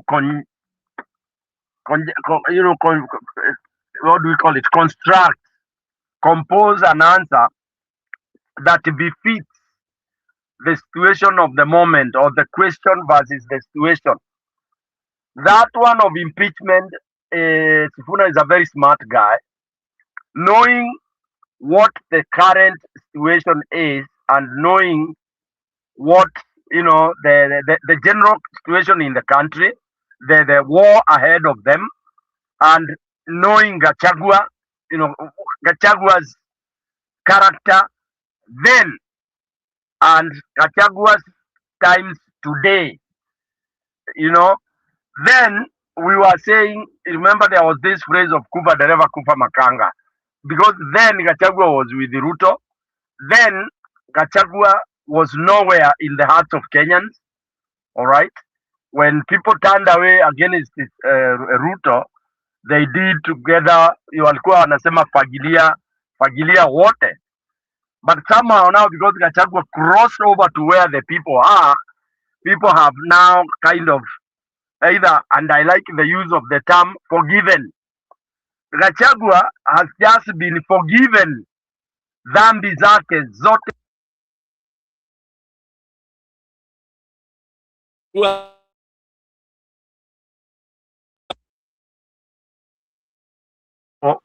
that wants to drive the current government away.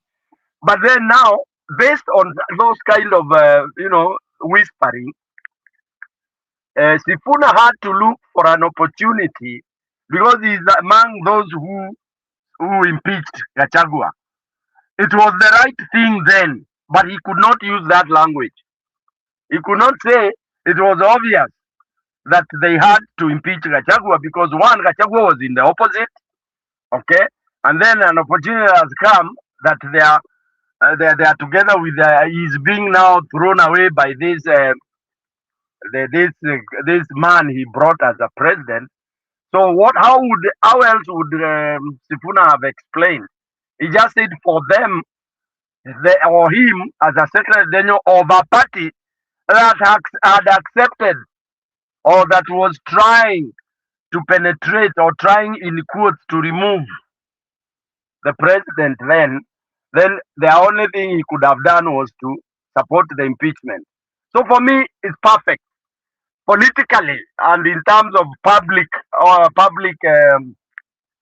what do we call it? Public in optic. This is this is one of the best way to try and explain his reasoning for impeaching that. And people took it as a very soft way to slide towards Gachagua's side. To tell you the truth, some of the people, and it's very many people, have that big problem.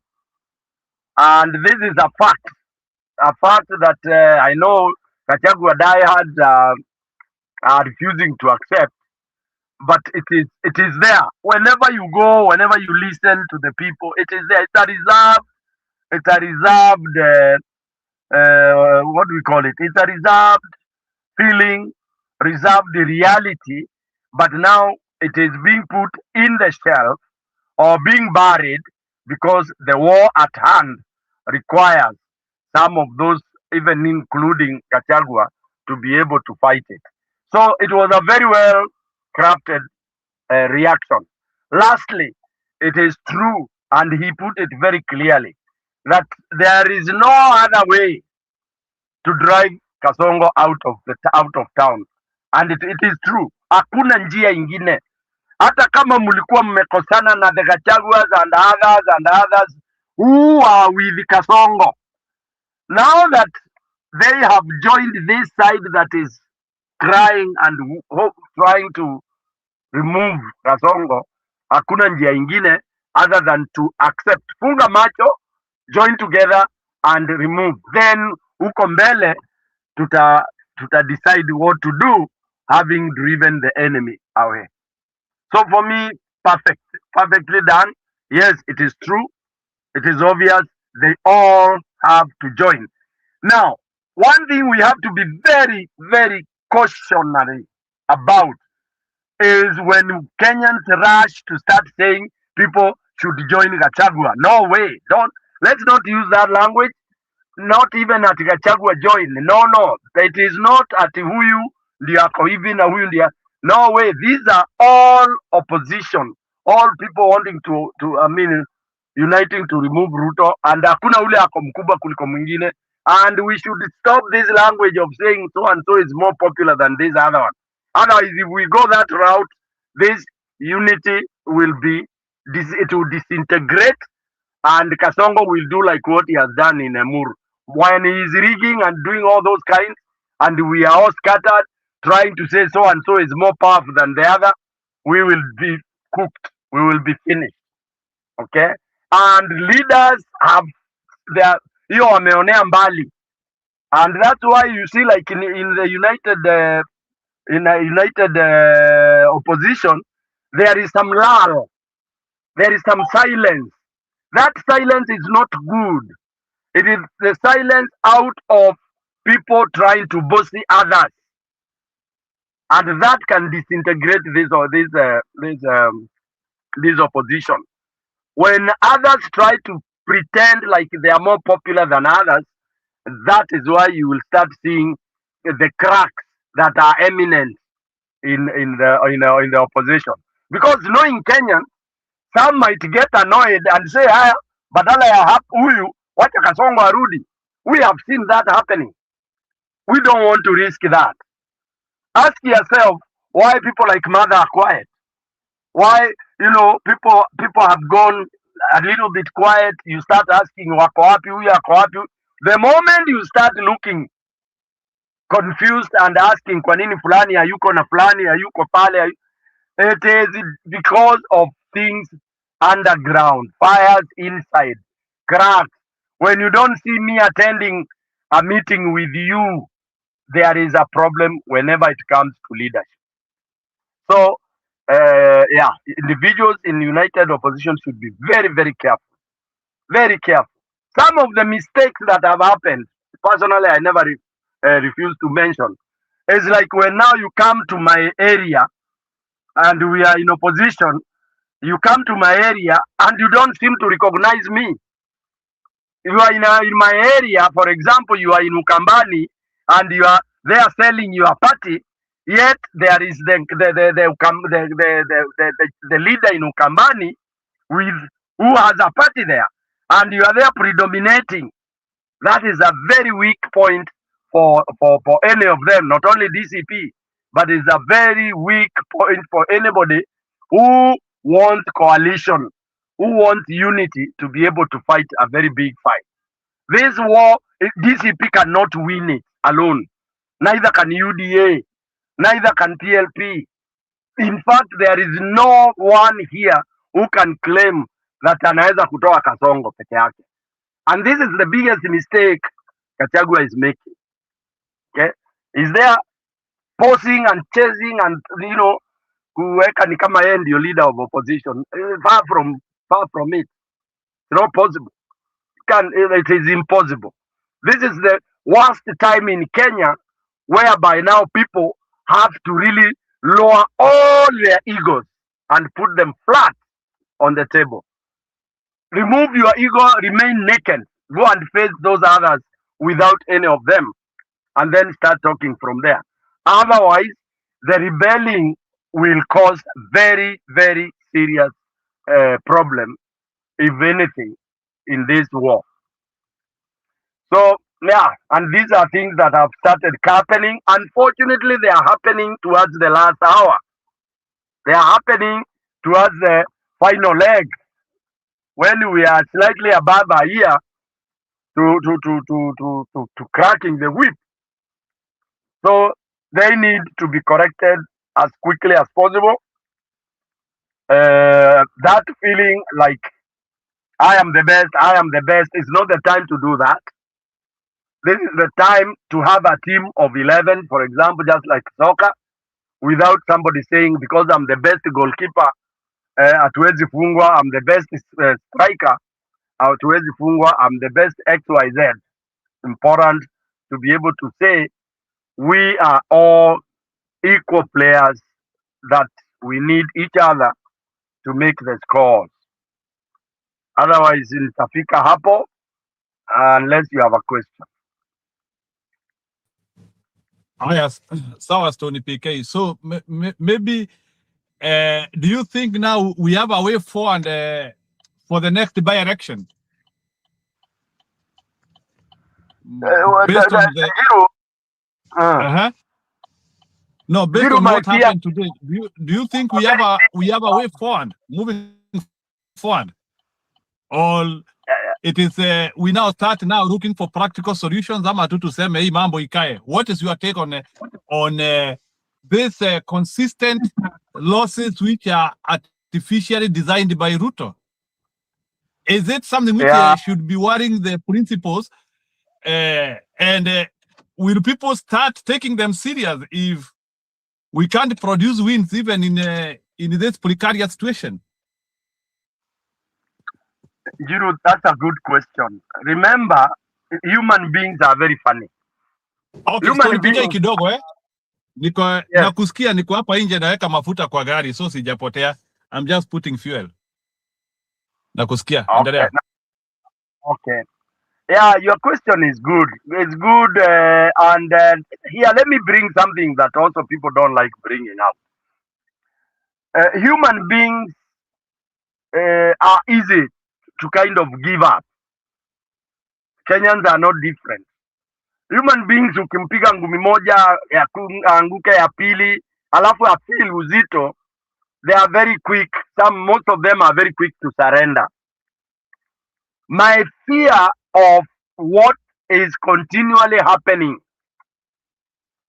is likely to trigger people to believe that Kasongo is unbeatable because of his unorthodox method. This is my opinion. Because once you come telling us huyu tutamshinda mapema, this will happen mapema, and then it doesn't happen, you can imagine what will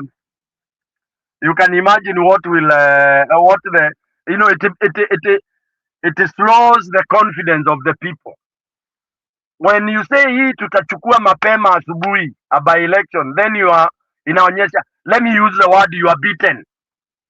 Okay, hata kama ni malpractice, stealing and all that, it reaches a time where Kenyans start even saying, kwani wewe tuliibiwa, kwani hata sisi hatuwezi iba?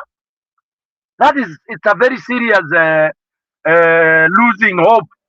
When somebody says, acha, unatuambia sasa tumeibiwa mara ya kwanza, ya pili, ya tatu, kwani hatuwezi iba hata sisi? It's a bad one.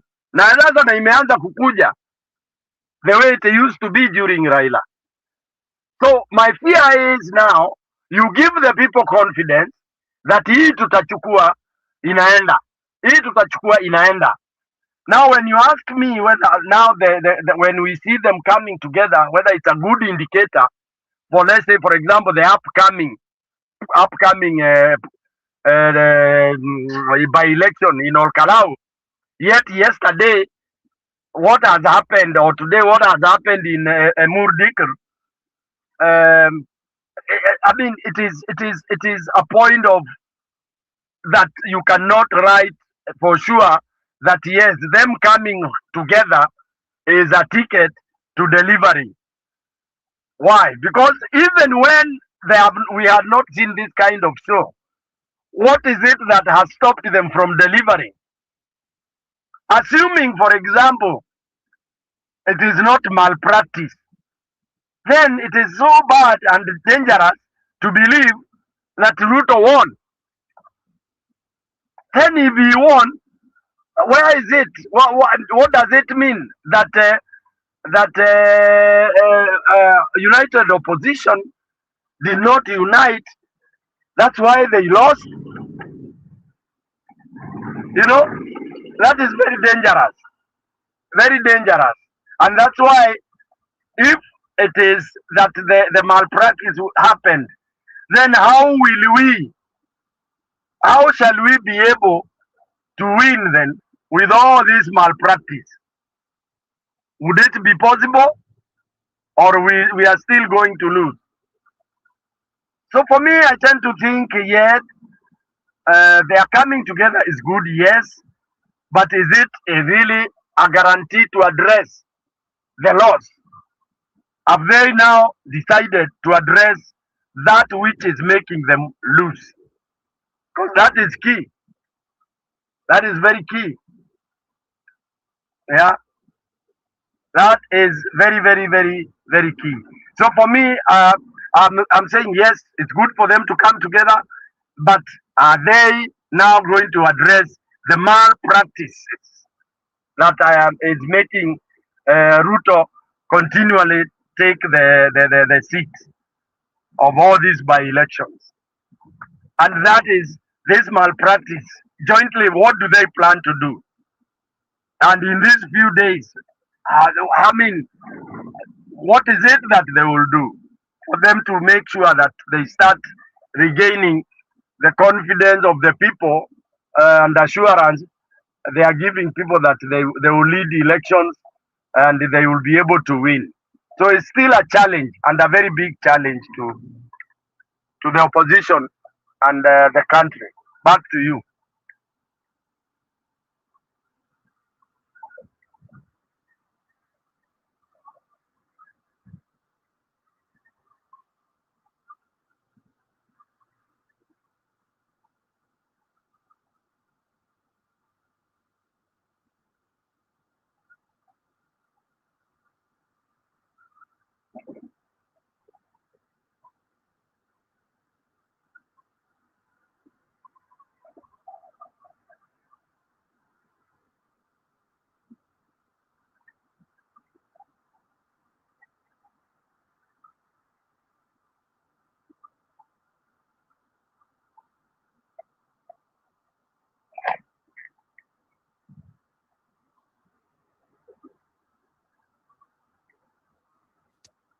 Sawa. So bwana Msimamo, karibu.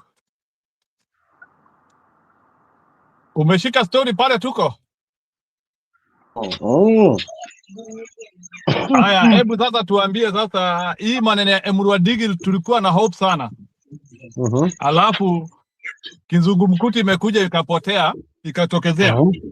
So ile swali najaribu kuuliza, tuendelee in that direction ama there is something we can learn, ama hata sisi tufanye kama vile Ruto wanafanya sasa, tuseme kama ni mbaya ama kuna kitu hatuelewi kwa ground. Is there something we are not understanding? Labda nikuulize, dawa ya jeuri ni nini? Sasa hiyo wewe ndio utaniambia, lakini sababu mimi sioni tukiweka hiyo ujeuri.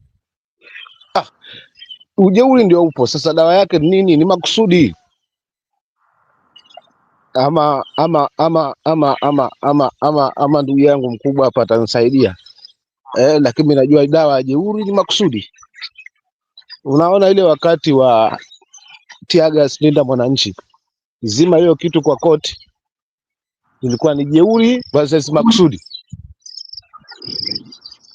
So lazima tuende katika hiyo njia ndo tukitaka kufaulu. Lakini wewe tunaenda hii njia rifa wa kwao nini? Unaona? Alafu ndo uo rifa akishapiga kipenga akisema hili mbao ni basi, hakuna kubadilika kwa sababu rifa akasema. Haya mambo lazima tubadilishe jamani, kwa sababu si kila siku tutakuwa mfumo huo tu kwamba watapiga kelele, lakini sisi tushajipanga bwana, tutashinda kitu mapema. Hii confidence inatoka wapi? Je, ni mwananchi, sauti ya mwananchi kweli inaheshimika, ama ni ile confidence ya ndugu yetu kiongozi ule wa upande wa pili kule aliyosema kwamba hata iwe vipi tena usukura tutaongeza? Kwa sababu I don't see whether kwamba hii ni matokeo ambayo kwa kweli yanaashiria mwananchi, bali ni ile kwamba sasa hivi ni kuvunja makali United Opposition, kwamba ile kauli kwamba hawana ajenda, hawana akili. Mwisho wa siku pia mwananchi atachoka bwana, atasema tufanyeje na jamaa yupo, unaona? So utakuta kwamba inawavunja haswa United Opposition wasipochunga zaidi katika hii hali, kwamba wanaachilia tu hivi kwamba watatosheka tu. Mimi sina usemi hapa jamaa wangu, yani kwa kweli roho inauma, lazima nizungumze kweli, roho inauma, kwa sababu mwisho wa siku hii msimamo ni sawa, lakini sasa ile swali nauliza msimamo kidogo, ile swali nauliza ni hii mambo iko na dawa ama sasa ni tuseme it is impossible, Ruto anaiba, sasa hakuna jambo lingine? Do we have a solution to this problem? Tuseme wewe ni mpinzani, ungefanyaje? Ni makusudi dawa. Wewe umepanga jeuri, na mimi naacha nifanye makusudi. Hiyo nishatoa dawa hii, sijui kwamba Njiru umenielewa. Kwa sababu kiuhalisia tu kama tunaenda fiaje na nini mwenzangu na nzidi, basi ukifanya jeuri mimi wacha nifanye makusudi. Dawa ya moto.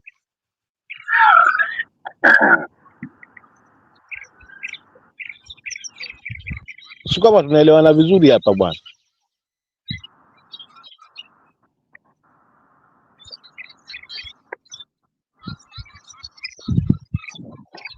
Ndugu yangu Njiru, sio kama umenielewa vizuri hapa.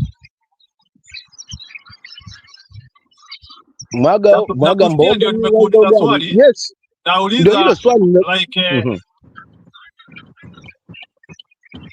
sasa hebu nataka tutoe practical solution. Wewe assume wewe ni mpinzani na those are the things which are happening. What do you do? How do you react? Unaletewa goons, watu wanakatwa mikono, kura maybe inakuwa stabbed, ama pengine watu wanafanywa voter bribery. How do you react to this situation? Sababu mimi najua hakuna jambo halina jibu. Tengeneza goons wako. Mbona mwingine atengeneze goons, wewe usitengeze goons? Na unaenda kwa election, na unaenda katika ushindani, unaenda katika vita. Mbona ujipeleke tu hivi na wakati unaenda kwenye vita usijihami? Then pale polling station ambayo pengine imefanyika au nani, fanyeni mahesabu kwamba wewe uchaguzi hapo usisabike mazima. Maana humo ambapo mnakuta kwamba kumetoka vituko vya ajabu, humo ndio wizi unaopitia. Humo ndio wizi unapopitia. Ulinzi ambao unamwagwa wa nini na magunza hao ni kwani tunaenda kwenye vita na masuala ya uchaguzi. So nafikiri Kenya ibadilike, utengeneza goons, na mimi nawacha nitengeneze goons. Alafu tukutane katika field. Hapo ndo watu wataheshimiana. Ndio nasema dawa ya jeuri ni makusudi. Wewe umetengeneza goons, wacha na mimi nitengeneze goons. Tuone kama kutakuwaje, kwa sababu haiwezekani kila siku wewe unatumia kipengele kwa sababu ya nguvu ulionayo. Kwa mimi una unyonge ulionao, basi unitumie kimakusudi. Sometimes inauma. Kwa hiyo dawa kama ni goons, kama ni nini, lakini tujue kwamba uchaguzi huu unapelekwa vivyo kichwa. kwa sababu hapa ndo paliposhuka mheshimiwa marehemu mwenda zake Mheshimiwa Raila Odinga kwa wananchi kwamba we kila siku ameibiwa, kila siku ameibiwa. Ndio hii sasa wao wanapiga kelele, lakini chaguzi ndogo hizi zinaashiria sasa pakubwa, na tena zitatumika baadaye kwamba jamaa tulianza kitambo kuwashinda wao. Wanapiga kelele na mpango. Sasa je, mpango ni huu, wengine ukatwa mikono? So dawa ya jeuri makusudi.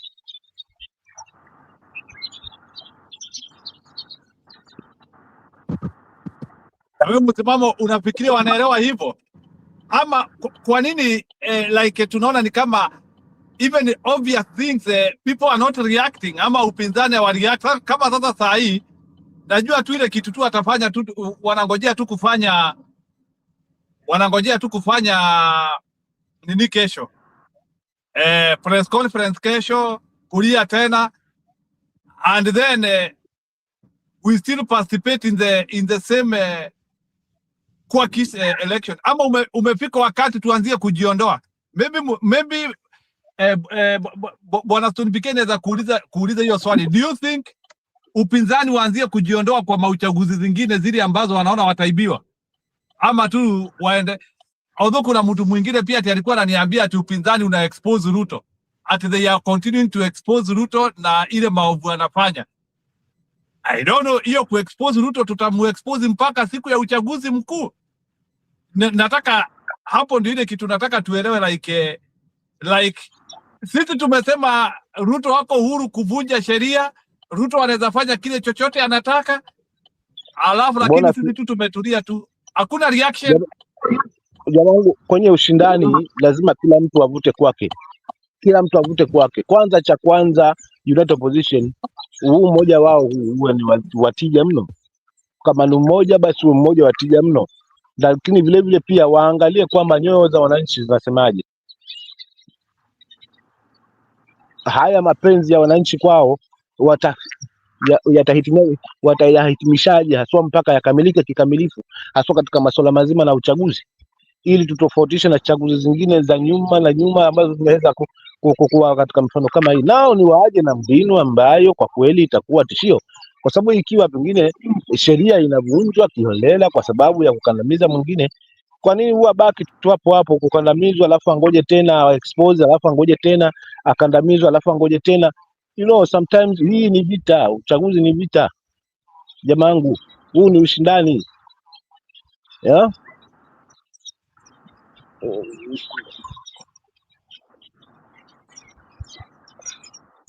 Na unaambiwa kabisa kwamba kwa kweli, wacha tu niachie ndugu yangu hapa pike maybe na mahali, lakini mimi labda uchungu ndio umenizidi zaidi, ila nasema dawa ya moto ni moto. Haiwezekani kila miaka tutakwenda katika hiyo, kwa sababu uchaguzi unaokuja ni uchaguzi mkuu. Tukijidanganya tukisema hapo tutakuwa na terror of numbers mpaka itakuwa ngumu kuiba kwa sababu ni uchaguzi mdogo. Hapana, tusiangalie katika hiyo angle. Tuangalie ushindani ni ushindani, hata kama ni mdogo, ushindani ni ushindani tu. Mwisho wa siku anayetakiwa kushinda huu uchaguzi ulikuwa ni ushinde, hasa ushinde unaenda position ama ushinde kuweza kuhakikisha kwamba inaanza kuvunja makali yani. Na ni jambo linawezekana kwa sababu kama gunzo walikuwa wanakuwa hold, wanazuiwa kutoka katika mikutano, kwa nini wasizuiwe katika uchaguzi? Na huu ndio wakati wa kuweza kuweka hili sawa, kwa sababu wakati unaokuja utakuwa haiwezekani kwa sababu haijawahi kufanyika. Wafunike hiyo tear gas kwa koti, na nao pia wahakikishe kwamba gunzi iliyotokea mahali kuna mipango kama hii, basi wajipange katika hali ya ukali, waonyeshe ukali. Kila mtu hapa ni mwanamume jamangu, na kila mtu analilia huu ushindi. Sasa usikubali ushindi wako uondoke hivi alafu urudi ukaexpose ambaye huyu jamaa anafanya hivi na hivi na hivi, lakini ikifika wakati wa by election kama hivi unapitwa na mbali. Sometimes hii nayo nauma, so lazima tukomeshe haya yanakula mtoto. Asante.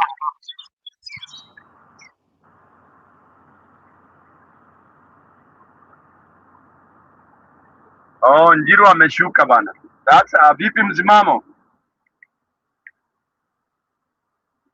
Kaka mkubwa, mimi nashukuru. Habari ya masiku ndugu yangu? Salama. Umeongea vizuri sana bwana nani. Sisi mtaani wakati tulikuwa tunacheza ile game inaitwa draft, Ilikuwa tukicheza draft na wewe, alafu nione unafanya ukora mingi. Kila tukifanya hivi nikianza kukutega nikikubana unaanza machachari. Ilikuwa sasa mara ya pili na ya tatu sikubali unishinde kwa uchachari hiyo yako, kwa ukora. Hata hapo ilikuwa ninaweza nikapiga hiyo nini yote, game yote ikiishe kuwa hakuna mshindi kabisa. Nafanya hivi, najidai kidogo, pop, nagonga hiyo mbao, nyota zote zinaanguka chini. Tunaanza vizuri.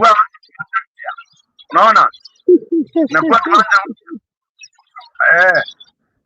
unaona? Ukweli kabisa kaka. Kojolea. Kwa kikwetu huwa tunasema unakojolea hiyo game. Nienda ukijivuna nimemshinda Stone PK. Unaona bana? Sasa hivyo ni kumaanisha vile unavyosema sasa. Ujeuri na nini ni kwamba umeenda hivyo, basi kaende hivyo hivyo. Sasa na kanaenda mpaka ile kwamba kuna hata kususia uongozi. Najua watu wengi huwa wanamlaumu Raila pale alipokataa kwenda tulipopewa rufaa na tukapewa dissolution na tukaambiwa nullify, akarudi akakataa kwenda ile mara ya pili. Kwa sababu gani? Kulikuwa hamna lile ambalo, yani uwanja ulikuwa haupo vile ilivyokuwa inatakikana. So immediately akaona sasa hivi the election has been nullified. Refa ni yule. Utafikiria refa ati atakuja afanye sasa wewe ushinde tena? Si ana machungu kwanza kwamba ameambiwa alichezesha mpira vibaya, kisha sasa unataka ati akupe ushindi ili wewe umeshinda mara mbili. Umeshinda kwa rufaa na ushinde ati sasa kwa game ya nini? Never. There's no way Raila would have won hiyo nini. So for me, by refusing to participate, that was the right thing. That is what I would have done. It is not cowardice. Even this one now with the Ruto, kama opposition wanaona wameshindwa hiyo, kwa mfano they don't want violence, to do violence with violence, then na mkikaa hivyo mnachezewa rap, mnachezewa shere. Sasa utakuwa una escort mtu aende akakuchezee foul. Why don't you say you are not going to participate in that league? Umwache acheze peke yake uwanjani na ajipige kifua na kila kitu, as you think of what to do. I know people will ask, that can never happen. Yeah, that can never happen, but extraordinary issues and times call for extraordinary strategy. Kama Ruto anataka kutawala, we can decide to dissolve all the opposition, but do they have the guts to do that? Wanakuambia katiba inahitaji this because they are in business. Ndipo mimi sasa nimekuja hata sasa, I'm not enthusiastic about these opposition leaders. Manake ukweli kumeonekana it is not about opposition, it's about business. Ni vyama vyao. For me, when you see wakati huu ni wakati wa hali ya hatari, tunataka kumremove adui na bado wanauza tu vyama twao.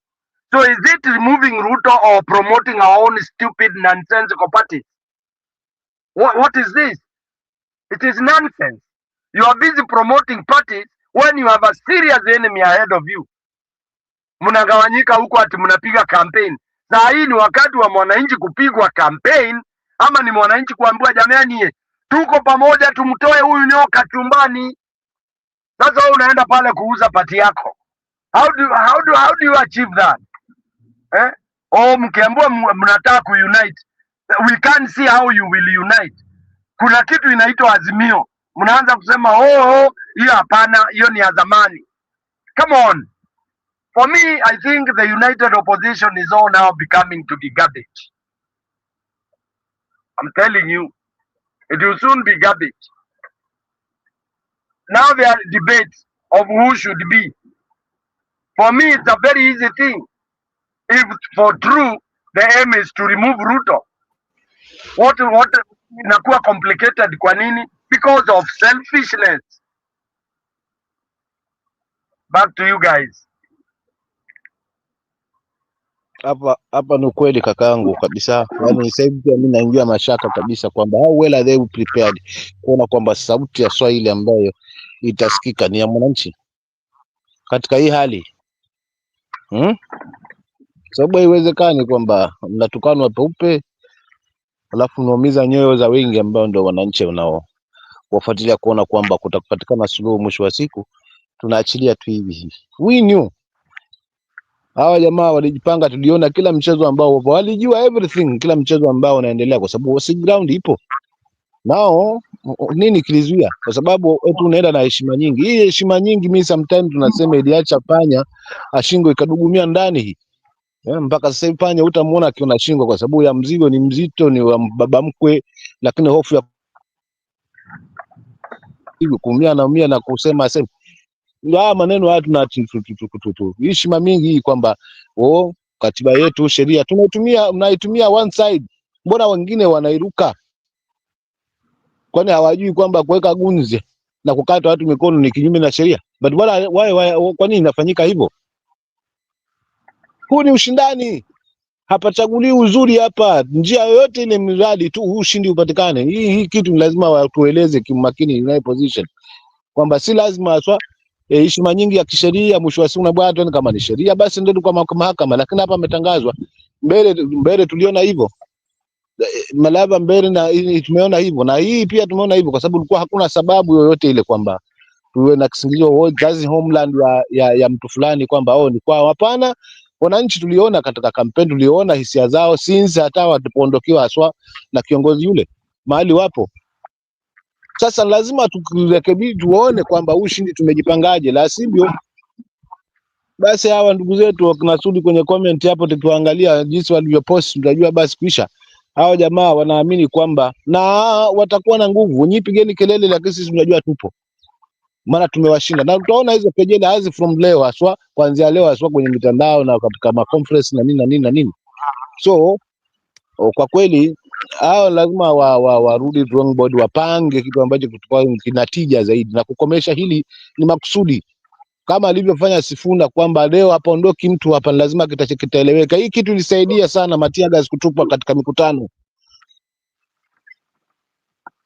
ni kusudi. Dawa ya jeuri ni kusudi tu, hatuondoke hapa leo hapa uchaguzi utafanyika. Hawa jamaa tutawatwanga, hawa ambao hatuelewi wamekuja huku na nini, na hii kitu lazima hii kitu italeta uoga na hofu.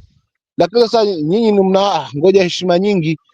Sawa, sheria yetu inatubana, unajua mwenye mbavu mpishe. Sasa unaendaje ukijua kwenye uchaguzi kwamba tayari unajua mwenye mbavu mpishe? Why should we tuende kwa vote? Them na lamu nasema vijana hapa hawakujitokeza, walijitokeza ni wazee. Vijana wako brave, wanaelewa kwamba fika ni nini. Ni kwenda tu kupoteza muda na kushinda njaa hapo. Mwisho wa siku jamaa ameshatengeza kwao, ameshajua kipi cha kufanya na kipi ambacho wanastahili haswa. So inalemaza ile ladha ya uchaguzi katika taifa letu, ile hamu ya uchaguzi haswa kwamba tunaenda tuchague viongozi tunaowataka, inandoa kabisa za mfumo huu utatumika kila mahali. Unafanywa lisilofaa na una jinsi. Sasa hapo si utapelekeshwa tu mtu atakavyo, kama ujue kwa kujitetea ni wapi. Kwa kweli hawa viongozi wanaenda position, mimi pia naanza kuatilia mashaka kaka. Asante. Haya, ni sawa. So na nikuulize maybe bwana Stone PK, you can react to that. Kutoka mbele na kufika leo DCP nini, kufika leo Emurua Dikirr, are you seeing any improvement towards this reaction and what we are supposed to do? Are you seeing a tightening of strategy, ama tu tunaenda tu like we are still as bright as usual? Because Mbere was supposed to be a learning lesson moving forward, like there should be an improvement to Emurua Dikirr. So is there something we learned in Mbere which was implemented in Emurua Dikirr? Because you know Mbere was ground zero, right?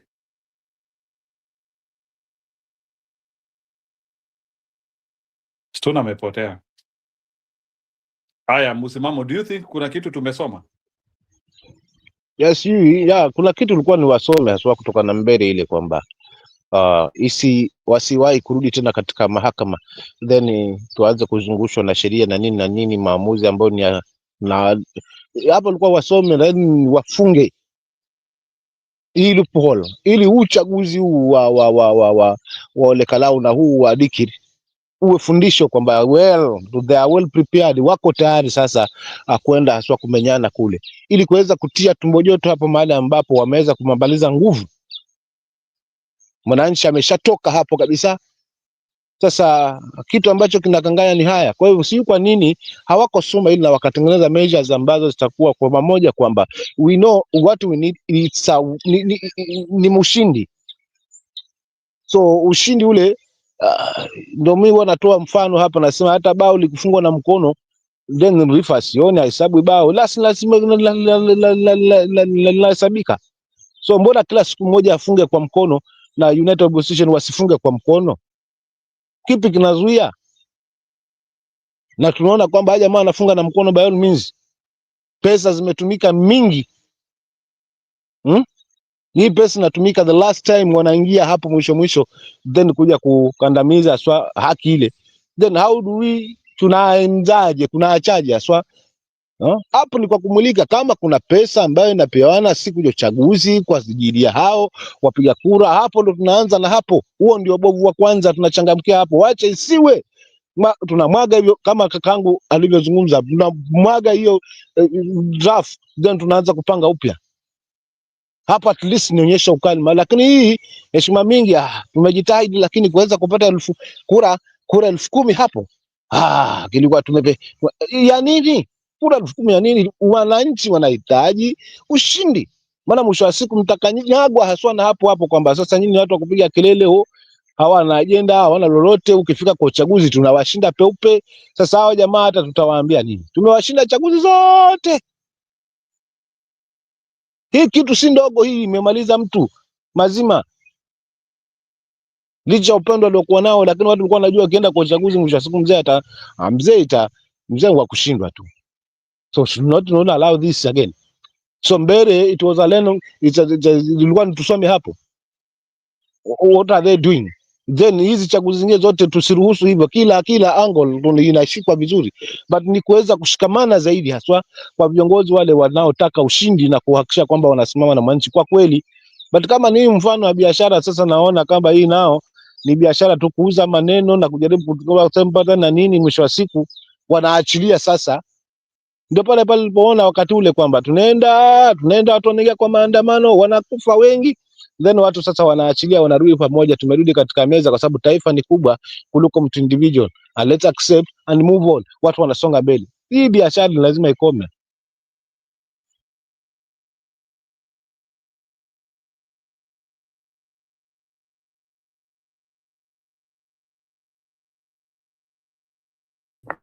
Tunipike yuko hapo. Tuna you there, nataka kuuliza swali. Msimamo, unajua kwa muonekano wangu mimi ile kitu naona hawa watu wanafanya serikali ikae ni kama wanajaribu kureinforce history ya serikali haiwezi shindwa. Sasa raia wa Kenya akisikia hiyo statement atakataa kuamini aje? Na mambo na Ruto ni kama anaprove hivyo. So kama wewe msimamo sasa, kulingana na venye kuko serikali inaweza shindwa based on what Ruto is presenting. Serikali ni wale viongozi ama serikali ni nani? Kwanza mimi nataka kupata the whole definition of government. Kwenye serikali kwa hawamu hii walio uongozini. So walio uongozini tawala, walio uongozini sawa, bao wanasema ni serikali tawala, hao ni viongozi. Serikali ni ya mwananchi. So hawa walio hapa uongozini ambao tunasema wako katika uongozi na wameshindwa kutekeleza kile ambacho kinatija na haki ile ya mpiga kura, then viongozi wetu wa hii tayari ishakwenda, kwa sababu chaguzi zimefanyika nyingi kaka, kwa muda mfupi, lakini chaguzi zimefanyika nyingi. Ukiangalia ushindi wa United Opposition ni finyu, ukiangalia ushindi wa upande wa pili ni mwingi. So hii narrative itakwenda hii 2027, maana kampeni bado hapo, watatu watapakana matope, na wengine wakiongezwa na mfuko mzuri, basi wataweza kushinda zaidi. So hii ilikuwa ni hapa mbwai hizi chaguzi ndogo ndogo ambazo hazina tija. Hapa ndio ilikuwa sio kwa piga ua hizi chaguzi zinachukuliwa. Then kifika katika vita sasa vikubwa vile, tayari mnakisingizio, mnasema hata nyinyi mnaweza sema kweli sisi tuliweza kushinda, tuliona ubovu mahali fulani na tukaamua kufanya hivi, na ama tulishinda mahali fulani tukashinda mahali fulani, lakini si mmeshindwa kila mahali. Then mnasema tunangojea 2027, mnahakikisha Wakenya wengi watashuka, na watakushuka kwamba lini hawatakwenda kupiga kura. Hiyo tu ndio athari iko, hawatakwenda kupiga kura, na in fact wale ambao wameshaweza kupewa punje zile, naona ama vyambo vile, wataenda kwa watahitimisha. Itakuwa ile ambayo tuliiona wakati ule wa by election, wakati wa run ile ya 2017, kwamba Maraga amezungumza yenye tija, lakini mwisho wa siku tukaona kwamba mwingine ameshindwa kurudi katika game, uwanja ambao haukuwa fair, lakini mwisho wa siku ushindi uliondoka, haukupatikana kwa sababu yeye amekataa kwenda, kwa sababu anahitaji kiwanja kiwe safi. Hakukusaidia lolote, kwa sababu mwisho wa siku chaguzi ulifanyika, wachache wale walikuwa wanafungamana walikwenda katika chaguzi, kura zilihesabiwa. So hili linahitaji nguvu nyingi, linahitaji maarifa mengi, linahitaji ushikamano wenye tija zaidi, husu wakati wa kwamba tunaanza kuonyesha kwamba huyu ni nani bingwa. Mimi uone nini sasa ndio nateka anga za kisiasa. Hii haisaidii. Kile kinasaidia ni kukaa drawing board na kukaa mgange, haswa wakati huu wa chaguzi. Ikiwa pengine kuna mahali kumemwagwa askari ambao wamezidi kiwango, basi ili linatosha kabisa kuweza kukomplea, kwa sababu hapa hakuna vita. Kwenda kwenye chaguzi si vita. Mwananchi haendi kwenye chaguzi amebeba rungu, amebeba nini, anaenda amebeba kadi yake ya kupiga kura, amalize la kwake, then unaambiwa you have to be 20 meters away from the polling station. Hauruhusiwi kuwa karibu na hapa. Kwa nini? Na ni jambo letu la kimsingi, tunataka kuona ushindi wa kweli, yeah? Na ni jambo ambalo tumeenda haswa ile sasa kwamba hatuhitajiki, tumeenda tu kuhitimisha ile wakati wa kupiga kura, then tunaanza kupangiwa na masharti, wapi kwa kukaa na wapi kwa kwenda. Inakuwa na tija gani? Maana hivi vivurugu vidogo vidogo hivi ndivyo vinavyosababisha hizi loophole zote kabisa. Mwisho wa siku unashangaa imekuaje tena. So tutakuwa kushika. Ndio jana ukiangalia hapa nimeandika hapa msimamo, ukiangalia the full name hapo nimeandika jamangu. So mimi kaka Njiru, kwa kweli acha tu nirudie kwanza. Mungu atajalia maneno ambayo ataweza lakini kwa kweli viongozi wetu wajipange zaidi. Huenda kwenye vita silele mama tu.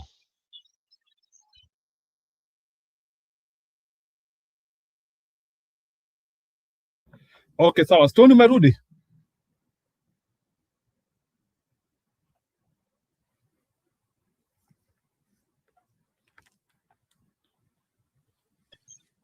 Oh, brother Njiru.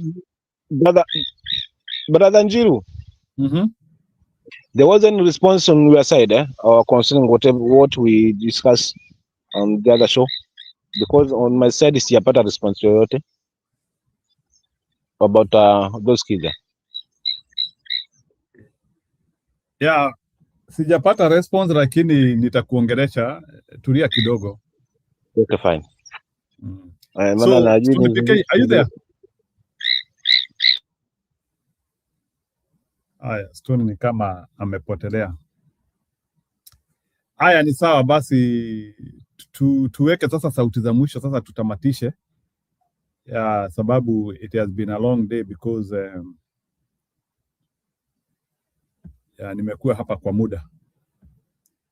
Tafakisari kabisa mzee. Yeah, it has been a long day. Okay, ni sawa. Stone, weka neno lako la mwisho.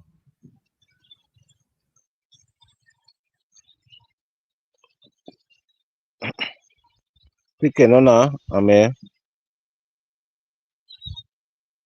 ni wacha nizungumze langu linitoke. I think ni mic yake imeleta shida, but there's no problem. Yeah, just react alafu tufunge. Kama ataingilia atapatikana, mimi nitampisha tu. Mimi langu la mwisho kwamba ni hilo dogo kwamba vita silele mama. lazima ujipange kisawasawa. Lakini pia hebu tuangalie nyoyo za wengi zitasononeka hadi lini?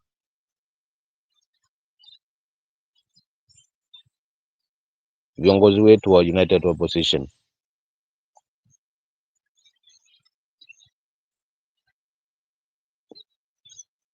wanalipangiaje hili? Kwa sababu chaguzi sasa hivi si raha tu, ni piga ua.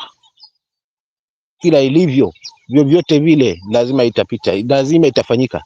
For how long tutavumilia machungu na kuona kwamba well tunakandamizwa, tunaumizwa, lakini how well, how sure they kwamba tuendapo 2027 mambo yatakuwa tofauti na haya ambayo tunashuhudia. So hayo ni majibu ambayo nategemea kuyasikia haswa kutoka kwa viongozi wetu kutokana na hili, kwa sababu hili si pigo tu kwa DCP, ni pigo la United Opposition. In fact nalinda mwananchi ambao sasa hivi wamejiunga haswa, yani vuguvugu liko sawa, but kwa pigo kama hili, chaguzi ndogo kama hii inafanyika kile ambacho kinafanyika na kuvunja swa ile nguvu ambayo ilikuwa inategemea kwamba Dikirr lazima itazungumza. Kila mtu alikuwa na maoni haya, alikuwa anajua bila shaka bila vyovyote Dikirr itaweza kuleta mwamko mpya, but why? Kwa nini? So mimi nitasema hivyo tu kwamba vita silele mama, lazima ujipange kisawasawa. So United Opposition wajipange kisawasawa, waache kugombania fito. Nyumba ni kubwa mno hii inafaa kujengwa. Asante.